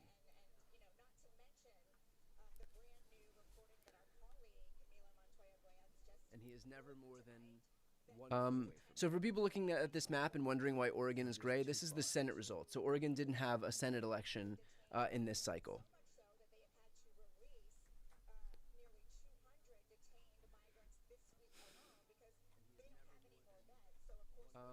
So for people looking at this map and wondering why Oregon is gray, this is the Senate result. So Oregon didn't have a Senate election in this cycle. All right, let's do one more question here. Here's, I think, an important question, and I do want to pose this here. Do we need a TV or movie star or a musician to run for president in 2028? It's actually an interesting question because I think, if anything, this election cycle has actually shown us that those people, like Hollywood, actually has very little impact on these elections. And I think in an election cycle, especially where Democrats had trouble relating to regular people, working class people, it probably doesn't send the best message when our main messengers are Oprah and Beyonce. So I think that moving forward, it's gonna not really matter like how many celebrities and A-list stars we can trot up there, because really at the end of the day, the people who we've lost are people for whom a celebrity endorsement actually has the opposite effect. Like, these are people who did have, economic anxiety, and I don't mean economic anxiety in the same way that Republicans who voted for Trump have economic anxiety, which looks an awful lot like racism. But for the people who we did lose, because there is economic anxiety as the result of inflation, I think that when Democrats trot out millionaire TV stars, that might actually, not send the message that we are a party that they can relate with. And so, far from running a movie star or a TV star or a musician, I think that Democrats should probably rethink the extent to which we trot them out and use these endorsements as like a political advantage. That's just what I think. I think we're going to probably see folks on the campaign trail in the next cycles who just look a lot more like regular America. We saw that to a pretty wide degree as far as abortion rights were concerned, and just bringing women, for example, who had been assaulted and needed some type of reproductive care, women who maybe had some type of, life-threatening issue as it relates to the pregnancy process and couldn't get it because maybe they lived in Georgia or Texas or somewhere where there was an abortion desert. And so I think that's kind of what we're going to be looking for moving forward. In large part, the former Republican groups like Lincoln Project and Republican Voters Against Trump, their ads weren't like, it wasn't like General John Kelly walking out there or like, John McCain's family or whoever it was. It was like regular Republican voters who were like people, just dudes who were saying like, I voted for Trump in 2016 and 2020. I wouldn't vote for him now because I know that he doesn't respect the Constitution. And it's just regular people. And I think in an era where there's so little trust, among politicians and even celebrities, I do think that we're going to see fewer and fewer celebrities and way more regular people offering a permission structure for voters to come to one side or the other. I am being asked about the Alaska House, and no, there has not been a winner called yet, but you can see that Nick Begich is leading Mary Peltola by 10,000 votes right now. So a pretty wide margin, but there are still a number of votes left to be counted, so they haven't called it. I am being asked about the Alaska House, and no, there has not been a winner called yet, but you can see that Nick Begich is leading Mary Peltola by 10,000 votes right now. So a pretty wide margin, but there are still a number of votes left to be counted, so they haven't called it. This is interesting. I mean, I don't know. I don't think this comment was left tongue-in-cheek, but it's, mark my words, Pornhub bans will be a pivotal issue in 2028. And I kind of don't disagree, because I think that there are governments who are going to see the election of Trump and the election of Democrats to the House and Senate as some sweeping mandate to hand down even their most theocratic edicts. And I do think that we're going to see porn bans in certain places.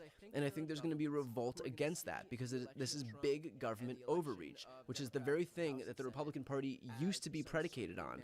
And so I know it sounds like silly right now, but I think that when you see Pornhub banned in certain places, that is going to have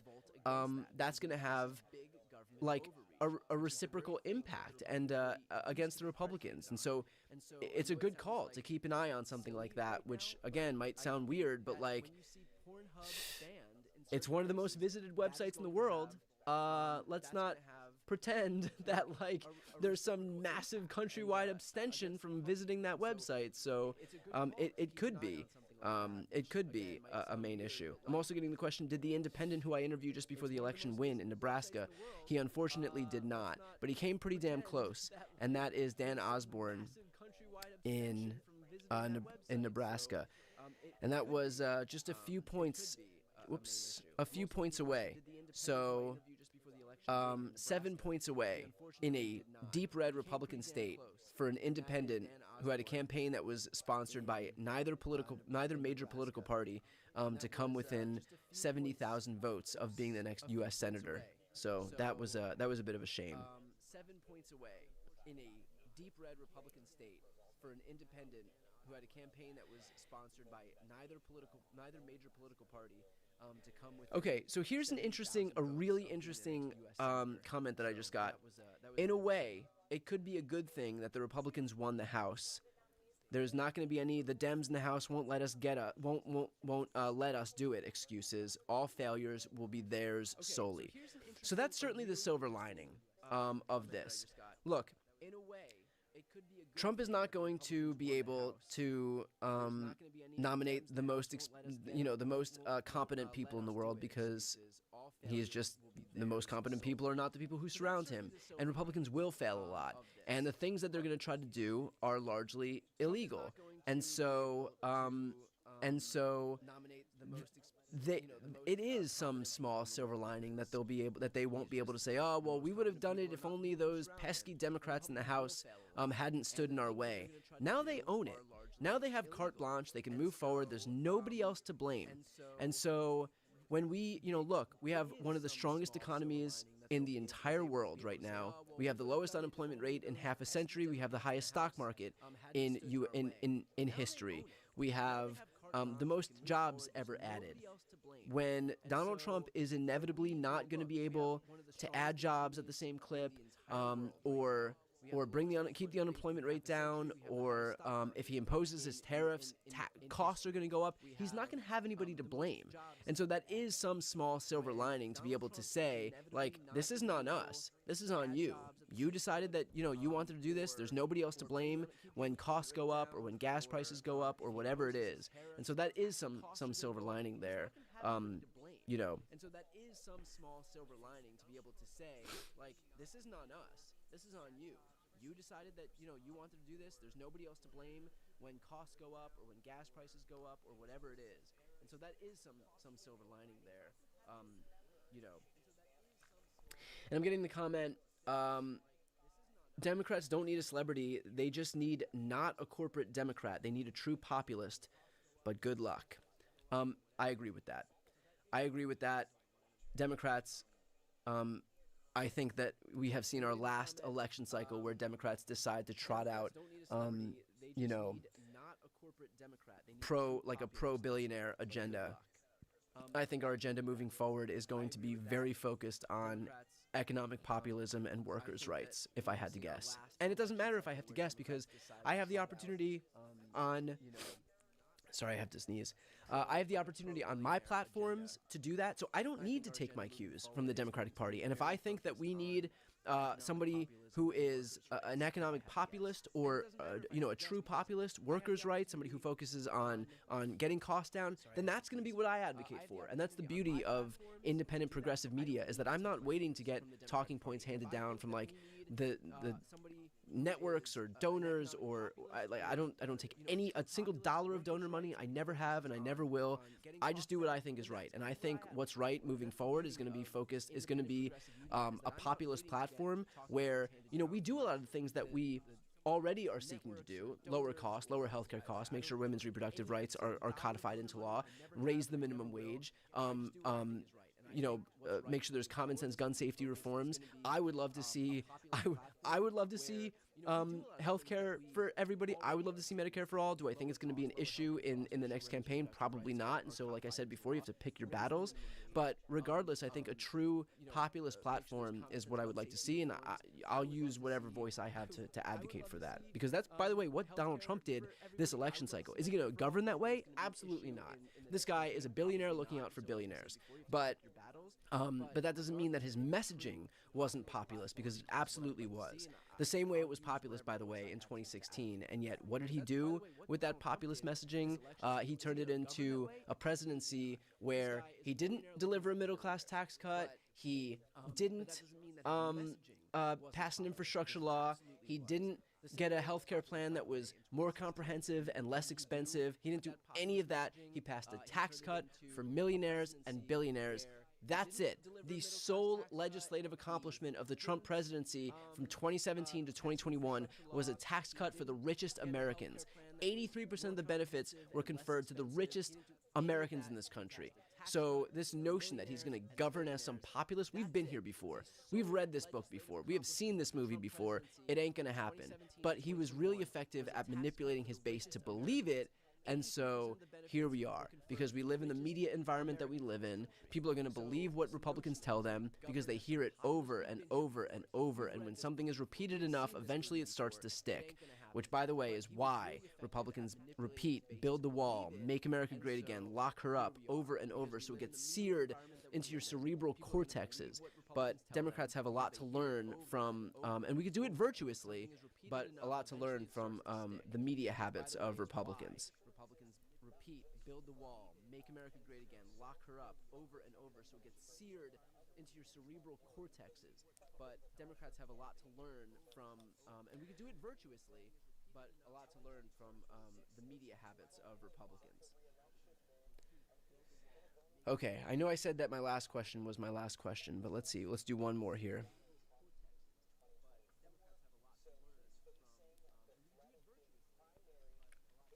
Looks like one more seat just came in, so Republicans just took control of one more seat. Let's find out what that was.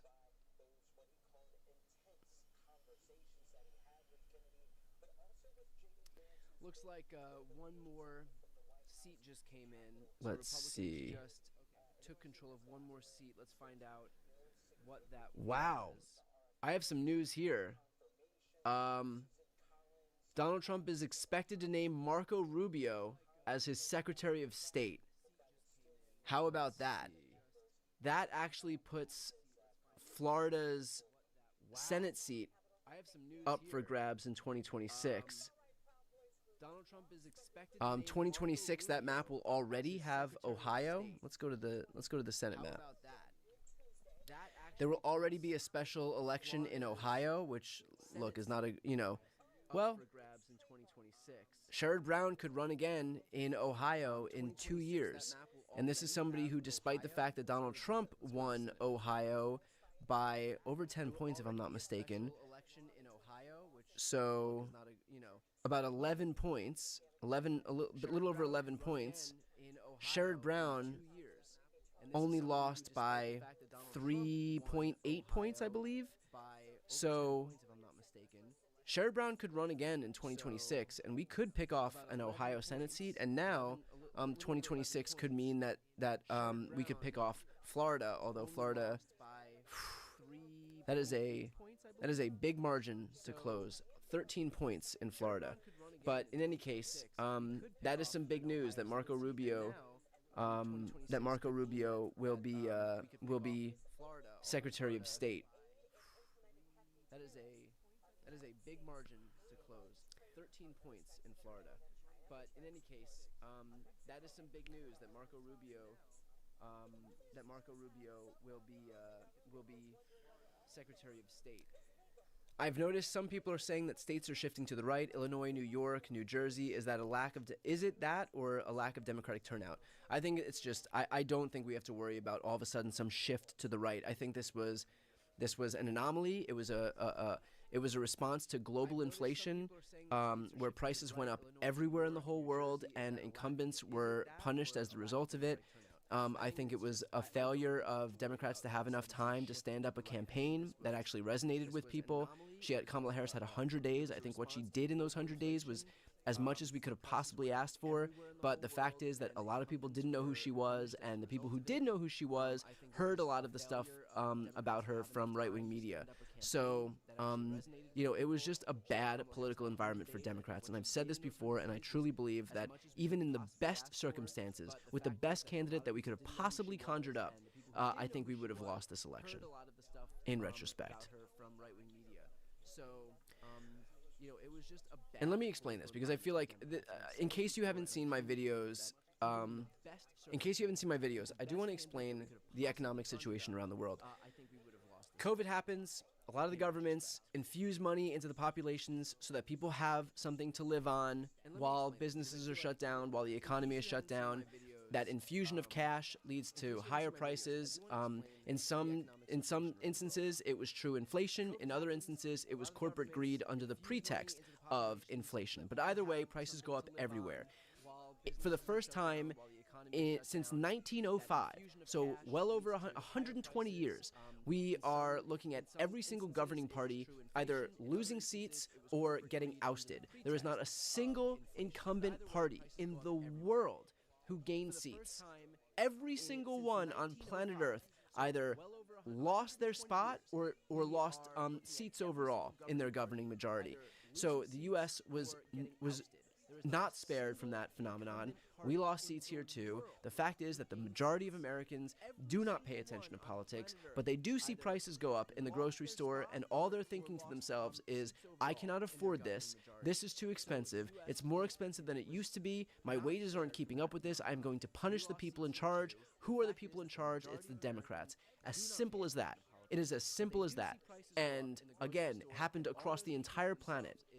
So I think even with, you can have the most charismatic, articulate candidate on God's green earth. You can have Barack Obama 2.0, and people aren't watching, but they do know that prices are higher. Everybody's going to go to the supermarket, but not everybody's turning on CNN or the New York Times or ABC or CBS to see what's happening in politics. They just know it's more expensive. They're going to cast a ballot for the person who's not in charge, because they want to give somebody else a shot. That's it. It is as simple as that. but not everybody's turning on CNN or the New York Times or ABC or CBS to see what's happening in politics. They just know it's more expensive. They're going to cast a ballot for the person who's not in charge because they want to give somebody else a shot. That's it. It is as simple as that.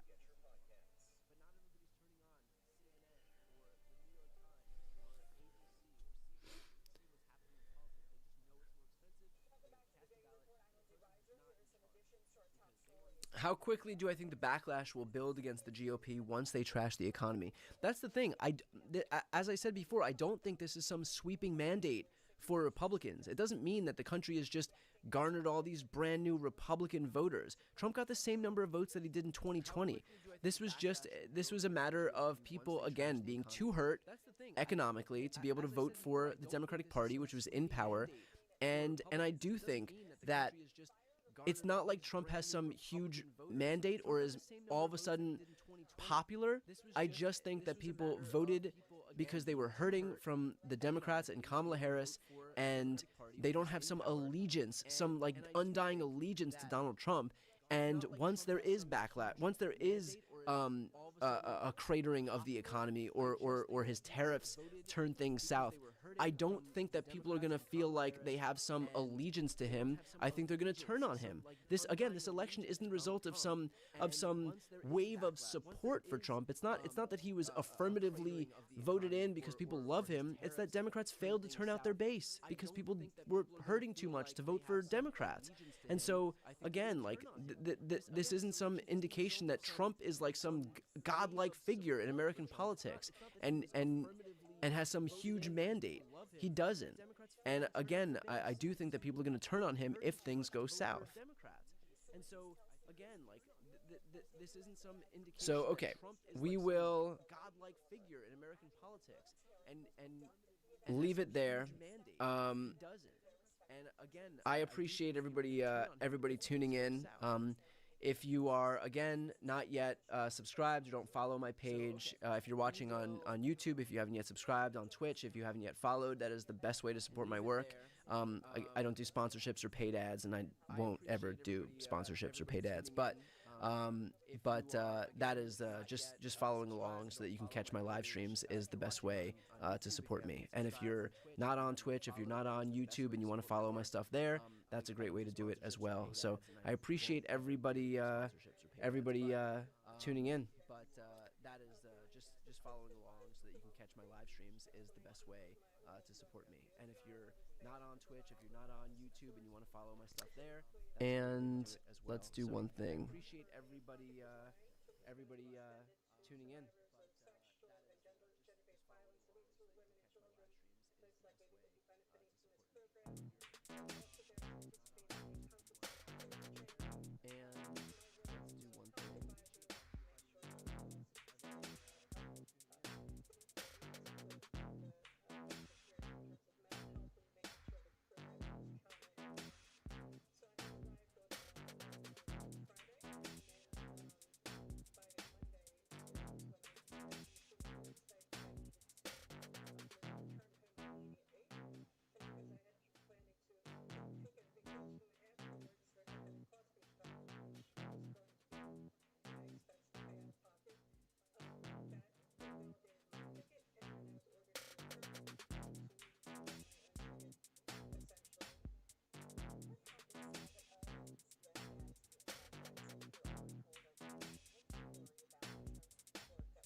crazy newsletters.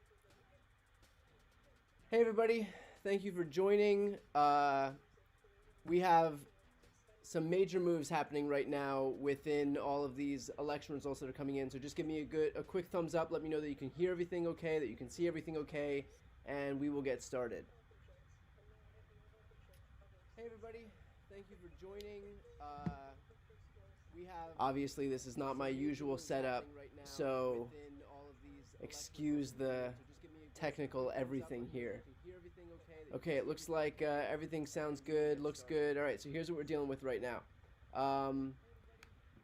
So we have some major moves. One, obviously, this happened a little while ago, but in Kentucky, Andy Beshear, the Democrat, has won re-election, so that was a major victory, first and foremost. That is a huge win in a state that voted for Donald Trump by over 25 points. Some other news that has just happened recently. First off, in Ohio, we have Amendment 1 has passed that enshrines the right to an abortion in the state constitution. So abortion is officially protected, codified in the state of Ohio. It looks like we just have some news that just broke a few minutes ago, and some networks are calling it and some aren't, but it looks like Amendment 2, which would legalize marijuana in the state of Ohio, is also passing. That's just running maybe half a percentage point behind. So abortion was legalizing abortion was at 56%. Legalizing abortion, a woman's right to choose, has won with like 56%. Legalizing marijuana is just like maybe at 55.7%. So it looks like, depending on what network you're watching, they've already projected that that will win as well. So two big wins in Ohio, whereas Republicans did everything they could to ensure that those wins wouldn't succeed, codifying abortion protections and legalizing marijuana. Then we move over to Virginia, where, you know, basically Republicans led by the governor there, by Glenn Youngkin, were looking to basically use the Virginia legislature as a springboard for Glenn Youngkin's future political ambitions. It looks like he is poised to, or Republicans are poised to lose the state Senate, and things are not looking good in the state House for Republicans either. So a good night for Democrats. We haven't had any official calls on the state Senate or the state House. Why that's important is because Virginia is the last bastion of abortion protections in the South, and so having the legislature serve as a check to Glenn Youngkin, who has come out and promised that he would sign into law an abortion ban in the state of Virginia. So obviously, you know, big news there in Virginia as we look forward to some official calls, but things are not going in the right direction thus far for Republicans in Virginia. I'm going to switch over because it looks like we have a 60 Minutes feed on here. It's actually very hard to find a live feed of election results, but this will have to do. You're stuck with just me. Moving over to the Pennsylvania Supreme Court. So far, it looks like we have about 40% of the votes in, and this is the Supreme Court, obviously. You know, the implications for state Supreme Courts can't be overstated. We've seen that in the last few years, how Supreme Courts have ruled on everything from fair maps to abortion rights. In Pennsylvania, we had a vacancy in the Supreme Court. The Democrat, Daniel McCaffrey, is currently leading Carolyn Carluccio 61 to 39%. So that's with 40% of the vote in right now. That is a huge rout, where Democrats are on their way to a rout in the Pennsylvania Supreme Court. So in race after race after race, it does not look like Republicans are doing anything they need to be doing. And a lot of this is under the backdrop of, like, Biden is historically unpopular, and you know, we have Republicans like Glenn Youngkin, who are the future of the Republican Party, whether it's in Virginia, whether it's in Kentucky, whether it's in Pennsylvania, whether it's in Ohio, and I'm going to talk to you about Mississippi in just a moment, but it doesn't look like Republicans are doing what they need to be doing in any state so far.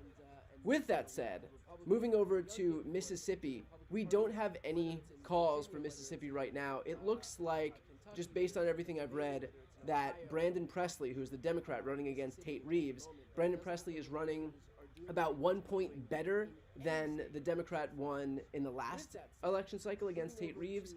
So he needs to do about 2 points or 3 points better. So right now it's going to be super close. We don't have much in the way of new news out of Mississippi, but as soon as I have any news out of Mississippi, I will let you know. So it looks like they are officially calling, or a number of networks are officially calling, the Virginia State Senate. So Democrats have won a majority in the Virginia State Senate. We can guarantee that. What that means is that there is officially a block against Glenn Youngkin's efforts to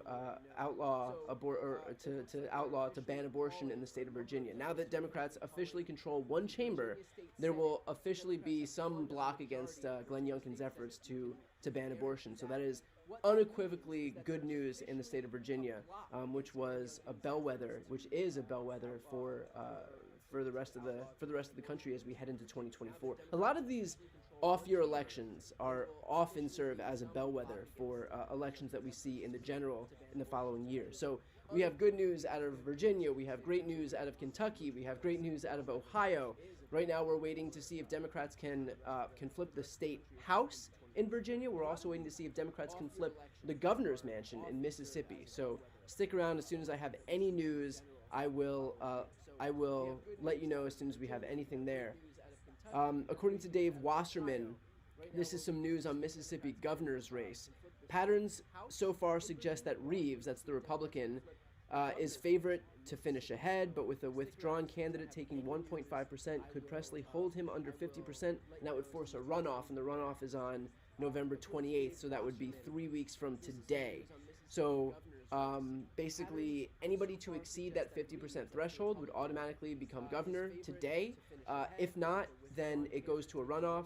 So if there is a third-party candidate, if there is somebody taking any percent that's going to bring both candidates below that 50% threshold, then we will see a runoff in late November. So again, we don't have any news there yet, but the news that we just got just moments ago is that Democrats will hold control of the Virginia State Senate, and they are looking right now to flip control of the Virginia State House.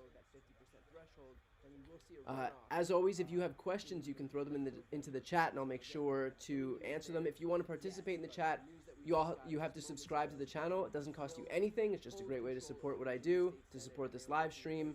And then this way you can throw questions in the chat and also just be available for, or be able to check out other live streams as I continue to host them. You have to subscribe to the channel. It doesn't cost you anything. In the meantime, let me see if I can get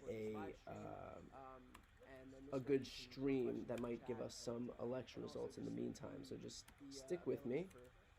Be able to check out other live streams as I continue to host them. In the meantime, let me see if I can get a good stream that might give us some election results in the meantime. So just stick with me. It doesn't look like there's any major streams from any of the major networks that are covering the election results, which is a little bizarre. But in any case, I'll continue to carry everything as I continue to get any updates on any of these things. It doesn't look like there's any major update on Durr losing in South Jersey. It does not look like it's going well for him. So I think it was like 60-40 the last time I checked. That's the Republican losing in South Jersey. Any updates on any of these things? Update on Durr losing in South Jersey. It does not look like it's going well for him. For those just joining in right now, if you want a quick update on what's happening in Ohio, Amendment 1 and Amendment 2 are both poised to pass. The first would codify abortion rights in the state of Ohio. The second would legalize marijuana in the state of Ohio. One passed with like 56% so far. One passed with about 55.5%. So both are on track to win there. Actually, that's not true. I did see updated numbers that show that codifying abortion rights into Ohio's constitution was at 61%. At some point, so we'll have final numbers soon enough.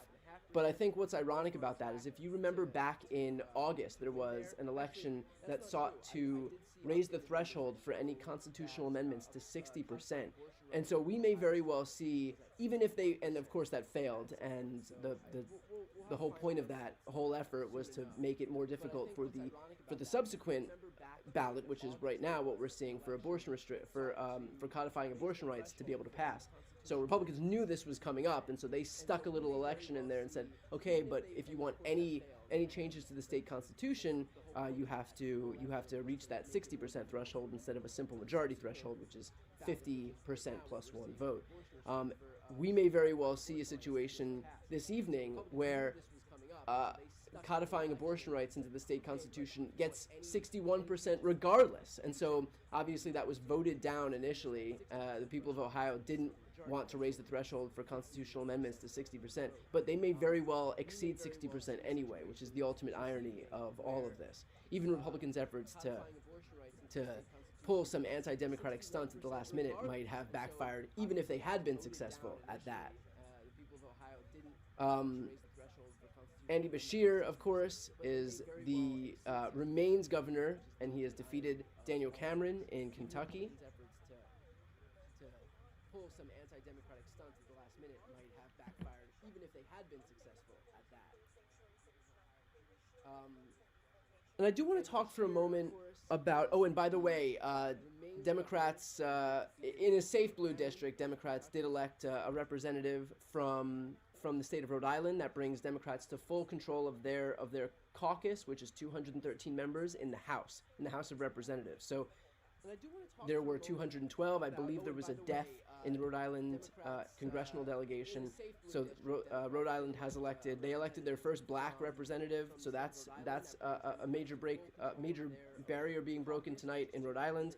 But Democrats are at full strength in the House now with 213 representatives. In terms of what this means for Biden, I know that the media more broadly will never miss an opportunity to claim that, to basically point to how Joe Biden, whatever happens, it's bad news for Joe Biden. I'm sure it's almost it's like a parody of itself at this point, that whenever anything good the economy adds 500,000 jobs, here's why that's bad news for Joe Biden. I think we look at this and we look at the ways in which Democrats have overperformed over the last couple of years in states from Kansas to Ohio to Kentucky to possibly Mississippi tonight, but certainly Virginia tonight. Across the country, Democrats continue to overperform, and I think it's kind of indicative of this broader trend when it comes to Joe Biden leading the Democratic Party, is that he is constantly underestimated and constantly exceeds those expectations. And so, I'm sure that you've seen the New York Times poll that showed Joe Biden, and there was a CNN poll as well that showed Joe Biden lagging Donald Trump in a bunch of categories. I'm not worried. We are a year out. Democrats have shown that they are overperforming. Voters are showing that while they may not be happy in certain respects with Joe Biden's age or whatever it is, that they understand that the choice in these elections is binary, and that if the choice is between Joe Biden, who, yes, is old, and Donald Trump, who is a fascist, narcissistic lunatic who may very well be in prison by the time the election rolls around, they're able to make that choice not in a vacuum, right? They're able to make that choice relative to each other. And so am I worried about the Joe Biden of it all? Not particularly. Remember, we're also a year out.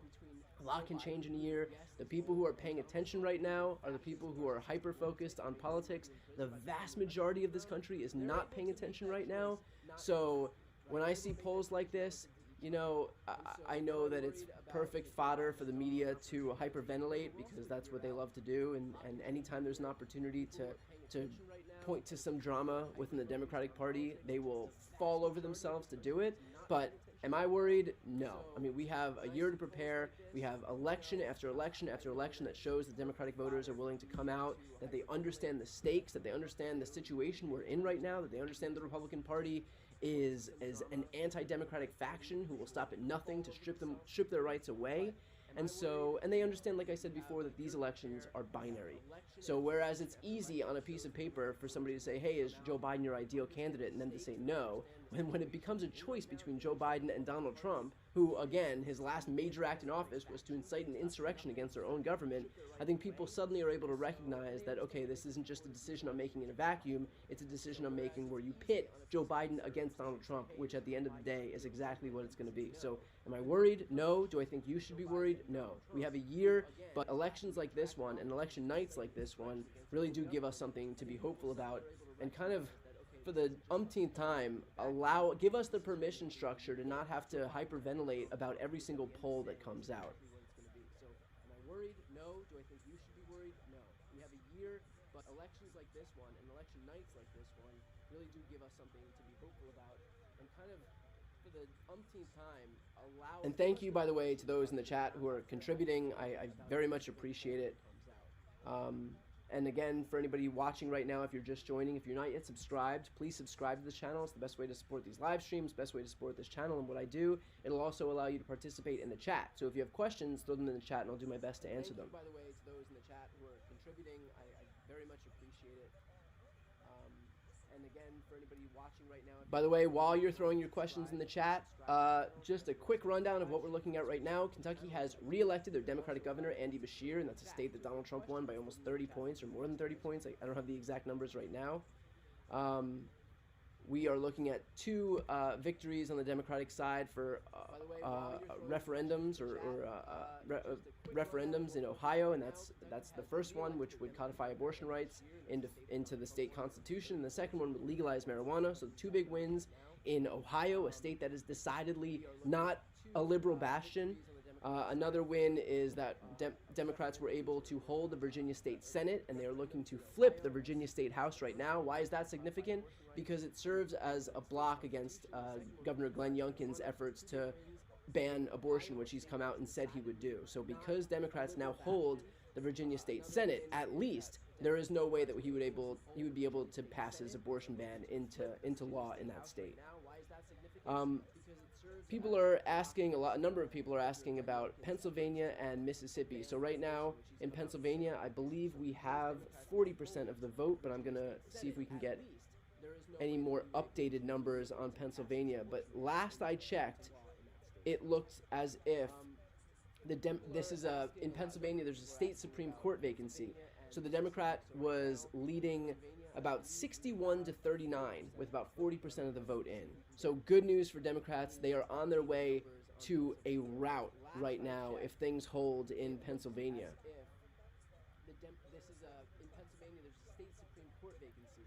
In Indianapolis, this is a smaller election, but still good news. In Indianapolis, the Democratic mayor will win tonight. So there was worry among everyone in the Democratic Party that the Democratic mayor of Indianapolis, Indiana, would lose. He has won. He is the incumbent mayor, and he will win re-election tonight. So that's more good news, even in these small races. The Democratic mayor will win tonight. So there was worry among everyone in the Democratic Party that the Democratic mayor of Indianapolis, Indiana, would lose. Working right now to find any further news. So that's more good news, even in these small races.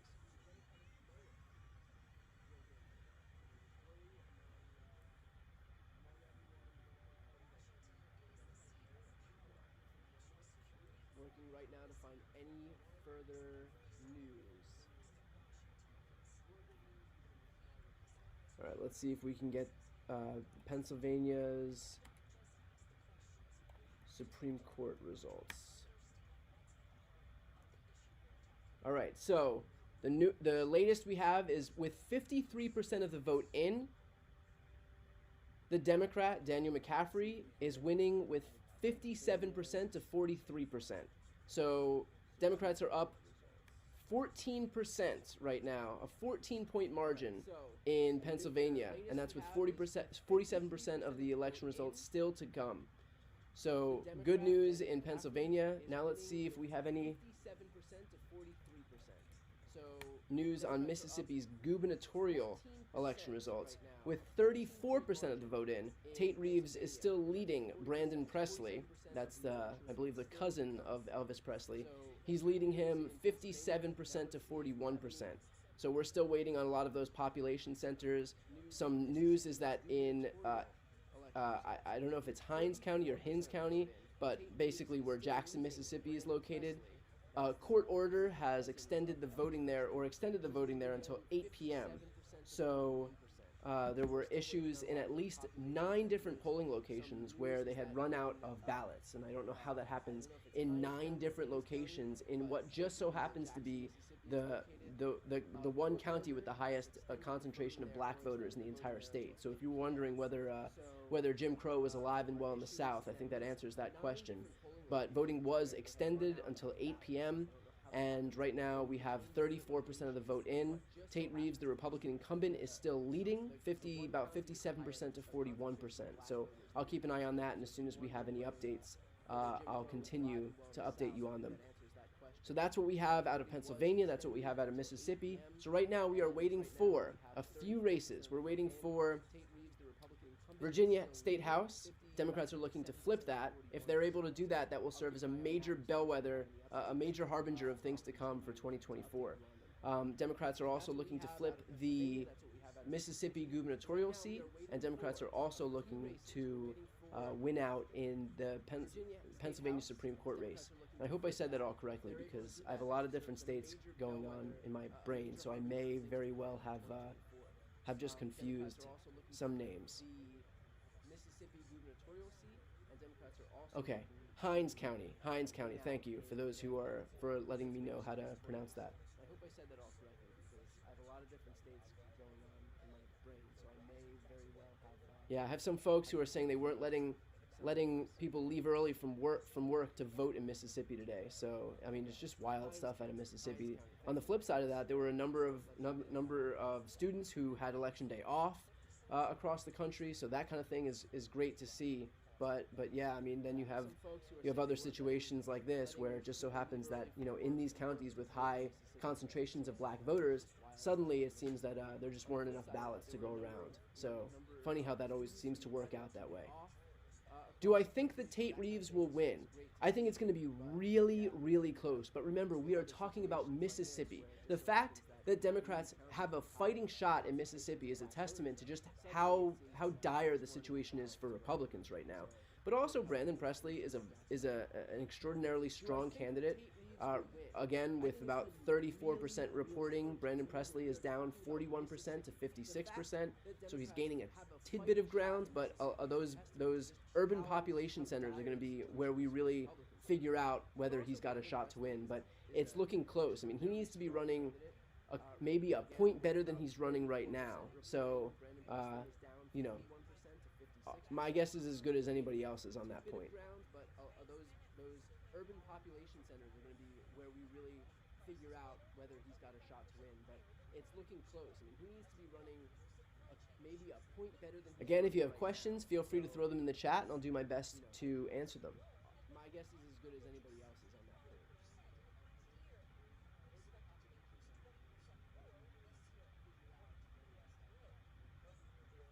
Some good news here. I mean, we'll take whatever good news we can get, but another 2% of the votes have come in Mississippi. Brandon Presley is ticking up to almost 42%, so he just gained 0.2 of a point. So as these votes continue to come in, especially from the denser urban population centers of that state, we will continue to see Brandon Presley's vote share continue to increase. And so you know, as that does, hopefully he can close that gap. Right now he's got a 14-point gap that he does have to make up, but we don't have any votes in from Hinds County, which is where Jackson is. We don't have any votes in, or we only have a small amount of votes in from other population centers. So we'll keep an eye on that, and as soon as I have any updates, I'll let you know. He's got a 14-point gap that he does have to make up, but we don't have any votes in from Hinds County, which is where Jackson is. We don't have any votes in. How is my heart rate, and how did I think it would be at this point? Well, the easy answer would be that as a Democrat, my heart rate is never good, and as a Democrat, I never thought it would be going well at this point. But you know what? We've seen so many elections up to this point where Democrats have been basically written off and who continue to overperform, from elections in Kentucky to Ohio to, you know, in states across the country, right? Special elections especially. So at this point, it's becoming clear that Republicans have no interest in actually meeting voters where they are, and that when the Republican Party is on the ballot in these states where they aren't able, where they're just at the mercy of voters with under basically the cloud of their position on abortion and democracy, they will continue to lose out. So I feel good about this. I mean, even if Democrats aren't able to bring home this win in in Mississippi, we're talking about Democrats not being able to take home a win in Mississippi. I mean, the fact that we're even having this conversation is a testament to how well everything is going right now for the Democrats and how poorly it's going for Republicans. That the fact that we're even having a conversation about whether or not Democrats can even win in a state like Mississippi. I mean, the fact that we're even having this conversation is a testament. For those who are wondering, who are just joining and wondering what happened in Ohio, basically Ohio codified abortion protections to their state constitution, so abortion is protected thanks to this latest referendum that was question 1 in Ohio's election tonight. So question 1, can we codify abortion rights into the state constitution? That was yes, so that has won out. Question 2, also a victory, legalizing marijuana. So Ohio has legal abortion and legal weed. That is a huge win for the state of Ohio tonight, and kind of a testament to the work that was done on the ground by organizers in Ohio. And by the way, organizers in Ohio know what they're doing, and they're following a similar model to Wisconsin Democrats, WisDems. And if you've watched my channel before, you know how much respect I have for the folks at WisDems, because that is a 50-50 state. Wisconsin's a 50-50 state, and yet in the last 15 statewide elections, Democrats have won 12. So they know what they're doing. The organizers know what they're doing on the ground in Wisconsin. They're following a similar model in Ohio, and I do know that the folks in Wisconsin have spoken at length to the folks in Ohio. They all have their blessing, so these are good people. Democrats have good people working on the ground in Ohio. So that is good news in a state that otherwise we don't get a lot of good news from.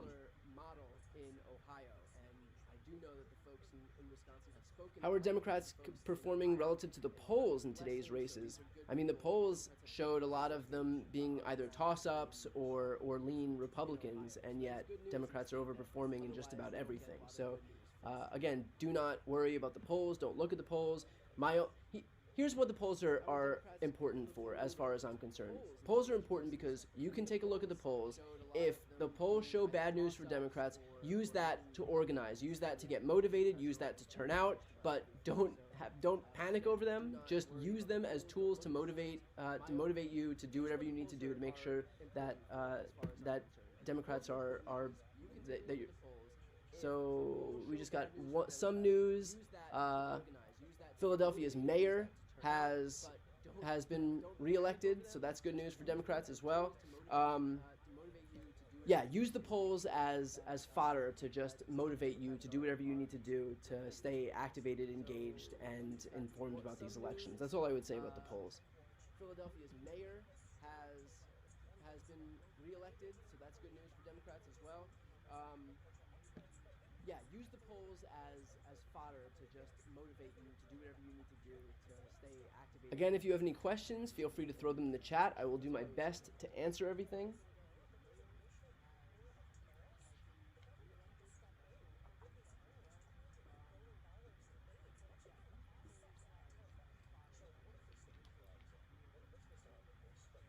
And in the meantime, feel free to throw them in the chat. I will do my best. Someone just asked, what do I think will happen in Texas next election? So here's an interesting point about Texas. And if you subscribe to this channel, you'll know that I do a series called Democracy Watch with Mark Elias. The important thing about Texas is that they are being sued right now in a Section 2 of the Voting Rights Act lawsuit. And we may see as many as 3 to 5 congressional seats that are redrawn to give more voting power to minorities in those districts. Usually, most of them, I believe, are Hispanic districts. So right now, the way that they're drawn kind of dilutes all the voting power of the Hispanics in certain districts. So we may very well see, in time for 2024, 3 to 5 new districts, 3 to 5 new districts in the state of Texas, which would be a huge boon for Democrats, because it would kind of serve as a counterbalance to a lot of the gerrymandering that's happened in that state. So Texas is definitely a state to look out for. In time for 2024, 3 to 5 new districts, in the state of Texas, which would be a huge boon for Democrats because it would kind of serve as a counterbalance to a lot of the gerrymandering that's happened in that state. So Texas is definitely a state to look out for.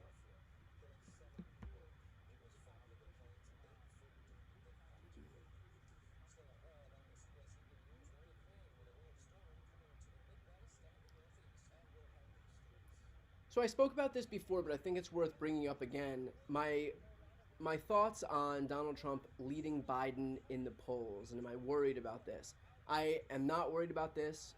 In a kind of a similar situation, an analogous situation, Barack Obama leading into the 2012 election was trailing in the polls as well. I think what we're seeing right now, it is hard to constantly be told that the Democrats are in dire straits when the same Democratic Party continues to win and overperform by margins of 10 points, as high as 10 points, maybe as high as 20 points in certain special elections, in election after election after election, in race after race after race. So it's hard to look at what's happening tonight, where Virginia Democrats held the state Senate, where Virginia Democrats are looking to flip the state House, where we are very much in contention to win the governor's mansion in Mississippi, where Democrats have won re-election at the governor's mansion in the state of Kentucky. It is hard to look at those things and say, yeah, Democrats aren't doing what's right here. I think when you have these questions about Joe Biden's age, for example, when you look at it in a vacuum, is Joe Biden too old? It's easy for people to say yes. But everybody knows that these elections don't happen in a vacuum. They are a binary choice between two people. And so, sure, while it's easy to point to the fact that Joe Biden's old, when it becomes a question of, is Joe Biden old, is that more important than the fact that his opponent, who's going to be Donald Trump, is an anti-democratic narcissist who is currently an indicted defendant in 4 trials, facing 91 criminal charges, and may very well be convicted and sentenced to prison by the time the election rolls around. Is that going to outweigh the fact that Joe Biden's old? No, I don't think so. I mean, I have more faith in Americans more broadly to recognize that while they can concede that Joe Biden's old, that is still not a bigger problem than the fact that the guy he's running against may very well be running from prison. So am I worried about this? No.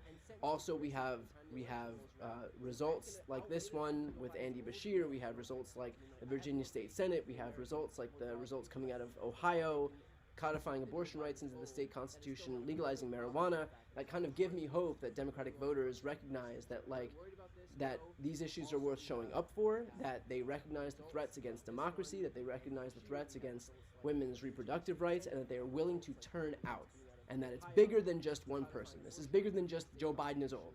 This is Joe Biden is old, but that is not more important than the fact that Donald Trump is running to oversee this party, that the Republicans have no agenda other than just stripping reproductive rights away and undermining the results of elections that they don't enjoy.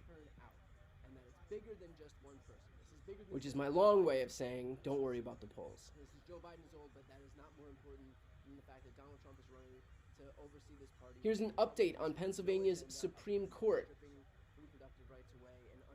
The Democrat is still leading 54.5 to 45.5. So Democrats are up about 9 points right now. 9 points with 2/3 of the vote in. We still need 50% of the votes to come in from Philadelphia, so that's good news. Pittsburgh, which is Allegheny County, is almost all in, but we have a lot of votes still coming in from Philadelphia. We have about, we're still waiting on about 140,000 more votes from there. And with the way things are going, of those 140,000, about 115,000 should be for Democrats. So that is a lot of votes that are still yet to come in for Daniel McCaffrey, who is the Democratic candidate for the Pennsylvania Supreme Court. So that is good news on the PA Supreme Court front. Right now we have 44% of the vote in for Mississippi governor. Brandon Presley is still hovering around 42% compared to Tate Reeves' 56, 57%. So we'll see if he can close that gap. We don't have any votes yet from Hinds County, which is where Jackson is. That vote was pushed back an hour because it just so happened that there were not enough ballots in at least 9 different polling locations in what is the most densely populated black county in Mississippi. So, surprise, surprise. It just so happened that there were not enough ballots in at least 9 different polling locations in what is the most densely populated black county in Mississippi. So, surprise, surprise.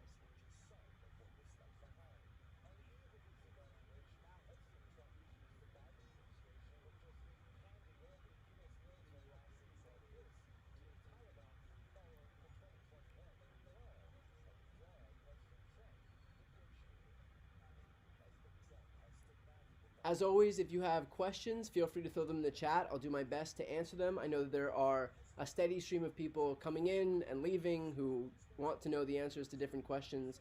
So in just about a moment, I will give a lay of the land in terms of where we stand right now. By the way, for those asking internationally, which is a question I just got, how can it be that a major political leader can campaign from jail? How could it not have been arranged to prevent this? There are no rules precluding you from running for office from prison. I mean, other than just decency, right? Other than just voters saying like, hey, maybe not a great idea if a candidate is a convicted felon or imprisoned to vote for that person. But otherwise, there are only a few limitations in terms of what would prevent a candidate from running for president. And those are age, where they were born, and otherwise, I mean, there is the 14th Amendment, which is that you couldn't participate in or give aid or comfort to an insurrection, and the argument is being made right now in court that Donald Trump did exactly that, and that he would be disqualified from running for office for that reason. But we'll see how those lawsuits play out. There's one working its way through Florida right now, one working its way in Colorado right now. We'll see how those lawsuits play out, and they will play out quickly because ballots have to be printed out and distributed. And so this, a lot of these ballots are looking to be distributed by, I believe, December, and they'll have to be finalized. So these lawsuits will happen pretty quickly. We'll see them expedited to the Supreme Court. The Supreme Court will be the final arbiter of this issue. But there are no prohibitions against a candidate running for office from prison. And so that's why if Donald Trump wants to do that, he would be able to. For those just joining right now, if you're looking for like a lay of the land, in Ohio, there were 2 measures on the ballot. Measure 1 to codify abortion rights into the state constitution, that passed. Ballot initiative 2 was to legalize marijuana, that passed as well. Andy Beshear, the Democratic governor of Kentucky, he was re-elected tonight, so that is good news. Held off a challenge by Daniel Cameron.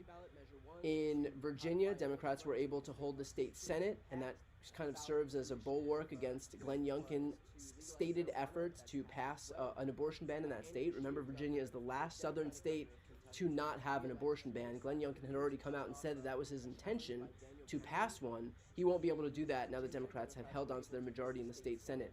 Democrats are also looking to flip the state House.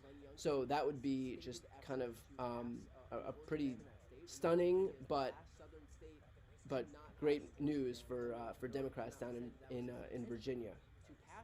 And of course, we are staying on top of any news out of Mississippi to see whether Tate Reeves will lose to Brandon Presley, who is a Democrat running there and a distant cousin of Elvis Presley. And finally, the Pennsylvania Supreme Court. We are looking at about 68% of the vote in right now. The Democrat is still leading 54.5 to 45.5, so up 9 points.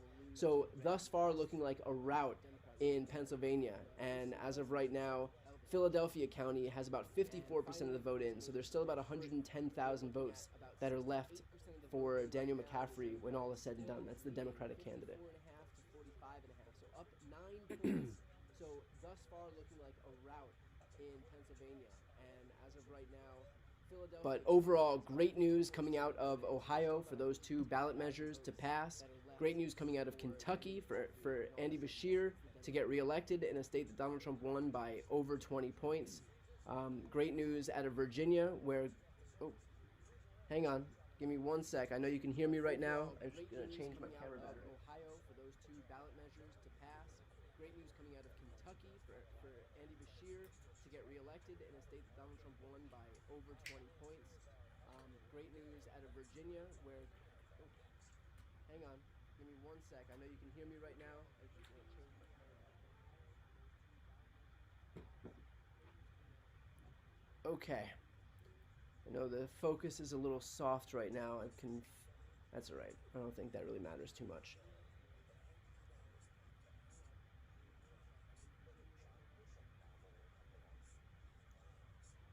Okay. Yeah, this is the beauty of running a studio in a one-person hotel room right now.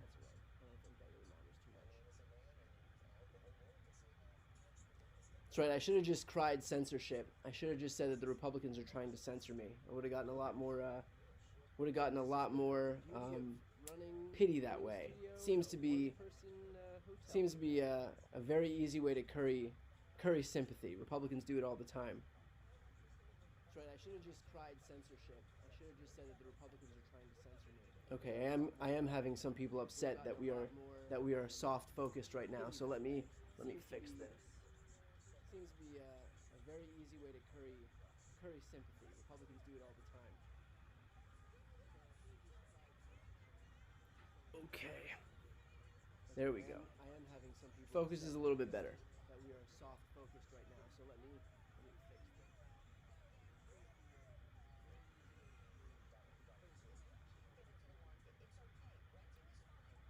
If anybody asks, I was censored.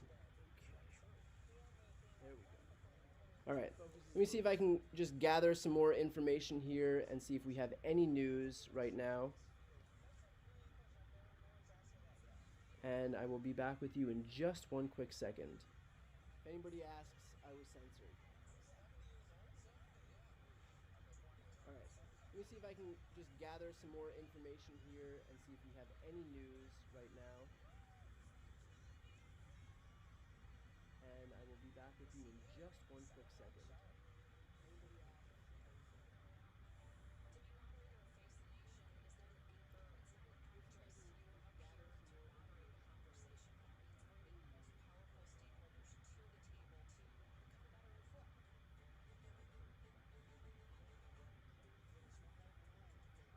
Okay, it doesn't look like we have any new news on the Virginia State House.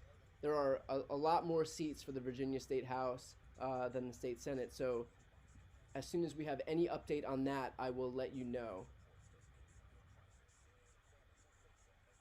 For those joining, if you want a quick update of what we're looking at so far, just to give like a quick rundown, there were 2 measures in Ohio tonight. Measure 1 was to codify abortion rights into the state constitution. That passed. Measure 2 was to legalize marijuana. That also passed. So both wins in Ohio. That's great news out of Ohio.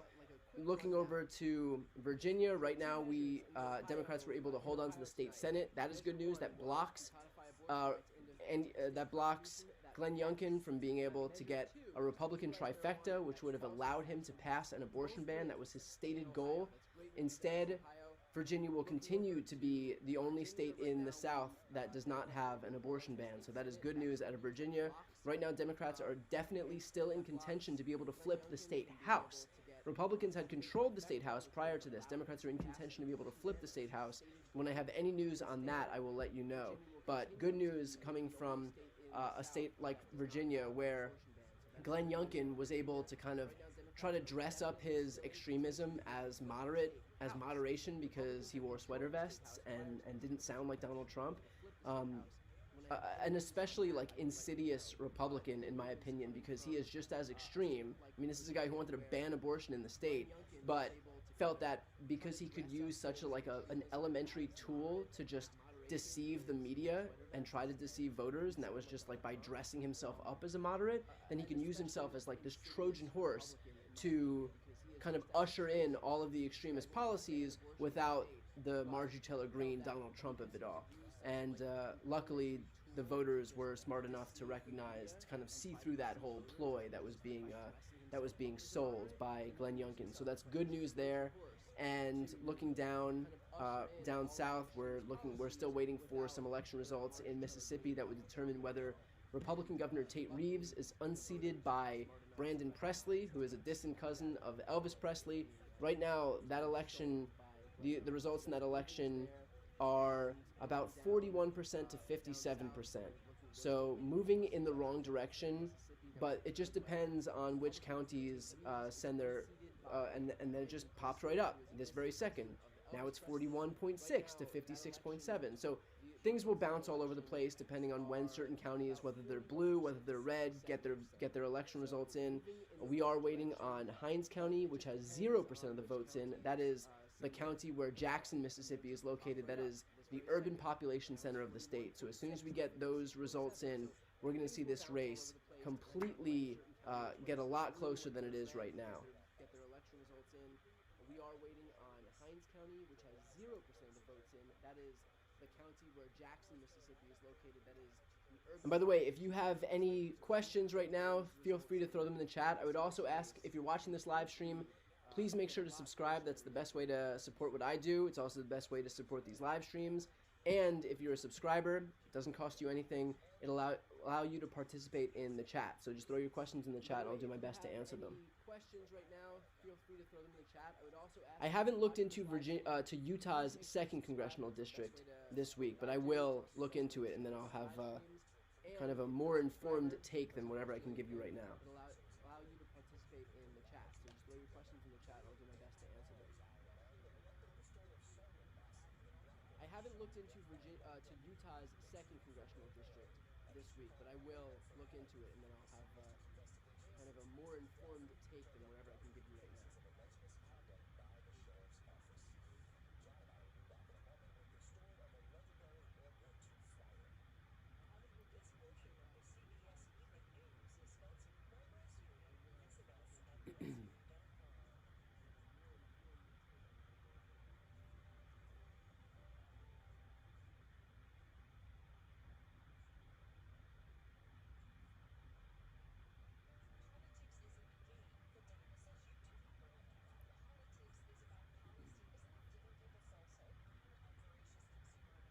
Here's an interesting tidbit for anybody watching right now. The Kentucky governor's race has predicted the winner of the next presidential election in the last 5 presidential cycles. So when Kentucky votes for a Democrat for governor, a Democrat has won the presidential election. When Kentucky's voted for a Republican for governor, a Republican has won the presidential cycle. And that has held true in the last 5 presidential cycles.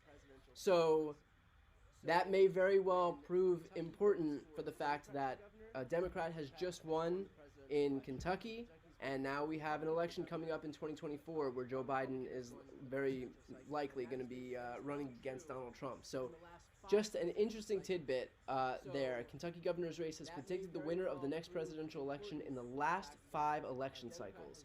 So that's some good news if that kind of stuff is interesting to you.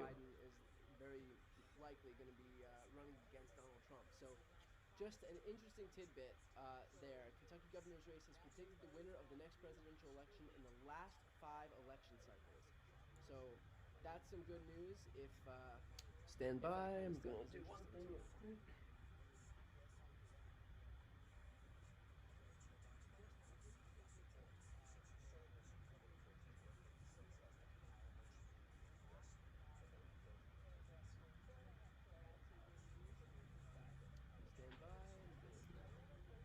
All right, much better.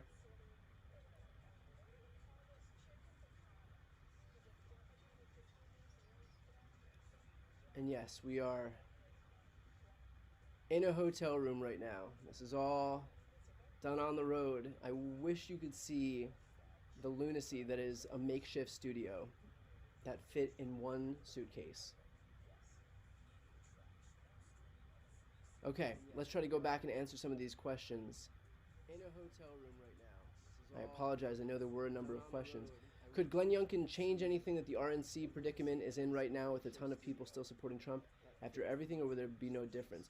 Glenn Youngkin can't do anything right now to impact try to go back and answer some of these questions. Yeah, Glenn Youngkin wouldn't really be able to have much of an impact at the RNC, and especially not after the night that he's having tonight. I think he's kind of squandering some of his political capital right now by virtue of the fact that this is all a referendum on him as the governor of Virginia. When he's lost the Virginia State Senate and when he is poised to lose the Virginia State House, that is a referendum on one person, and it is Glenn Youngkin. So he is squandering his political capital in real time.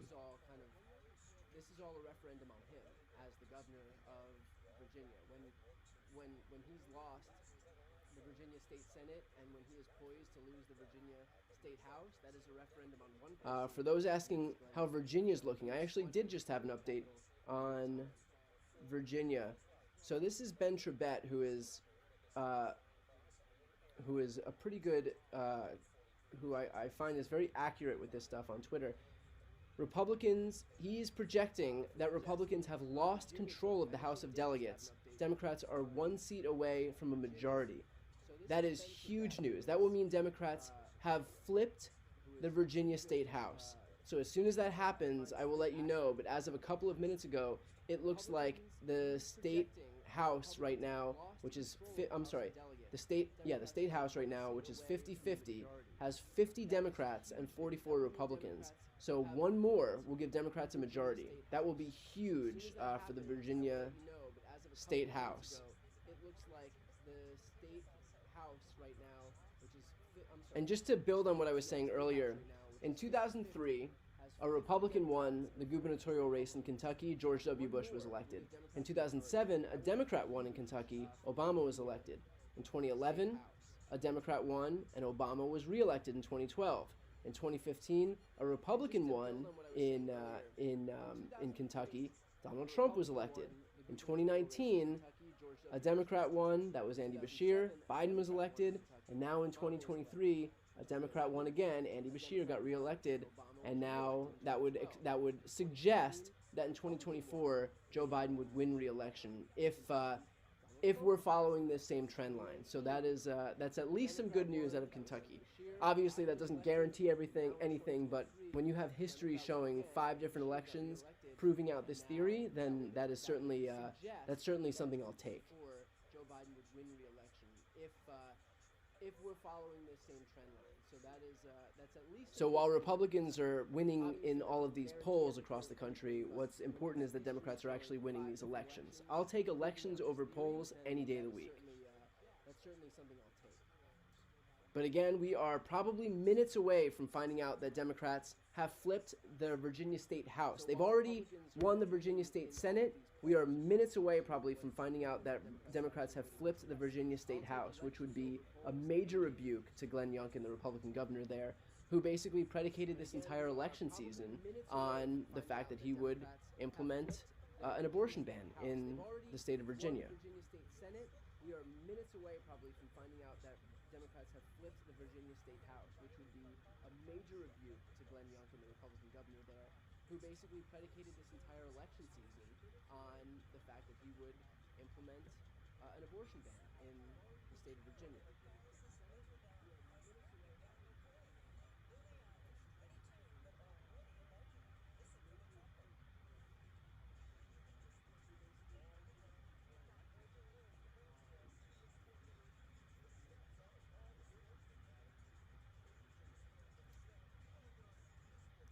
Someone asked if I would do a poll to ask whether I'm wearing suit pants. I will not do a poll to ask whether I'm wearing suit pants because I know how that poll would end up. So I will save myself the embarrassment.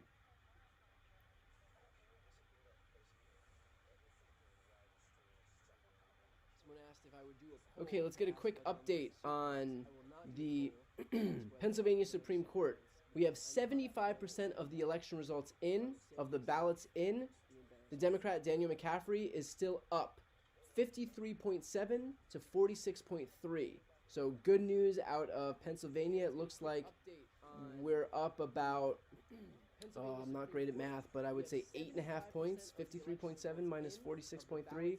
That's about 8 points, 7.5 points. So still looking for like a route for the Democrats in the Pennsylvania Supreme Court race.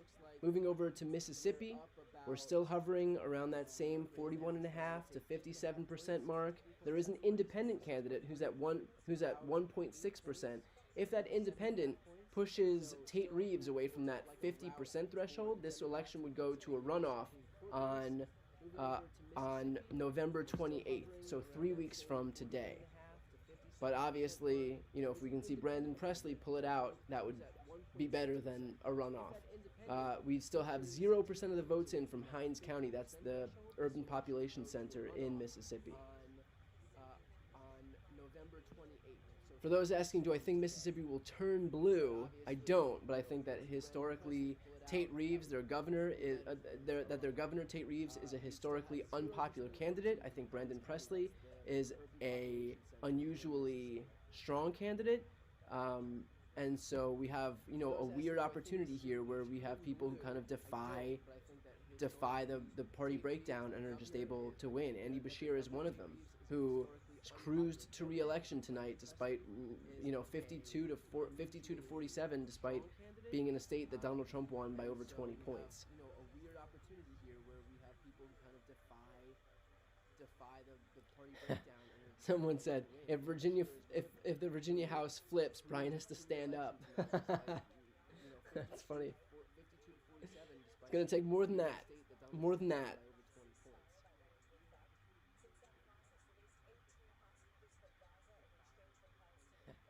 Someone said, if the Virginia House flips, Brian has to stand up. That's funny. Checking right now to see if we have any updates from any other races. Dave Wasserman is reporting that in the Virginia House of Delegates, Democrats have won 50 seats. So Republicans have lost sole control. So best case scenario for Republicans right now is that they share a 50-50 majority and there will be some type of sharing agreement. But Republicans have officially lost control of the House of Delegates. So that is happening right this second. That is huge news. There are still 4 to 6 tight races. If Democrats are able to pull out one of them, that means Democrats will have flipped the Virginia House of Delegates. And not only prevented Glenn Youngkin from having a Republican trifecta, but flipped control of both houses. So it's just Glenn Youngkin with Democrats having control of the state Senate and the House of Delegates. Democrats are able to pull out one of them. That means Democrats will have flipped the Virginia House of Delegates, and not only prevented Glenn Youngkin from having a Republican trifecta, but flipped control of both houses. So it's just Glenn Youngkin with Democrats having control of the state Senate and the House of Delegates.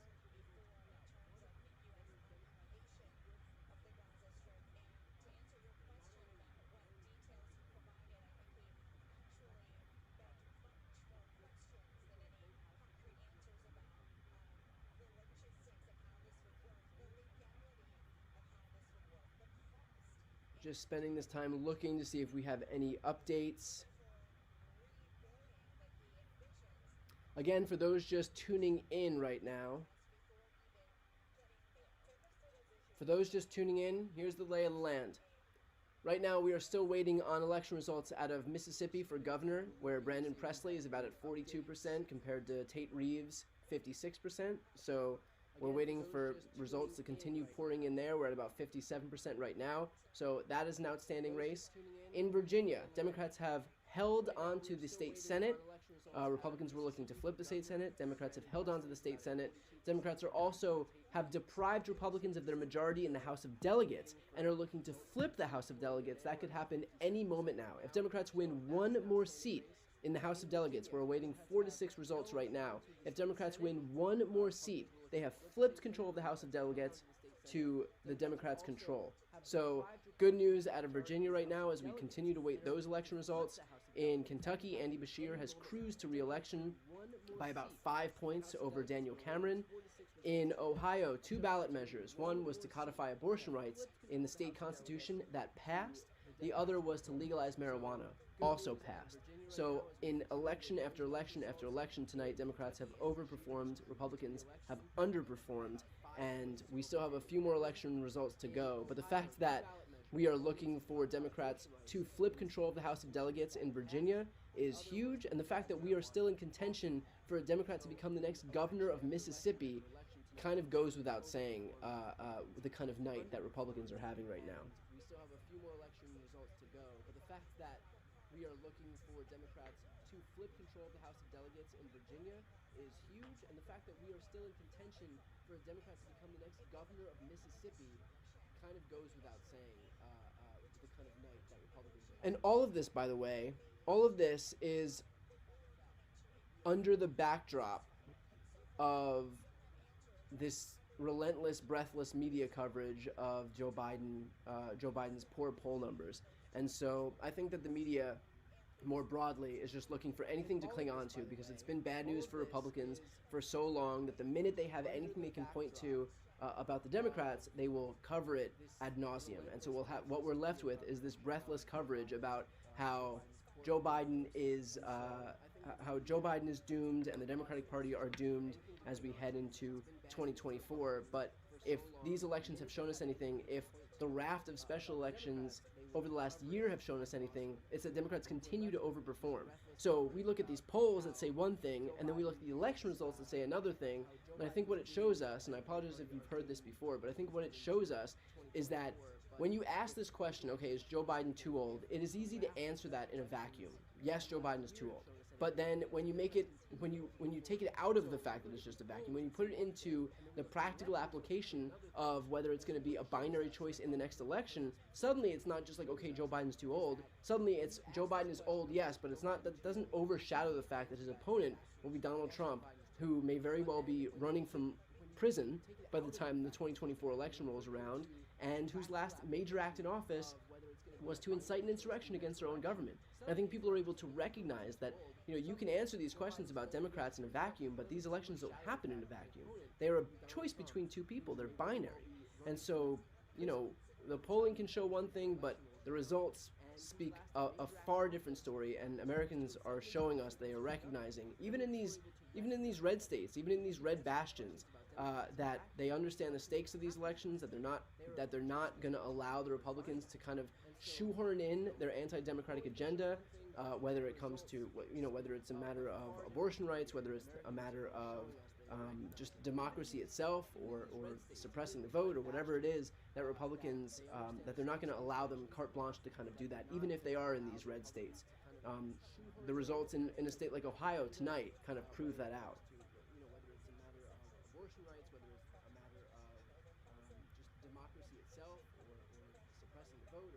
And by the way, the Democratic overperformance is something like 11 points so far. Democrats are overperforming their 2020 margins by like 11 points on average. Some of these districts, some of these legislative districts, they're overperforming by 20 points or 30 points. I mean, something is happening across the country right now, where people are absolutely paying attention to what's going on. They are not allowing these attacks against democracy, attacks against reproductive rights, attacks against children and their safety with these gun laws, attacks against reproductive care, with health care, to just go unnoticed.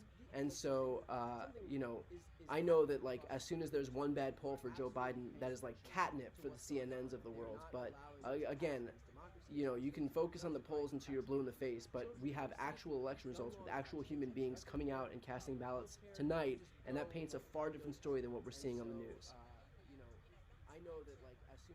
How much do I think that the repeal of Roe is driving people to vote for Democrats? I think that's a huge part, but it's not the whole thing. Roe is indicative of the Republicans' broader kind of worldview and of how they're kind of treating democracy more broadly, which is that they are happy to run with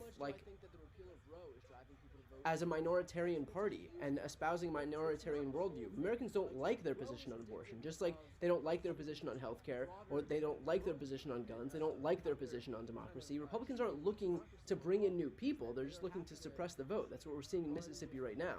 There suddenly weren't enough ballots in Hinds County, which is the urban population center of Mississippi. So as much as they want to do that, then Americans will continue to reject this, just like they've rejected it in 2018, 2019, 2020, 2021, 2022, and now in 2023 in these off-year elections. So, as much as they want to do that, then Americans will continue to reject this, just like they've rejected it in 2018, 2019, 2020, 2021, 2022, and now in 2023. This is a good point that I just read from Donna in the chat. We are showing them what we want by our votes, but they don't seem to be listening. Why aren't they afraid of losing power? That's a great question. Why aren't they seeing the election results and changing their tune? Because they're seeing that it's lost them the elections in a number of races, like over the last half decade now.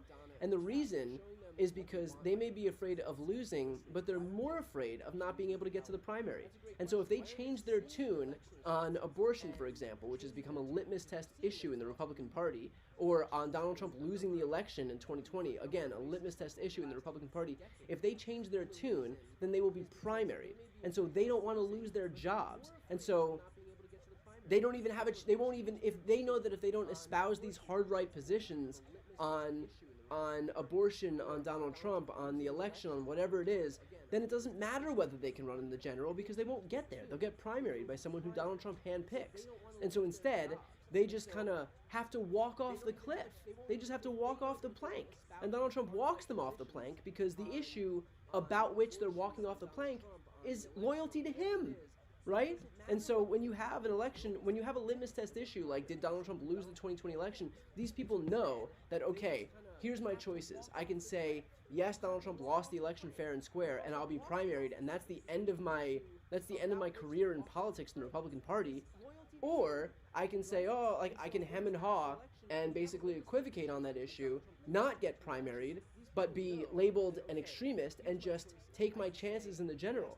And knowing that at least they'll have a chance in the general, they're just going to opt for the latter, because if they opt for the former, it's over, and their career in politics is over. Unless the fever breaks in the Republican Party, which ain't happening anytime soon. Not get primaried, but be labeled an extremist and just take my chances in the general.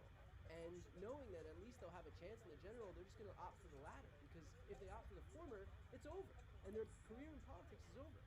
Unless the fever breaks in the Republican Party. By the way, just for those asking right now, we have 83% in the Pennsylvania Supreme Court election. Democrats are still up 53.3 to 46.7. So that is I can't do math. I don't know. It's about a 7-point lead. I'm math is not my strong suit, but it's about a 7-point lead. Let's see. 40, 50, yeah, 7-ish points. I don't know. So that's good news out of Pennsylvania. Mississippi gubernatorial election. Looks like we have some votes out of Hinds County, finally. We have 15% of the vote in. That's the major population center where Jackson, Mississippi is located. And it pushed Brandon Presley up to 43.1% to 55.3. So right now, Democrats are leading Democrats are trailing by 12.2%. And we still have 85% of the vote yet to come in Jackson, Mississippi, and Hinds County. So a bump there for Brandon Presley and the Democrats as Hinds County seems to be running 86-13 in Democrats' favor. So that's a good split for Democrats. Whether there's enough votes and whether that split is enough remains to be seen, but obviously overwhelmingly favors the Democrats in Hinds County. Running 86-13 in Democrats' favor. So that's a good split for Democrats. Whether there's enough votes and whether that split is enough remains to be seen, but obviously overwhelmingly favors the Democrats. By the way, for those just tuning in right now, if you want to support this channel, please make sure to subscribe. It does not cost you anything. It's completely free. I don't do paid ads or anything like that, so if you want to support this channel, the best way is just to subscribe. Completely free. It'll allow you to stay on top of these live streams as I continue to have them, my regular videos, my interviews. I'm actually on the road right now for an interview that I'll be recording tomorrow, so definitely let's just say if I do an interview in person, there's a reason. So definitely make sure to subscribe. And again, it's just a great way to support my work and to support these live streams. And it'll allow you to participate in the chat. If you want to write a question in the chat, just subscribe and you can throw a question in there. Let's just say if I do an interview in person, there's a reason. Overall, how does it look for Democrats tonight? Tonight, Democrats have overperformed pretty spectacularly. Just a quick rundown. Andy Beshear won re-election in Kentucky for the governor's race. Democrats have held on to the state Senate in Virginia, and they are poised to flip the House of Delegates, so that's the state house. Let's see if we have any news on that. Quick rundown: Andy Beshear won re-election in Kentucky for the governor's race.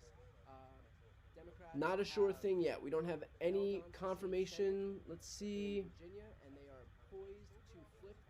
Dave Wasserman has said the race likeliest to put Democrats over the top in the Virginia House of Delegates is House District 97, where the Democrat trails narrowly, but mail ballot should put him ahead if the pattern holds. Any confirmation? Let's see.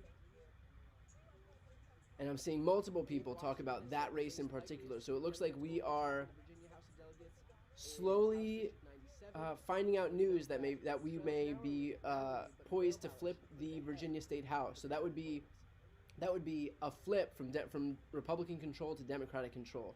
So that is also some huge news out of Virginia. There were 2 ballot measures in Ohio. Ballot measure 1 was to enshrine abortion rights into the state constitution. That passed.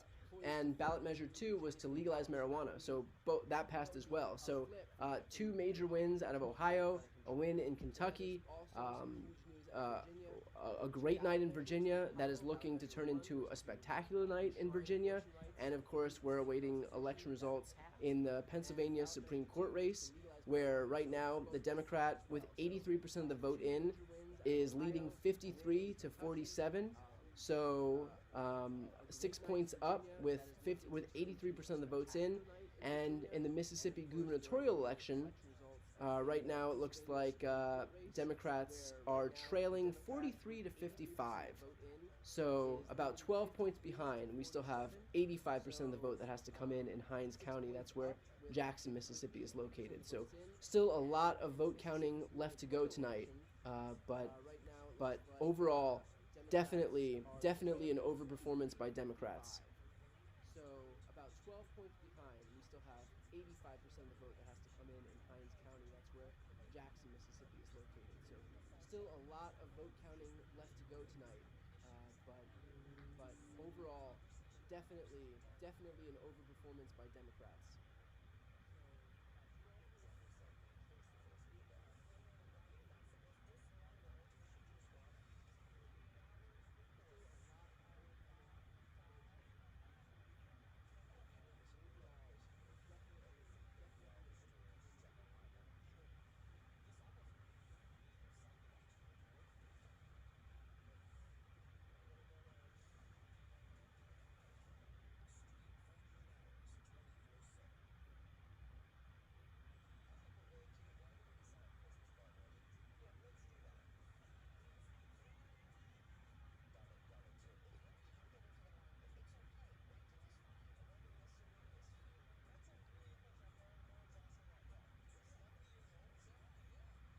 We have no other election results other than those thus far that I've been able to cover. So in the meantime, if you have any questions, you can throw them in the chat. I think what I'll do is, let's see, keep an eye on the House of Delegates, because that will determine, that will be a major result tonight that we're waiting for. So in the meantime, if you have any questions, you can. Have Republicans flipped anything? Not that I know of. Not any races of major consequence right now. Keep an eye on the House of Republicans have not. Republicans have failed to win, to flip the Kentucky gubernatorial election. They failed to flip the Virginia State Senate. They're going to relinquish control of the Virginia House of Delegates. And right now they're holding on for dear life in the Mississippi governor's race, although they are probably the favorite in that race. It looks to be about 55 to 43 right now. So they're up by about 12 points, 12 and a half points. But we are waiting for more votes to be counted in Hinds County. Right now we have about 15% of the votes in, and we're still waiting for 85%. And that's going to be a Democratic. The Democrat has an 86 to 13 margin in Hinds County. So good. So a lot of good votes for Democrats still outstanding. More votes to be counted in Hinds County. Right now we have about 15% of the votes in, and we're still waiting for 85%. And that's going to be a Democratic. And of course, I've been covering the Pennsylvania Supreme Court race. We are up to 86% of the vote is in. Democrats are still up 53 to 47. That margin is shrinking, but Democrats are still up 53 to 47. And of course, I've been covering the Pennsylvania Supreme Court race. We are up to 86% of the vote is in. Democrats are still up 53 to 47. And in Mississippi, we have 66% of the vote in right now. And it's 43.5 to 55.1. So that is Tate Reeves is still, the Republican is still leading, but his margin is shrinking by the minute pretty much. And in Mississippi, we have 66% of the vote in right now. And it's 43.5 to 55. And of course, we're still waiting on the vast majority of votes to come out of Hinds County. That's the urban population center of that state. By the minute. Pennsylvania Supreme Court, we're still at 86% of the vote in. Republicans are still trailing by about 6 points in that state. So far so good in Pennsylvania. And it looks like the only reach right now for Democrats may very well be Mississippi. Pennsylvania Supreme Court, we're still at of course, the fact that we're even talking about the fact that Mississippi may be a Democratic flip kind of shows you the night that Republicans are having right now. For those asked, Barbara asked, 14 uncontested Republican House seats. Why? So this is the I'm assuming this was the Virginia State House or the House of Delegates. Some of these districts, I guess, are just so overwhelmingly Republican that it isn't even worth it for a Democrat to spend money trying to contest those seats. Obviously, it is expensive to be able to do that when you have organizations like Run for Something, for example, who help out these candidates to be able to do that so that there isn't some huge barrier to entry. That's a great scenario, and I've had Run for Something's founder Amanda Littman on my channel a couple times to talk about the importance of like supporting these local candidates. But it's hard because a lot of those local races get drowned out by national politics. So that's why it's important to focus on a lot of these local races and not just focus on the presidential election, for example. It's hard because a lot of those. Did you read there were ballot shortages in Hinds County? A judge extended the voting time, but I'm not sure if the problems were ever fully solved. Yes, there were. They extended the ballot time. They extended the voting time for an hour, and there.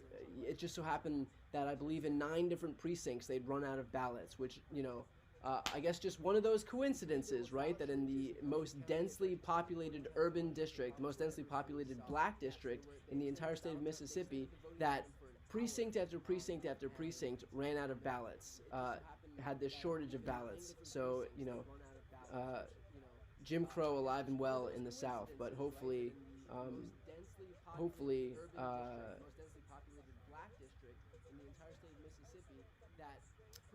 that gets resolved and they were able to cast their ballots. They did extend that voting time, but I'm not entirely sure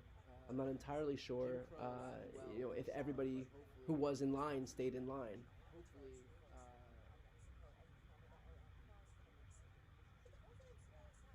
Hopefully that gets resolved and they were able to cast their ballots. They did extend that voting time, but I'm not entirely sure if everybody who was in line stayed in line.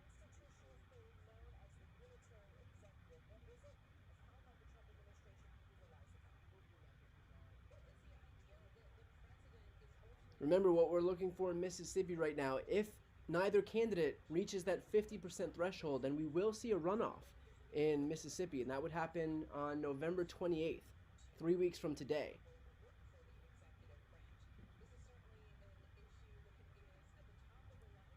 For those who are just joining, if neither candidate reaches that 50% and who are looking for a rundown, here's the very quick rundown. Right now, Andy Beshear won re-election in Kentucky. That's the Democrats. That is good news for Democrats.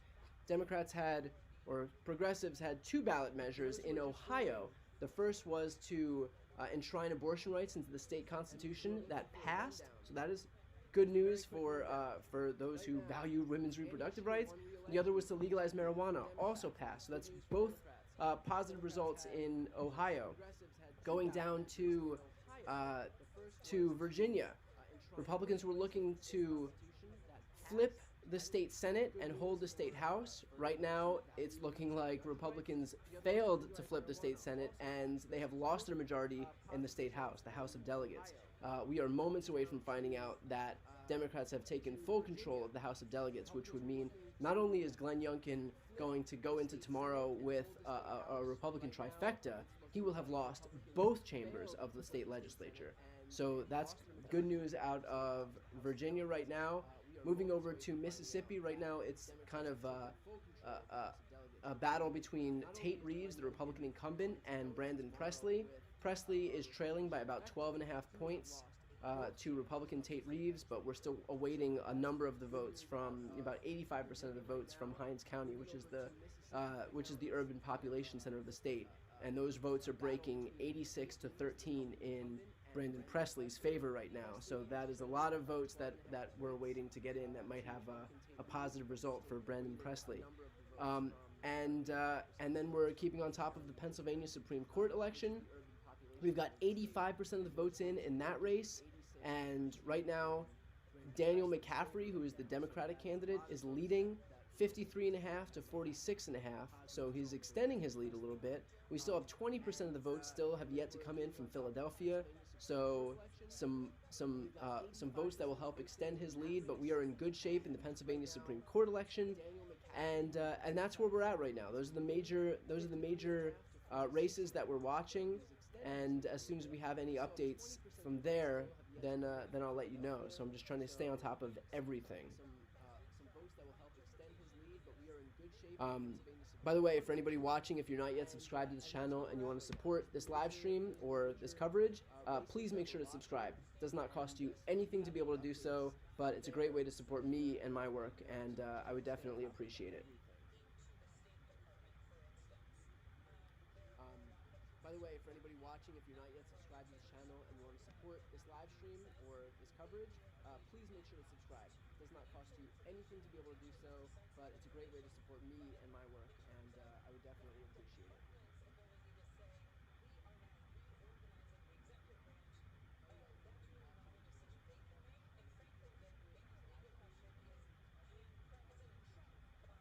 So overall, by the way, if for anybody looking for like top line, Democrats are having a night where they're massively overperforming.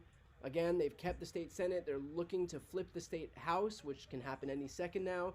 They are currently leading in the Pennsylvania Supreme Court race. They've won in Kentucky. In Maine, there was a campaign finance reform that won, so that is good news there. And again, we're keeping an eye on, of course, Kentucky. Andy Beshear won re-election. Those two ballot initiatives passed to enshrine abortion rights into the state constitution and to legalize marijuana. And of course, we're keeping an eye on the Mississippi governor's race. So on race after race after race, we are seeing positive outcomes for Democrats. Those two ballot initiatives passed to enshrine abortion rights into the state constitution and to legalize marijuana. And of course, we're keeping an eye on the Mississippi governor's race. So on race after race after race, we are seeing positive outcomes for Democrats.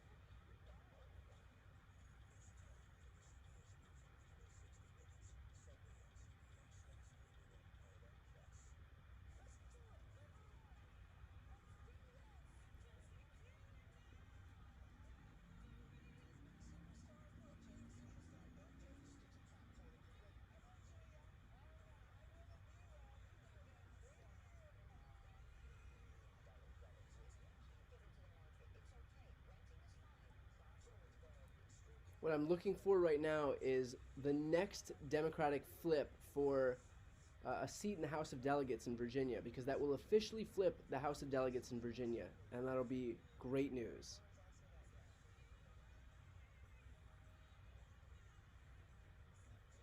What I'm looking for right now is the next Democratic. By the way, Ohio voting to legalize marijuana makes it the 24th state to do so. So almost half of the states in the country have now voted to legalize marijuana, Ohio being one of them. And if Democrats are able to get fair maps and redraw the maps in Wisconsin, they can't do ballot initiatives in Wisconsin in the same way that they do in Ohio, for example. But the legislature could pass some legislation like that in addition to a raft of other legislation. Remember, Wisconsin is operating under like an 1849 abortion ban, so we're looking to get fair maps in Wisconsin, and once we're able to do that and there's fair representation, then you'll have a legislature that actually looks like the people that it's supposed to represent, the people of that state, and I think we'll see a raft of progressive legislation in the vein of what we saw out of Michigan. We're looking to get fair maps in Wisconsin, and once we're able to do that and there's fair representation, then you'll have a legislature that actually looks like the people that it's supposed to represent, the people of that state, and I think we'll see a raft of progressive legislation in the vein of what we saw out of Michigan.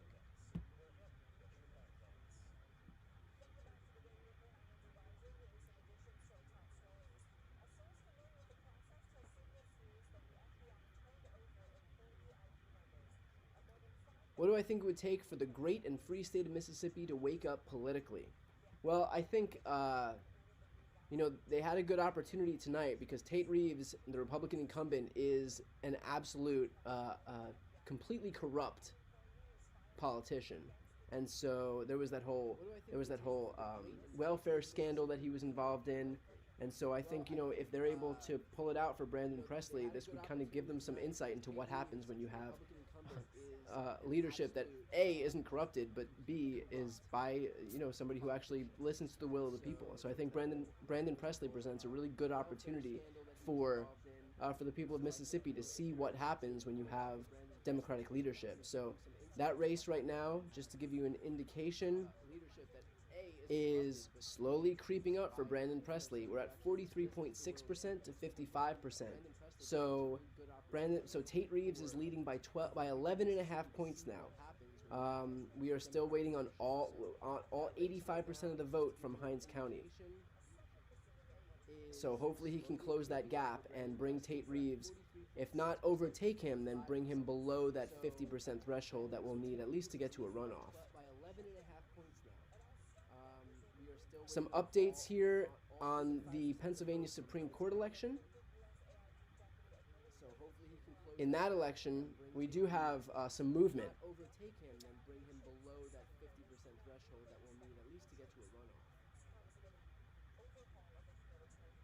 As Philadelphia continues to count its votes, or to get its votes in, we're at 84% of the vote in Philadelphia. Daniel McCaffrey is at 52.7 compared to the Republican candidate, 47.3. So still a strong lead for the Democrat in the Pennsylvania Supreme Court race. I'm thinking they're going to call this any moment now because we're at 90% of the vote in. 90% of the vote in Pennsylvania. And I don't think anybody here is underestimating the importance of these state Supreme Court races, especially with abortion on the ballot in states across the country, with maps on the ballot in states across the country, with election results on the ballot in states across the country. And there it is. The AP has called the state Supreme Court race for Democrat Dan McCaffrey. So a big win in the Pennsylvania Supreme Court. Democrats have a 5-2 majority, and there's going to be a ton of election litigation this year. So this just happened this moment. Democrats have won that state Supreme Court race. They will now have a 5-2 majority on the state Supreme Court. And again, it's in an election year where there's going to be a ton of election litigation. So great news out of Pennsylvania. Another big win for Democrats. Now we have wins in Ohio, wins in Kentucky, wins in Virginia, wins in Pennsylvania, and we are awaiting some news out of Mississippi here. But great news out of PA, so we can officially chalk that up to the win column. Looks like Democrats are going to take that by about 5 points. So a big win out of PA. A big drop of votes in Hinds County, Mississippi. We're up to 40% of the votes in Hinds County Brandon Presley is now up to 45% compared to Tate Reeves' 53.7. 45%. Tate Reeves just dropped 53.6. So 45 to 53.6. That is a 8.5-point lead for Tate Reeves, down just a moment ago from an 11.5-point lead. So as they continue to count these votes from major population centers, that continues to whittle away at the lead of Tate Reeves, who's the incumbent governor. And again, the fact that we are talking about the prospect of a Democrat not only remaining competitive, but having a good shot to win. I mean, I'd say it's probably a 50-50 shot to win at this point. Maybe a 49-51 shot to win at this point. I don't want to be overly optimistic because we are having a good night, but I want to try to be as accurate as I can. But the fact that we're talking about a Democrat remaining in really strong contention to win the governor's race in Mississippi kind of gives you an indication of the night that that Republicans are having right now. So for those just joining, let me give a quick rundown. Democrats have scored 2 major victories in Ohio by winning both ballot initiatives. The first is to enshrine abortion rights into the state constitution. That passed. The second was to legalize marijuana. That passed. Andy Beshear, the Democrat, who is the current incumbent governor in Kentucky, he won re-election. So that's another win for Democrats. In Pennsylvania, Democrats just won the state Supreme Court race. So now they have a 5-2 Supreme Court majority. So that's another win for Democrats. Democrats have held on to the state Senate in Virginia, and they are poised to flip the House of Delegates in Virginia. So that's the state House. And that would not only deprive Glenn Youngkin of his goal of getting a Republican trifecta in Virginia, but he would lose both chambers of the state legislature today, if that's what actually happens. And we will find out any moment now. And that would not only deprive Glenn Youngkin of his goal of getting a Republican trifecta, but right now, at least the Virginia House of Delegates, Republicans have lost their majority. The Virginia House of Delegates is 50 to 46 Democrat to Republican. So that's a 100-seat chamber. So even if Republicans win out with these last 4 races, which may very well not be likely right now, but even if Republicans win out, that's power sharing. That's a 50-50 split. So they have lost their majority in the Virginia House of Delegates. So that is good news. Glenn Youngkin will have no legislature with a Republican majority, no chamber with a Republican majority. So any way you cut this, it has been a big night for Democrats. So they have lost their majority in the Virginia House of Delegates. So that is good news. Glenn Youngkin will have no legislature with a Republican majority, no chamber with a Republican majority. So any way you cut this, it has been a big night for Democrats.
All right, so the major races I'm watching right now are one more race in the Virginia House of Delegates to flip control solely to the Democrats, and then also the Mississippi gubernatorial election. All right, so the major races I'm watching right now are one more race in the Virginia House of Delegates to flip control solely to the Democrats, and for those who are watching right now, again, if you're not yet subscribed and you're just tuning in, please make sure to subscribe to this channel. It doesn't cost you anything, but it's a great way to support my work and this stream.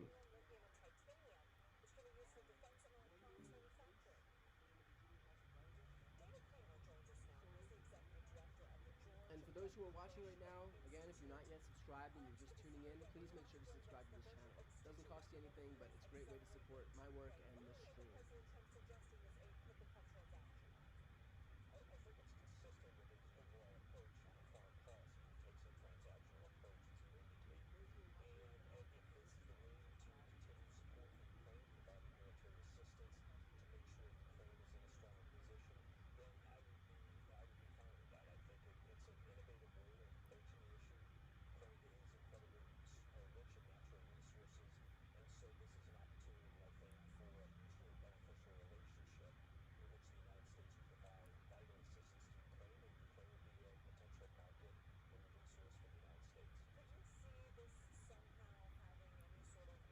So we have no updates so far on any House of Delegates races.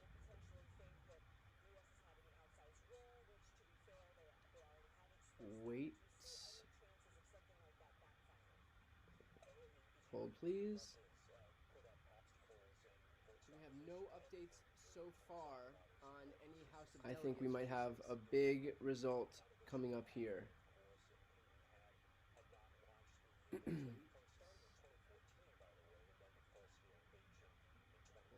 It's looking like we may have that 51st seat in the House of Delegates to give Democrats the outright majority in the Virginia House of Delegates. I'm waiting for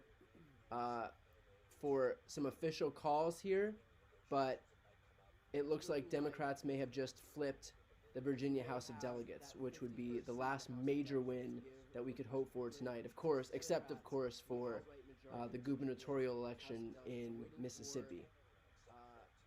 For some official calls here, but it looks like Democrats may have just flipped the Virginia House of Delegates, which would be the last major win that we could hope for tonight. Of course, except of course for the gubernatorial election in Mississippi.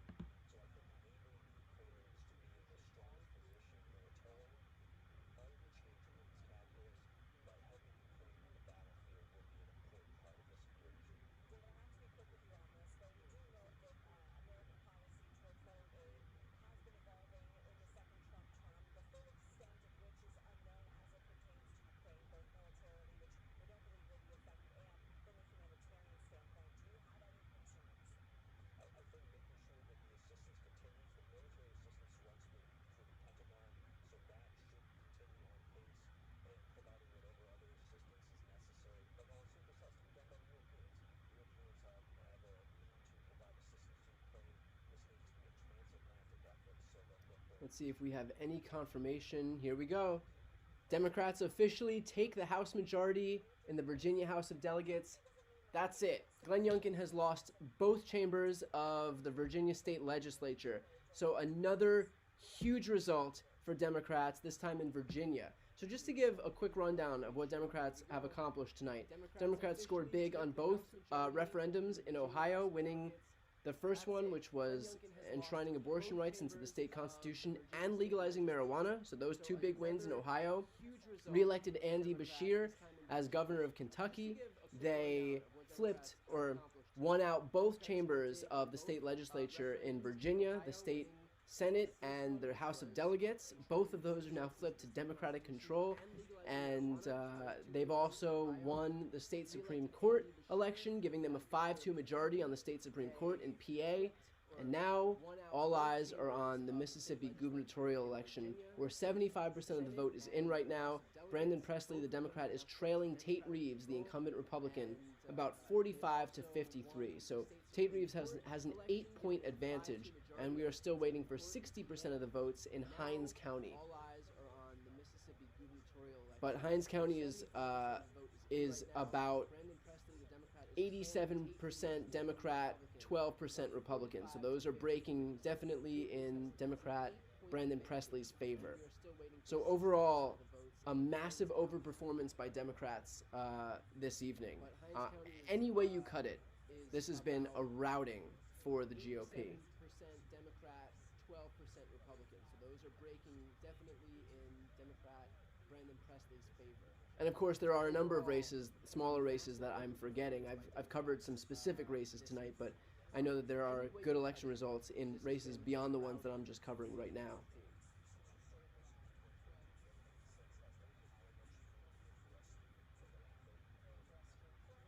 And of course, there are a number of races. One fun fact is that Kentucky has accurately predicted, the Kentucky gubernatorial election has accurately predicted the presidential election in the last 5 election cycles. So, because a Democrat, Andy Beshear, just won the gubernatorial election in Kentucky, that would portend a Joe Biden win in 2024. If the last 5 election cycles continue this, continue to show us anything. The presidential election in the last 5 election cycles. So, because a Democrat, Andy Beshear, just won the gubernatorial election in Kentucky, that would portend a Joe Biden win in 2024. If the last 5 election cycles continue this, continue to show us anything.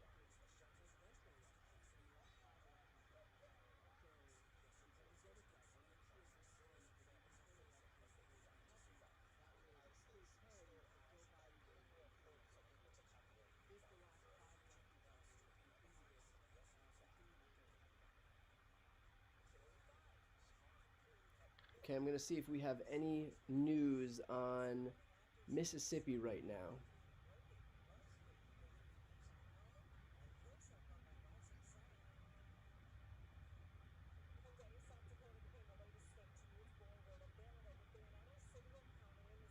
Okay, I'm going to see if we have any news on Mississippi right now.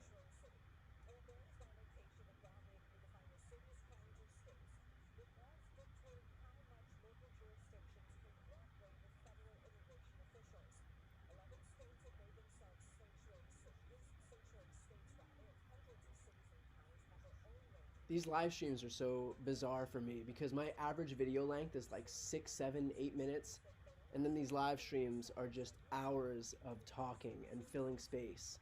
I think we're going 2.5 hours so far this live stream. That is a lot of words to fill for one person who is used to doing a 6-minute monologue. But again, I cover these live streams when there's major events like this one. I'll also be live streaming tomorrow's debate. So if you're not yet subscribed to this channel, please subscribe and you can tune in to the debate, and I'll do a pre-show and post-show coverage, and that will be the final Republican debate, and that'll be right here on this channel. So again, if you're not yet subscribed, please subscribe. It doesn't cost you anything to do so. Tomorrow's debate. So if you're not yet subscribed to this channel, please subscribe and you can tune in to the debate, and I'll do a pre-show and post-show coverage, and that will be the final Republican debate, and that'll be right here on this channel. So again, if you're not yet subscribed, please subscribe. It doesn't cost you anything to do so.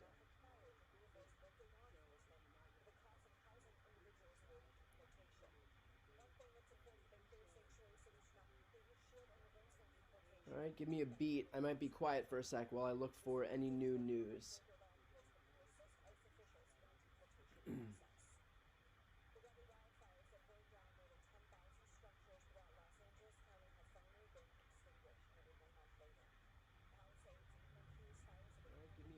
I might be quiet for a sec while I look for any new news.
Okay. For those just joining, I know some folks are just joining right now. Trying to stay on top of this stuff for everybody. So here's what we're looking at right now. Democrats hold the governor's seat in Kentucky. Democrats win the state Supreme Court race in Pennsylvania. Democrats hold the state Senate and flip the House of Delegates in Virginia. Democrats win both ballot initiatives in Ohio. And right now, Democrats are battling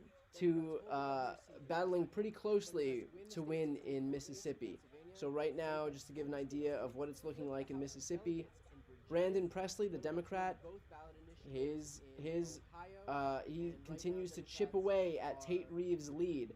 Right now, that lead is chipped away to the tune of 45 for Brandon Presley to 53 for Tate Reeves. So that is a 8-point lead now.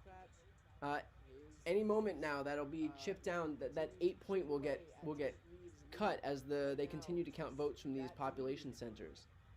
Is chipped away to the tune of 45 for Brandon Presley to 53 for Tate Reeves. So that is a 8-point lead now. Any moment now, that'll be chipped down. That 8-point will get cut as they continue to count votes from these population centers. We have 80% of the vote in Mississippi. 80% of the vote in, and Tate Reeves has an 8-point lead.